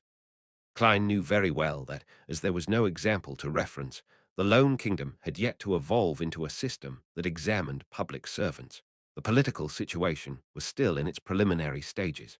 Therefore, after every election victory, many so-called positions would be awarded to members and supporters. Emperor Roselle not establishing such an institution in Intis does not match his personality. Could it be that he diverted his focus to other things later in life? When the hanged man, Alger, heard that, he interjected with a soft chuckle. They believe, then their beliefs are a little slow. Perhaps they will only feel the itch a year after they get bitten by black mosquitoes. Black mosquitoes were a type of creature that resided in the south of the Lone Kingdom. It was extremely venomous, and its venom made victims have the urge to rip apart their skin. Audrey extended her palm and covered her mouth. Ignoring the hanged man's mockery, she expressed the core information of what she said. Unfortunately, they are temporarily unable to find a good solution to replace this system. Klein listened carefully and felt that the topic was in the domain of his expertise. He smiled faintly and said, "This is a simple problem. The Foodaholic Empire and the decadent countries that studied the Foodaholic Empire had very advanced experiences of success." Simple, Audrey returned with a question in puzzlement. Although her education did not include politics, she often heard from the discussions of her father, brother, and people around her. She had a sufficient understanding of similar matters. Klein felt as though he had returned to the message boards of yesteryear. Composed, he said, "An examination, just like an entrance examination for college. Hold an exam that is open to the public. It can be split into 2 rounds or 3 rounds. Use the most objective method to select the elite." But Audrey knew what sort of objection this would entail. Before she had the chance to arrange her thoughts, Klein continued, "After which, use these elites to fill the positions of the cabinet, the county government, the city government, and the various towns. Yes, the positions that are directly handling matters, such as the secretary of the cabinet. Different positions should be given different requirements. The second or third rounds can be tested based on locale and region. Professional matters should be left to the professionals. As for political positions, such as ministers, governors, or mayors, they will be left to the parties that win the election. That is a slice of the pie they deserve." Alger, who lacked interest in such matters, unknowingly turned his head and listened carefully. Audrey frowned slightly as she fell into deep thought. There's no hurry in replacing everyone at once. The cabinet and various agencies in the civil service will be crippled if that happens. You can have an examination every year or every 3 years. They can be gradually replaced. Finally, in light of the kingdom's expansion and the salaried civil servants' resignations that will bring in vacancies, you can systematically allot spots. Klein fully expressed his talent as a keyboard politician. He then faced his palm outwards and said, "Such a design can bring the kingdom's insightful elites into the government. Regardless of the party in power or who the minister is, the civil service will allow the kingdom to maintain its basic and effective operations." Of course, a side effect was the birth of the undying devil that was bureaucracy. While considering the suggestion, Audrey asked doubtfully, "Are you implying that even if those ministers become curly-haired baboons, the effects would be insignificant?" "No," Alger interjected suddenly. "I believe that baboons are a better choice than the present ministers." He paused before adding, "After all, baboons only need to eat, sleep, and mate. They would not come up with foolish ideas and insist on brainless projects."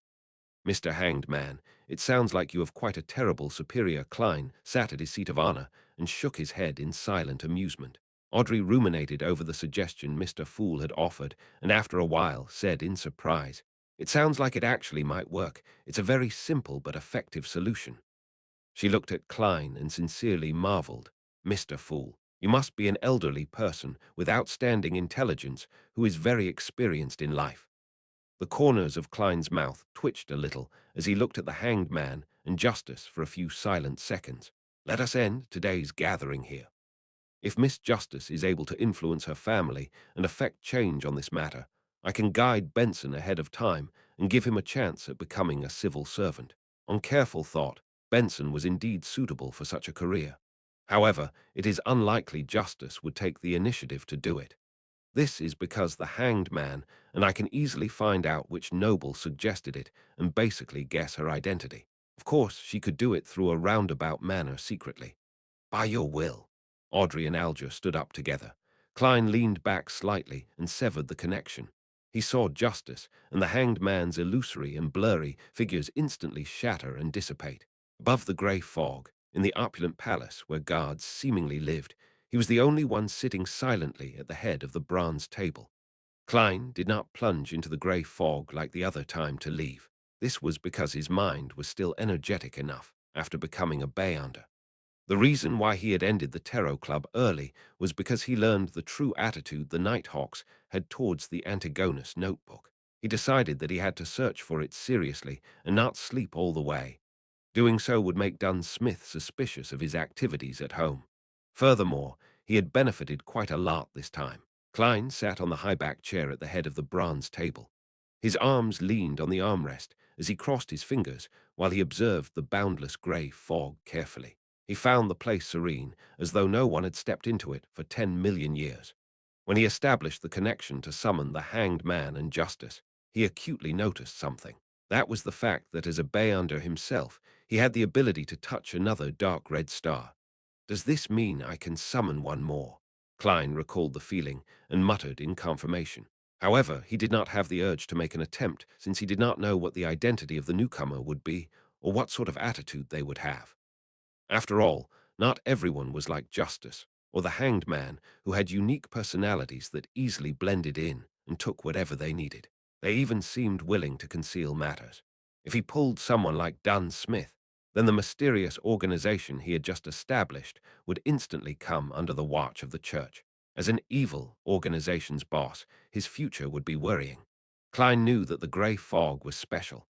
He knew it was not something a Beyonder at Dunn Smith's sequence could see through. But the problem was that, since he had the powers of a Beyonder, he had to consider the existence of the gods. Klein had chosen to carefully believe that the 7 orthodox gods existed in reality. Of course, he was more tenable to the belief that these gods were just more powerful than high-sequence Beyonders. Furthermore, they were under strict limitations. At the very least, ever since the 5th epoch, apart from a few oracles, they have not appeared again. Heh, forcefully pulling people here isn't a good thing. No one would wish to be pulled into mystery for some baffling reason. Let's wait and see how things go in the future." Klein sighed and stood up. He released his spirituality and sensed his body's existence. Then he began imitating the heavy feeling of rapidly plunging down. The scenes in front of him changed. The grey fog and dark red instantly departed him. Klein felt like he had torn through endless water membranes before ultimately seeing the real world, his room in darkness. This time, he was fully awake and seriously took in the entire experience. Strange, there are some differences between the grey fog and the spirit world. Klein moved his limbs and felt the existence of his body. After he seriously thought through the experience, he shook his head, walked to the desk, and pulled open the curtains. Whoosh! The curtains were drawn as sunlight poured in, illuminating the room. As he looked at the street outside the oriel window and the pedestrians going back and forth, Klein took a deep breath and muttered silently, "It's time to go out and work. How should I act as a seer? It cannot be rushed. All I can do is use spirit vision now. Backland, Empress Burrow." Audrey Hall looked at herself in the mirror. She saw her cheeks flushed red with excitement and her eyes, so bright that they would have daunted anyone from looking into them. She did not examine any of this as she hurriedly recalled. She picked up the ruby-studded fountain pen and wrote the formula to the spectator potion on the exquisite goatskin parchment. 80 milliliters of pure water, 5 drops of autumn crocus essence, 13 grams of cow teeth peonal powder, 7 petals of elf flowers, a matured manhole fish's eyeball, 35 milliliters of goat-horned blackfish blood. Few Audrey heaved a sigh of relief as she read it a few times to confirm that she had not made any mistakes. She had the urge to dance again, but reminded herself to remain restrained. After some thought, she began writing various chemical names around the potion's formula. She then faked the page into complicated and messy chemistry. Yes, as long as one doesn't read it carefully, a person who flips through this randomly will not discover the details I have hidden in here. Excellent. Audrey praised herself and turned her mind towards the acquirement of the materials. I'll first search the few vaults we have. I'll then attempt to exchange for the missing parts with others. If I still can't gather them all, I can only seek help from the hanged man or the fool. What can I offer as payment? After some thought, Audrey closed the notebook and placed it on a tiny bookshelf. Following that, she briskly walked to the door and pulled it open. A golden retriever was sitting obediently outside. The corners of Audrey's mouth curled as she revealed a radiant smile. Susie, you completed the mission perfectly. In the serialized stories in the newspapers, detectives would often have a capable assistant. I think there should be a huge dog supporting a real spectator in an underground basement lit only by a flickering candle. Alger Wilson raised his palm and looked at it carefully. After a long while, he let out a sigh. It's still that miraculous. I was unable to figure out any specific details at all, despite having made sufficient preparations. He failed to understand how the fool had completed the summoning. He moved his gaze down and looked at the goatskin parchment on the table in front of him. At the title head of the yellowish-brown parchment, there was a Hermes sentence written in dark blue ink. 7. Seafarer. Chapter 37. The club under the scorching afternoon sun, Klein left his house. Since he had to walk all the way from Iron Cross Street to Welch's place, he wore a linen shirt instead of his formal attire of top hat and leather boots. He wore a matching brown coat, a round felt hat, and a pair of old leather shoes. That way, he did not need to worry that the stench of his sweat would contaminate the rather expensive suit. As he went down Daffodil Street, he strolled toward Iron Cross Street. When he passed by the square around the corner, he subconsciously took a glance. The tents had already vanished. The circus troupe from before had left after finishing their performance. Klein originally imagined the animal trainer who had helped him tell his fortune to be a hidden expert. He believed she had purposely appeared to guide him after discovering something unique about him, and that she would meet him and provide hints for the future. However, none of that happened. She left for the next stop in the tour with the circus troupe. How can there be so many cliched tropes? Klein shook his head while grimacing a smile. He turned toward Iron Cross Street. Iron Cross Street was not characterized by just a single street. Like its name suggested, it was formed by two roads that crossed each other. With the intersection at its core, it was split into Left Street, Right Street, Upper Street, and Lower Street. Klein, Benson, and Melissa previously lived on Lower Street. However, the residents living at his former apartment and the surrounding area did not think of the area as Lower Street. Instead, they created the term Middle Street. By doing so, they made a clear difference between those staying there and the poor who lived 200 meters down the road. There, a bedroom was occupied by 5 or 6 people, and sometimes even up to 10. Klein walked along the periphery of Left Street as he let his mind wander. He recalled the Antigonus family's notebook and how it was missing. He thought of its importance to the Nighthawks and thought of the deaths that resulted from it. His heart slowly turned heavy as his face turned ashen. At that moment, a familiar voice sounded. Lad. Klein turned his head curiously and found himself by Smiren Bakery's entrance. Mrs. Wendy, with a head of grey hair, was greeting him with a wave and a warm smile. You don't look very happy, Wendy asked genially. Klein rubbed his face and said, A little. Regardless of your worries, tomorrow will always come, said Mrs. Wendy with a smile. Here, try out my newly created sweet iced tea. I'm not sure if it suits the palate of the locals. Locals? Aren't you one, Mrs. Smiren? Klein shook his head in amusement. Trying out something means it's free, right? Wendy Smiren raised her chin a little and said, You guessed right. I'm actually a southerner. I came to Tingen with my husband, but that was more than 40 years ago. Heh heh, back then, Benson was not born yet. Even your parents did not know each other. I have always been a little unaccustomed to the dietary preferences of Northerners, and I'm always missing my hometown's food. I miss pork sausages, potato bread, roasted pancakes, vegetables fried in lard, and roasted meat with specialty sauces. Oh, and I also miss sweet iced tea. Klein suffused a smile when he heard that. Mrs. Smirin, this sure is a topic that makes me hungry, but I feel a lot better. Thank you very much. Delicacies can always cure sorrow. Wendy handed him a cup of brownish-red liquid. This is sweet iced tea I made according to my memories. Try it and tell me if it's nice. After thanking her, Klein took a sip and found it resembling iced black tea from Earth. However, it was not as stimulating. The taste of tea was stronger and felt more refreshing. It instantly expelled the heat brought by the burning sun. It's excellent, he marveled. That puts me at ease. Wendy smiled with squinted eyes as she watched him finish the cup of tea in a genial manner. After chatting with Mrs. Smirin about his moving, Klein returned to the street he was most familiar with. There were far fewer street-side hawkers in the afternoon. They gathered again after 5:30. The ones that stayed behind looked drowsy and listless. The moment he entered the area, Klein's heart suddenly felt overwhelmed by darkness. His heart felt heavy down and gloomy for an inexplicable reason. What's happening? He sharply sensed something wrong about himself. He immediately stopped and observed his surroundings, but did not see anything strange. After some thought, Klein raised his hand and tapped his glabella like he was thinking. The extent of his vision immediately transformed. The auras of the hawkers and pedestrians all appeared. Before Klein could observe the colors of their health, his attention was pulled away by the colors that represented gloominess. He was unable to determine the exact thoughts of the observed, but the despondent, apathetic, and gloomy impression was deeply carved into his heart. As he surveyed the area, he realized that even the sun could not disperse those dark colors. It was a sense of gloom that tainted them from years of repression. Upon seeing this, Klein instantly understood the reason. Just as old Neil said, activating his spirit vision easily pulled him into unfamiliar environments and made him feel discomfort. It was also easy for himself to be affected by the emotions of others. A similar principle could be used on an ability like perception. This was an ability he obtained without additional practice after becoming a seer. It was a passive sense that could not be declined. It allowed him to directly sense the existence of anything abnormal. There was bound to be a level of interaction when perceiving things. Therefore, in the bay under eyes of someone like a spirit medium, the intensity of everyone's perception is clear. It is like a fire in the night.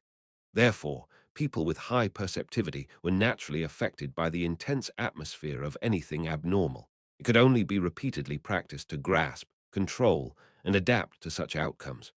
Such a repressed color is probably formed over extended periods of time, right? Klein sighed as he shook his head, feeling somewhat affected. He tapped his glabella twice again and tried hard to converge his spirituality. Tap, tap, tap. Klein walked toward the apartment and sensed for any abnormal existences or tiny connections, while also searching for the Antigonus family's notebook which he had hidden. The streets were the same as usual. There was filthy water and trash on the streets. It only cleared up when he reached the apartment's entrance. Klein pushed open the half-closed door and circled the first floor in the darkness that the sunlight could not reach. The wooden stairs creaked constantly as he went up them. The second floor was as dim as always. Klein released his perception and looked into the darkness. However, not only did he fail to discover any clues regarding his notebook, he even failed to see any invisible spiritual bodies. If it's so easy to encounter them, most ordinary people would not have already sensed the existence of extraordinary matters. Klein sighed in reflection. He had already understood that most spirits did not exist in the form of spiritual bodies, but in the form of spirituality. Only a spirit medium could effectively communicate with them. After circling the third floor once, Klein left the apartment and retraced his memory's footsteps towards Welch's place. He walked for a full hour, but did not discover anything along the way. Standing outside the garden bungalow, Klein looked at the building through the locked iron gates and mumbled to himself. There's no need for me to search Welch's place, right? Captain and Madame Darley must have done a carpet search of the place. Besides, I don't have the key. They can't expect me to climb the walls. Right, I'll try another path tomorrow. I've walked so much today. But there are no step counter rankings. While lampooning, Klein returned to the nearby district. He planned on taking a public carriage to Blackthorn Security Company to retrieve his daily allocation of 30 bullets. He needed to make use of his time and practice. A seer's lack of quick and effective offensive means could only be made up with his revolver and cane. The district around Welch's place was relatively clean. Shops with clean and bright windows lined the two sides of the street. At the turn of the street, Klein was just about to seek out the carriage stop when his gaze swept past a few signboards on the second floor. Harrod's Department Store, Military Veterans Mess, Divination Club. Divination Club. Klein silently repeated the name and recalled that he had to act as a seer. Yes, I should take a look and seek out new ideas amid his mixed thoughts. Klein went across the street and went to the second floor. He entered the main foyer to see a beautiful female attendant. The woman with coiled brownish-yellow hair sized up Klein before saying with a smile, "Sir, do you wish to have your fortune told, or do you wish to join our club?" "What are the conditions for entry?" asked Klein casually. The woman explained with great familiarity, "Fill in your particulars and pay an annual membership fee. The first year is £5, and subsequent years will be £1 a year. Don't worry, we're not like political or business clubs, which allow entry through recommendations from formal members. Members can freely use the club's meeting room and various divination rooms and tools. They can enjoy the coffee and tea we provide and read the newspapers and magazines we subscribe for free. They can buy lunch, dinner, and alcoholic beverages at cost price, as well as education materials and materials needed for divination. In addition, we invite at least one famous fortune teller to lecture every month to answer any questions.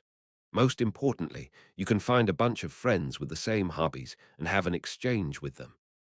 It sounds pretty good, but I do not have the money." Klein gave a self-deprecating smile before asking, "Then what if I want my fortune told?" Chapter 38.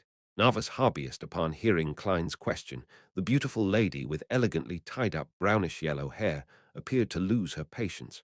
However, she maintained her smile and said, "Our members are free to do divination for others in the club. They also have their prices, and we take a very tiny cut as a fee. If you wish to have your fortune told, you can take a look at this album. It has introductions and rates of the members who are willing to do divination for others. However, it's Monday afternoon, so most of our members are busy at work. We only have 5 here today." As she introduced the club, she invited Klein to have a seat on the sofa beside a window in the reception hall. Then she flipped through the album and pointed out the present club members. Hannes Vincent, famous Tingen fortune teller, the club's resident mentor, good at various forms of divination. He charges 4 solely each time. It's really expensive. That's enough to feed Benson, Melissa, and me to 2 sumptuous dinners." Klein clicked his tongue silently and did not reply. When the woman saw this, she continued flipping the page and introducing one member after another. "And the final one, Glacis, a member who joined the club this year. He is skilled in tarot divination. He charges 2 pence each time." "Sir, who do you plan on choosing?" Klein did not stand on ceremony and answered, "Mr. Glacis." The female attendant fell silent for 2 seconds before saying, "Sir, I have to remind you that Mr. Glacis is only considered a novice." "I understand. I will be responsible for my own decision." Klein nodded with a smile. "Then please follow me." The woman stood up and led Klein through a door beside the reception hall. It was not a very long corridor, and an open meeting room was situated at its end.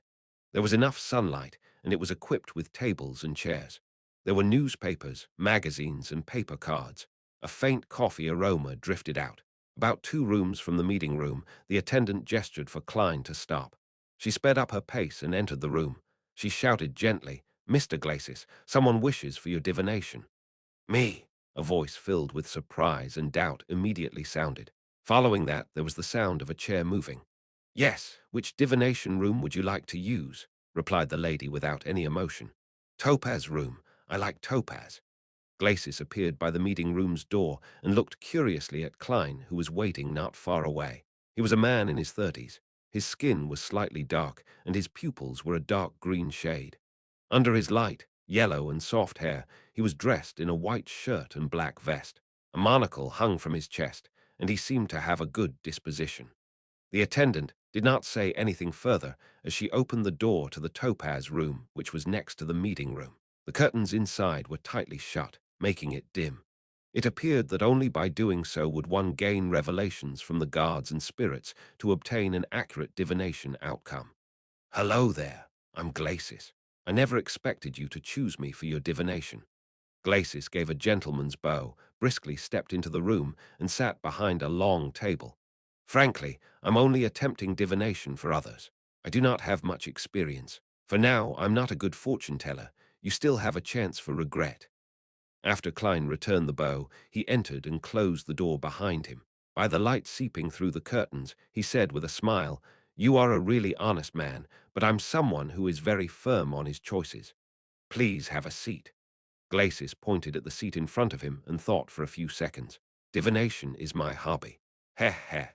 In life, one often receives guidance from the divine, but the ordinary person is unable to accurately understand the meaning.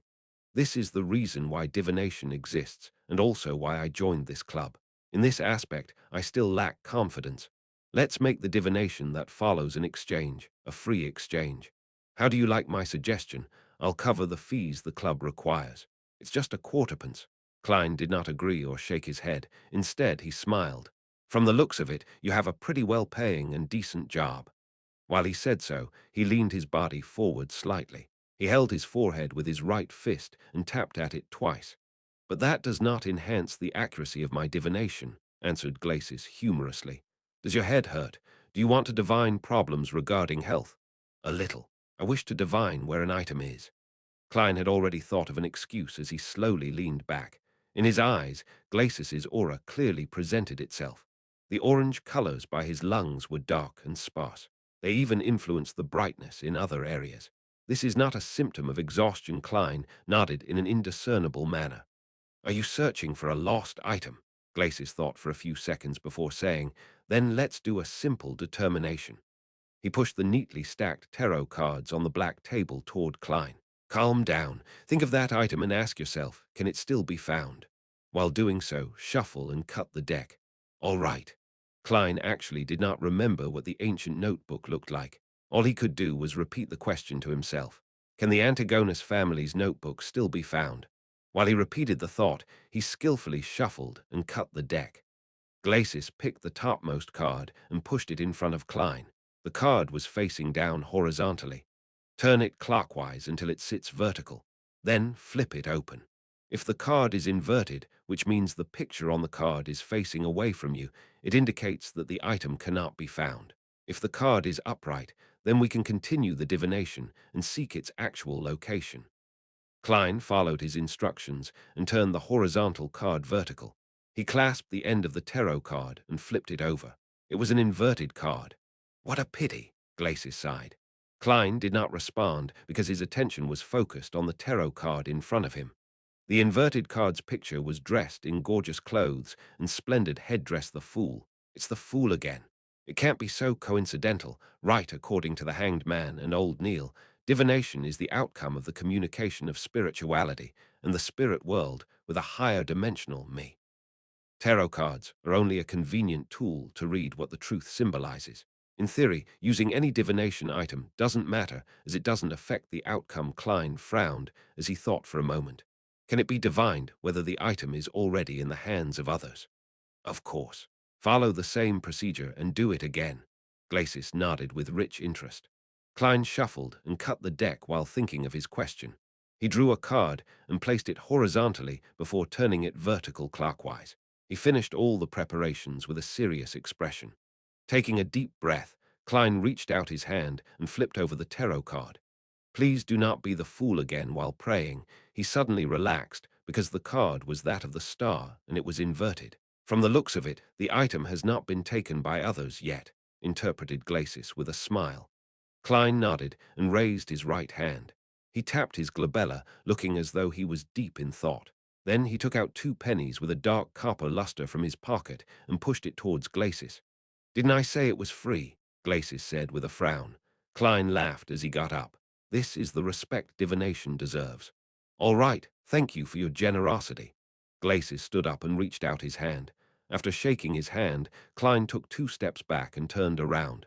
He walked to the door and twisted the doorknob. Just as he was about to leave, he suddenly turned his head and made a terse sound. Mr. Glacis, I suggest that you see a doctor as soon as possible. Focus on your lungs. Why? Asked Glacis in surprise. Are you cursing me because you aren't pleased with the divination results? Klein thought for a moment before saying, it's a symptom based on the color of your face. Your glabella seems dark. Glabella seems dark. It was the first time Glacis was hearing such a description. Klein did not explain further as he walked out the room with a smile. He closed the wooden door behind him. Is he an unlicensed doctor or a herbalist? Glacis shook his head, amused. He then picked up his monocle for divination. On careful look, he realized his glabella was indeed dark. But this was a problem of the environment. In the darkness due to the closed curtains, not only was his glabella dark, his entire face was shrouded in darkness. It's not a very likable joke, Glacis muttered. He worriedly divined his own health to make sure that everything was all right. After leaving the divination club, Klein had an additional plan for the future. It was to save as much money as possible to pay the annual fee to become a member of the club, after which he could begin acting as a seer. As for why he did not choose to do it independently, it was because he temporarily lacked the resources and channels. He could not bring himself to stand on the streets as a hawker since he cared for his reputation. A few minutes later, the public carriage arrived. He spent 2 pence and reached Zouterland Street, which was not very far off. He pushed open the door to Blackthorn Security Company, but did not see the familiar brown-haired girl. He only saw the black-haired, green-eyed Leonard Mitchell with his poetic bearing behind the reception counter. "Good afternoon. Where's Razan?" Klein asked after taking off his hat and bowing. Leonard smiled and pointed at the partition. "It's her shift tonight at the armory." Without waiting for Klein to ask another question, Leonard said, as though he was pondering over a matter, "Klein, I have a question that has always puzzled me." "What is it?" Klein wore a blank look. Leonard stood up and smilingly said, with a relaxed tone, "Why did Welch and Nair commit suicide on the spot while you returned home?" "It likely has to do with how the unknown existence made me take the Antigonus family's notebook away to hide it," answered Klein with the official surmise. Leonard paced around before turning to look straight into Klein's eyes. "If your suicide was meant to silence you and wipe out any clues, why weren't you made to destroy the notebook there and then?" This is a classic Chinese saying to someone. It usually implies an ominous portent. Chapter 39. Interesting trick, in fact. I do not know if the notebook is destroyed or hidden, but by using backward reasoning, if it is to be destroyed, it could have been done on the spot. There was no need for me to take it away to carry out the destruction upon hearing Leonard's question. Klein instantly went into keyboard detective mode and said with a sigh, "Perhaps when Welch, Nair, and I made contact with the unknown existence, it enjoyed the sacrifice of life or wished for similar situations to continue. With the suicide definitely easily discoverable, I was made to take away the notebook to hide it so as to prepare for the existence's second round of entertainment. However, some mishap happened during the process, and I failed to succeed in my suicide." This was a reasoned guess Klein made from his consumption of novels, movies, and TV dramas, which involved cult sacrifices. As for the mishap that happened midway, he knew very well that it was due to the unexpected variable of him being a transmigrator. Quite a good explanation, but I believe there might be other possibilities. Welch's and Nair's suicide sacrifice might have made it possible for the unknown existence to descend on this world. Then, that notebook is a vessel or a breeding ground for evil. It made you take it away to hide it, worried that we would destroy it if we discovered its birth before it became strong. Leonard Mitchell suggested another possibility. Having said that, he stared into Klein's eyes and smiled slightly. Of course, perhaps the notebook has been destroyed. The goal is to hide its content, to conceal the vessel or the brooding of evil. That way, there is a sufficient reason for your failed suicide. What does he mean? Is he suspecting me? Is he suspecting that the original Klein's body is a vessel or used for the brooding of evil? No, what he's being a vessel for is a transmigrator, actually. Brooding isn't a correct term. Klein was taken aback. While he secretly criticized the idea, he weighed his words. "I will not try to defend myself since I've lost memories from that period. Be it Captain or Madame Dali, they have already confirmed that I'm fine. Your joke isn't funny." I'm only considering a possibility. It does not eliminate the blow the unknown existence encountered when it descended which caused your suicide to fail. We believe that the goddess will ultimately bless us. Leonard laughed as he changed the subject. Did you discover anything in the afternoon? After the conversation and the previous encounters, Klein was very wary of Leonard. He answered in a composed manner, "No, I plan on trying a different route tomorrow afternoon." He pointed to the partition and said, "I'll need to head to the armory to draw the bullets." The shooting club opened to 9 at night. After all, its availability increased only after many of its members got off work. "May Goddess bless you." Leonard smiled as he gestured the sign of the crimson moon on his chest. He watched Klein pass through the partition and listened to his footsteps down the stairs. Leonard's smile gradually vanished as a look of doubt appeared in his green eyes. He whispered something with a displeased tone. Down the stairs, Klein followed the gas lamp-illuminated corridor to the armory and archives. The iron door was open, and the brown-haired Razan was standing in front of the table. She was chatting with a top hat-wearing middle-aged man with a thick black beard. "Good afternoon, no, good evening. It's always night here. Klein, I heard from old Neil that you have become a Beyonder. It's called Seer." Razan turned her head and deluged him with her questions. She did not hide her curiosity and concern. Klein nodded with a smile. "Good afternoon, Miss Razan. It's indeed always night here, but it makes one feel a sense of serenity. The description you gave wasn't accurate enough. It should be said that the sequence potion I consumed has the name Seer." "You still chose to become a Beyonder after all," Razan said with a sigh as she fell into a deep thought. Klein looked at the middle-aged man beside her and asked politely, "You are another Nighthawk member, or one of the other two civilian staff I have not met?" Razan puckered her lips and said, "Brett, our colleague. He wishes to change slots with me to free up the night after tomorrow. He plans on going to the theater in the North Borough with his wife to watch The Prideful One. It's to celebrate their 15th-year wedding anniversary. He's truly a romantic gentleman." Brett smiled as he extended his hand and said, "With Miss Razan around, there's nothing that requires repeating." "Hello, Klein. I never expected you to become a Beyonder so quickly. As for me, I might never have the courage." "Perhaps it's as the saying goes, the ignorant knows no fear," Klein said in a self-deprecating manner as he extended his hand to shake Brett's. "Me not having courage is not something bad," said Brett with a shake of his head. "A Beyonder once told me before his death to never probe strange and dangerous matters. The less you know, the longer you live." At that moment, Razan interjected, "Klein, there's no need to mind it. I heard from old Neil that as a seer, you are used as support. It's relatively safe as long as you do not attempt to communicate with unknown existences. Why are you dressed in such clothes? It's so unbecoming of a gentleman. What are you here for?" "I'm here to draw my 30 bullets." Klein did not reply to Razan's first question. He believed that the lady would quickly forget the matter. "All right." Razan pointed at the table and said, "Brett, it's all yours. You should know where the keys and bullets are. Oh, old Neil really is petty. He did not even leave his hand-ground coffee behind. He promised me that I could drink my fill today." She prattled on as Klein received the bullets. The duo left together and went their separate ways at Zouteland Street. One took a public carriage home while the other walked into the shooting club. Bang, bang, bang. Klein repeated the process, gripping the gun, raising his arms, shooting, releasing the cylinder, ejecting the empty shells, and stuffing in rounds again and again. He became familiar with the process and built it into his muscle memory. Of course, he had a few breaks in between to review and correct the process. After finishing his practice, Klein used the grounds to do various exercises like push-ups. He worked hard to train his body to improve his physique. Once everything was over, he sat in an untracked carriage home. Only then he realized it was nearing 7 and the sky was already dark. Just as Klein was planning to head to the market or streets to buy the ingredients for dinner, the door opened. Melissa had returned with her stationery-filled bag.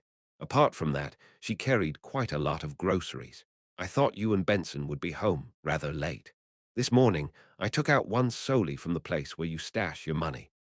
Upon seeing her brother's questioning look, Melissa explained in her usual serious manner, "Since you took the money, why didn't you take the public carriage to school?" Klein had been reminded of the matter from the morning. Melissa said with a frown, "Why should I take a public carriage? It costs 4 pence to get to school. A return trip means 8 pence.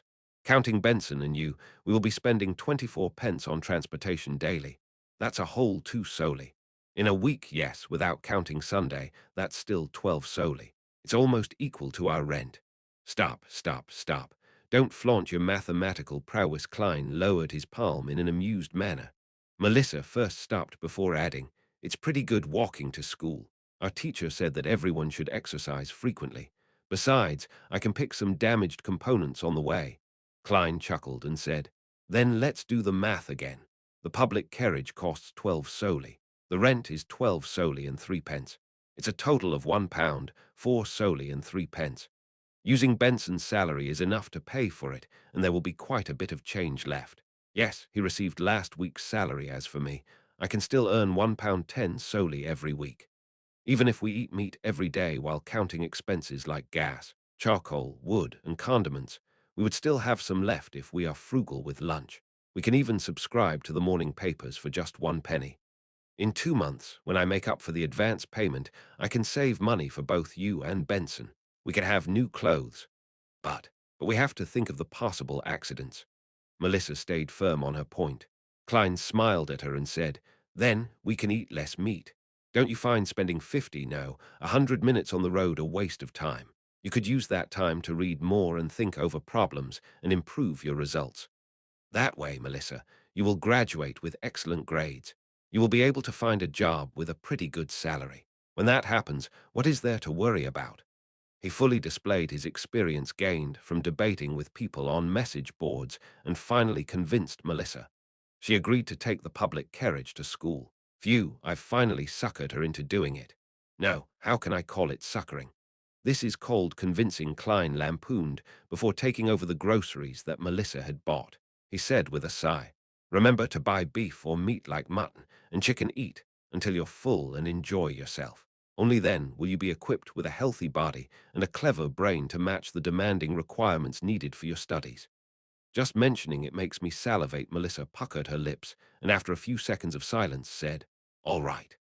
The next morning, after ensuring that Melissa took a public carriage, Klein and Benson separated and went to their respective companies.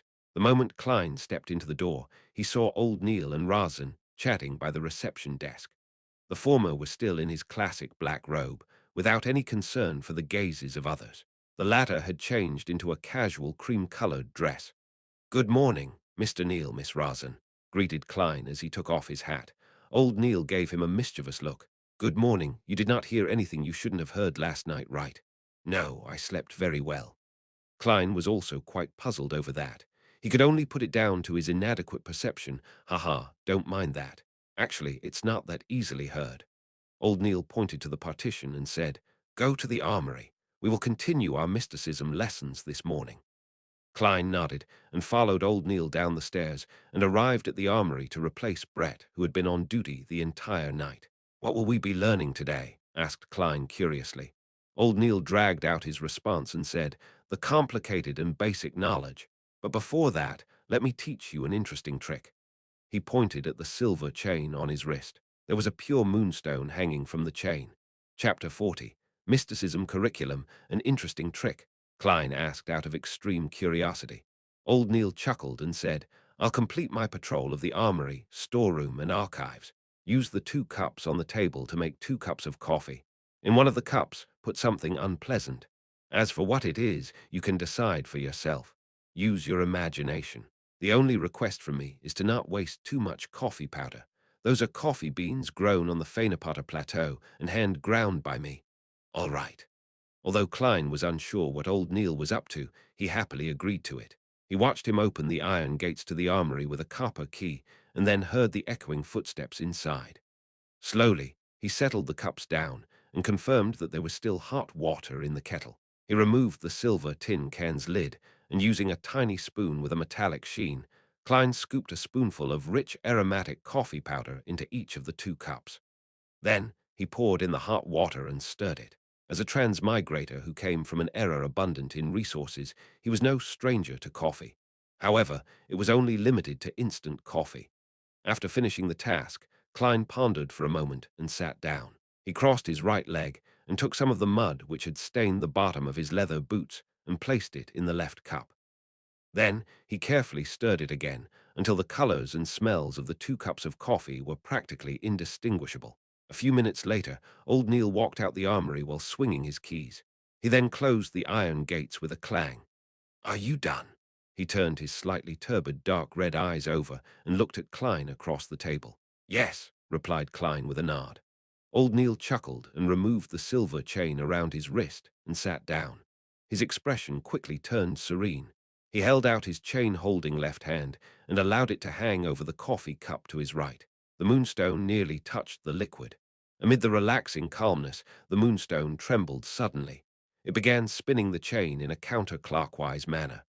"This cup is the one with the unpleasant thing," said old Neil surely. Without waiting for Klein to confirm, he put away the silver chain and picked up the other cup of coffee and took a sip. "Do you like bitter coffee? I'm used to having a tablespoon of sugar and a tablespoon of milk." Klein did not reply, but instead asked with his interest piqued, "Your divination sure is accurate. Was it because of the moonstone? That was moonstone, right?" This is known as pendulum dowsing in divination. It's also called spirit dowsing. It relies on your own astral projection's connection with the spirit world and the cosmos to communicate with spiritual intelligence through the aid of natural materials, such as crystals, gems, or special metals. The good and bad of things can be divined. Let's talk about the 2 cups of coffee. A counterclockwise motion implies bad, while a clockwise motion is good. If it doesn't move, it's neither good nor bad.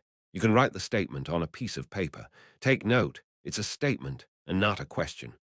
Old Neil put down the cup of coffee and explained in detail. Klein asked as though he was thinking, "Does that mean one shouldn't use questioning sentences?" "Yes, you cannot use, 'Is so-and-so willing to be my fiancé?' But you should instead use, 'So-and-so is willing to be my fiancé.' Write it on a piece of paper and place it on the desk. Then use your dominant hand to hold the pendulum chain. Take note, use your dominant hand," said old Neil with a chuckle. "When doing so, keep your arms straight. Adjust the chain's length and make the moonstone hang just above the piece of paper to the point of almost touching what we wrote. Then close your eyes and repeat the sentence 7 times in your mind. Open your eyes when you are done and see if the spirit pendulum turns or not. If it doesn't, close your eyes again and repeat the process until it moves." Klein nodded slightly and asked, "Counterclockwise means no, and clockwise means yes. It can also be interpreted as success or failure," corrected old Neil. He taught Klein the other usages and details of spirit pendulum divination. Klein pondered over the matter and discovered that it was a very useful divination trick. For instance, he could quickly use it in an unfamiliar environment to determine if the food he was offered was poisonous or not. He did not need any additional knowledge of field biology. Of course, such divination methods were overly simple. The answers he could receive were limited to 2 or 3.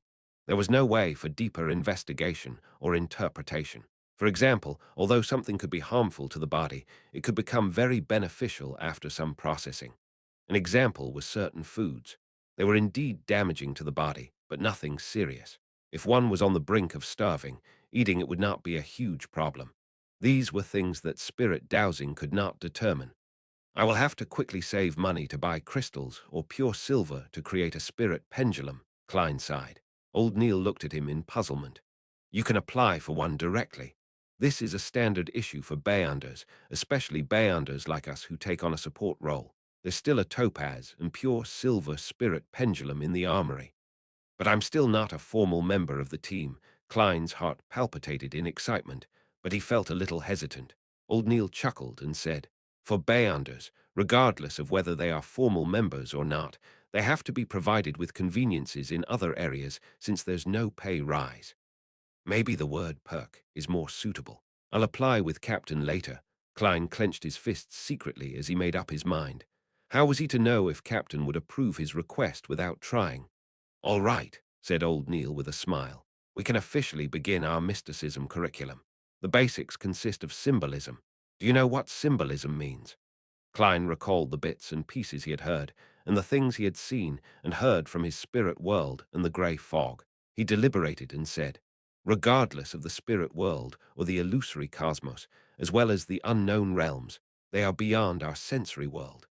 It's not something that can be accurately described by the information our ears, nose, and eyes obtain.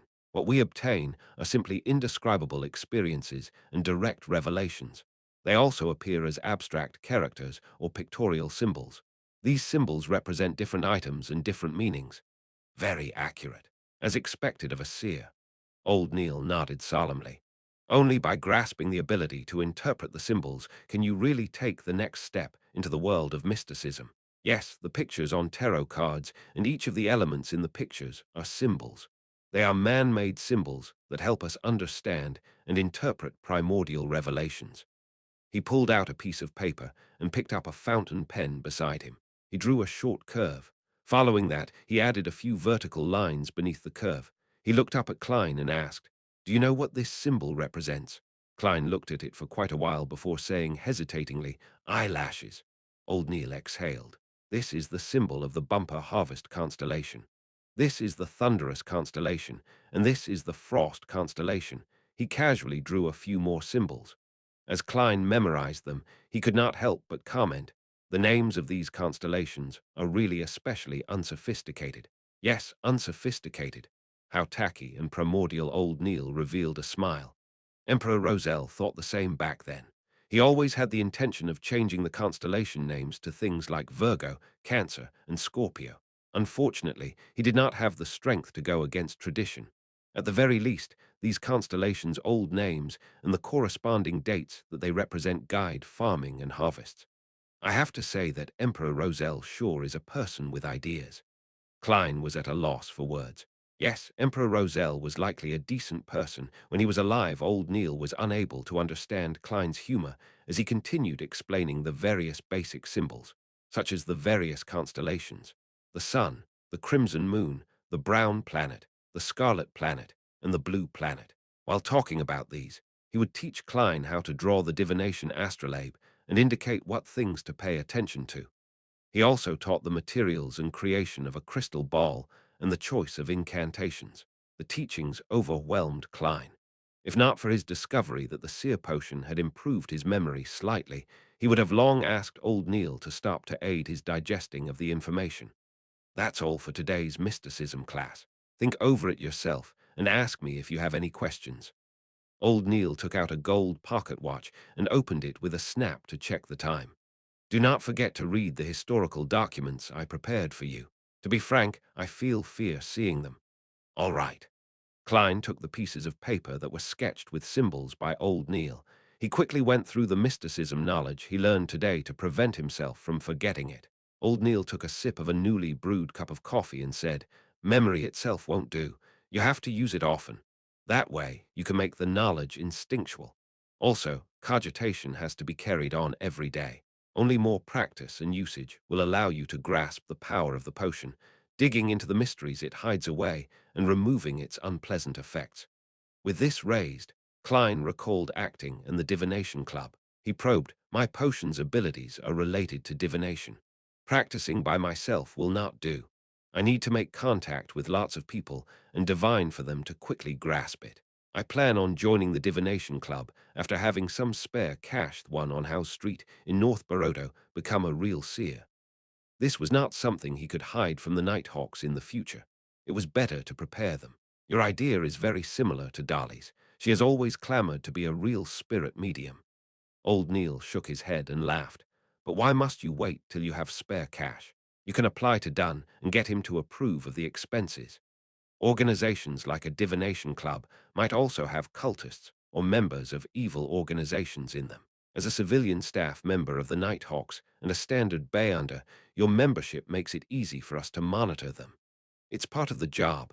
We would regularly monitor these places, but as we lack manpower, we can't keep watch on them for long. Now it can be handled to you. I can do that." As he looked at old Neil's serious expression, Klein was dumbfounded. "This is making an expense claim for private matters. I know nothing about such matters indeed. I'm just a keyboard warrior. You wish to use your own money to do this?" Old Neil smiled as he added when he saw Klein's face. Klein immediately shook his head as he answered firmly, "I plan on reporting it to Captain." Old Neil nodded in satisfaction and looked at the cup of coffee with the unpleasant thing inside. It had not been poured away. "What did you put in there?" Klein smiled embarrassingly.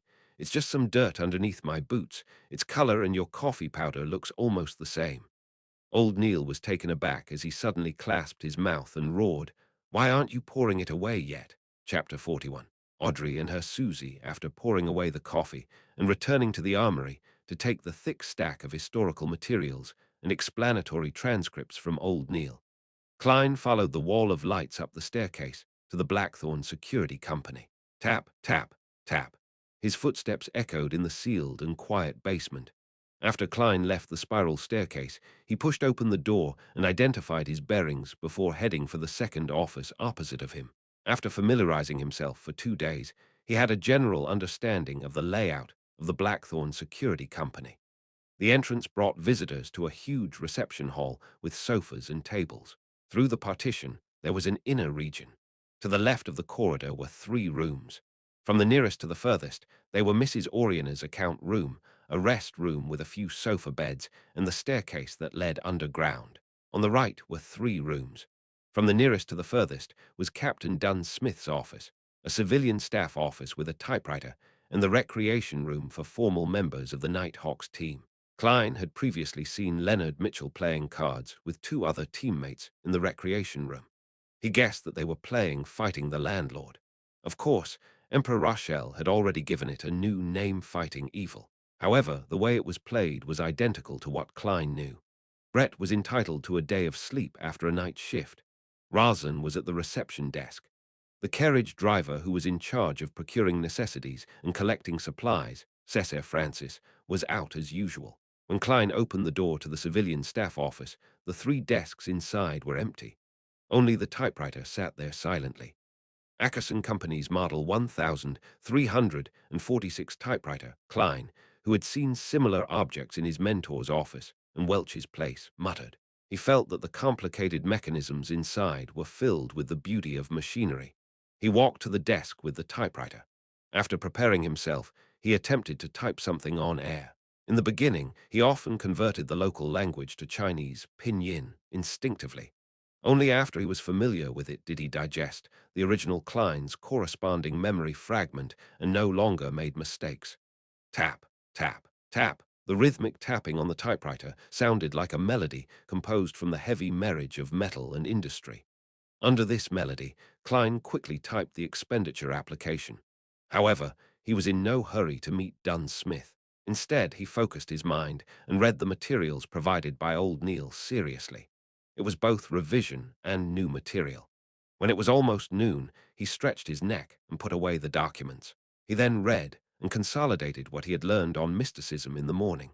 Only after all that did he take his application to the office next door and knocked on the door gently. Dunn was waiting for lunch to be delivered. When he saw Klein hand him the document, the corners of his mouth curved up. "Did Old Neil teach you this?" "Yes." Klein did not hesitate to betray Old Neil.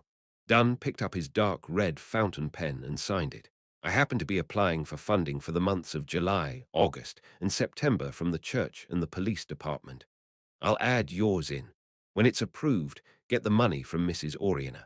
You can draw the spirit pendulum in the afternoon." "All right," Klein answered simply and vigorously. His tone and eyes were obviously filled with joy.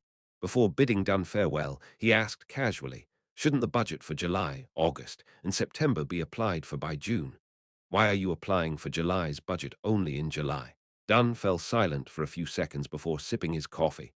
"We encountered 3 cases in June. I was so busy that I forgot about it." As expected of Captain and his poor memory, Klein knew he had asked a question he should not have asked. He gave a chuckle before leaving immediately. With that, he began a simple but regular lifestyle. He would spend half an hour in the early morning cogitating. He would have 2 hours of mysticism lessons in the morning and an hour and a half of studying the historical documents. After lunch, he would take a short nap in the break room to regain his energy. Following that, he would draw bullets and head to the shooting club. After finishing his practice, he would stroll over to Welch's place, which was not too far. He would then change routes and return to Iron Cross Street. That way, he could save on the carriage fees. If he had time, he would practice his spirit vision and spirit dowsing. On the way, he would buy groceries in a private chemistry laboratory equipped with apparatus and items. A tall, blonde Audrey was looking at the cup in her hand. There were countless bubbles, and it made the atmosphere serene. Finally, the liquid in the cup precipitated into a sticky silver substance. "Ha ha! I'm indeed talented in mysticism. I succeeded in one try. I was worried of failure and prepared 2 sets of materials." The girl muttered to herself in delight. She put away the items she took from her family's vault or exchanged them with others. She took a deep breath and prepared to close her eyes to drink down the spectator potion. At that moment, barking sounded from outside the laboratory. Audrey frowned instantly. She hid the cup of silver liquid in a dark corner, turned around, and headed to the door. "Susie, who's here?" Audrey turned the doorknob and asked the golden retriever sitting in front of the door. Susie wagged her tail in an obsequious manner. Her personal maidservant, Annie, had appeared in the corridor nearby. Audrey walked out of the laboratory and closed the door. She looked at Annie and said, "Didn't I tell you? Do not disturb me when I'm running chemistry experiments." A vexed Annie answered, "But there's an invitation from the Duchess Della." "Duke Negan's wife." Audrey took a few steps forward and asked Annie. "Yes, she has managed to hire the services of the palace's baker, Madame Vivy, and plans to invite you and Madame to afternoon tea." Annie recounted the invitation. Audrey tapped her cheeks discreetly and said, "Tell my mother that I have a headache. Perhaps I'm a little dehydrated because of the scorching sun. Please get her to convey my apologies to Madame Della." As she spoke, she acted frail. "Miss, it's not only afternoon tea, but a literature salon," added Annie. "But that won't treat my dizziness. I need rest," rejected Audrey firmly. Simultaneously, she muttered deep down, "If they insist, I'll faint for all of you to see. The etiquette teacher said that I can do it most perfectly. I think I heard something." "All right," Annie exhaled and said. "Do you need me to help you back to your room?" "There's no need. I'll clean up the laboratory first." Audrey was yearning to return immediately to consume the potion. However, she suppressed her impatience. She only returned to the laboratory's entrance when she saw Annie leave. Suddenly, she discovered that the golden retriever, Susie, who was waiting outside, was gone. Furthermore, the door to the laboratory was half opened. "I forgot that Susie can open doors with handles." What was that sound? "Not good." Audrey heard crisp sounds coming from within. Suddenly, she came to a realization as she charged into the laboratory. All she could see was the cups shattered on the floor. Susie was licking the final drop of silver liquid. Audrey stood rooted at the entrance like a statue. Susie immediately sat down and looked at her owner innocently as she wagged her tail. In the seas beyond the Pritz harbor, there was an island perennially enveloped in storms. An ancient sailboat was docked at its harbor. A blond man dressed in a robe with lightning patterns was looking at Alger Wilson opposite to him. He asked, perplexed, "Alger, you could have returned to the kingdom and become a captain of a mandated Punisher team or a reputable bishop. Why did you choose to voyage out into sea and become the captain of the Blue Avenger?" Alger wore a stoic expression on his rough face. He replied solemnly, "The sea belongs to the storm. This is the Lord's kingdom. I'm willing to abide by the Lord's will and monitor this area of his kingdom." "All right." The blond-haired man clenched his fist and struck his chest. "May the storm be with you. May the storm be with you." Alger replied with the same standard salute. He stood on the deck with a few sailors and watched his companions leave the boat, walking into the distance. "Saints, you do not understand because you do not know enough," Alger muttered silently. Meanwhile, Audrey finished her second concoction in a panic-stricken state. Seeing that the silver potion looked nothing different from before, she was nearly moved to tears. Gulp, she quickly drank down the spectator potion. Friday. A storm befell Tingen. The heavy rain pounded on the windows of every household. Inside the Blackthorn Security Company, Klein, Razan, and Brett sat on the sofa in the reception hall and enjoyed lunch. As there was only a kettle for boiling water, there was no way to heat up leftovers. Klein could not eat rye bread every day or take the carriage home every day. If he did that, he would have to walk from Iron Cross Street to Welch's Place in the afternoon and consider taking a carriage back. It was a waste of money. Therefore, he began joining Razan and his colleagues in eating the so-called office rations. The nearby Old Will's restaurant would punctually send a waiter at 10:30 every day. He would ask for their orders, and after determining the quantity, he would send it over at 12:30. The food was contained in what resembled meal boxes.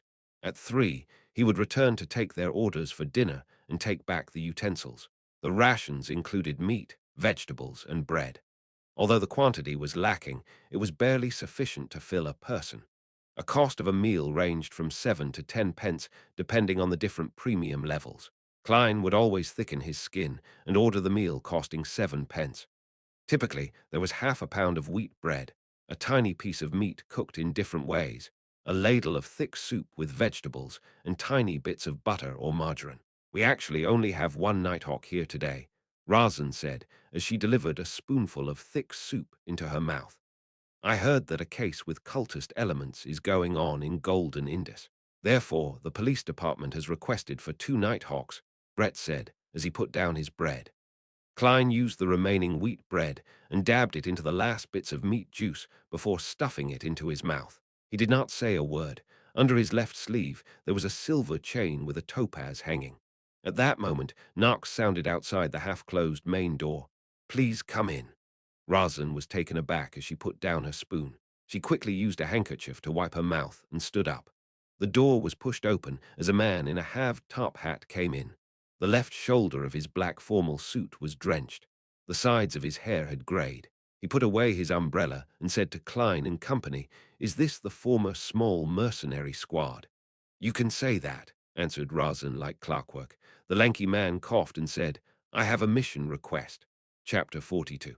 Butler, clear mission request. You probably came to the wrong place. This security company's signboard is really nothing but a signboard. Klein immediately held back his urge to lampoon when he heard the visitor. How he yearned for there to be a message board and a screen for him to share his thoughts. But he soon realized that he had once asked a similar question. The captain's answer was that they could take on jobs if they were free. The money earned could be used as funding for the team's petty cash account and bonuses for the participants. Razan's eyes darted around. She thought for a moment before saying, "Our security personnel are all out on missions. The fastest it will take for them to return is an hour. If your matter isn't urgent, you can consider our services." Among the 6 formal Nighthawk members, Captain Dunn Smith had been invited to the cathedral by the bishop for some unknown discussion. Leonard Mitchell was guarding Channy's gate in his place. Corpse Collector Fry and Sleepless Real Riadin had already headed to the Golden Indus Borough to assist the police in the investigation of a robbery case with cultist inklings. Sleepless Kenley White was on leave, while Midnight Poet Seeker Tran had gone to Raphael Cemetery in the north suburb for a daily patrol. As for the remaining 2 Bayanders, old Neil was frail and too advanced in his years. He had not taken any missions in a long time. Klein was still a novice and was truly inadequate in various aspects. "They are all out." With one hand holding his umbrella, the lanky man's expression turned gloomy as he took off his hat. He bowed and said, "Sorry for intruding. Goodbye." He turned around and walked out. He went down the stairs and left 36 Zouterland Street amid the spattering rain and howling winds. What a bloody pity! Razan watched the man left and sighed regretfully. Although she would not have gotten any share of the commission, she definitely would have been able to partake in a sumptuous meal. There's nothing we can do about it. Channy's Gate needs someone watching it all the time. Klein put down his cutlery in satisfaction. Even though he did not like the soup mixture of turnips and vegetables, he still drank it clean. "Don't tell me you want Brett to take the mission, or yourself." Razan rolled her eyes and giggled. "Brett won't do, but you can. Our Mr. Sear." The moment she finished her sentence, she immediately realized what she had just said. She covered her mouth in shock because the door had not been fully closed. If someone walked past outside or heard anything about Bayanders, it would be considered a leak. Thankfully, Captain isn't around. Razan looked out the door and secretly stuck her tongue out. "Or I'll have to go for confession again." Brett and Klein laughed out in unison as they exchanged looks before beginning to put away the cutlery. After everything was done, Klein, who did not bring his umbrella, decided to stay at Blackthorn Security Company due to the ongoing rain. He took out some newspapers and sat on the soft but bouncy sofa as he leisurely began his afternoon break. The airship route from Backland to Dacey Bay is now in service. The complete anthology of the great detective Manseng is publishing soon. An advertisement for Lagola's weapons. A standard model revolver carrying 6 bullets costs £3 and 10 soli. A double-barrel gun costs £2. Klein flipped through the Tingen City Honest paper when a particular piece of news suddenly caught his attention. The suspect responsible for killing Mr. Welch and Miss Nair has been caught. We believe it is a much-needed reprieve from the horror that has gripped North Borough, Golden Indus Borough, and East Borough. Welch's father, Mr. McGovern, who is a banker, has escorted his youngest son's corpse back to Constant City, where a grand burial will be held. After reading it a few times, Klein suddenly sighed. From the looks of it, Welch's father had bought the police's explanations and did not hire a private investigator to investigate the matter. His grief from losing his youngest son can't be any greater than that of my parents who lost their only son in a sullen mood. Klein sat there motionless for a long time. He neither found it odd that he was not invited to Welch's and Nair's burials, nor did he feel depressed. Once everything calms down, I'll find a chance to offer a bouquet of flowers to their graves. Klein was about to take a nap in the break room when a knock came from the door of the reception hall again. Please come in. Razan, who was nodding off, suddenly jolted awake. The half-closed door was pushed open again. The lanky man from before walked in once again. Can I wait here? Your mercenaries, no security personnel should be back soon, right? He asked sincerely, trying his best to hide his anxious expression. Sure, please have a seat. Razan pointed at the sofa nearby. Klein asked out of curiosity, where did you hear about our security company? Who introduced you here? He had made 2 trips despite the heavy afternoon storm while still willing to wait. Yes, the Nighthawks must have easily resolved missions that might seem very difficult to others. They must have accrued quite a reputation. The man left his umbrella outside the door, and as he walked to the sofa, he replied with a rueful smile. I have traveled the nearby streets and paid a visit to all the mercenaries, security companies, and private investigators. You are my only hope.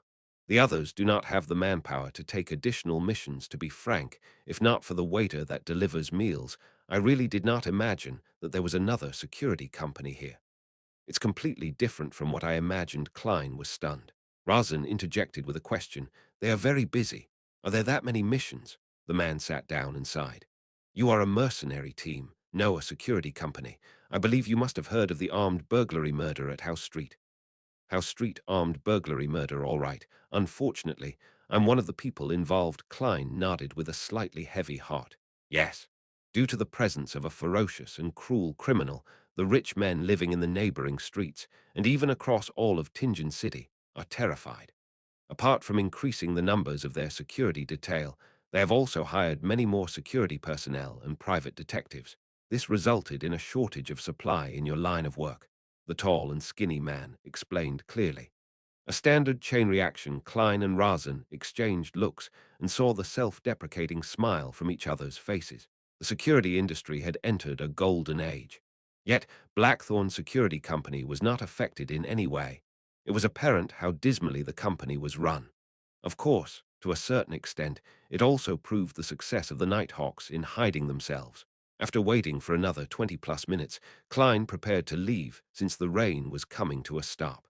He planned on practicing at the shooting club. At that moment, the black-haired and green-eyed Leonard Mitchell walked out of the partition.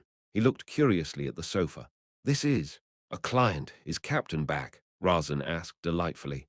Back? The lanky man was taken aback when he heard that. He had been sitting there staring at the door. How did he not discover someone's return? Razan's expression immediately froze as she chuckled. As a security company, we don't only use the front door. Figures. The lanky man nodded in enlightenment. He was also not surprised by the term captain. Security companies were mercenary teams or small-scale mercenary guilds. It was normal for captain to be used. Leonard did not tuck in his white shirt.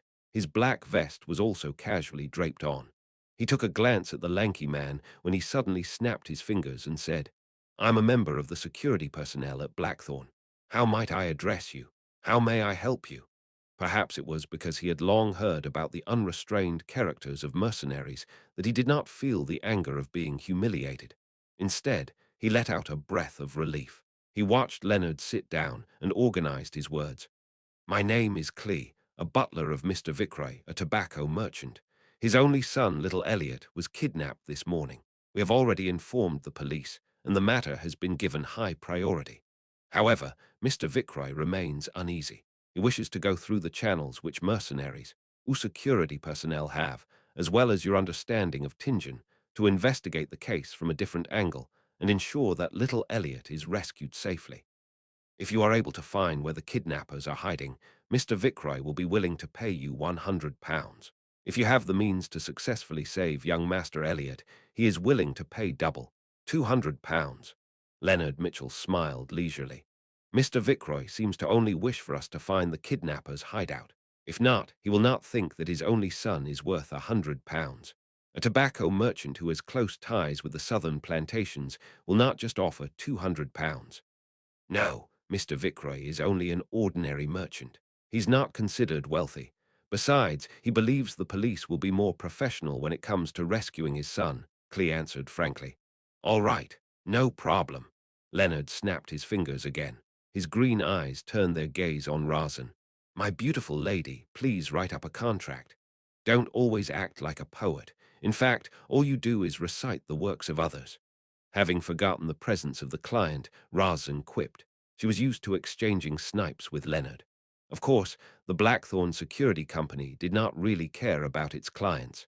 It was great to have them, but it was also fine not having them. Razan left the reception counter and entered the staff office. Soon, there were sounds of typing coming out from the office. The corners of Klein's mouth twitched a little. He found them too unprofessional. There was no standard template for a contract. This sure is tragic, and more saddening is the fact that I'm working at such an unprofessional company the moment these thoughts arose in him. Razan completed a simple contract that had only a few clauses. Then Clee and Leonard Mitchell signed it. After Clee stamped it, she took the contract and returned to the accounting room and got Mrs. Oriana to stamp it with the Blackthorn Security Company, log something that was actually useless. Dunn typically handed it to Oriana for safekeeping. On Sunday, it would be passed to Razan and Company. I'll wait for your good news. After receiving one copy of the contract, Clee stood up and bowed with his hat off. Leonard did not respond. He seemed to be in deep thought. He suddenly turned his head toward Klein and revealed a smile. I need your help. Ah, Klein was taken aback. I mean you and I can finish this mission together. The corners of Leonard's mouth curved up slightly as he explained. I'm good at combat, shooting, climbing, sensing, and chanting, and taking on some support roles. But that does not include looking for people. You don't expect old Neil to go out in such weather, right? When he said, sensing, his voice was lowered to a mumble that Klein could barely hear. All right. Klein did have the urge to attempt his new abilities, while also feeling a little wary toward Leonard Mitchell. Phew. Let's hope it will be completed successfully. I wonder how useful my seer abilities will be, he wondered with some anticipation. Chapter 43. Search while looking at Klein. Leonard smiled and nodded. Then, do you need anything from them? He had cooperated with Old Neil and Company numerous times, so he naturally knew that divination required a medium, especially when the person being divined was not present. Klein thought for a moment before saying to Clee, I need some of Elliot's recent clothes which have not been washed or starched. It would be better if you have any accessories he used to wear on him. He tried to choose ordinary mediums, not something that would normally invite questions. But even so, Clee wore a look of puzzlement. Why? After his question, he added, I have a picture of young Master Elliot on me. Why? Because we are divining his location. Klein was momentarily at a loss for an answer. If he answered truthfully, ignoring the fact that it violated the confidentiality clause, Clee would likely storm out immediately and rip apart the contract while cursing. This bunch of cheats. If that works, why don't I find the most famous spirit medium in Owa County? By the side, Leonard Mitchell chuckled and said, Mr. Clee, my partner, colleague rears a unique pet. Its sense of smell is sharper than a hound's. That's why we need clothes that little Elliot wore and items he used to wear on him to aid us in finding him. As you know, clues typically bring you to a general region. As for the picture, we would need it too. Both of us need to know what little Elliot looks like. Clee accepted the reason by nodding slowly. Will you be waiting here, or will you be going with me to Mr. Viceroy's residence in the city? Let's go together. It saves time, replied Klein simply. Not only was he eager to try out his abilities as a Bayunder, but he also wanted to save the child. All right, the carriage is downstairs. As Cleese spoke, he took out a black and white photograph and handed it to Leonard. It was a picture of Elliot Viceroy alone. He was about 10 years old with rather long hair that nearly covered his eyes. There were obvious freckles on his face, and he did not seem to stand out. Leonard glanced at it and handed it to Klein. Klein took a careful look and placed the photograph into his pocket. Then he took his cane and put on his hat. He followed the two out of Blackthorn Security Company and boarded the carriage downstairs. The carriage's interior was rather spacious. It was lined with thick carpet and a tiny table to rest items on. As Clee was around, Klein and Leonard did not say a word. They quietly took in the experience of traversing the pooling roads in a carriage. The carriage driver is quite good. Leonard broke the silence after some time with praise and a smile. Yeah, Klein answered perfunctorily. Clee forced a smile and said, Your compliments are his honor. We will be there soon. As they were afraid of alerting the kidnappers, the carriage did not stop at the Viceroy's residence. Instead, it stopped at the side of a nearby street. Clee held an umbrella and returned along. After waiting for some time, Leonard talked to Klein again. My surmise the last time was not without a goal. I was just trying to tell you that the notebook will definitely appear again. Perhaps it might be soon. That really isn't a happy surmise. Klein used his chin to gesture towards the carriage driver outside, indicating that he did not wish to discuss sensitive topics with outsiders around. Leonard whistled and turned his head to look out the window. He saw raindrops streak across the glass, leaving behind blurry marks. It made the world outside a complete blur. After a while, Clee returned with a bag of items. Since he walked in a hurry, the edge of his trousers was soiled, and his shirt front was slightly wet. These are the clothes young Master Elliot wore yesterday. This is the storm amulet he used to wear. Klein took it and glanced at it. He discovered it to be a miniature gentleman's formal suit, a small shirt, vest, bow tie, etc., and the storm amulet was made of bronze. It was carved with symbols representing gales and sea waves, but they did not trigger Klein's perception. I'll recount in detail the incidents leading up to young Master Elliot's kidnapping. Hopefully, it will let you find him easier. Clee sat down and described the nightmare that happened in the morning, hoping that the helpers he went through great trouble to hire would be of help. Klein and Leonard held no interest in the specifics. All they cared about was the number of kidnappers, if anything unusual had happened, or if they had any weapons. 3. Normal, armed with firearms. After obtaining the desired information, they bade Clee farewell and hired a two-wheeled light carriage. Unlike public carriages, private hire carriages were either four-wheeled or two-wheeled. They were charged either by time or distance.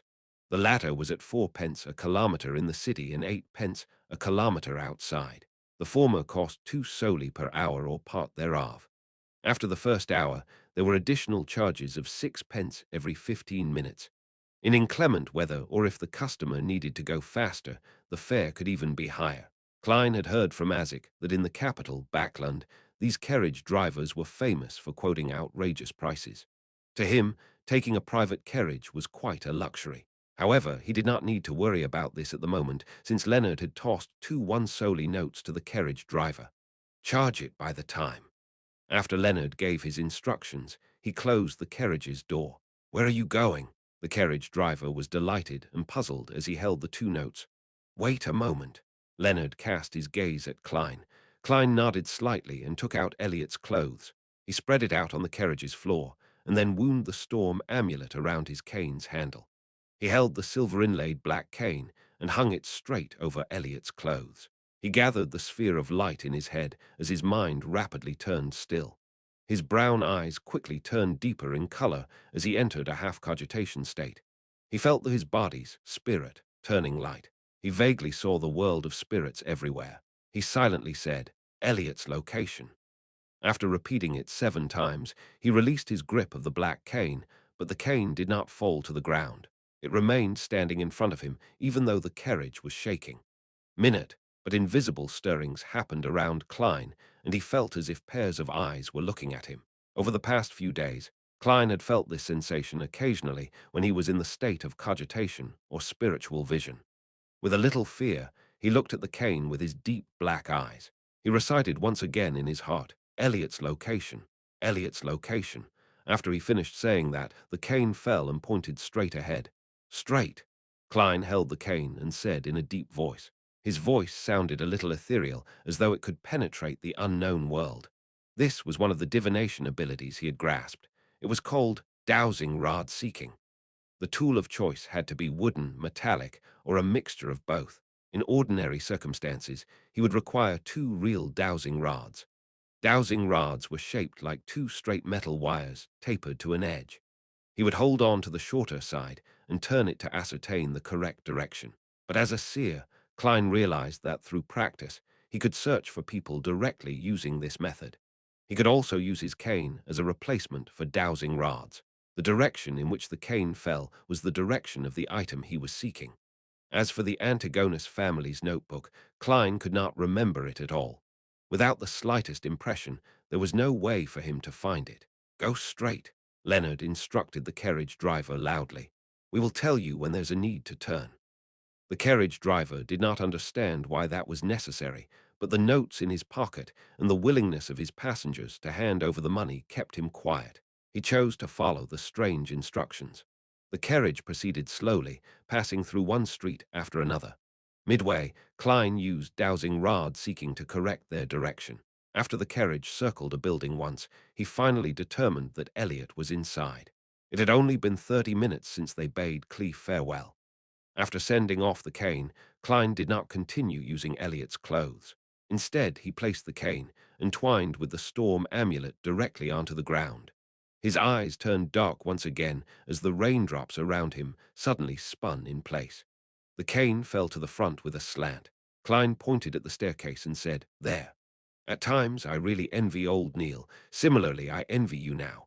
Upon seeing this scene, Leonard smiled with a sigh. Klein shot him a glance and replied with a calm tone, "This is nothing difficult. If you are willing to learn, you would definitely be able to master it. Your perceptivity should be very high, right?" Leonard nodded and chuckled. "That's not something good." He quickened his pace and walked into the building amid the ending rain. Klein was afraid of drenching his formal suit, so he jogged in tow. The building only had 3 stories. It was similar to a unit block from Earth. The entrance to each floor was situated along the flight of stairs. There were only 2 units on per floor. Klein used dowsing rods seeking on both the first and second floors, but the cane remained still while pointing upward. The 2 of them quieted their footsteps and arrived at the 3rd floor. Klein once again placed the black cane on the floor. Whoosh! A breeze blew across the stairs as his pupils changed colors. The darkness seemed like it could suck the souls of people. Whoosh! Whoosh! Whoosh! Sobs seemed to sound out around them. Klein relaxed his palm as the cane with the entwined storm amulet magically stood erect. He silently read Elliot's location again. He watched his black cane drop silently as it pointed to the right room. They should be in there. While Klein picked up his cane, he tapped his glabella twice. Various colors saturated as he looked at the right room. He saw all sorts of auras inside. 1, 2, 3, 4, 3 kidnappers and 1 hostage. The numbers match one of their auras is short. It's likely Elliot. Mr. Klee said that they have 2 hunting rifles and a revolver, Klein whispered. Leonard chuckled. Let me recite a poem for them. Why be a kidnapper? Why can't you happily be civilized person? He put down the bag with Elliot's clothes and took 2 steps forward. His expression suddenly turned serene and melancholic. His magnetic and deep voice gradually sounded. Oh, the threat of horror, the hope of crimson cries. One thing at least is certain, that this life flies. One thing is certain, and the rest is lies. The flower that once has bloomed forever dies. Chapter 44. Fate. Leonard's singing sounded like a lullaby as it lightly resounded through the doors and into the winding wooden stairwell. Klein's mind immediately turned torpid. He felt like he saw a silent moonlight and serene rippling lake. His eyelids rapidly turned heavy, as if he were about to fall asleep standing. Amid these indistinct sensations, he also felt a strange, formless, and indifferent focus on his back. It felt like he was wandering the spirit world himself. A baffling sense of déjà vu suffused as Klein suddenly found his train of thought once again. With his strong spiritual perception and extreme familiarity with cogitation, he barely escaped the influence of the midnight poem. However, he remained serene and could hardly evoke any emotions. Soon, Leonard stopped singing as he turned his head with a smile. I'm considering asking Captain's permission to apply for a Fainapater lute. How can there not be an accompaniment when singing? Heh heh, I'm just kidding. I can hear them asleep. The black-haired, green-eyed nighthawk with his poetic vibe took a stride forward and walked to the door that separated them from the kidnappers and hostage. He suddenly moved his shoulder and threw a punch at the door's lock. Crack! The wooden board around the lock shattered in a muffled manner. This requires precise control. Leonard turned his head and smiled. He then reached his hand into the hole and opened the door. Klein, who had regained consciousness, was not as confident as him. He reached under his armpit, drew his revolver, and turned the cylinder, making sure that he could shoot at a moment's notice. As the door swung back, he saw a man sleeping on a table with a gun by his feet. Another man was rubbing his eyes in a daze while trying to stand up. Bam! Leonard slid forward and struck the awakening kidnapper unconscious. Klein planned to enter as well when he suddenly sensed something. He turned around abruptly and faced the stairwell. Tap, tap, tap. Footsteps were approaching from below. It became clear that something was a hatless man in a brown coat circling the stairwell in his progression toward the third floor while hugging a paper bag of bread. Suddenly, he stopped. He saw a gun's barrel aiming at him with a metallic luster. His pupils reflected a young man dressed in a halved top hat, black formal suit with a bow tie of the same color. It also reflected the cane which rested along the rail and the dangerous revolver. Do not move. Raise your hands. 3, 2, 1. Klein's tone was deep but relaxed. He held the revolver with both hands as he tried to imagine the man as a target from his practice. Amid the tense atmosphere, the man in the brown coat threw the bag of bread and slowly raised his hands. Sir, is this a kind of a joke? Has there been a misunderstanding? He stared intently at the finger that Klein had placed on the trigger as he forced a smile. Klein was temporarily unable to determine if he was an accomplice or a neighbor, but he did not reveal any abnormalities. He said in a deep voice, "Do not attempt to resist. Someone will determine if it's a misunderstanding in a while." At that moment, Leonard, who had finished handling the kidnappers, walked out and noticed the man in the stairwell. He said leisurely, "So the kidnappers have another accomplice responsible for buying and delivering food." Upon hearing this, the man's pupils constricted as he suddenly raised his foot and kicked the bag of bread up in an attempt to block Klein's vision. Seemingly unaffected, Klein coldly pulled the trigger like his usual training. Bang! Blood burst out from the man's left shoulder. He tumbled to the ground and attempted to escape from the second floor. However, Leonard had already reached his hand towards the handrail before leveraging himself to jump over. With a dull thud, Leonard landed on the man from above. The man fainted as Leonard swatted away some of the blood that had splattered on him. He looked up at Klein and chuckled. Nice shooting. I was trying to hit his legs. The corner of Klein's mouth twitched in an indiscernible manner as he caught a whiff of the smell of blood. He discovered that despite not having any enhancements to his visual, auditory, or tactile senses after consuming the seer potion, he could still see obstructed objects and hear faint footsteps, allowing him to take preemptive judgment. Was this in the scope of spiritual perception? Klein nodded in thought as he watched Leonard find a sharp dagger in the accomplice's possession and drag him into the room. With a gun and cane in each hand, Klein entered the kidnapper's room. They saw Elliot Vickroy jolt awake from the gunshot as he straightened his body and sat up slowly from a huddled position. Leonard had securely tied up the three kidnappers with the rope they used against Elliot. Bunched together, they were thrown in a corner. The lack of rope was made up by tearing their clothes. The unconscious man who had been shot in the shoulder was bandaged, but Leonard disdained getting his hands dirty, so he did not help him extract the bullet. Who are you people? Elliot stammered in pleasant delight when he saw the scene before him. Yes, you guessed right, very precise. The genuflecting Leonard answered casually. I never expected this bastard to have some humor cells in him. Klein lowered his revolver and said to Elliot, "We are mercenaries hired by your father. You can also call us security personnel." Phew, for real. Have I been saved? Elliot said joyfully without daring to make any movements. It was apparent that he had suffered quite harshly in the short few hours of being a kidnapping victim. He did not have the kind of rashness someone his age normally would have. Leonard stood up and said to Klein, "Go downstairs and find some patrolling cops. Get them to inform the tobacco merchant. I do not wish to walk out with a child and 4 idiots like a kidnapper." Klein, who was wondering about the aftermath, nodded. He put away his revolver, picked up his cane, and walked to the staircase. As he went down the stairs, he had a nagging feeling that he had forgotten something. In addition, he heard Leonard say to Elliot, "Don't be nervous. You will soon see your father, Mother, and your old butler, Clee. Why don't we play a round of quint?" Klein held back his laughter and walked out into the streets. With the help of pedestrians, he found two patrolling policemen. He did not use his badge and identification as a member of the Special Operations Department. Instead, he used his identity as a professional security company and recounted the happenings factually.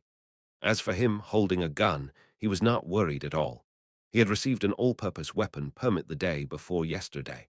His application was accelerated by going through internal channels. The two policemen exchanged looks, and one of them left to gather reinforcements and inform the Viceroy family. The other policeman followed Klein to the kidnapper's room. After waiting for more than 40 minutes, Leonard signaled to Klein while the policeman was not paying attention. Klein was to sneak out of the room with him. "Trust me, heading to the police station is an extreme waste of time. Let's leave first," the Nighthawk with the poetic bearing explained with a relaxed look. Since Leonard was making it clear that he would take any responsibility for any repercussions, he did not retort and followed in tow. Almost 5 minutes later, a few carriages rushed to the building where the kidnappers were. The old butler, Clee, disembarked with his portly master, Viceroy. Up to this moment in time, he was still in a daze. He found it incredulous that news would come so fast. It felt like a dream. Suddenly, he heard a crisp snap as he turned around. A two-wheeled carriage drove past with its windows open. The black-haired and green-eyed Leonard had snapped his fingers again. After passing by Viceroy's carriage, Leonard closed the window, turned around, and looked at Klein. He extended his right hand and smiled. "It was a pleasure working with you." "I don't think we are on that good terms." Klein politely shook his head. He did not expect the kidnapping case to be resolved so quickly. All he could do was marvel at the capabilities of Beyonders. Even though he was just a half-assed Sequence 9 Beyonder, he was able to do many inconceivable things. "This is a celebratory gesture of peace among aristocrats after a clash of swords," explained Leonard with a smile. "I know." Klein had many aristocratic classmates. He looked outside the window and said with a frown, "Shouldn't we confirm with Mr. Clee? If he believes that the police rescued Elliot, our commission will be halved. A total of £100. There was no doubt about their providing of the kidnapper's location from their meeting from before. "Don't mind it. To us, money isn't that important," said Leonard with a shrug. "It's very important to me." Klein forced a polite smile and said, "Many poets died early from poverty." Leonard chuckled. "I believe Elliot would not lie on this matter. I can tell that he still has some of his innocence left in him. However, you will not get much of the £200 commission either." "How much would I get?" asked Klein immediately. As the unspoken rule has always been, half of the commission would be handed to Mrs. Oriana as additional funding for the team. The remaining would be split among members. "A pity you aren't a formal member. You will only get about 10% of the remaining half. £10. That isn't bad either." Klein pretended to feel the pinch as he asked, "Aren't you worried that the kidnappers will realize that they were under the influence of a Beyonder's powers after they wake up?" "They will not suspect anything. They will only believe that the weather was good and very conducive for sleeping, leading to them dozing off. They will even believe that the song existed only in their dreams. This is something we have verified before," answered Leonard very confidently. "Instead, it's your demon-hunting bullets that might arouse suspicion.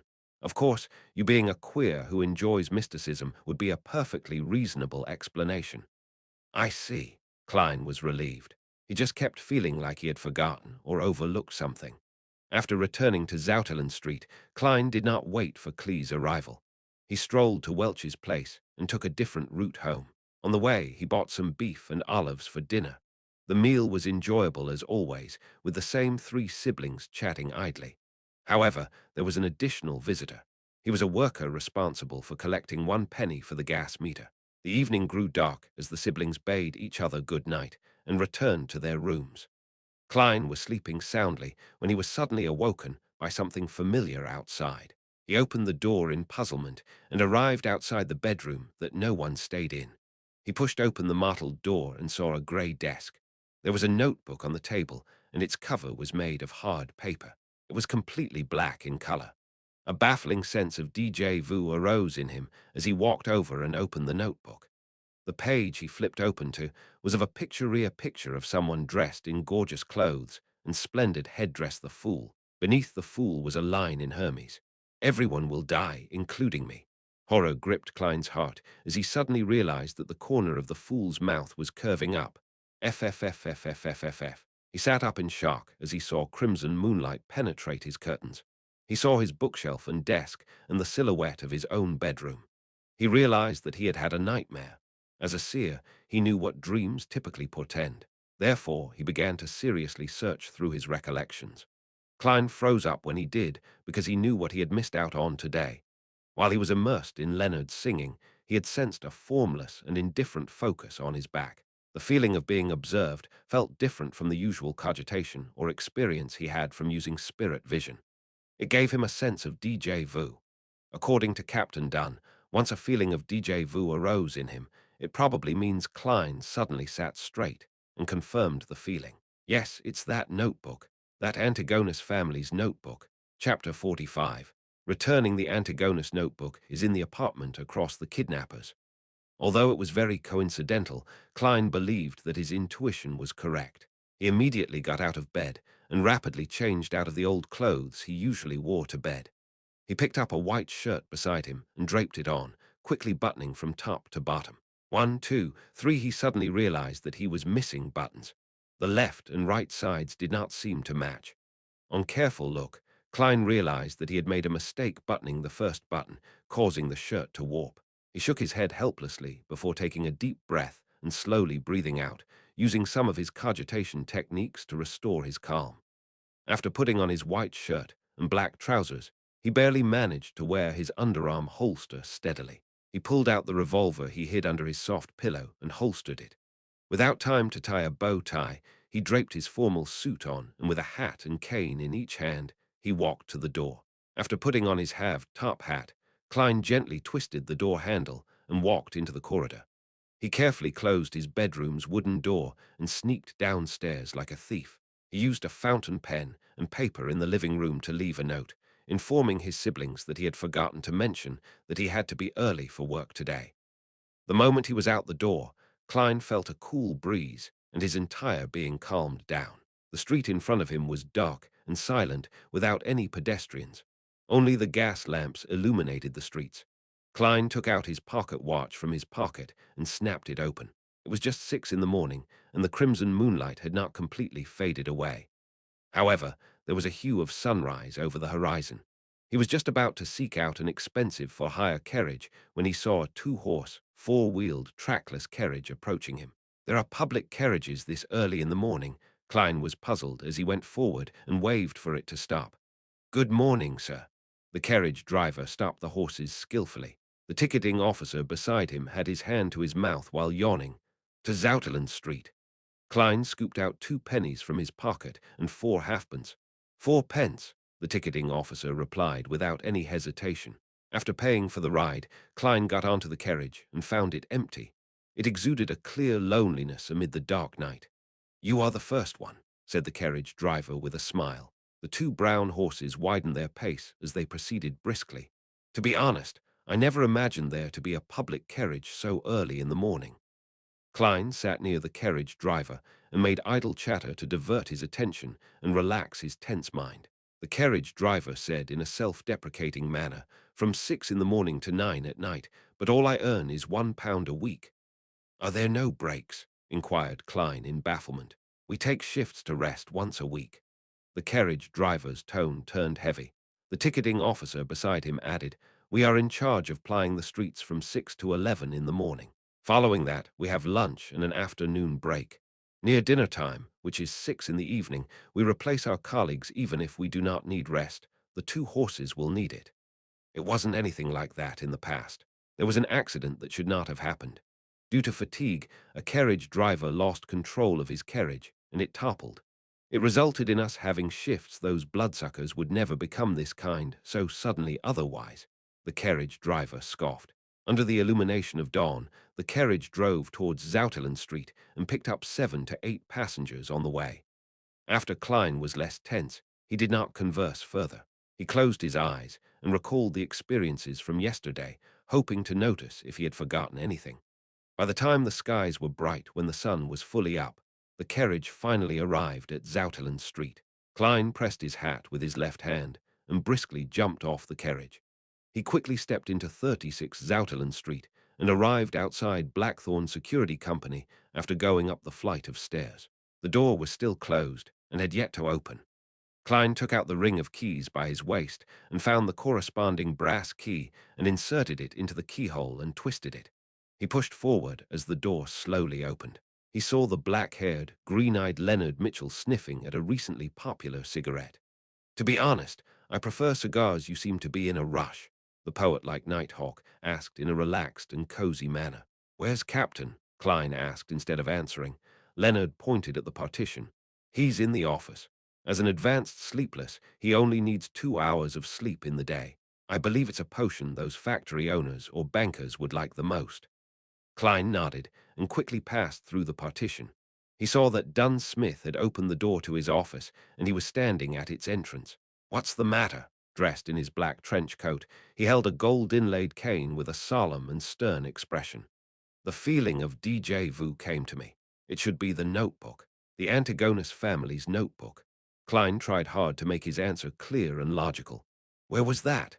Dunn Smith's expression did not have any obvious changes. However, Klein's intuition told him that a clear and invisible stir had happened in him. This was possibly a flash of his spirit or a change in his emotions. "It's at the place Leonard, and I saved the hostage yesterday, opposite the kidnapper's room. I didn't notice it back then until I had a dream and received a revelation." Klein did not conceal anything. "From the looks of it, I missed out on making huge contributions." Leonard, who had walked to the partition, chuckled. Dunn nodded slightly as he instructed with a solemn expression, "Get Kenley to replace old Neil's watch of the armory. Let old Neil and Fry come with us." Leonard stopped acting frivolous as he immediately informed Kenley and Fry, who were in the Nighthawk's recreation room. One of them was a sleepless, and the other was a corpse collector. 5 minutes later, the two-wheeled carriage that came under the jurisdiction of the Nighthawks began driving down the sparse streets in the morning. Leonard wore a feather hat, a shirt, and a vest. He stood in as the carriage driver, lashing out a whip from time to time, sending out a crisp crack. Inside the carriage, Klein and old Neil sat on one side. Facing them were Dunn Smith and Fry. The corpse collector's skin was so white it looked like it either had not been under the sun in a very long while, or he had a severe blood deficiency. He looked to be in his 30s with black hair and blue eyes. He had a high nose bridge, and his lips were very thin. He had a cold and dark demeanor and had a faint smell from often touching corpses. "Repeat the situation again in detail." Dunn adjusted the collar of his black trench coat. Klein stroked the hanging topaz in his sleeve as he began from their mission commissioning until the dream. By the side, old Neil chuckled. "Your fate seems to be entwined with that Antigonus family's notebook. I never expected you to meet it in such a manner." "That's right. Isn't this too much of a coincidence?" Thankfully, Leonard just mentioned that there was no indication of hidden factions of mysterious powers at play from the preliminary investigations of Elliot's kidnapping. It was solely a crime motivated by money. Otherwise, I would really suspect if someone had deliberately arranged for this to happen. Klein found the situation rather curious. It was too coincidental. Dunn did not express his ideas, as he was in deep thought. Likewise, corpse collector Fry maintained his silence in his black trench coat. Only when the carriage stopped at the building mentioned by Klein was the silence broken. "Let's go up. Klein, you and old Neil walk behind. Be careful, very careful." Dunn got off the carriage and pulled out a strange revolver with a clearly long and thick barrel. He stuffed it into his right pocket. "All right." Klein did not dare take point. After Leonard found someone to watch the carriage, the 5 Bayanders walked orderly into the building. With very light footsteps, they arrived at the 3rd floor. "Is this the place?" Leonard pointed at the apartment opposite the kidnappers. Klein tapped his glabella twice and activated his spirit vision. In this state, his spiritual perception was enhanced again. He found the door familiar as if he had once entered it before. "Yes," he nodded in affirmation. Old Neil also activated his spiritual perception, and after observing carefully, he said, "There's no one inside, nor are there any spiritual glows of magic." Corpse Collector Fry added with his hoarse voice. There aren't any evil spirits. He could see many spiritual bodies, including evil spirits and restless wraiths, even without activating his spirit vision. Leonard took a step forward, and like yesterday, punched the door's lock. This time not only did the surrounding wood shatter, even the door lock flew and fell noisily to the ground. Klein seemed to feel an invisible seal instantly vanish. Immediately following that, he caught a whiff of an intense stench. Corpse, a rotting corpse, Fry described coldly. He did not appear to suffer from nausea. Dunn reached out his black-gloved right hand and pushed open the door slowly. The first thing that they saw was a chimney. For early July, there was an abnormal heat emanating the room. In front of the chimney was a rocking chair. Sitting on it was an old woman dressed in black and white. Her head hung low. Her body was abnormally large. Her skin was blackish green and swollen. It felt like she would explode from a simple prod, spewing a foul, rotting stench from within. As maggots and other parasites squirmed between her flesh, blood, and rotting juices, or clothes and wrinkles, they appeared like points of light in spirit vision. They seemed to cling close to an extinguished darkness. Pa, pa. The old woman's eyeballs dropped to the floor and rolled a few times, leaving behind a yellowish-brown streak. Klein felt disgusted, and being unable to tolerate the putrid stench any longer, he bent over and puked.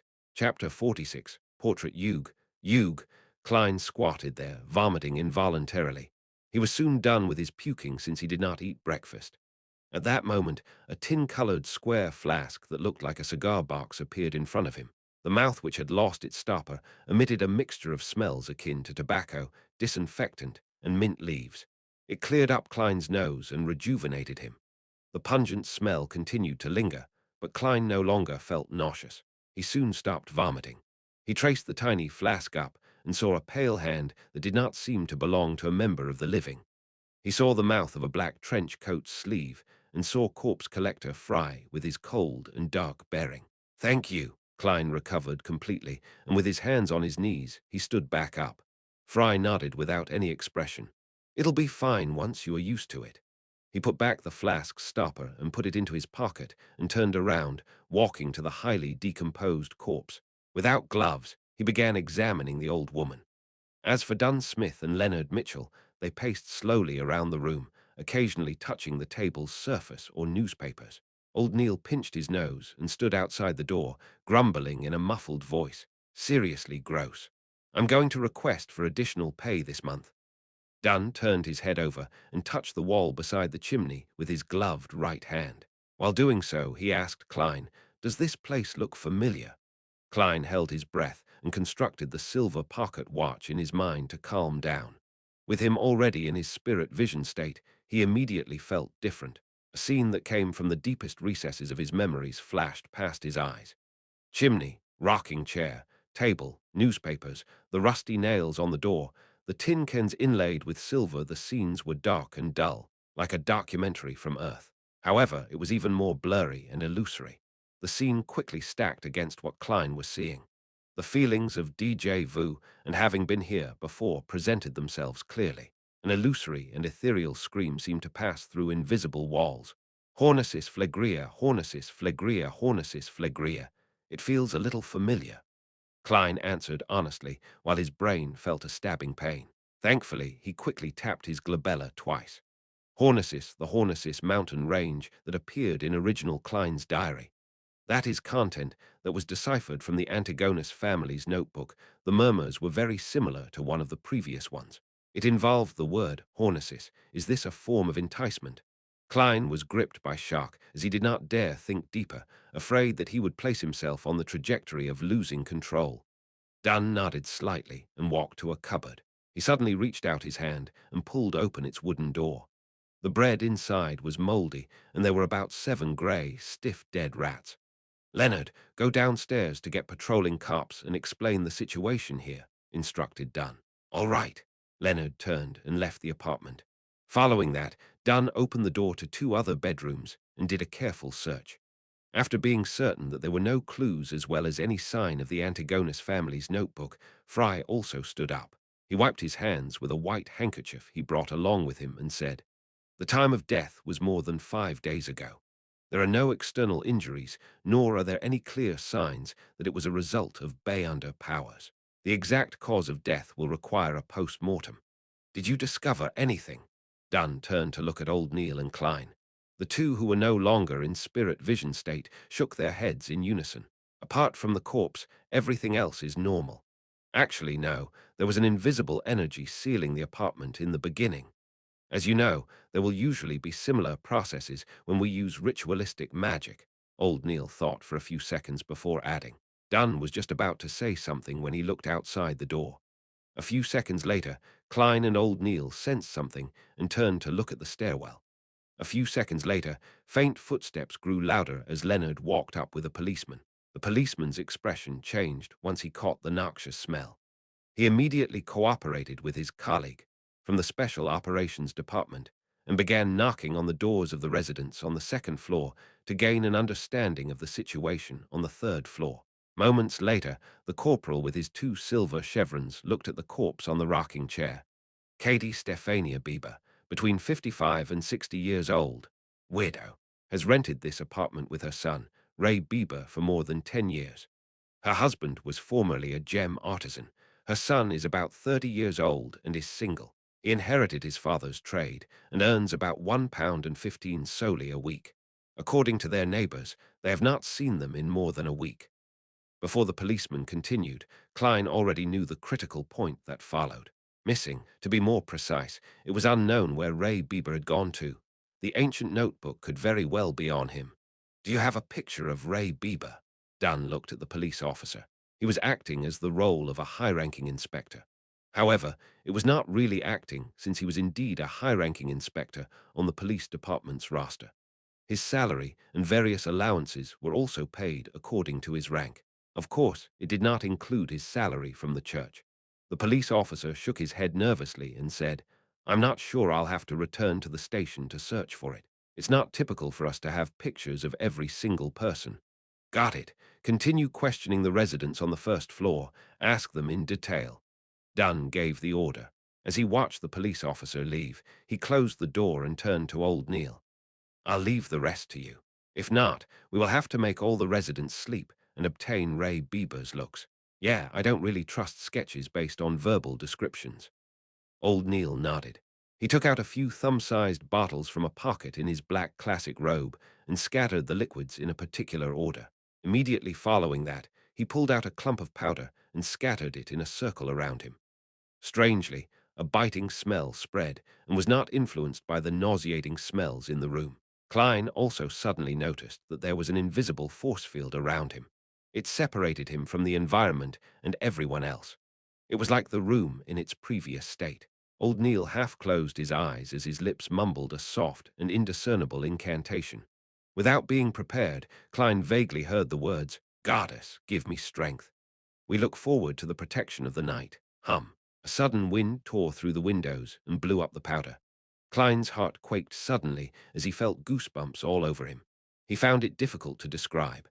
A terrifying smell that made him afraid of looking directly spread rapidly. He was confused as he tensed up, unable to relax. It felt as though he had plunged into a state similar to what one would have after working on a highly advanced mathematical problem. Suddenly, old Neil's eyes opened, his eyes pitch black. He took out a fountain pen from his pocket and began drawing on a piece of scrap paper on the table. He was so fast that his entire body was trembling. Klein focused his gaze and saw a face with recessed eyes and a tall nose bridge rapidly appear. When the natural curly short hair was done, old Neil wrote a single line beneath the portrait. Black hair, deep blue eyes. Left of his mouth is a fully ceramic tooth implant. Potter, the fountain pen in old Neil's hand, fell onto the paper as his body convulsed a few times.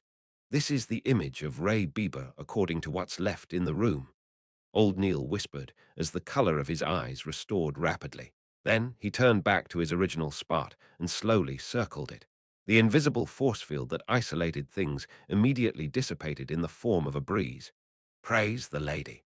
Old Neil tapped his chest in 4 spots, forming the shape of the crimson moon. Klein's taut nerves relaxed as he made more acute observations. He discovered that there was nothing special about Ray Bieber's facial features. He had a relatively mild bearing. The only thing was that his philtrum sagged clearly. I'll try using dowsing rod seeking. He picked up the portrait and found male clothes in the bedroom and spread them onto the ground. Dunn, Leonard, and old Neil did not stop him as they watched him place the black cane above the clothes and portrait. Fry was as silent as always. Klein's eyes turned from brown to black as he finished his recitation, only to release his grip. The black cane stood silently like it was embedded in the ground. Ray Bieber's location. Klein silently repeated to himself again. With the sound of humming wind, the cane fell down but kept changing directions while falling. Finally, it began spinning in slight circles.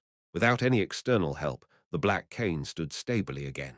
Klein repeated a few times with the same outcome. All he could do was shake his head at Dunn and old Neil. A strange power was interfering with his divination. Dunn took off his black glove and said to Leonard and Klein, "Take Ray Bieber's portrait and inquire the residents for a final confirmation. Following that, we will issue a warrant of arrest against him for the murder of his mother." "All right." Klein held his cane and bent down to pick the portrait. After the neighbors confirmed that the portrait was indeed Ray Bieber, Dunn instructed Leonard and the police officer to finish the procedures at the station. He and Fry headed to a few bars in Tingeon City to seek help via other means. Klein and old Neil returned to Blackthorn Security Company on a public carriage. It was not even 8 by the time they arrived. Rosin had not even clocked in.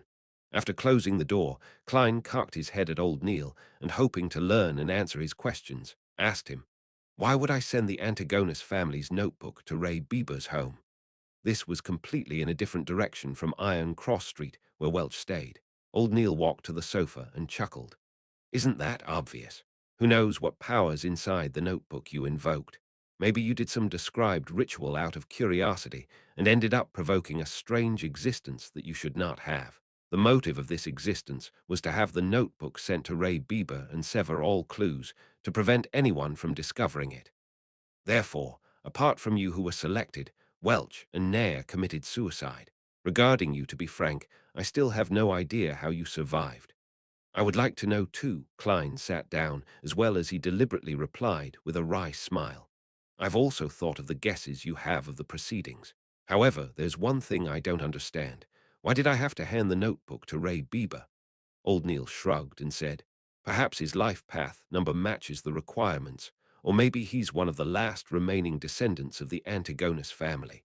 In short, there are too many possibilities, and why the notebook was sold to Tingeon City would have similar reasons. I believe it's the descendant reason." Klein suddenly felt enlightened before he sighed. "Unfortunately, I did not discover immediately, and Ray Bieber and that notebook have vanished." Old Neil laughed. "This is something that Dunn has to worry about. As for you, it's something good." "Why do you say so?" Klein frowned in puzzlement. "A life path number was proposed by Pythagoras, which is established from the date of birth and describes the nature of one's journey through life."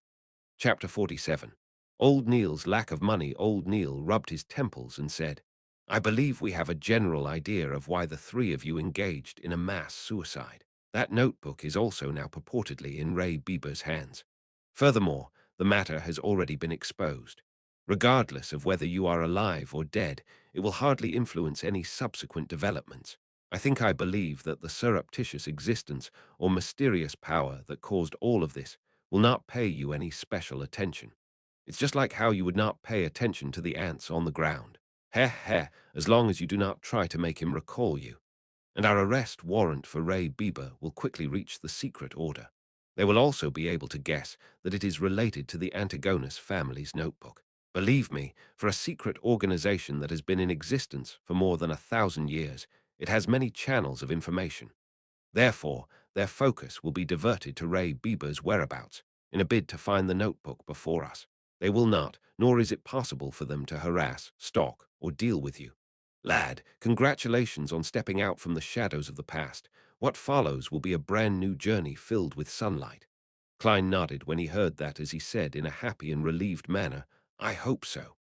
Having transmigrated here, he had been enveloped in uncertainty. Now it felt like it had finally dissipated, however. Klein was still feeling uncertain because the notebook seemed to be tied to him in a certain manner. It went to the point of him bumping into remnant clues, coincidentally, from a normal mission of rescuing a hostage. He was afraid that there would come a day when a delivery man would send him a parcel, only to realize that it was that Antigonus family notebook. After opening it up, let's hope everything will go as old Neil described, he silently prayed. When old Neil heard his reply, he immediately scoffed. You don't seem to be a devout believer of the goddess. At this moment, shouldn't you be drawing the sign of the crimson moon at your chest and say, may goddess bless us? Mr. Neil, you don't seem like one either. A real devotee would not say, what follows will be a brand new journey filled with sunlight. Having been studying mysticism under old Neil, Klein had established a decent friendship with him, so he did not stand on ceremony to return a sarcastic remark. Both of them locked eyes and chuckled with great rapport. At the same time, they tapped their chests 4 times. Praise the lady. At that moment, they heard the grinding sounds of machinery as the main door to Blackthorn's security company opened. The elegant Mrs. Oriana, with her fashionably coiled hair, stepped into the reception hall with a light green dress. Good morning, Mr. Neal. Good morning, Klein. She held a small leather handbag as she greeted with a smile. It's another fabulous day today, a pretty good day. Good morning, Oriana. You are still as beautiful as 10 years ago, replied old Neil with a chuckle. Oriana's eyes turned to slits as she upturned her face. Mr. Neil, the way you praise is still as infuriating as 10 years ago. She enunciated the words, 10 years. Is that so? Old Neil looked at Klein, confused. He wore a perplexed look. Never mention anything that will remind the ladies of their age. As a keyboard warrior that knew a little of everything, Klein instantly understood what had peeved Mrs. Oriana. He smiled lightly and said, Good morning, Mrs. Oriana. You are as beautiful as always. Thank you, our outstanding Coy University graduate. Oriana smiled with a nod before saying, That old butler has already paid the mission's commission. According to Captain's rules, half of it will be used as additional funds, while the other half will be split between you and Leonard. But since you aren't a formal member, you can only take 10% of the half. Come over later to sign for it. How much did he pay? Klein asked happily while also feeling the pinch. £200.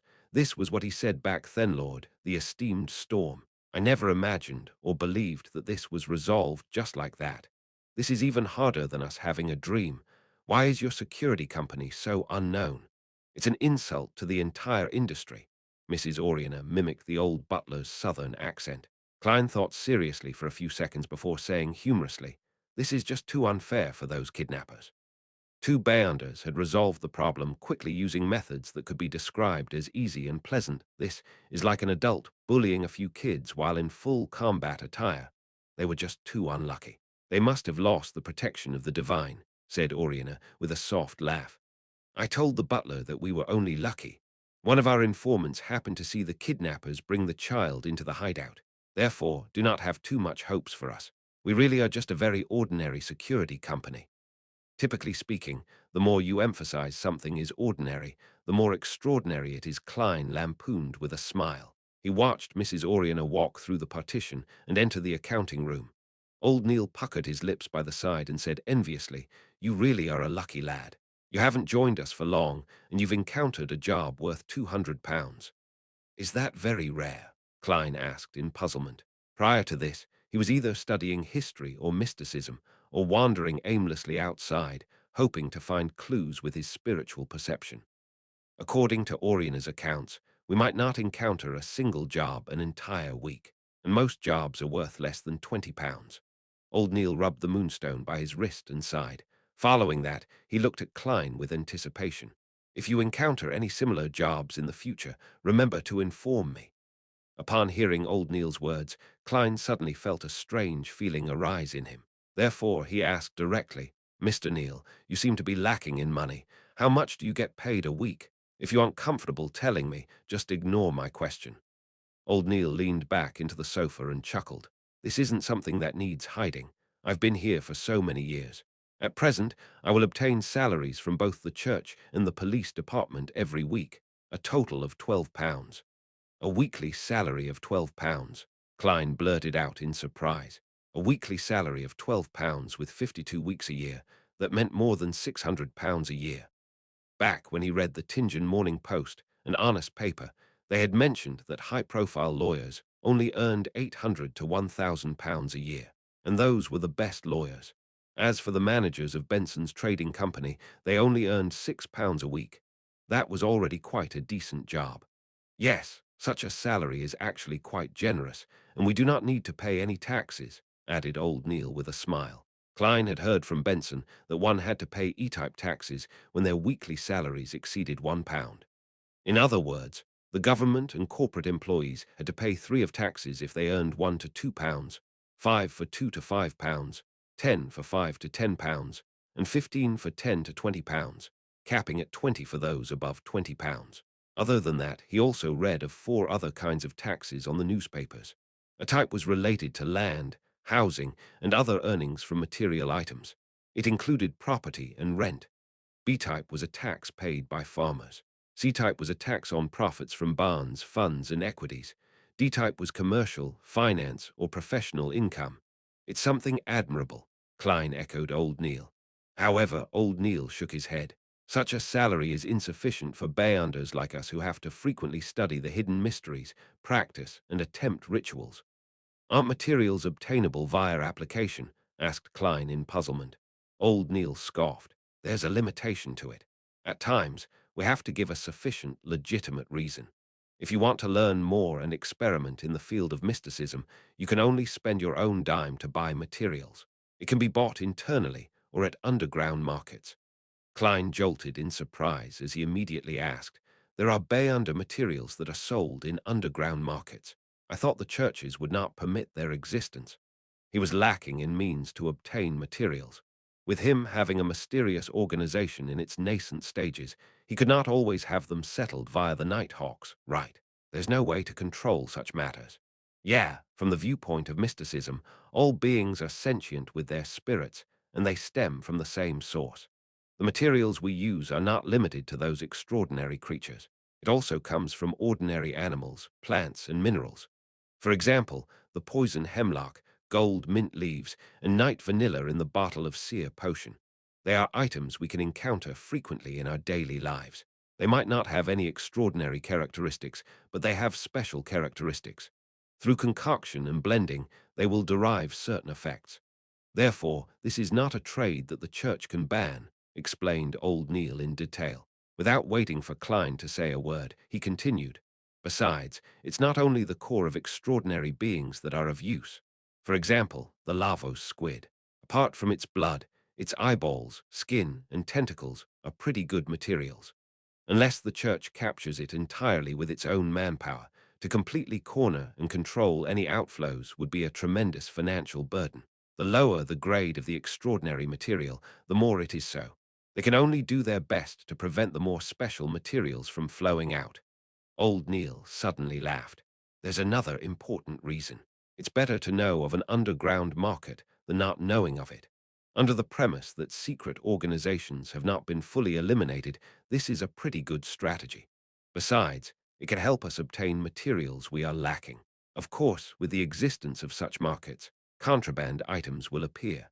As long as it's not something ridiculous or overly dangerous, we will turn a blind eye to it. At most, we would use them to enrich our vaults. Is it because the few large churches put each other in place, so no one can take excessive action? Klein guessed. Old Neil acknowledged tersely, but did not elaborate. I'm a seer.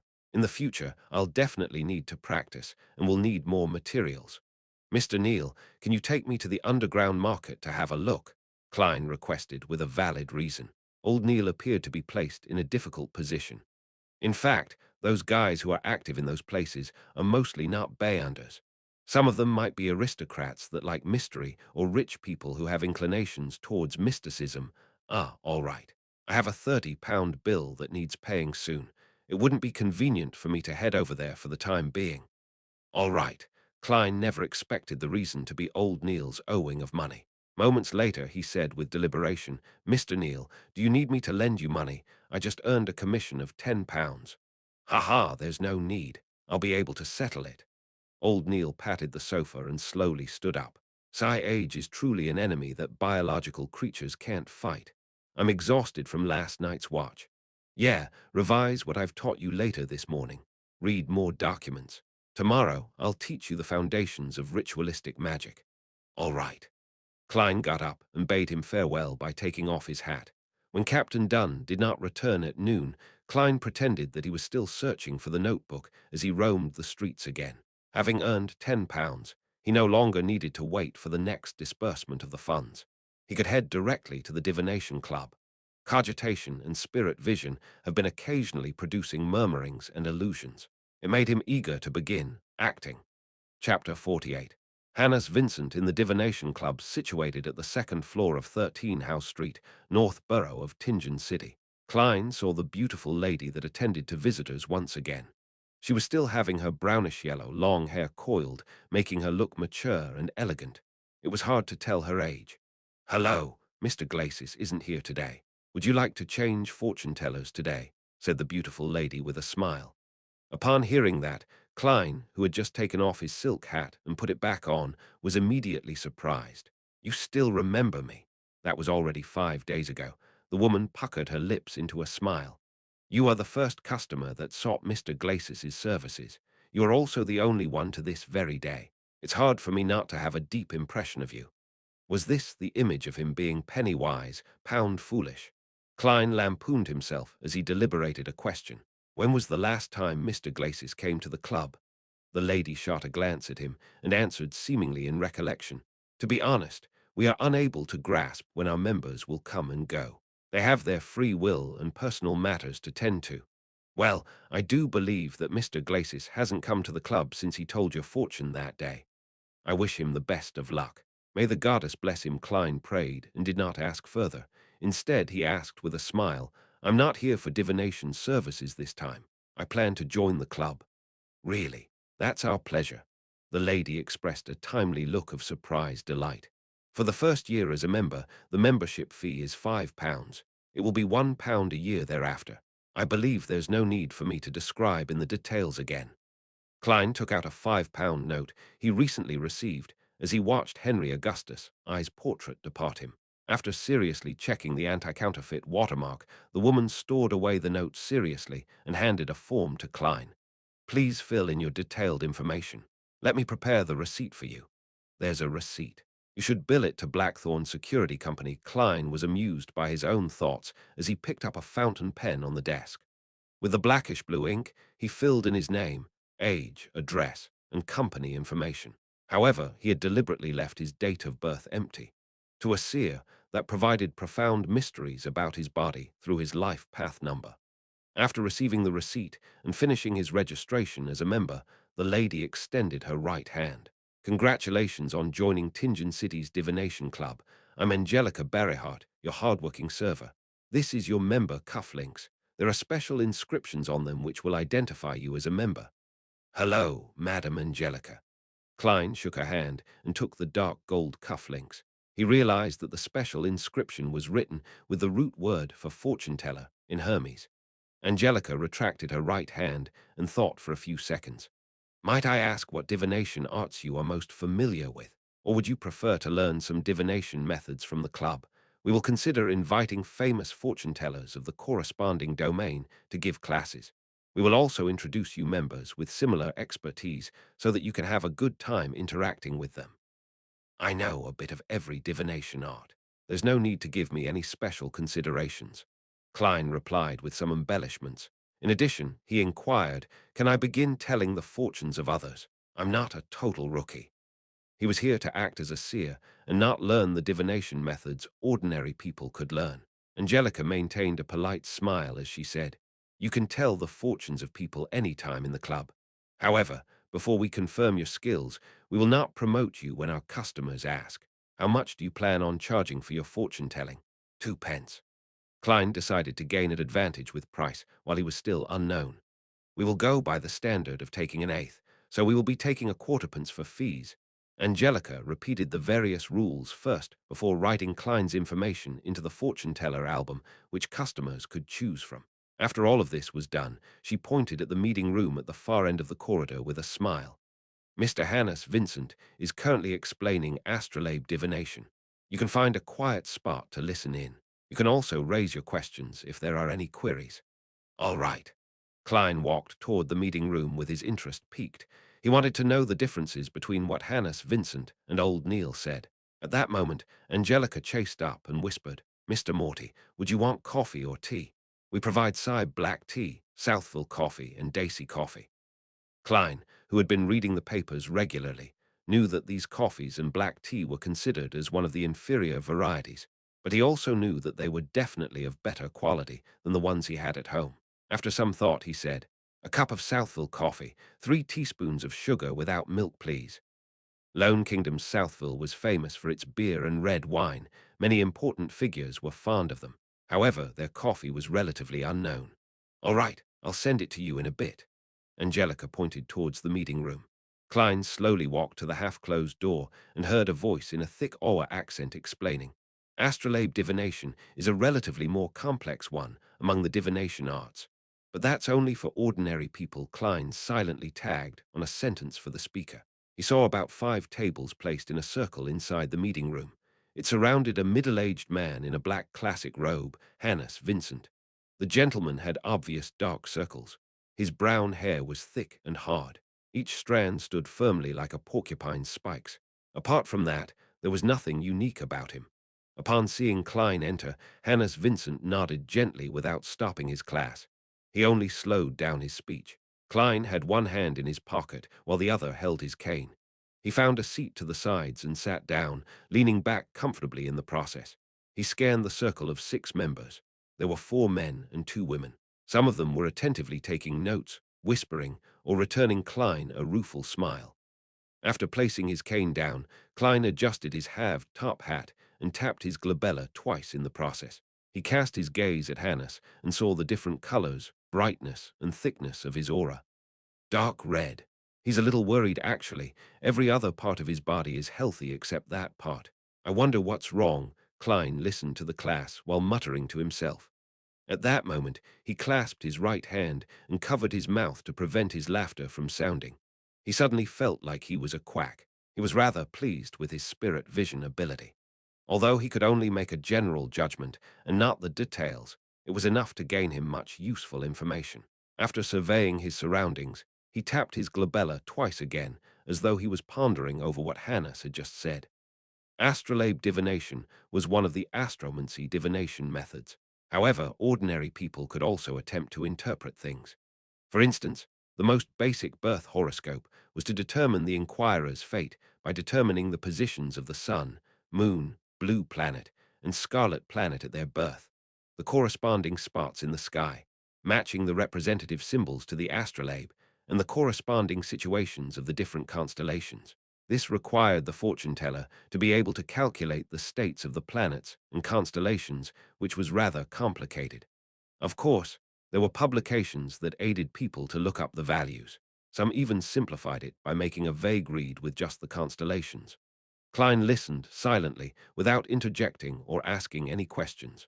From time to time, he would caress the hanging topaz at his sleeve or take a sip of the Southville coffee which Angelica had brought in. After some time, Hannes rubbed his glabella and said, "Perhaps you will need to attempt at creating your own astrolabe. Ask me if you have any questions. I will be in Moonstone."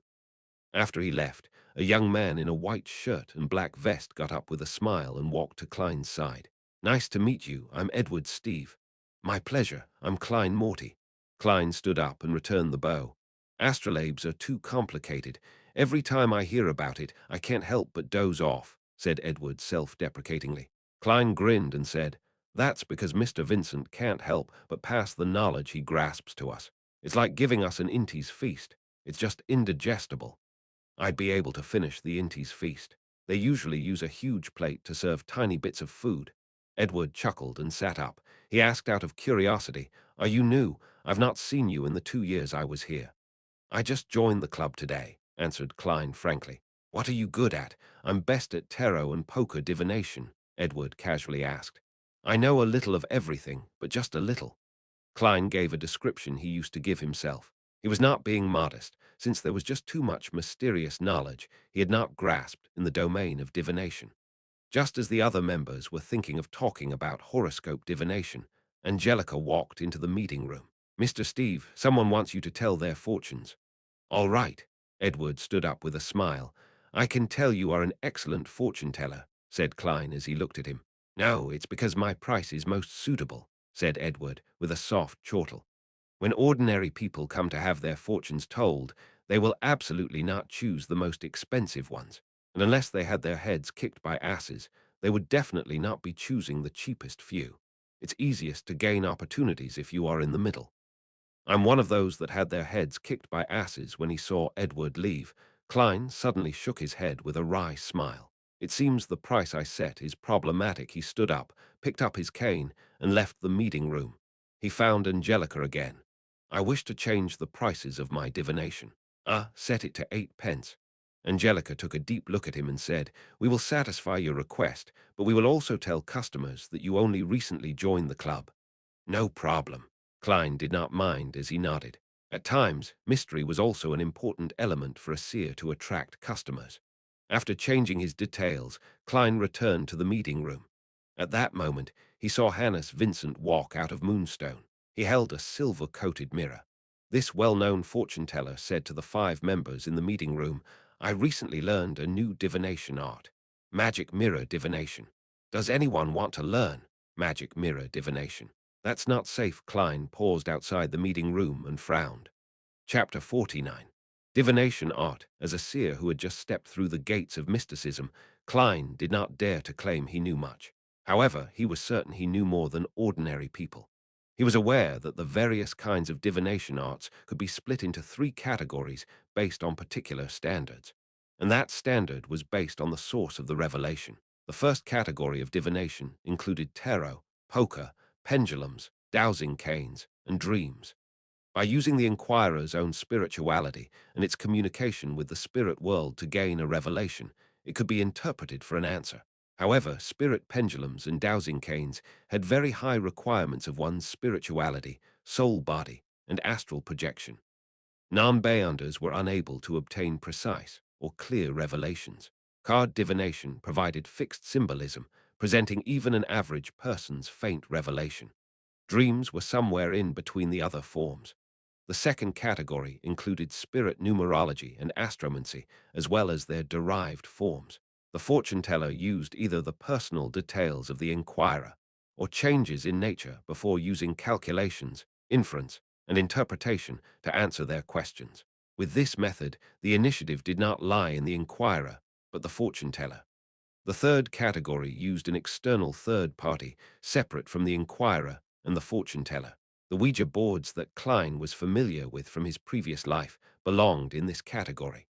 They used rituals to ask for a direct answer from the unknown or the supernatural, even though there was a high chance that an average person would not succeed. There were cases where they managed to communicate with malicious spirits or entities that drove them to insanity. These methods of divination usually led to tragedies. The magic mirror divination that Hannes Vincent mentioned belonged to the third category. In mysticism, mirrors were connected to the unknown and mystery, like they were the doors of the spiritual world. Thus, Klein stopped outside the meeting room, intending to learn how the famous fortune teller would explain the divination. Klein wanted to ascertain if he needed to inform the captain or not, raiding him at night. Of course, there was a safe way to do the magic mirror divination. One could ask for answers from the 7 orthodox divinities. Even if it was very difficult for an ordinary person to receive any real revelations, they would not be in any danger or suffer any after effects. The magic mirror divinations that were strictly controlled by the Nighthawks and mandated punishers were those that asked evil gods or mysterious existences for help. Furthermore, the fortune teller couldn't randomly fabricate things. Some phrases or qualities had the potential to invite the attention of unknown entities. In the world where the powers of the Beyonders exist, such divinations would often lead to tragedy. Klein even suspected that the original Klein, Welch, and Nair had committed such a forbidden divination by following the instructions of the Antigonus family's diary. At that moment, Hannes also explained the principle behind magic mirror divination and described the actual process.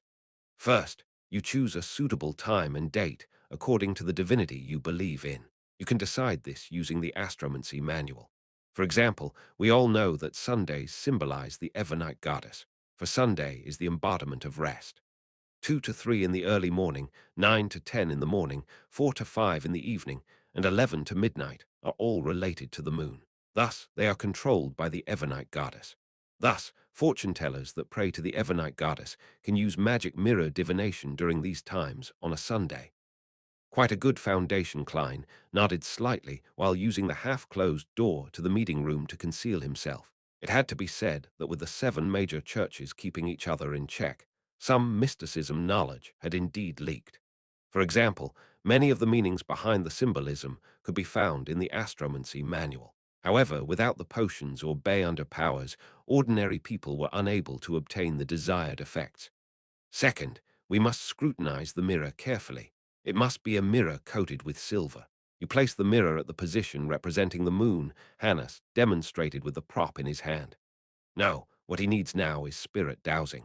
First, choose a position and recite the phrase. This place is suitable for magic mirror divination 7 times in your head, then see which direction the pendulum turns. Clockwise for true, counterclockwise for false, of course. If you are asking for answers from a malicious supernatural entity, the position would not matter. Rather, it would depend on whether the entity is interested in answering your questions. Klein silently corrected him. At this point, he felt like a teacher listening in on a lesson. Hannes. Vincent could not hear Klein's mental musings as he described the preparations in detail in a normal tone. When the members finished taking notes, he continued explaining. After showering, confirm that you have drawn all your curtains and locked your doors. After that, light up a candle and place it in front of the mirror before sincerely praying to the divinity you believe in. Try to keep your questions simple, as there's no need for fanciful embellishment after praying 7 times. Pick up your mirror and gently toss it on the ground. Make sure to be gentle. Remember the way it shatters, as that is a revelation from the gods. I will tell you the main symbolisms in a second. Phew, this is orthodox magic mirror divination. Klein heaved a sigh of relief as he walked into the meeting room and sat back down in his previous seat. He finished the rest of his Southville coffee in one gulp. So-called orthodox divination meant that it was possible to obtain revelations, but it was impossible to truly interpret it.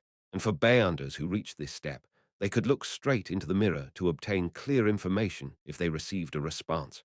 As there were many potential symbolisms after the shattering, Hannes taught for a long while. It was not done even when Edward Steve returned to the room after finishing his fortune-telling. Klein did not ask what Edward did for his fortune-telling or what method did he use, since it was an unspoken rule among fortune-tellers. While acting as a seer, he naturally had to abide by it strictly unless the other party mentioned it. I discovered that many a time our interpretation is too vague, as though it's meeting different requests, allowing different people to find a description of themselves from the interpretation. Edward drank a mouthful of black tea and said with a soft sigh, "For example, those that encounter adversities and calamities will eventually see the light of hope. Heh heh, but no one knows when the light of hope will come. For example, a journey might not be very smooth sailing, but you will definitely arrive alive. Hee hee, the dead will not retort me."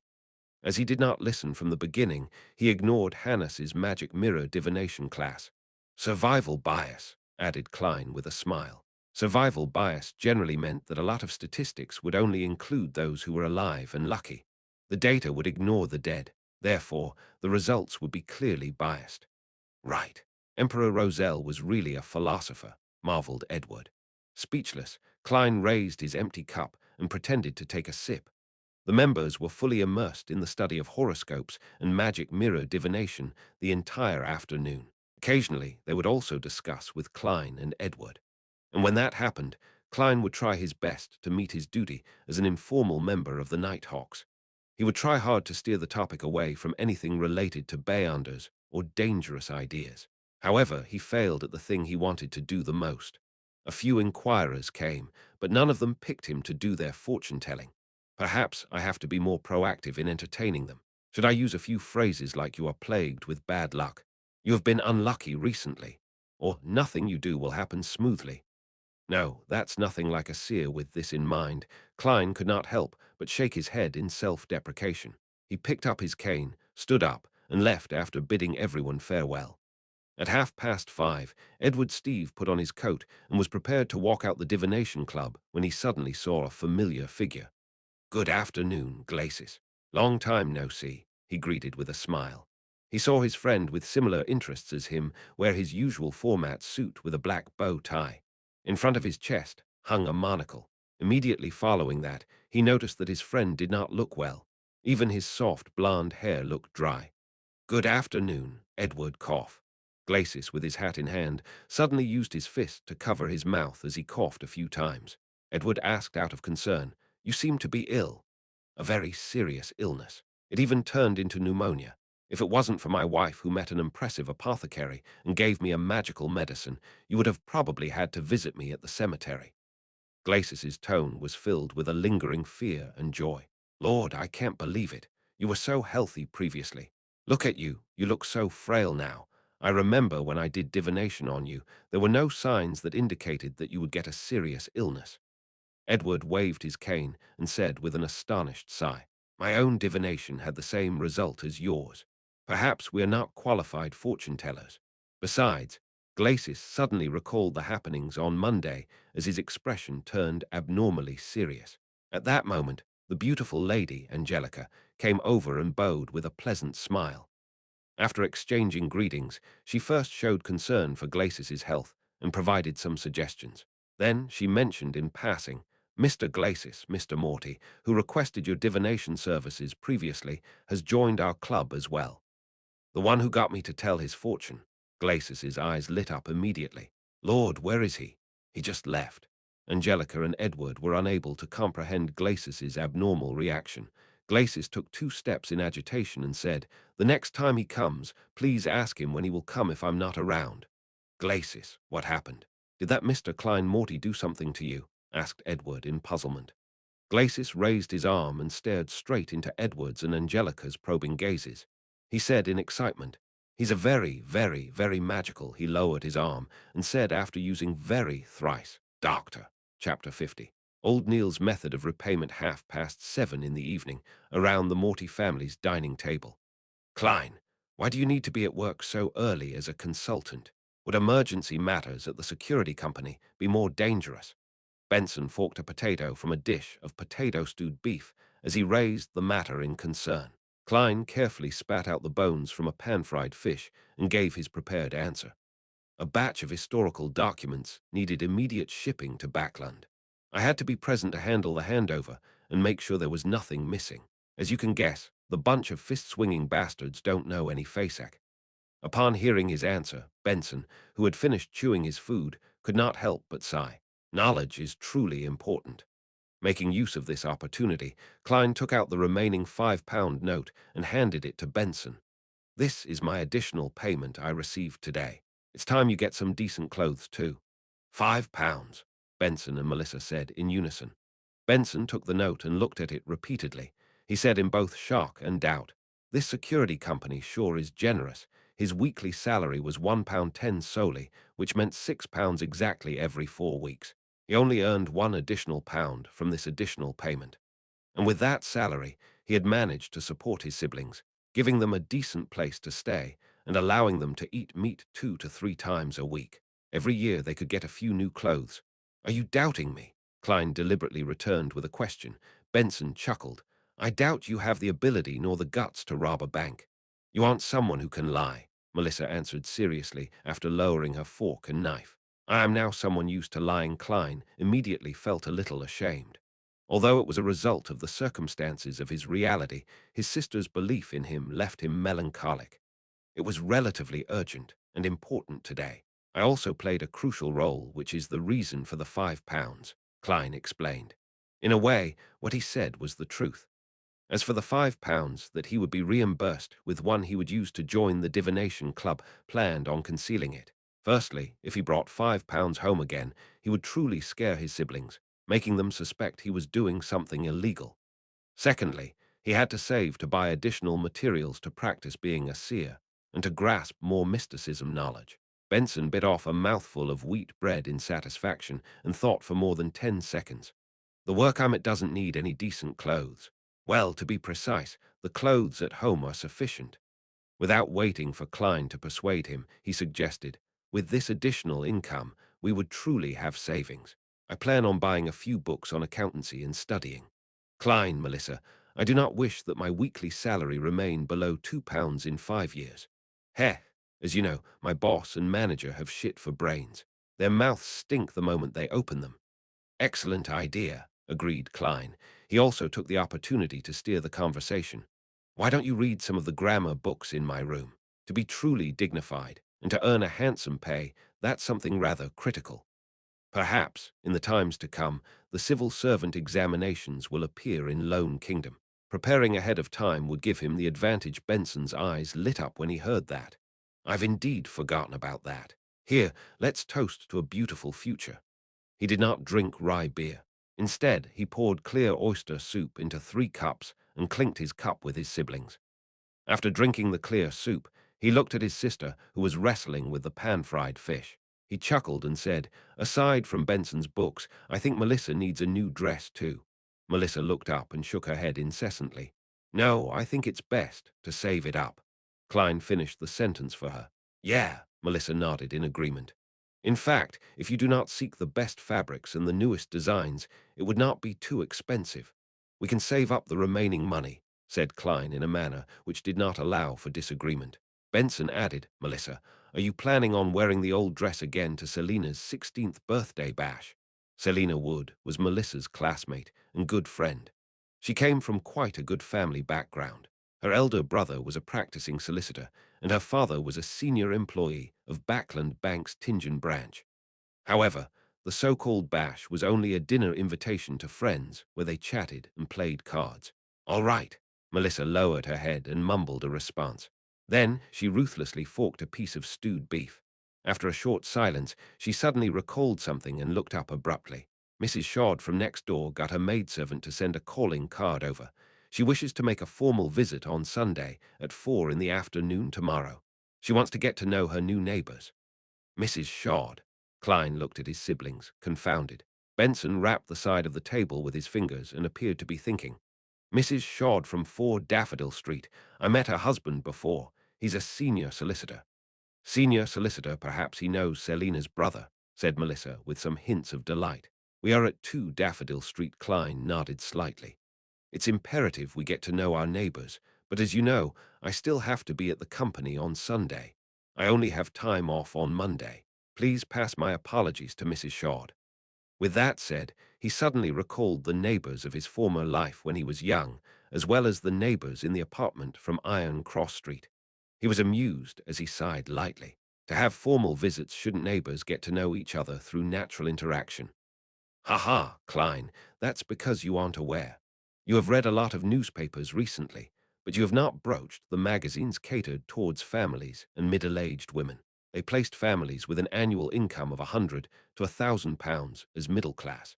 They promoted it as the framework of the entire kingdom and praised how the middle class doesn't have the arrogance of the aristocrats and the wealthy, nor are they as crass as the low-income brackets." Benson lightly and happily explained. "These magazines impart many simplified ceremonies which the aristocrats practice in their interactions. As such, it becomes a target of the middle class. Thus, this results in the differences between intimate calls, semi-formal calls, and formal calls." As he spoke, he shook his head and chuckled. "Typically, gentlemen, madams, and ladies who view themselves in this class will be very particular about details. They will visit their neighbors and friends from 2 to 6 in the afternoon. It's known as a morning call." "Morning call?" Klein and Melissa asked in surprise. "Why was a visit from 2 to 6 in the afternoon a morning call?" Benson put down his fork and knife, threw his hands up, and smiled. "I do not know why either. All I did was read the magazines my female colleague brought. Yeah, perhaps it's because they wear their morning gowns to make the call. Morning gowns were a form of formal attire worn during mass or gatherings. Later, it was considered as formal attire for the day, different from the formal attire for evening functions." "All right. Remember to buy some good coffee powder and tea leaves in the afternoon. Buy some muffins and lemon egg tarts from Mrs. Smiren. We must not ill-treat our neighbors." Klein chuckled as he dipped his remaining bread into the meat sauces, grabbed some potato and put it into his mouth. The next morning was a Sunday morning. Klein finished the last mouthful of inferior tea, put down the newspapers, and wore his half-top hat.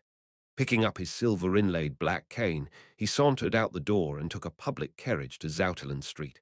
He greeted Razan, who was planning to sleep in the break room after finishing her night duty. After which, he went all the way down to the basement.